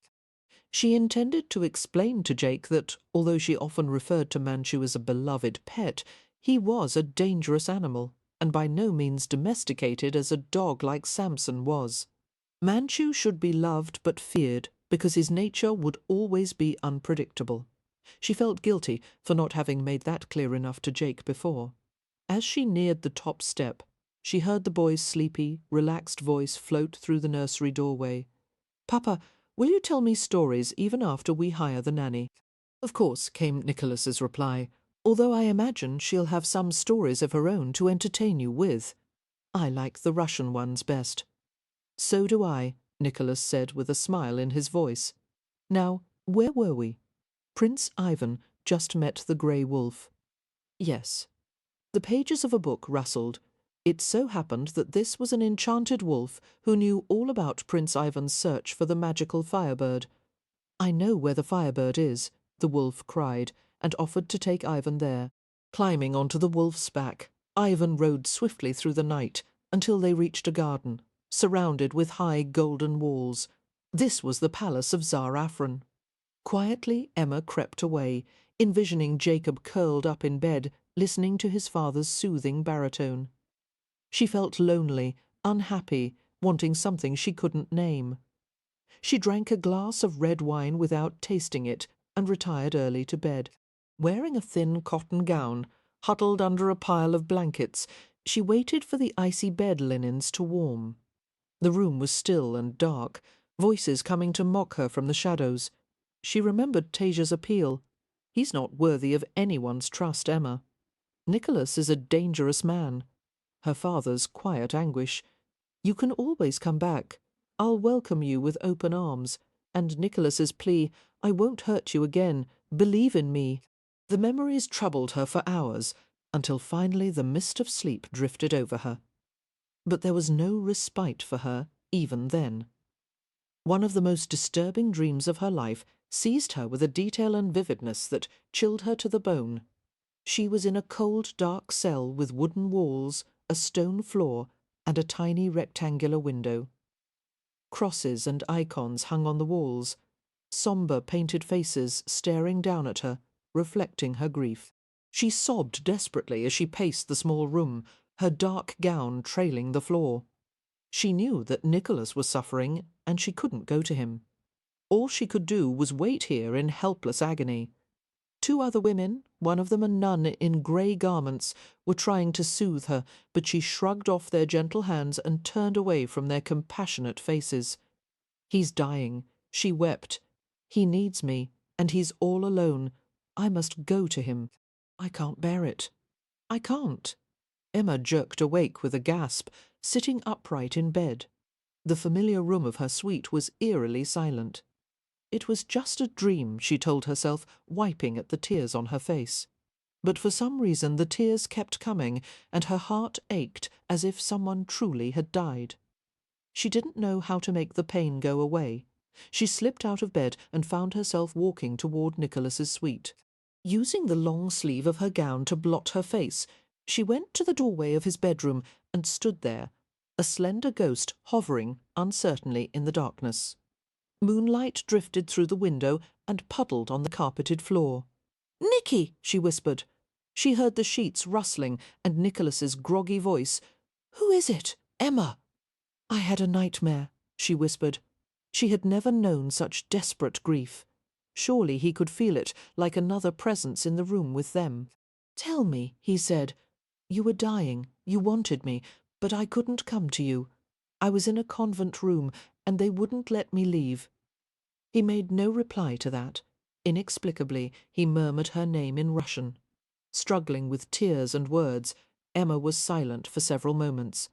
Then the anguished questions, born of weeks of frustration and yearning, burst forth. Why have you changed so much? What happened to you on the day you fainted in front of the portrait? Finally she had asked. Nicholas couldn't speak at first, filled with such eagerness and desire that he knew his explanation would come out in an incomprehensible stutter. In the back of his mind he had rehearsed hundreds of ways to tell her, searching for the right words to make her accept, believe. But it seemed hopeless. How could she understand when even he didn't? His voice was nearly inaudible as he replied, "During the hour I was unconscious, I dreamed I was in Russia. I dreamed that I was my ancestor Nikolai." "Nikolai," she repeated hesitantly. "The one who chose his wife from among the 500 maidens." "How did you know that?" he asked with sudden intensity. "Rachel Sidorova told me the story. How Nikolai married one of the maidens. Yes, it was all there in the dream. You were the bride. Your name was Emilia Vassilievna, and I fell in love with you." "What happened then?" she asked uneasily. "We were together only a short time before I was imprisoned on suspicion of treason, to escape the same fate. You went to the Novodevichy convent, where you bore my child. I don't know what happened to you after that," he added quietly. "I'm trying to find out." She was stunned by his tone, so absurdly matter-of-fact. "My God, you believe it really happened, don't you? You think it was more than a dream?" It was real. His admission startled her. She put her hand up to her mouth, holding back a frightened, incredulous laugh. "You're talking like a madman. I loved you 170 years ago now. I've found you again." She began to tremble in confusion. "No, don't be afraid," he said softly. "This doesn't make sense. Why did you dream you were in a convent, Amelia? Don't call me that. It was just a coincidence." She breathed rapidly, fear pulsing through her body. "This isn't like you, Nicky. You've always been rational above all else. To hear you spinning such a story and claiming it's real, you must be trying to scare the wits out of me. It's not going to work." "It's the truth." Emma saw him rise from the bed and come to her, his lean body touched with the intimate gleams and shadows of nakedness. Although she tried to flee, her feet wouldn't obey, and she stood there in frozen bewilderment. His hard, hot arms slid around her, one hand pushing beneath her hair to grip the back of her neck. She flinched and gasped, her body shaking. "I don't believe you," she whispered. "I don't believe in your dream." Nicholas was overwhelmed with the relief of being able to tell Emma. The scent and nearness of her, the things he needed to communicate to her, came over him in rush. He had to have her now. He spoke to her in Russian, soft, guttural words she didn't understand. "What are you saying?" she pleaded. He translated for her, his breath burning the skin of her neck. "I don't care if you believe me. I want you in my bed tonight. I want to be inside you and feel your arms and legs around me." Emma arched away from him, but his strength was so much greater, his muscles tight with determination. "I want you," he said, his accent thicker than usual. "I want to make love to my wife." She felt his mouth on her breasts, heat blazing through the fragile fabric of her gown. He found her nipples, biting and sucking the hard points until she stopped struggling and moaned in protesting pleasure. His hand slid between her thighs, caressing the soft cove through the thin cotton layer that covered her. "Emma," he groaned, pressing her hard against his engorged flesh. His fingers clenched into her buttocks. "Yes," she whispered, consent and desire tangling inside her. Nicholas took her to the bed and bent her over it, snatching feverishly at the hem of her gown. She turned her face into the tangle of linens and spread her thighs as she felt him settle over her. He pushed against her in aggressive seeking and made a sound of pleasure when her body contained and shielded him, drawing him deep inside the dark sweetness. He impaled her strongly, answering the backward push of her hips in a rhythm that drove her to a wrenching climax. She sobbed and held still for him, shivering with delight as she felt him flood her with his seed. Slowly they curled together on the bed, weak-limbed and exhausted. Emma felt the warmth of him all along her back, his legs tucked beneath hers, his arm beneath her neck. Small aftershocks still rippled through her. It was a long time before she spoke in a thin whisper. "I'm afraid. Why Dushenka? What does that mean? My little soul, he answered readily, smoothing her wild hair. Why afraid? A tear slid down her cheek and trembled on the tip of her chin. Because I don't want to love you, she said with a gasp. Then I'll be at your mercy, and you'll tear me to pieces. I won't let that happen, Nicky. He hushed her with a soft murmur and pushed her hands aside. He began to kiss her throat, where the edge of lace met her skin, nuzzling kisses that made her breath quicken and her nipples rise against the veil of cambric. He moved over her, his heavy shoulders lit with a silvered gleam as a shaft of moonlight crossed them. His hands, capable of such cruelty and power, slid gently from her hips to her breasts. He whispered to her, sometimes in English, sometimes in Russian, his words spilling over her body. Lifting the hem of her nightgown inch by inch, he celebrated her newly revealed skin with gentle bites and kisses. Emma reached down to grip the muscles of his back. Finding the familiar texture of his scars, the gown was pulled over her head, leaving her completely naked. Emma twined herself around him, embracing him fully. They kissed ardently, rolling once, twice across the bed. Nicholas groaned at the caress of Emma's hands, the gentle flex of her fingers around his stiff flesh. His head dipped over the taut plane of her stomach and moved to the soft cove between her thighs, until his tongue expertly located the tender place where all pleasure centred. Shaking with need, Emma touched his hair, her fingers delving into the silken locks and twining tightly. Now, she whispered urgently, writhing in response to the demand of his mouth. Please, now! Nicholas levered himself over her and entered slowly, gliding low and full until she gave a cry of satisfaction. They were still utterly joined. Emma saw the glitter of his eyes in the darkness, the mysterious outline of his face. He was a stranger to her, more gentle and passionate than she could ever have imagined. "Who are you?" she murmured. "I'm the one who loves you," he whispered. "Forever, Emma."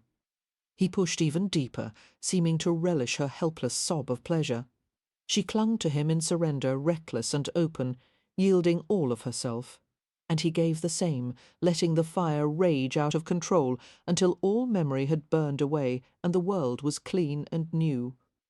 For the first time, Emma awakened in the morning with her husband's arms around her. She waited through the initial moments of confusion, then shifted to look at Nicholas's face. His amber eyes were open, his gaze searching. "Good morning," he said, his voice sleep-scratchy. He had held her all night, occasionally interrupting her dreams by kissing her face and throat.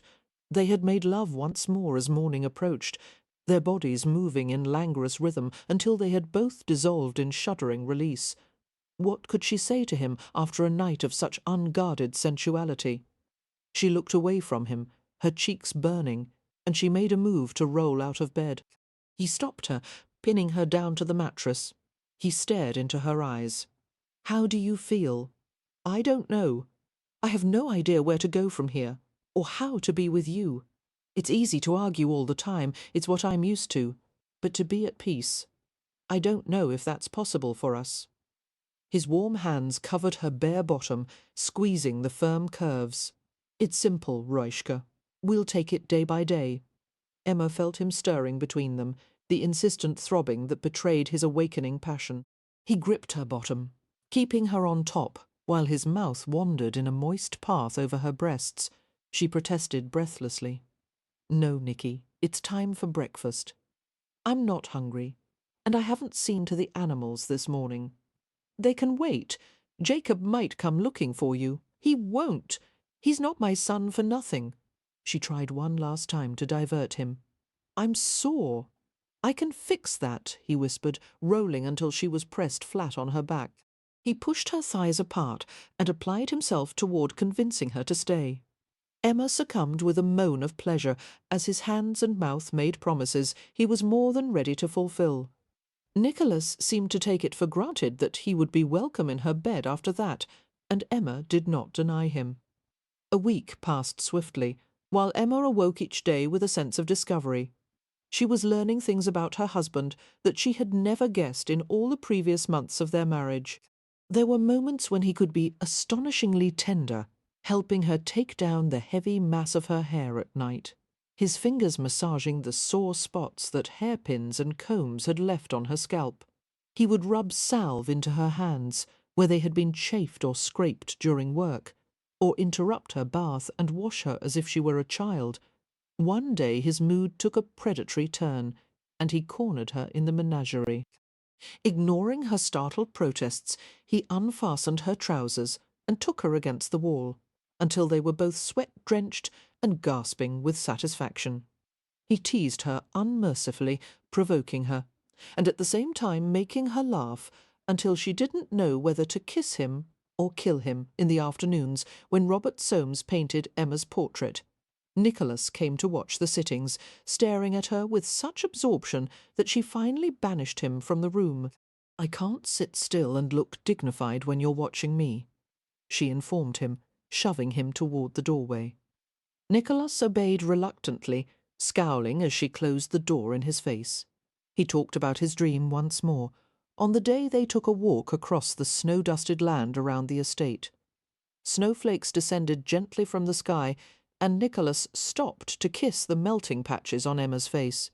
"You look like an angel," he murmured, touching the snowy points that had caught in her hair. "So do you," she replied, and laughed as she brushed at the snow on his tawny locks. A fallen one. Suddenly Nicholas was quiet. Emma saw that he was staring at her, transfixed. "What is it?" she asked warily. "You looked like this before, in Russia. I gave you a white lace shawl and you wore it over your hair." "I was never in Russia," she wanted to say, but she held the words back as she contemplated her husband. How often did he think of that mysterious hour when he had been lost in his dream of the past? She sensed the craving behind his closed expression, the desire to recapture what had been taken from him.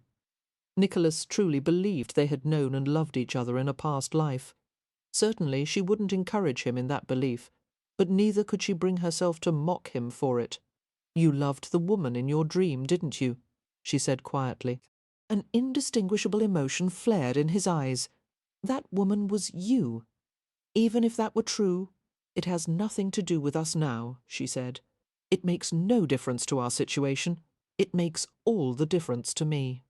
I remembered how it felt to love you and to be loved in return. "I'm sorry if that's what you want from me," Emma said stiffly.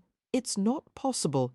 Can't this be enough for you, being friends of a sort and finding pleasure in each other's company?" "No," came his grim reply. "It's not enough." They continued their walk in silence until they came upon a small stone structure, the estate chapel, which had been converted for the use of the Russian servants. "I've never been in there before," Emma said. "What does it look like?" Nicholas regarded the chapel without expression and accompanied Emma to the small arched doorway. He pushed open the door and held it for her as she went inside, covering her hair with her blue woolen scarf. Emma glanced around the chapel. It was filled with icons and altars laden with candles. A few of them had been lit recently, their tiny flames sending soft light through the air. It was a sad and solemn place. The walls seemed to have absorbed the confessions and appeals of all those who had been there before them. "Shall I light a candle?" Emma asked, in a hushed voice. Nicholas didn't reply. His golden features were as still as the icons that surrounded them. "Well, it couldn't hurt," Emma remarked, selecting a long taper. She lit it from a burning flame and placed it carefully in one of the holders before the Mary and Child icon. Turning, she glanced at Nicholas, and her breath stopped. Nicholas's eyes were flooded with burning wetness. He was unable to control his reaction at the sight of Emma surrounded by Russian paintings and candlelight. He had never known such torment. It seemed that she had the power of life and death over him. He didn't know what would happen to him if she never came to love him. He was afraid of what he might become. It seemed an eternity before he spoke with inhuman self-control, his voice low and even. "I don't know what happened to me on that day. I'm not certain what's real anymore. All I know is that I need you." Emma stood there in helpless confusion, gazing at the man who had seduced, married, betrayed her, the most complex and disturbing man she had ever known. It would take courage to stay with him. She felt as if she were standing face to face with a tiger, with no bars between them. She had so many feelings for him: fear, desire, anger, tenderness. Would anyone ever fascinate her as he did? Was it worth the risk to find out if he truly did care for her? She moved toward him and laid a gentle hand on his jaw. She felt the tremors in his body, a tension too great to bear. "Perhaps I need you too," she whispered. His hand tangled in her hair, a tightly possessive grip, and he pulled her to him, compressing and crushing her against his body. He pressed muffled words to her lips, then kissed her savagely, holding her as if he would never let go. "Where are you taking me?" Jake asked the next day, his small hand locked in Emma's as they went out to the carriage on the front drive. "And why are we wearing fancy clothes?" Emma had dressed him with exacting care in little black breeches, a blue vest, and a blue cap pulled over his heavy dark curls. For herself, she had chosen a smart grey frock trimmed with violet and grey striped silk. Her hair had been neatly braided and pinned, and topped with a grey felt hat trimmed with grosgrain ribbon and a gauzy lavender scarf. A velvet hooded cape with a shawl mantle covered her shoulders. "We're paying a call on my family," she told Jake. "My stepmother wrote to me, saying they will be staying in the city for a few days." "You have a stepmother too?" he asked in surprise. "Well, yes." Emma adjusted his cap carefully and smiled at him. "You don't have a monopoly on stepmothers, you know." "What is yours like?" "She's Russian, like you and your father."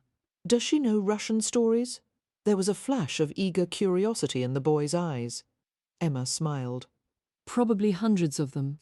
She was grateful for Jake's happy chattering, the way he settled in the carriage and pulled toy soldiers from his pocket, engaging them in a mock battle. Any distraction was welcome, helping her to ignore the fluttering nerves in her stomach. She had refused to see her parents since her wedding to Nicholas 4.5 months ago. There had been little communication, aside from a few stilted letters exchanged between her and Tasia. She wondered how they would react to seeing her. Would their reception be warm or cold? What would they say about Jacob? Perhaps it would have been best to go by herself, but Emma needed the boys' company, and she wanted them to know about the child. It would help them understand the things she would try to tell them. Jacob seemed to be an integral part of the change that had come over Nicholas. "You'll probably meet my brothers, William and Zachary," she said, as the carriage proceeded down the long front drive. William is exactly your age, Jake, and you're cousins of a sort, although so distant that it's very difficult to trace. Russians are very keen on the idea of family and very proud of their relatives, so I imagine William will be quite pleased to claim you. Jake looked wary. Will I like him? You will definitely like him, Emma said firmly. He's a nice boy, Jake. He's not the kind who calls names or makes fun of others. But I talk like the villagers, and I'm a bastard too. Emma hadn't realized the boy was conscious of his rough country accent. "You don't have to tell people that, Jake. Your heritage is nothing to be ashamed of, and certainly nothing you could help. Second, William won't think anything about your accent, and as you grow older, that will soften a bit. Will it?" Jake looked vaguely pleased and went back to playing with his soldiers. Emma's nervousness increased during the drive to her family's Italianate villa on the Thames. The lovely familiar trio of round towers with cone-shaped roofs and surrounding loggias came into view. The carriage stopped in front of the villa, and footmen dressed in heavy brocaded livery came to assist her and Jake from the carriage. Perhaps sensing her apprehension, or sharing it, Jake slipped his hand in hers as they walked to the front door. Emma glanced quickly at him and at herself to make certain they looked their best. The butler met them at the door, a small smile cracking his usual composure as he recognized her. "Miss Emma," he said, welcoming them to the entrance hall just as Tasia hurried to meet them. "I saw the carriage through my window," Tasia exclaimed, rushing to Emma. Her face glowed with delight. "How wonderful it is to see you!" She threw her arms around Emma and they both laughed in joy, the embrace none the less hearty for being muffled by Emma's mantled cape. Emma's anxiety began to fade as she basked in the familiarity of home, of Tasia's loving presence. Tasia pulled back and surveyed her appraisingly. "Stunning," she said. Smiling, radiant, splendidly fit. You seem to be thriving, Emma. Her gaze moved to the small figure at Emma's side, and her blue-grey eyes widened a little. Surprise caused her face to pale a shade or two, the soft lines of her mouth trembled, and she whispered something in Russian. Finally she appeared to gather her wits. "Who?" she said unsteadily. "Who is this?" "This is Jake," Emma replied, keeping her hand on the child's tense shoulder. "Nicholas's son," exercising a great amount of self-control. Tasia managed to hide her surprise. Of course there is no mistaking the look of an Angelovsky, the eyes especially. She met the boy's gaze and summoned a smile. Her voice was very kind. "Nicholas's son. I suppose that makes me your grandmother, doesn't it?" She knelt in a rustle of silk and perfume to enfold him in her slender arms. "You're too pretty to be a grandmother," Jake said, frankly accepting her embrace. He added in a muffled voice, "And you don't smell like one either." Tasia laughed. "And you, my lad, have a way with women, just like your father. You may call me babushka if you like. That's the Russian word for grandmother." She stood and removed the boy's cap, smoothing his dark hair. "Would you like to sit with my son William and his tutor while they finish a lesson? Come with me and we'll look in on them." "What about Zachary?" Emma asked. "He's in the nursery. It's nap time for him." Tasia reached down for Jake, who took her proffered hand obediently. The three of them went through the halls, lined with marble and columns, to the stairs, which were bordered by priceless tapestries depicting social scenes of medieval life. Tasia encouraged Jake to talk, and he eagerly told her about the menagerie on the Angelovsky estate and all the things he did with his papa. They reached the schoolroom, a cosy place filled with toys and books, the walls covered with maps and framed engravings from children's stories. William, who was sitting at the table with an earnest, scholarly-looking young man, looked up at the visitors. His gaze fell first on Emma, and he crowed in delight, hopping off his chair. "Emma!" he cried, flinging his arms around her excitedly. "Emma, you're back!" She laughed and hugged him tightly. "Oh, William, you've grown at least an inch." Her dark-haired brother was as wonderfully sturdy and energetic as ever. Glancing down at Jake, she saw that he had drawn back a few steps, watching them with a mixture of curiosity and possessive jealousy. She let go of her brother and drew Jake forward, keeping both her hands on his shoulders. "William, this is your cousin Jake, Nicholas's son." The boys regarded each other closely, while the process of appraisal and acceptance occurred in the space of a few seconds. "Are you an Angelovsky, then?" William asked. Jake nodded with wary pride. "I'm part Russian, so am I," William replied, and they exchanged a shy smile. "Look what I have." Jake pulled a handful of soldiers from his pocket, and William examined them with great interest. Tasia interceded then, talking briefly with the tutor and asking that Jake be included in the study session. When both boys were seated side by side at the table, Tasia and Emma left the schoolroom and walked together toward the parlour. "Is Papa at home?" Emma asked. "He's at a board meeting at the railway company. He'll arrive soon, I expect." Tasia slid an arm around Emma's narrow waist. "Now, tell me about Jake." Nicholas had never seen him until a few weeks ago. The mother worked at a dairy on one of Nicholas's farms. Recently she died, and someone from her village brought the child to us. Nicholas has decided to keep Jake and openly acknowledge him as his son. "I find that surprising," Tasia said frankly. "I don't recall that Nicholas has ever liked children. Not only that, but the boy looks so much like Mikhail. It must cause Nicholas a great deal of discomfort." "Yes," Emma said earnestly, "the whole thing has been a tremendous shock to him.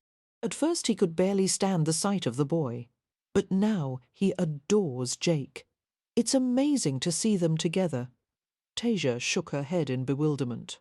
"I suppose children can bring out the best in people, even in a man like Nicholas." She paused for a moment. "You look so healthy and happy, Emma." "I hope that means Nicholas is treating you well." "He didn't at first," Emma admitted, colouring slightly. But lately her blush deepened. "Lately things have been better. He's different now." I can't even be certain the change is permanent. All I can do is hope." They sat in the parlour together, talking while Tasia attended to some needlework. Her hands were delicate and deft as she repaired the torn cuff of her husband's shirt, finding it a relief to unburden herself. Emma told her about Nicholas's strange behaviour of the past months. At first, he had these odd episodes in which he had a feeling of seeing something familiar. He had visions he didn't like to talk about, and they seemed to disturb him greatly. "Visions," Tasia repeated, setting the mended shirt in her lap and staring at Emma intently. "What kind of visions?" "I don't know exactly. But every time it happened, there was such a strange look on his face, such fear and anger. And then I found the painting. Do you remember one of the letters I sent to you, in which I mentioned that we were having an old landscape restored? It turned out that underneath it was a portrait of an Angelovsky ancestor, Nicky's distant grandfather, actually. It's a mirror image of him. When he got his first good look at it, he turned white and fainted, dead away. We couldn't revive him for an hour, and when Nicky finally awakened, he was different." "Different?" Tasia was startled and intrigued. It was like the flip of a coin. One minute he wanted nothing to do with Jake or me, and the next, we were the most important things in the world to him. Later he said that he had remembered a past life, in which we were married to each other. For him it seems to have changed everything. Emma frowned self-consciously. No rational person would believe such a story. The surprise is that Nicholas, of all people, would invent something like this. "Tell me, Belmare, is my husband going mad, or is he trying to make me out as the greatest fool alive?" Tasia was quiet for a while, concentrating on her needlework. "I suppose I could believe Nicholas's story," she finally said. "You must be joking." "It's a Russian's nature to believe in such things. We're a people full of contradictions, intemperate, mystical, superstitious." Tasia shrugged and smiled slightly. "Perhaps we have all led past lives. Who am I to say we haven't?" "But you're so religious. You know the Bible by heart." "For Russians, religion is an elastic thing. It encompasses many different beliefs and ideas. I'm not like that. I can't allow myself to believe in something so extraordinary, but I do know that Nicholas is convinced his experience was real, and it seems to have influenced him for the better. Then perhaps you don't need to question it too much, Emma. You might try to accept what has happened and simply go on from here." "But how?" Emma began, and suddenly she became aware of someone's entrance into the room. She looked up, and her heart jumped as she saw her father. Lucas Stokehurst looked the same as always, tall and distinguished, his blue eyes bright and piercing. A change came over his face as he stared at her, his features softening with hope and love. "Emma!" She sprang up and ran to him, throwing her arms around him. He was so comfortingly solid and dear. A wave of happiness rushed over her, and she lowered her face to his shoulder. "Papa, listen to me," she said rapidly, her arms locked hard around his neck. "I've realized so many things lately. I've always demanded so much of other people, expecting them to be perfect. And I was the hardest on the people I love, so angry when they disappointed me by being human. You were trying to protect me and help me, and you were absolutely right about Adam Milbank. Forgive me for things I said. I was in such a rage, I didn't mean any of it. I love you, Papa. I've missed you so much." Her father couldn't answer, only pressed his chin deeper in her hair and swallowed hard, while his arms threatened to crush her. Emma brushed away her own tears of happiness. She was with her family, and everything was finally all right. Emma sat and talked eagerly with her parents, telling them a carefully edited version of her life at the Angelovsky estate. She took pleasure in the way her father reached over to squeeze her hand. Tasia beamed at them both, delighted by their renewed closeness. After a while the boys came to the parlour to have tea and cakes. William and Jake were becoming fast friends. Zachary, still drowsy from his nap, sat on Tasia's lap. "I want to visit Jake and see the menagerie," William announced, his fingers and cheeks sticky from the iced cakes he and Jake were devouring. "When can I go? Will you take me there, Emma?" "You must come soon," Emma replied, smiling. The animals would love to see you, William. She hesitated before suggesting to her parents, now that the holidays are here, perhaps you might come to our Christmas Day party and share supper with us afterward. Tasia agreed immediately, smacking her lips at the thought of the Russian delicacies the Angelovskys' cook would undoubtedly prepare. While they were in the midst of making plans, the butler arrived with the announcement that a police inspector was waiting at the front entrance. "I've been expecting him," Luke said. "Excuse me, I must talk with him privately for a while." William and Jake suddenly found an excuse to leave the room. Emma was certain they were going to get a look at the visitor. As the parlour emptied rapidly, Emma stared at Tasia with wide-eyed surprise. "Why in heaven's name is a police inspector here?" Tasia grimaced. "The house was robbed the night before last while we were sleeping. It has unnerved me and the children terribly. Your father's been in a fury." She lowered her voice confidentially. "It hurts a man's pride to have his property stolen from right under his nose. Luke has set Scotland Yard on its ear. They sent 2 sergeants and an inspector yesterday, and he won't let anyone rest until the culprit is caught." "I pity the poor thief when Papa finds him," Emma said dryly. "What was taken? Some jewellery, a cash box, a case of pistols." Tasia frowned and shook her head. The ease with which it was accomplished suggests that the thief was familiar with the house plan and the location of our valuables. "Then it's likely we know the person who did it." Tasia nodded, kissing the top of Zachary's head and holding him protectively. "Our servants are all old and trusted ones, so we believe the culprit has probably been a guest of ours in the past. We might even have entertained him at supper or a party." Emma shivered slightly. "I don't like that at all." Tasia shrugged, turning pragmatic, as usual. Life is always full of surprises, praise be to God. When Emma and Jake returned to the Angelovsky estate, Nicholas was in the process of ushering out a small group of estate agents, accountants and lawyers, all of whom had delivered semi-annual reports on his holdings. The last of the visitors departed, and Nicholas took his son on his knee, asking how the day had gone. Patiently, he listened to Jake's excited account of his newfound cousins and grandparents. "Then you like the Stokehursts?" Nicholas asked quietly. "Oh, yes," Jake assured him. "I never met anyone like them before." "That I'm sure of," Nicholas replied dryly, with a sideways glance at Emma. He grinned at her faint scowl and turned back to his son. "Why don't you go up to the nursery, Jake? There might be a new toy waiting for you." Jake ran upstairs to investigate, leaving with such unseemly haste that Nicholas and Emma laughed. Nicholas stood and arched a tawny brow quizzically. "How was it?" Impulsively, Emma went over to him and slipped her arms around his lean waist. "Tasia was as sweet and kind as always, and Papa and I managed to iron out all our differences. Before I left, he even admitted that you couldn't be such a bad husband if I looked so well. I think Papa would like to make peace with you, Nicky. Don't be surprised if he wants to talk to you privately some day soon. I think he might be ready to accept you as his son-in-law." Nicholas smiled sardonically. "Why does that thought give me cold chills?" She bit his ear lightly. "If Papa decides to be nice to you, I expect you to do your utmost to charm him, for my sake." Nicholas removed Emma's hat and smoothed his hands over her head. "I don't like it when you braid and pin your hair so tightly. I'm trying to look respectable. You weren't meant to be respectable.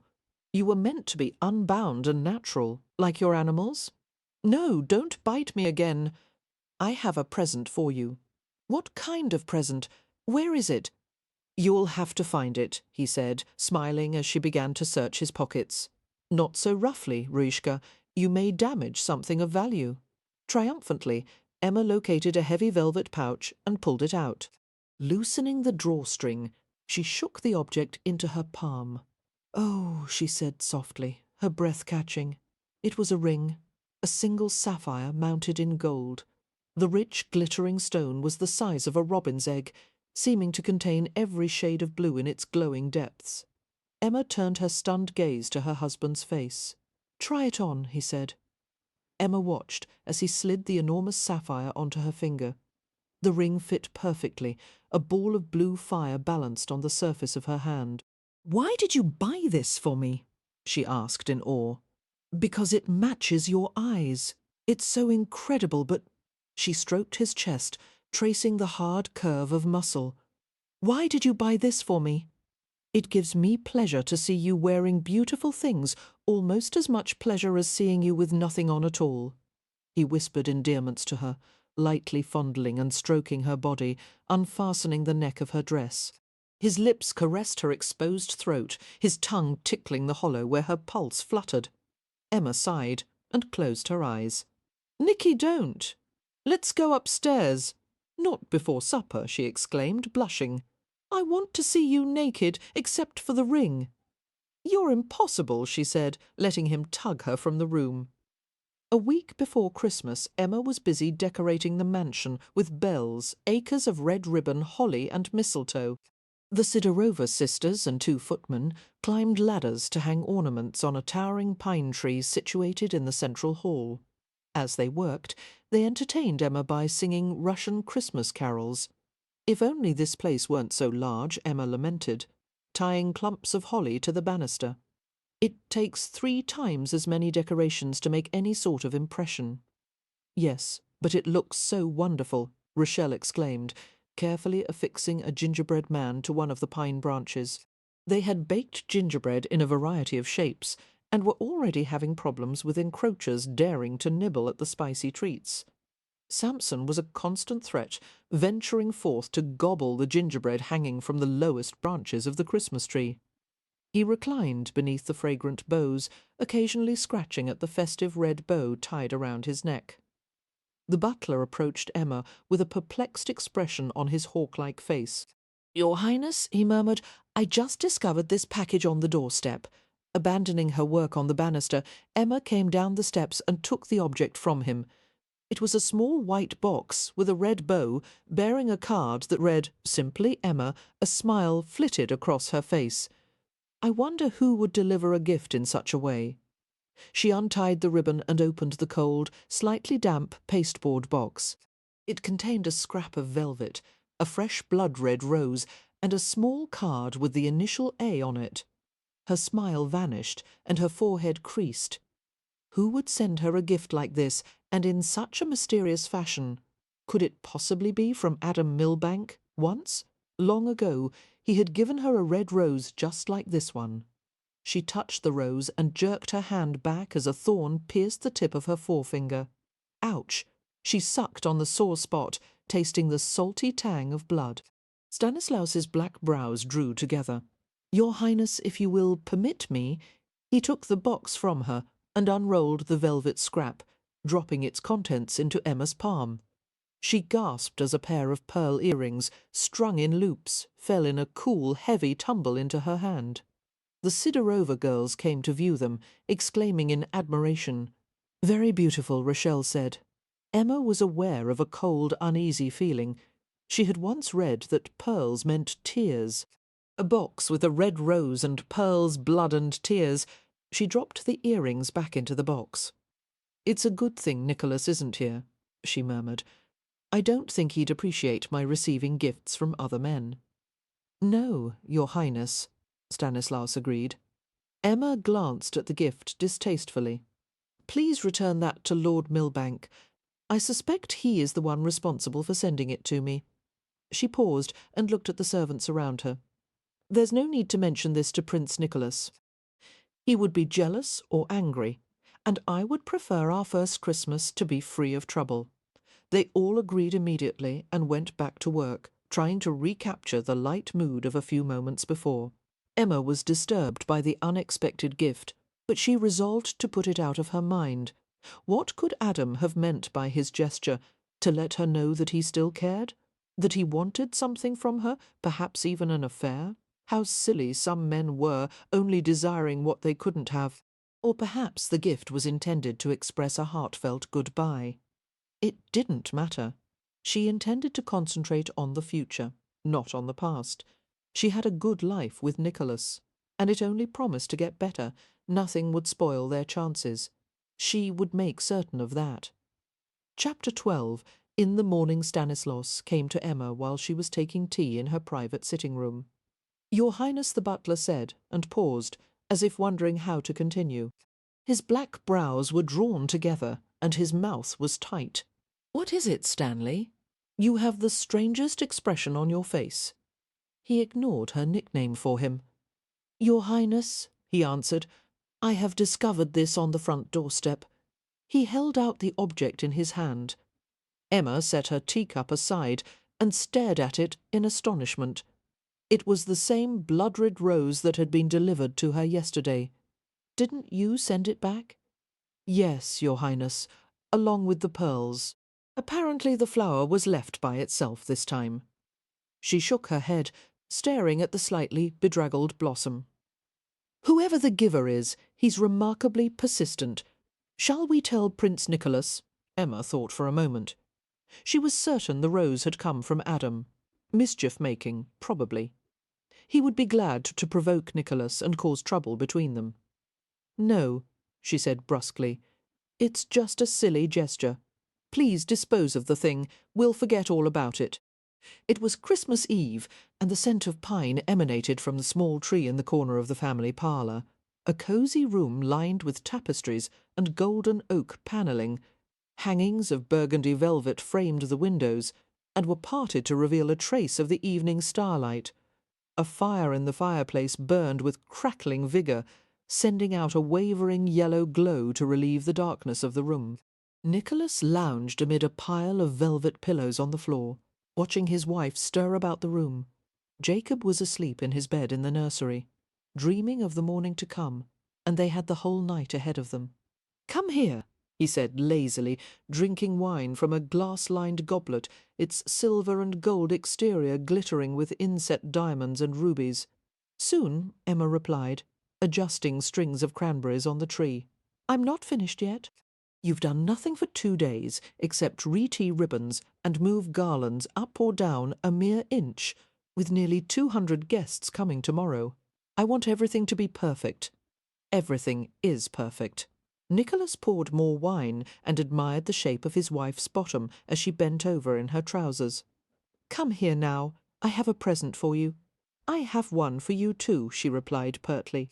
Reaching behind the settee, she pulled out a large square object that was the right size and shape to be a framed picture. It was covered with a length of dark cloth. Nicholas sat up straighter, eyeing the object with interest. "Is that your portrait?" "Yes. Mr. Soames worked night and day to have it finished in time." "Let me see it. My present first," she said, coming to sit beside him. She crossed her long legs Indian style and accepted a goblet of wine. Obligingly, Nicholas slid a wrapped package from beneath one of the tasselled pillows. Emma reached for the first-sized box with childish glee. "Oh, good! I like the small ones best." She tore the paper and opened the velvet-lined box and stared at the object inside with delight. Carefully she lifted it out, and it glittered richly in the firelight. Nicholas had commissioned a brooch to be fashioned in the shape of a tiger, with stripes of black onyx and yellow diamonds. "Thank you," she said, flashing a smile at Nicholas. "It reminds me of you." "It's supposed to remind you of Manchu. You and he aren't so far removed," she commented, reaching out to stroke the hair at the nape of his neck. "You're both solitary creatures who have been wounded in the past, and neither of you will ever be completely domesticated." His eyes were bright yellow gold as he looked at her. "You wouldn't want us to be." Smiling wryly at the truth of his statement, Emma retrieved the nearby picture. "Now for your present." She paused before unveiling the painting and frowned. "It's rather unconventional." Silently, he gestured for her to proceed. "All right, then." With a flourish, she whipped the cloth from the portrait. "What do you think of it?" Nicholas stared at the portrait in silent absorption. Robert Soames had painted Emma half-sitting on a window-sill. She wore a white shirt open at the throat and light beige trousers, and in an oddly sensuous touch her feet had been left bare. The length of her red hair, made brilliant by the filtering sunlight behind her, cascaded to her hips. A dreamy, slightly serious expression on her face was the perfect counterpoint to the abandon of her posture. Nicholas found the portrait riveting and erotic. "It's very odd, isn't it?" Emma asked, watching closely for his reaction. Nicholas smiled and pulled her onto his lap, turning his gaze back to the painting. "It's beautiful. Thank you, Ruzhka. I'll value it more than any work of art I possess." "I don't know where we'll hang it," Emma said, leaning against his chest. "Some people would be offended by the sight of a princess in trousers." Gently, he drew his hand down her coltish legs. "The only kind of princess I want, Ruzhka." She smiled, pleased by the compliment, and began to fiddle nervously with his shirt buttons. "Nicky, I've been thinking there's something you should be aware of." "What is it?" Nicholas sensed her sudden change of mood. He waited quietly, holding her as she struggled for words. "I don't know how to tell you," she finally got out. Nicholas cupped his fingers beneath her jaw and tilted her face upward, staring into her deep blue eyes. Something trembled inside him, a chord of awe and disbelief. He knew what it was. The sudden certainty resounded through his core. But he had to hear the words, "Just say it, Emma." "I." Her fingers clenched in the soft linen of his shirt. "I think I'm—" She paused and gazed at him wordlessly, unable to finish. He moved his hand to the flat surface of her belly, and he held her gaze questioningly. She gave him a small nod in answer, her cheeks turning carmine. Nicholas drew in a deep breath. His child, with Emma, a part of himself inside her, the thought caused, not elation, but instead a kind of astonished humility that he had been given such a chance. He had been haunted by 3 children in his life. Misha, the brother he had been powerless to save, Jake, the boy he had failed and denied, and Alexei, the son forever lost to him. To be able to see his child born, to take part in his or her life, to wipe away the wreck of his past with a new beginning, Nicholas bent his head over Emma's and buried his face in the vibrant mass of her hair. "You're pleased, then?" Emma asked, her arms locked around his neck. For a while he was unable to reply. "You're my whole world," he finally said, his voice hoarse with emotion. After a lively Christmas morning, during which the servants exchanged presents in the great hall, and the Angelovskys held their private celebration in the family parlour, the house was filled with torn paper and ribbons. Knowing that the guests for their lavish Christmas party would arrive soon, Emma changed into a blue silk dress, trimmed with narrow black braid. The skirt was simple, with no flounces or ruffles, only a wide trim of black fringe. She wore no jewellery except for the tiger brooch, pinned to the froth of white lace at her throat. Maids were dispatched to clean the colourful clutter of discarded boxes and wrappings, while the cook and kitchen staff bustled to prepare a Christmas feast for approximately 200 guests.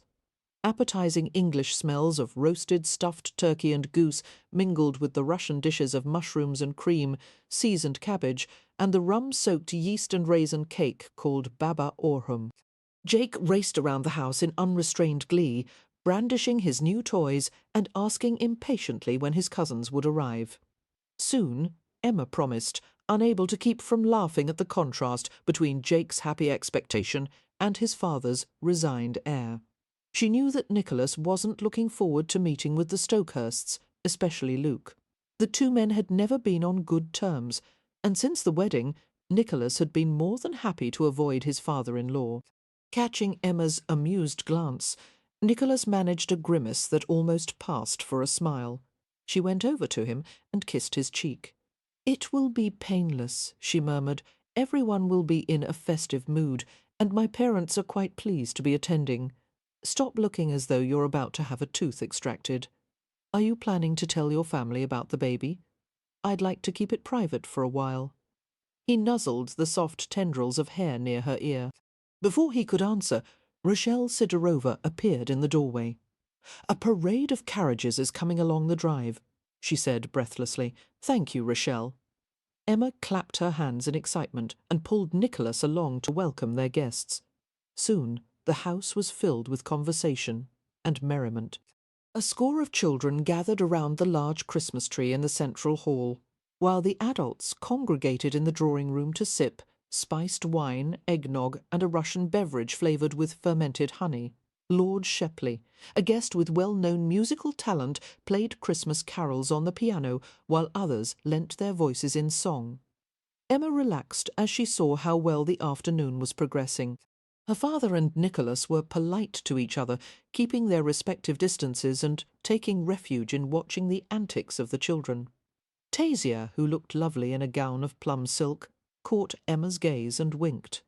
Deciding to check on the cook's progress with the first course of dinner, Emma slipped discreetly out of the parlour.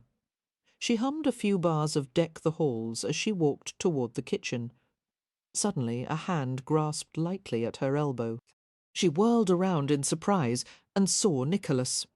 Her lips parted to ask a question, but he caught her face in his hands and kissed her passionately. "Why did you do that?" she asked when she had a chance to speak. Nicholas gestured toward the ceiling, to a sprig of mistletoe that someone had hung in the hallway.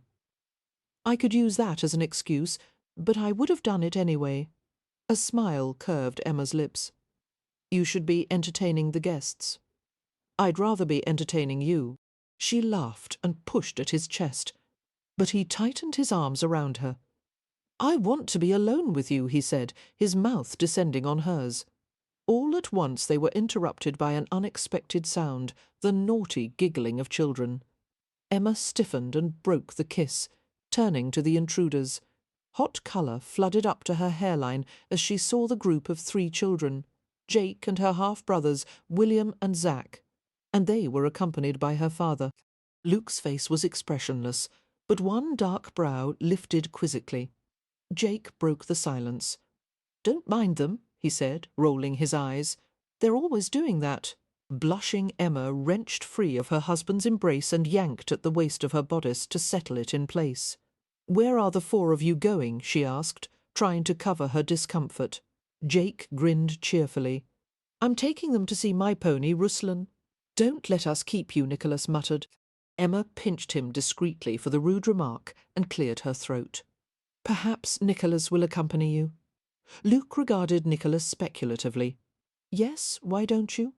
Jake and the other children began to clamour for Nicholas to go with them, and he complied reluctantly, giving Emma a deadly glance. She smiled sweetly in return, hoping that her father would find an opportunity to say a few private words to Nicholas. At the very least, it would be good for both of them to spend time together. Crossing through the central hall, Emma continued toward the kitchen.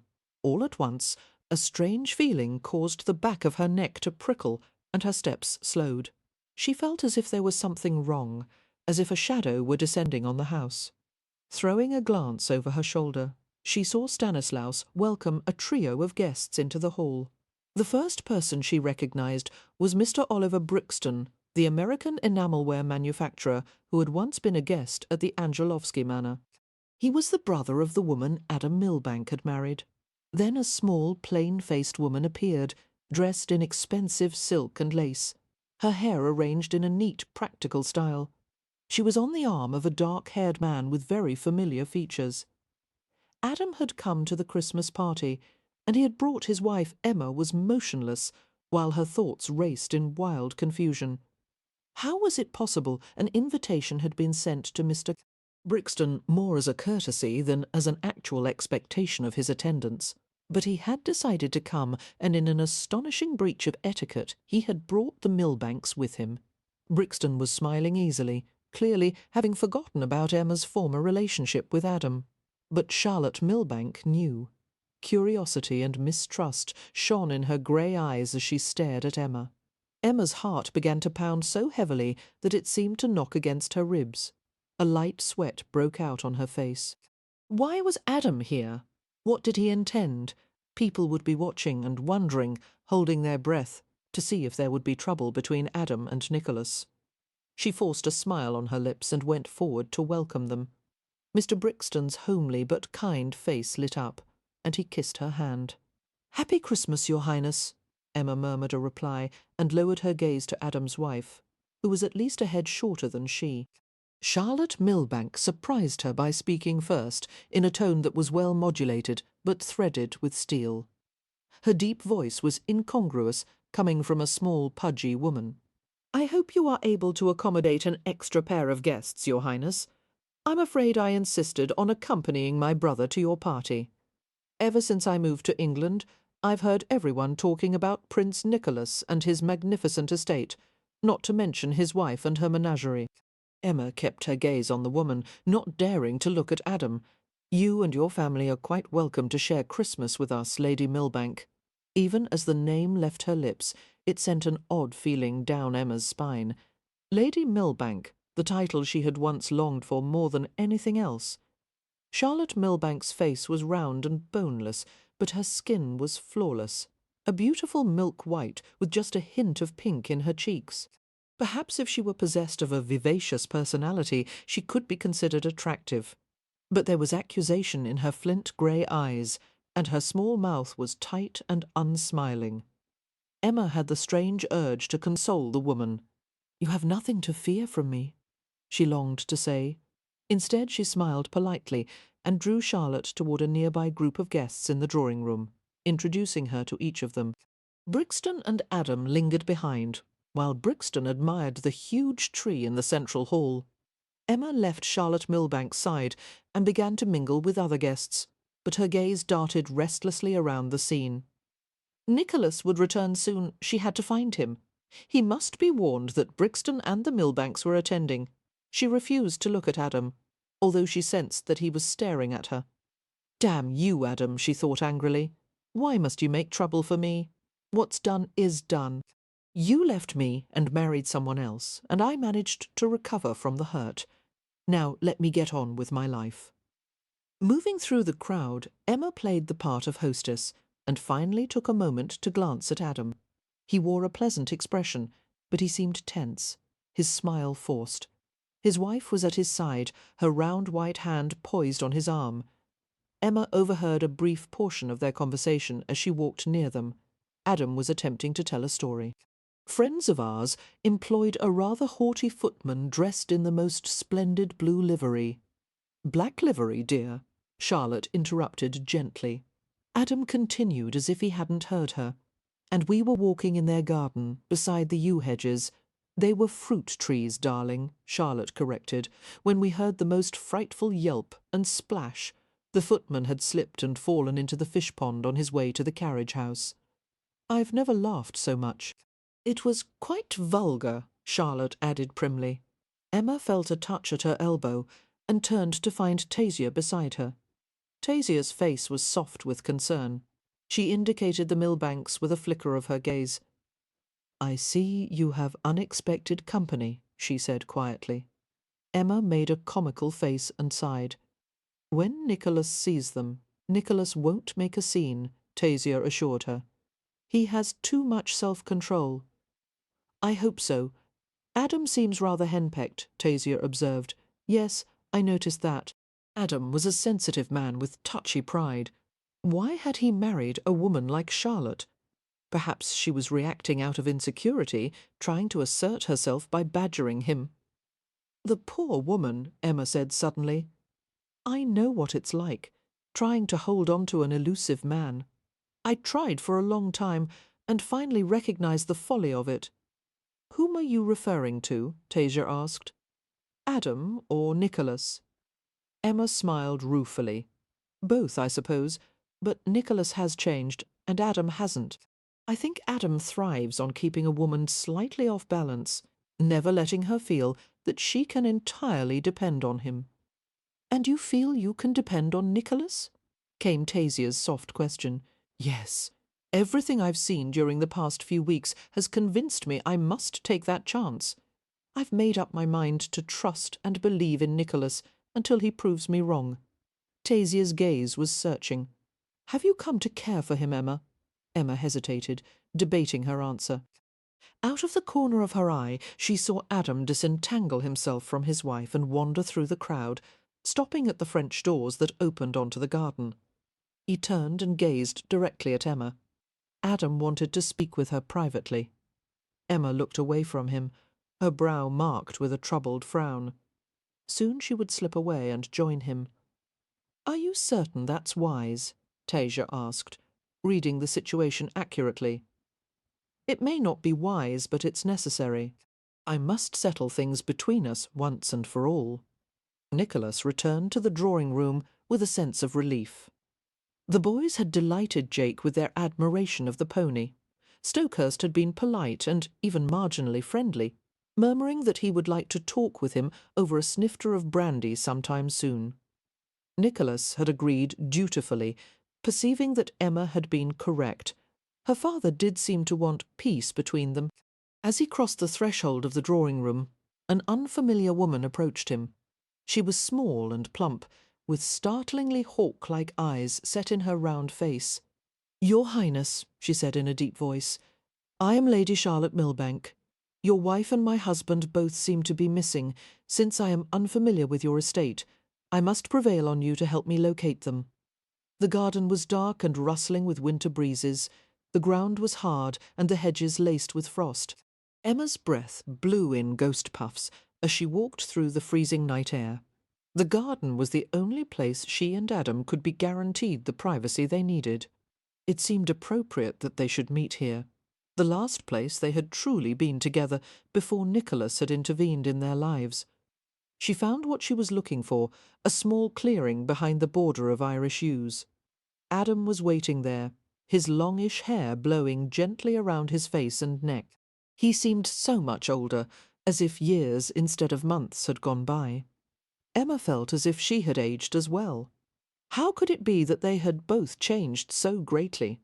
She no longer saw them as young and impetuous lovers, and she realized they were separated by more than their marriages to other people. She had never really loved Adam. Real love was accepting people's faults and forgiving them when they failed, understanding their weakness and loving them better for it. What she and Adam had shared was an illusion.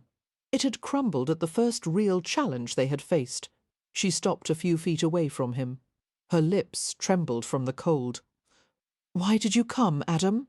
He held out his hand, his palm filled with the white gleam of pearls. "I wanted to give these to you, the earrings she had sent back to him." Emma shook her head and folded her arms across her middle. "I can't accept them." "Why not? Aren't they as fine as the jewels he gives you?" His gaze dropped to the tiger brooch at her throat. Emma swallowed hard, uncomfortable at being alone with him. "What do you want from me?" she asked in a mixture of impatience and pleading. "I want to go back to the night you and I were here in this garden. I would do it all differently. I wouldn't let myself be intimidated into leaving you this time. I didn't realize until it was too late that you were my only chance at happiness. That's not true, isn't it? People say that Nicholas has changed, that marriage to you has made him into a better man. You might have done that for me had I married you. You would have defied your family and the whole world to become my wife. You would have loved me. Once this moment might have given Emma great pleasure, seeing how much Adam regretted having abandoned her, but now she didn't want his regrets. She wanted them both to find peace. "Adam, it does neither of us any good to dwell on the past." "What if I can't stop myself?" he asked fiercely, casting the earrings at her feet with such force that one of the loops shattered, sending pearls flying around her skirts. "I wanted to see you wearing these tonight, wearing something of mine." "You should have given them to your wife." "I don't love her," Adam said, his eyes dark with intense misery. "After I gave you up, I sold my soul. I thought Charlotte's fortune would be adequate consolation. Do you know what I learnt?" He laughed bitterly. "My newfound wealth comes with obligations that turn my stomach. Charlotte treats me as if I'm a trained monkey. She expects me to do her will, and she rewards me only when I please her. I've lost all pride, all self-respect. Oh, Adam," Emma whispered sadly, "you mustn't tell me such things. I can't help you." "But you can." Emma had opened her mouth to argue when she heard the sound of footsteps on the hard ground and the movement of someone brushing by the garden hedges. A few seconds later, Charlotte Milbank appeared. Her pale face was expressionless, but her eyes gleamed with angry triumph. "We've found them," she announced to her companion, who stepped onto the path beside her.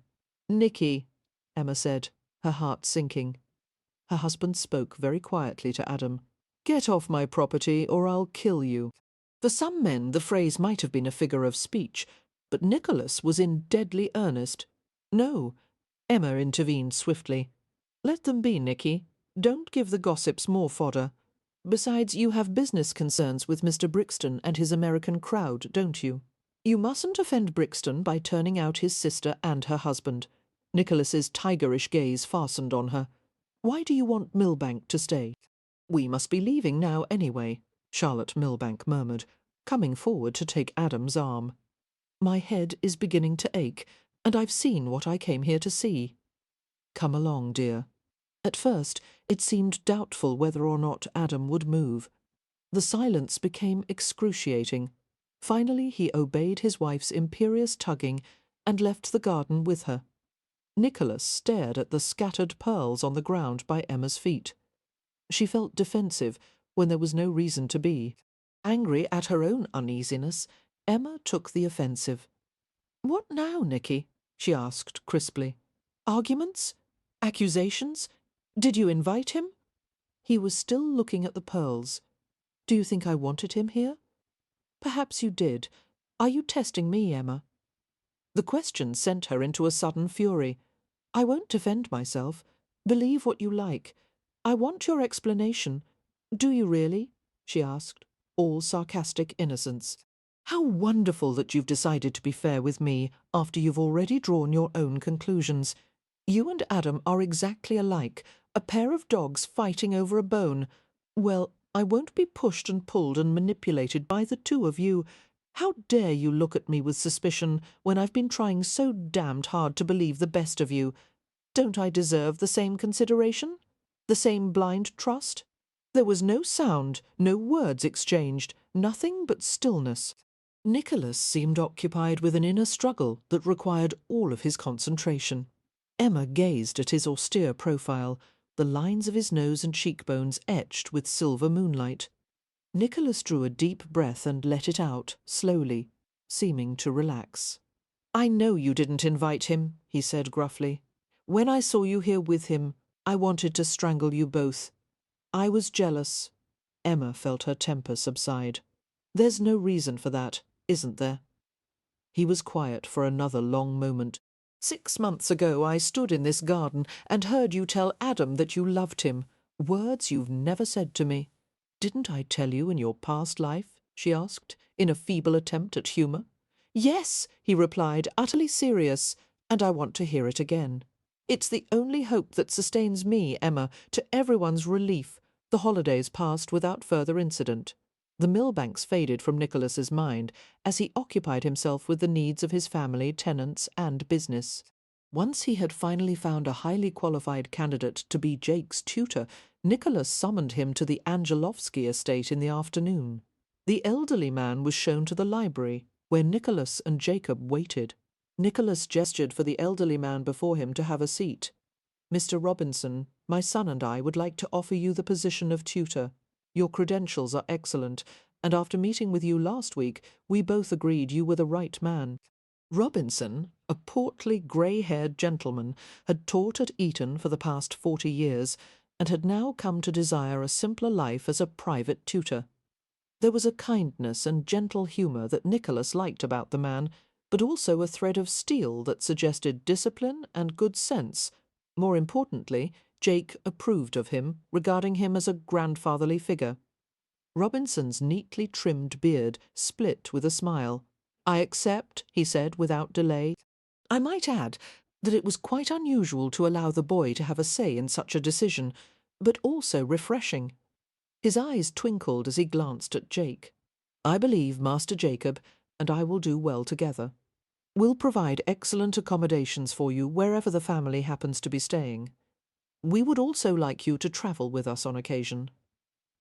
"I'll look forward to that, Your Highness. Travelling is always an excellent opportunity for learning, even for a man my age." "That's good," Nicholas broke off as he saw the butler appear at the library door. "Yes, Stanislaus?" "A carrier just brought this to the door, Your Highness." The butler brought him a folded and sealed note on a small silver tray, then departed from the room. "Excuse me," Nicholas murmured to Mr. Robinson, breaking the wax seal and scanning the note, which had been addressed exclusively to him. Nicholas, I want to discuss a matter of great importance with you. It involves Emma. Meet me at the Old Gatehouse at Southgate Hall at 4 o'clock this afternoon. I would prefer that you mention this to no one. Stokehurst. What the hell? Nicholas muttered, reading the note once more. The cryptic message didn't seem in Stokehurst's usual straightforward style, but perhaps that was because the man was concerned about his daughter. Nicholas had no choice except to comply with the summons. He wanted to be on good terms with Emma's family, and if that meant going to extra lengths to please her father, it was worth it. Jake stared at him curiously, while Mr. Robinson looked mildly concerned. "Bad news, Your Highness?" "No," Nicholas said thoughtfully. "Just unexpected." He doubted that Emma knew anything about the message her father had sent. She was gone today, attending a meeting of the Royal Society for the Humane Treatment of Animals. Often such gatherings were an all-day event, so it was unlikely that she would return before supper. If he left at once, he would make the journey to the Stokehurst county seat, meet with Stokehurst, and reach home before Emma did. Nicholas slipped the note into the corner of his desk. "In-laws," he commented dryly. "They never seem to be satisfied until they've put a man to a great deal of trouble." The older gentleman smiled. "I agree, Your Highness. My dear wife passed away 10 years ago, and her family still plagues me." Nicholas smiled and ruffled his son's dark hair. "Jake, I must leave now, so perhaps you would show Mr. Robinson the schoolroom." He turned to the tutor. "Stanislaus will help make the arrangements to move your belongings here by week's end. Give him the list of supplies you'll need." "Thank you, Prince Nicholas. It is an honour to be entrusted with Master Jacob's education." Jake tugged impatiently at Nicholas's sleeve. "Where are you going, Papa?" "I'll be back in time for supper. I want to go with you." "Not this time. You must stay here and act as the man of the house until I return." "Yes, Papa." Jake's reply was obedient, but there was a frown of displeasure between his small black brows. Emma returned from the RSHTA glowing with the success of the day. The meeting itself had been routine, dull really, and with few noteworthy news items and no developments in ongoing projects, it had ended quite early. What had been different was the way she had been treated by everyone. As Nicholas had once promised, her social influence had been multiplied at least 10 times, simply because she was his wife. By now, all the members of the society were aware of the legendary fortune Emma had married into, as well as her impressive new title. Everyone had fawned over her, agreeing to all her suggestions and praising her intelligence and charitable nature. Today she had been declared by the president of the organisation as the society's most prestigious member. Emma had been embarrassed, pleased, and also slightly annoyed that all her previous work had not gained her the recognition that being Nicholas's wife had. She entered the house and shivered pleasantly at the contrast between the warm air inside and the Arctic temperature outdoors.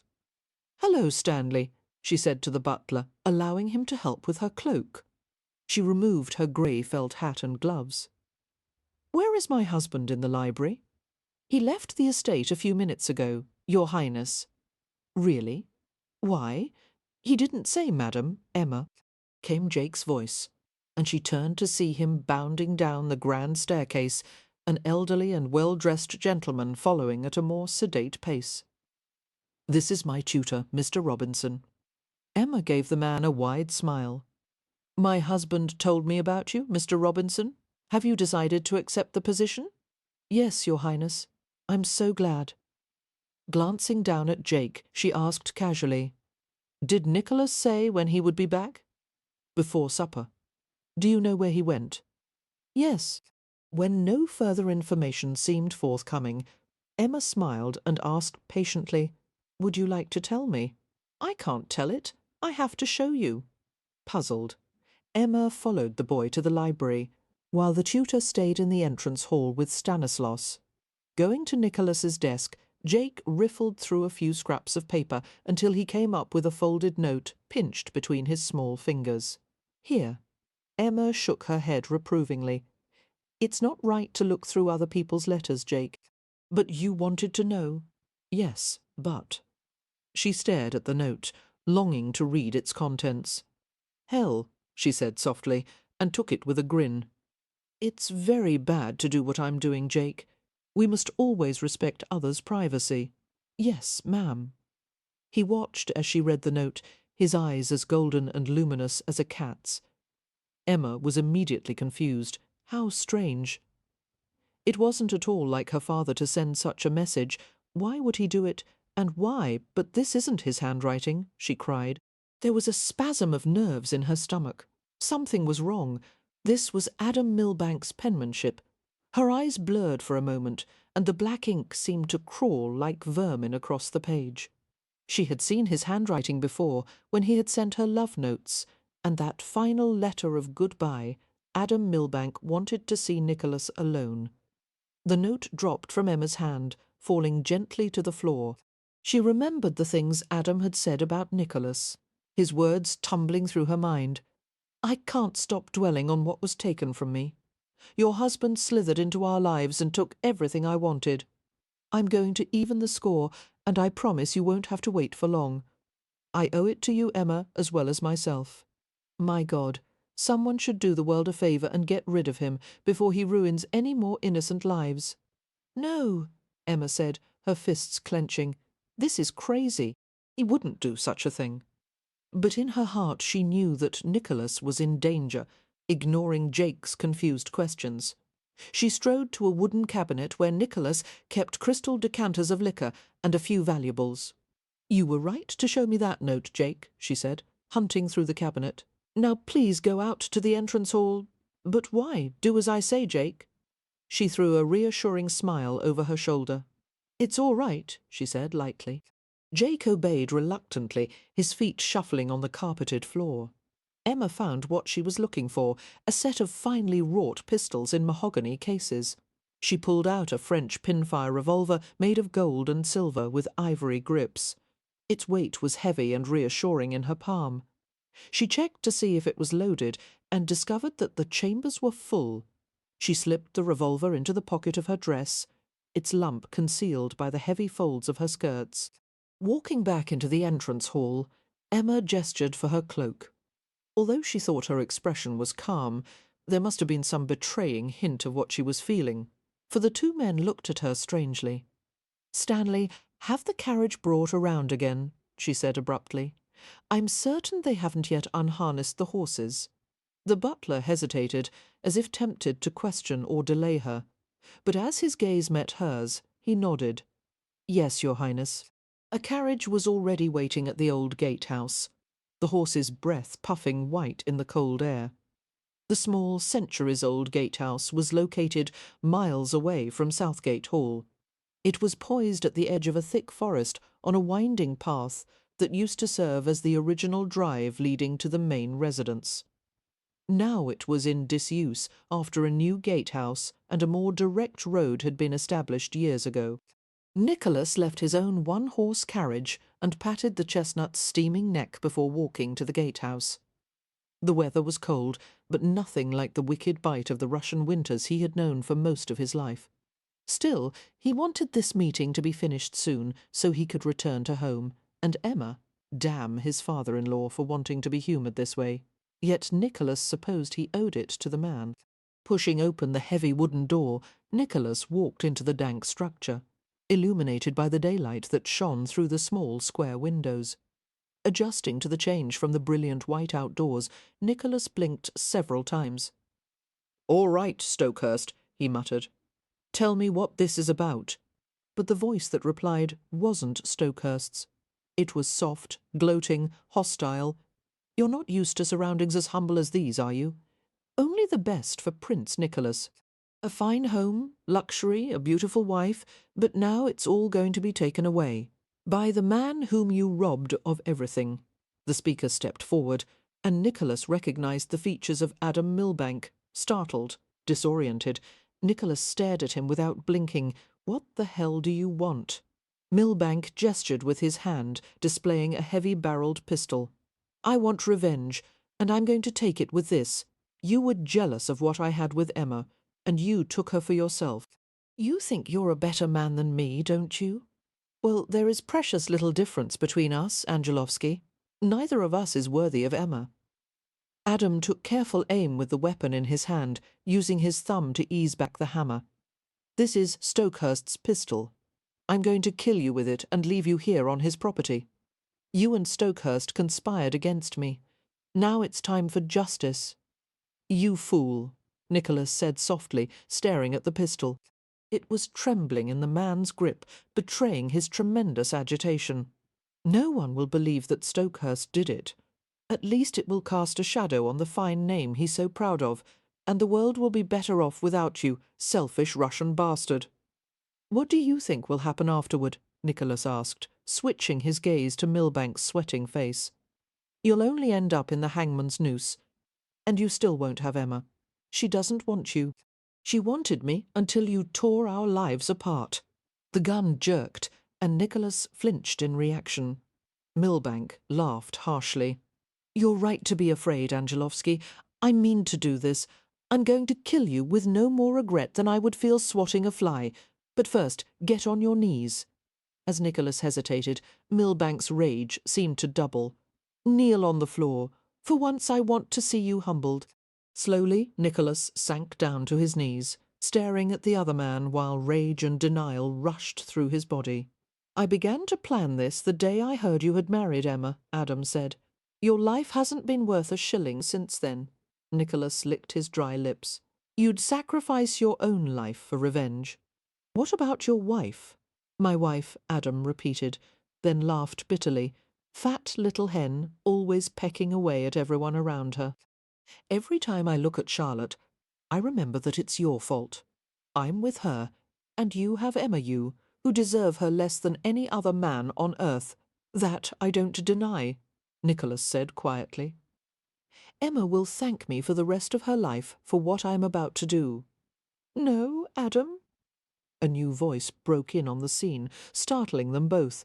They had been so intent on the exchange, neither of them had noticed the slim figure that had slipped through the partially open door.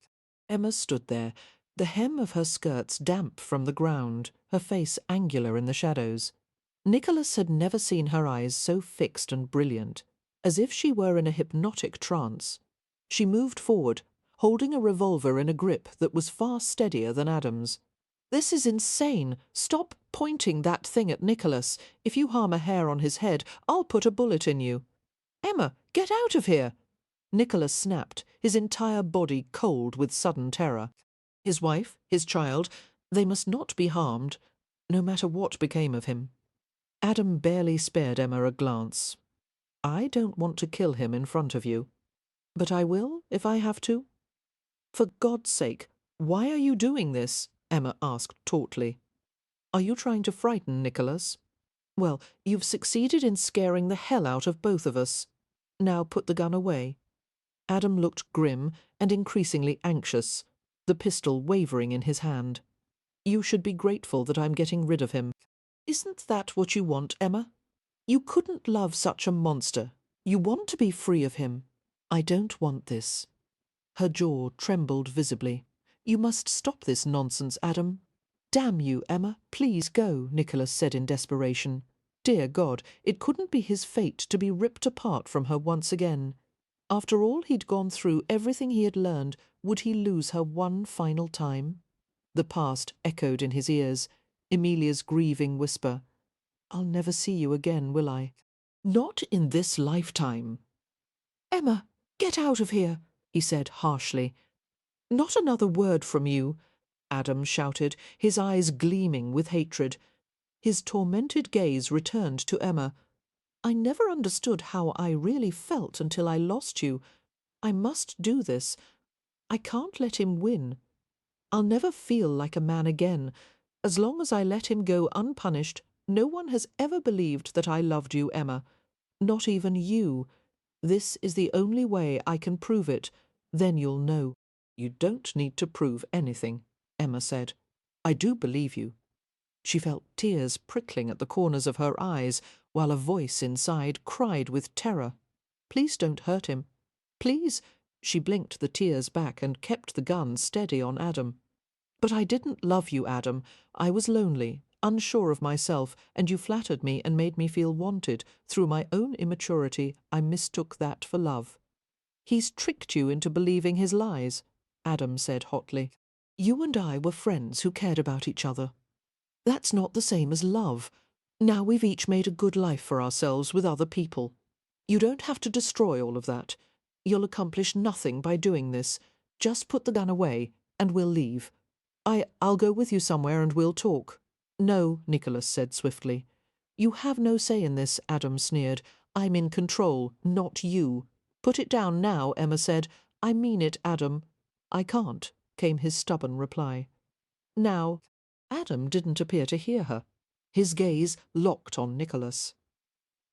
It's too late. For the rest of her life, Emma would remember the events taking place outside of time, seconds turning into hours, each move slow and visible and understandable. Whatever Nicholas saw in Adam's eyes, it convinced him that he was about to die. He turned his face toward Emma for one last look, his eyes pale and piercing. She squeezed the trigger of her revolver. The shot seemed unnaturally loud, echoing repeatedly through her mind. "Nikolai!" came a high-pitched scream, and much later she realized it had been hers. Adam was twisted around by the blow, the upper part of his shoulder opening with a red burst. His pistol went off, the shot flying wide. Instantly, the bullet buried itself in the wall behind Nicholas. Nicholas didn't move as Adam fell in front of him. He was frozen, his mind still numb with the expectation of death. He was curiously blind and deaf, lost in a dark void. Gradually his senses were restored, and he found himself still kneeling on the floor, with Emma crouched before him. Her hands were on either side of his face, and her breath was warm on his skin. "Nicky," she whispered, her blue eyes glittering with tears. "God, I love you."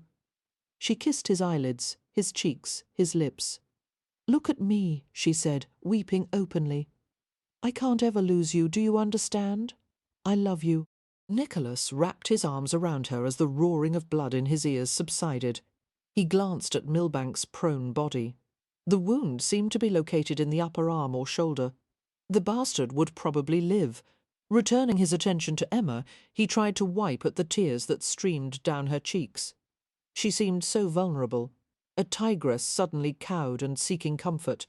There were no more defences between them. They clung together, whole at last, while the past fell away in vanquished tatters.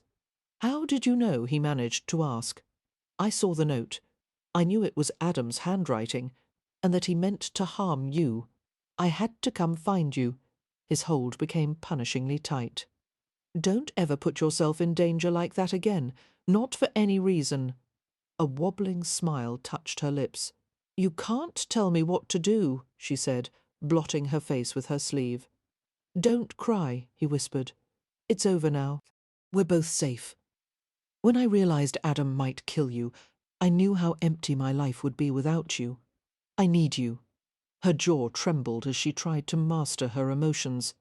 "So you'd better stay with me forever, Nicky, or I'll make your life hell." "You called me Nikolai," he said, stroking the curve of her wet cheek. "Did I?" Emma looked startled at that and thought for a moment. "Yes, I did," she said slowly. "I wonder why. Perhaps I'm beginning to believe in your dream." He didn't care about that anymore, not when the future was hanging ripe and sweet before them. "It doesn't matter, just as long as you love me now, Ruishka." "Yes," she whispered, pulling his head down to hers. Epilogue. In the months following Lord Adam Milbank's formal indictment and trial for attempted murder, his wife Charlotte found the scrutiny of the public, as well as the disdain of high social circles, too much to bear. She fled to her family and home in America, where the other Brixtons closed their protective ranks around her.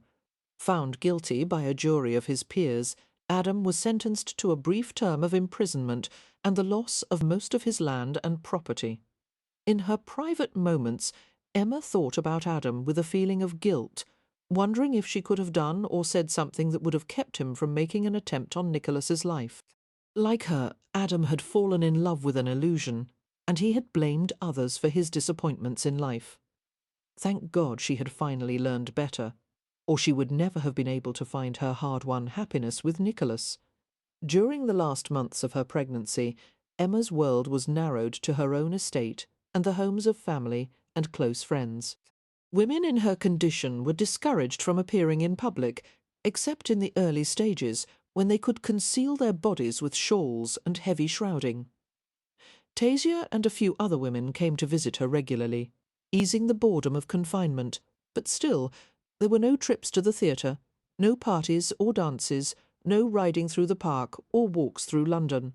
And worst of all, her work in the menagerie was all but forbidden. Nicholas had almost carried her bodily from the stables on the afternoon a new horse had been brought there. The bad-tempered animal had been mistreated by his previous owner until he had no trust left in humans. After he had kicked a stable hand who had tried to attend to his festering foot, Emma had gone to try to calm the animal. Nicholas, who had been alerted by a tattletale servant, came to the stables immediately. Emma had first been guilty and then defiant, as her husband had locked his arm around her back and steered her out of the building. "Just let me have a few minutes to gentle him," she said angrily. "I do it all the time with other animals. You've seen me. That damn horse has bitten and kicked everyone who's come near him." Nicholas replied curtly, pulling Emma along too fast for her to dig her heels in. "I can make decisions for myself," she persisted, although she knew he was right. "Not while you're carrying my child." It had taken a long time for her temper to cool that afternoon. Her anger was directed mostly at herself, and at the fact that for the first time in her life she was physically dependent on others. She tired so easily these days, and her usual free stride was now beginning to resemble the waddle of a duck. "It won't last forever," Nicholas murmured, coming to rest beside her as she settled in bed for an afternoon nap. He cuddled behind her spoon fashion, his hand sliding gently over her burgeoning stomach and breasts. Emma felt him smile against the back of her neck. "Soon you'll be back at work in the menagerie, getting bitten and scratched, and happily raking up manure." She sighed longingly at the thought. "It's not easy, you know, having the servants do the things I want to do myself. Not only that, but I'm getting so awkward and fat." He laughed softly, his palms settling high on her abdomen. "You're slender everywhere but here, Rushka. Not fat, but pregnant. Russians believe there is nothing more beautiful than a woman in your condition." "We're not in Russia," she grumbled. "We're in England, where an expectant mother is decidedly out of fashion." Nicholas began to knead the lowest point of her spine, finding sore places and massaging the stiffness out, until Emma sighed in contentment. "Oh, I do love your hands," she murmured, arching slightly. "Only my hands. Well, your hands are all I can feel at the moment. What about this?" He pressed his loins against her backside, making her aware of the hard length of his arousal. "I find you enchanting, beautiful, and very desirable," he said, kissing the side of her neck. "What do you think of that, little mother?" Emma smiled and wriggled slightly. "I think you're a strange man with perverse tastes." She eased onto her back and circled her arms around his neck. "And I'm very lucky to be your wife." 2 months later, Emma sat in bed and cuddled her infant daughter, while Nicholas sat beside her. With the tip of her forefinger, Emma brushed back the tiny fluff of red hair on the baby's head. The crescents of her red lashes fanned the pink curves of her cheeks. "What shall we call her?" she asked. "Somehow not one of the names I considered seems appropriate. I have one to suggest." Nicholas's hand settled on the blankets, covering the shape of Emma's knee. "I'd like to call her Mary, after your mother." Emma was silent for a moment, bending her head over the baby. When she looked back at Nicholas, her eyes glittered with tears of happiness. "Yes, I would like that. Her name will be Mary Nikolaevna Angelovsky. God knows she'll never learn to spell it." They were interrupted by a gentle tap on the bedroom door. "Yes?" Nicholas asked, turning to regard the maid who had appeared in the doorway. "Your Highness, a parcel was delivered for you not 5 minutes ago. Mr. Stanislaus said it was from Sir Almay." "Shall I leave it in the library, sir?" Emma watched as a peculiar blankness came over her husband's face. "No," he said, "bring it here." "What is it?" Emma asked when the maid had left. "Who is Sir Almay?" Nicholas seemed not to hear, but after a few moments he replied distantly, "The historian I hired to research the Angelovsky records in Russia." "Oh." Her gaze travelled from his expressionless face to the restless clenching of his fingers in the bedclothes. Then she understood. "You asked him to find out about Amelia?" "I had to." "Yes, of course." Emma reached for his hand, stroking the taut backs of his fingers. She could only guess what this meant to him.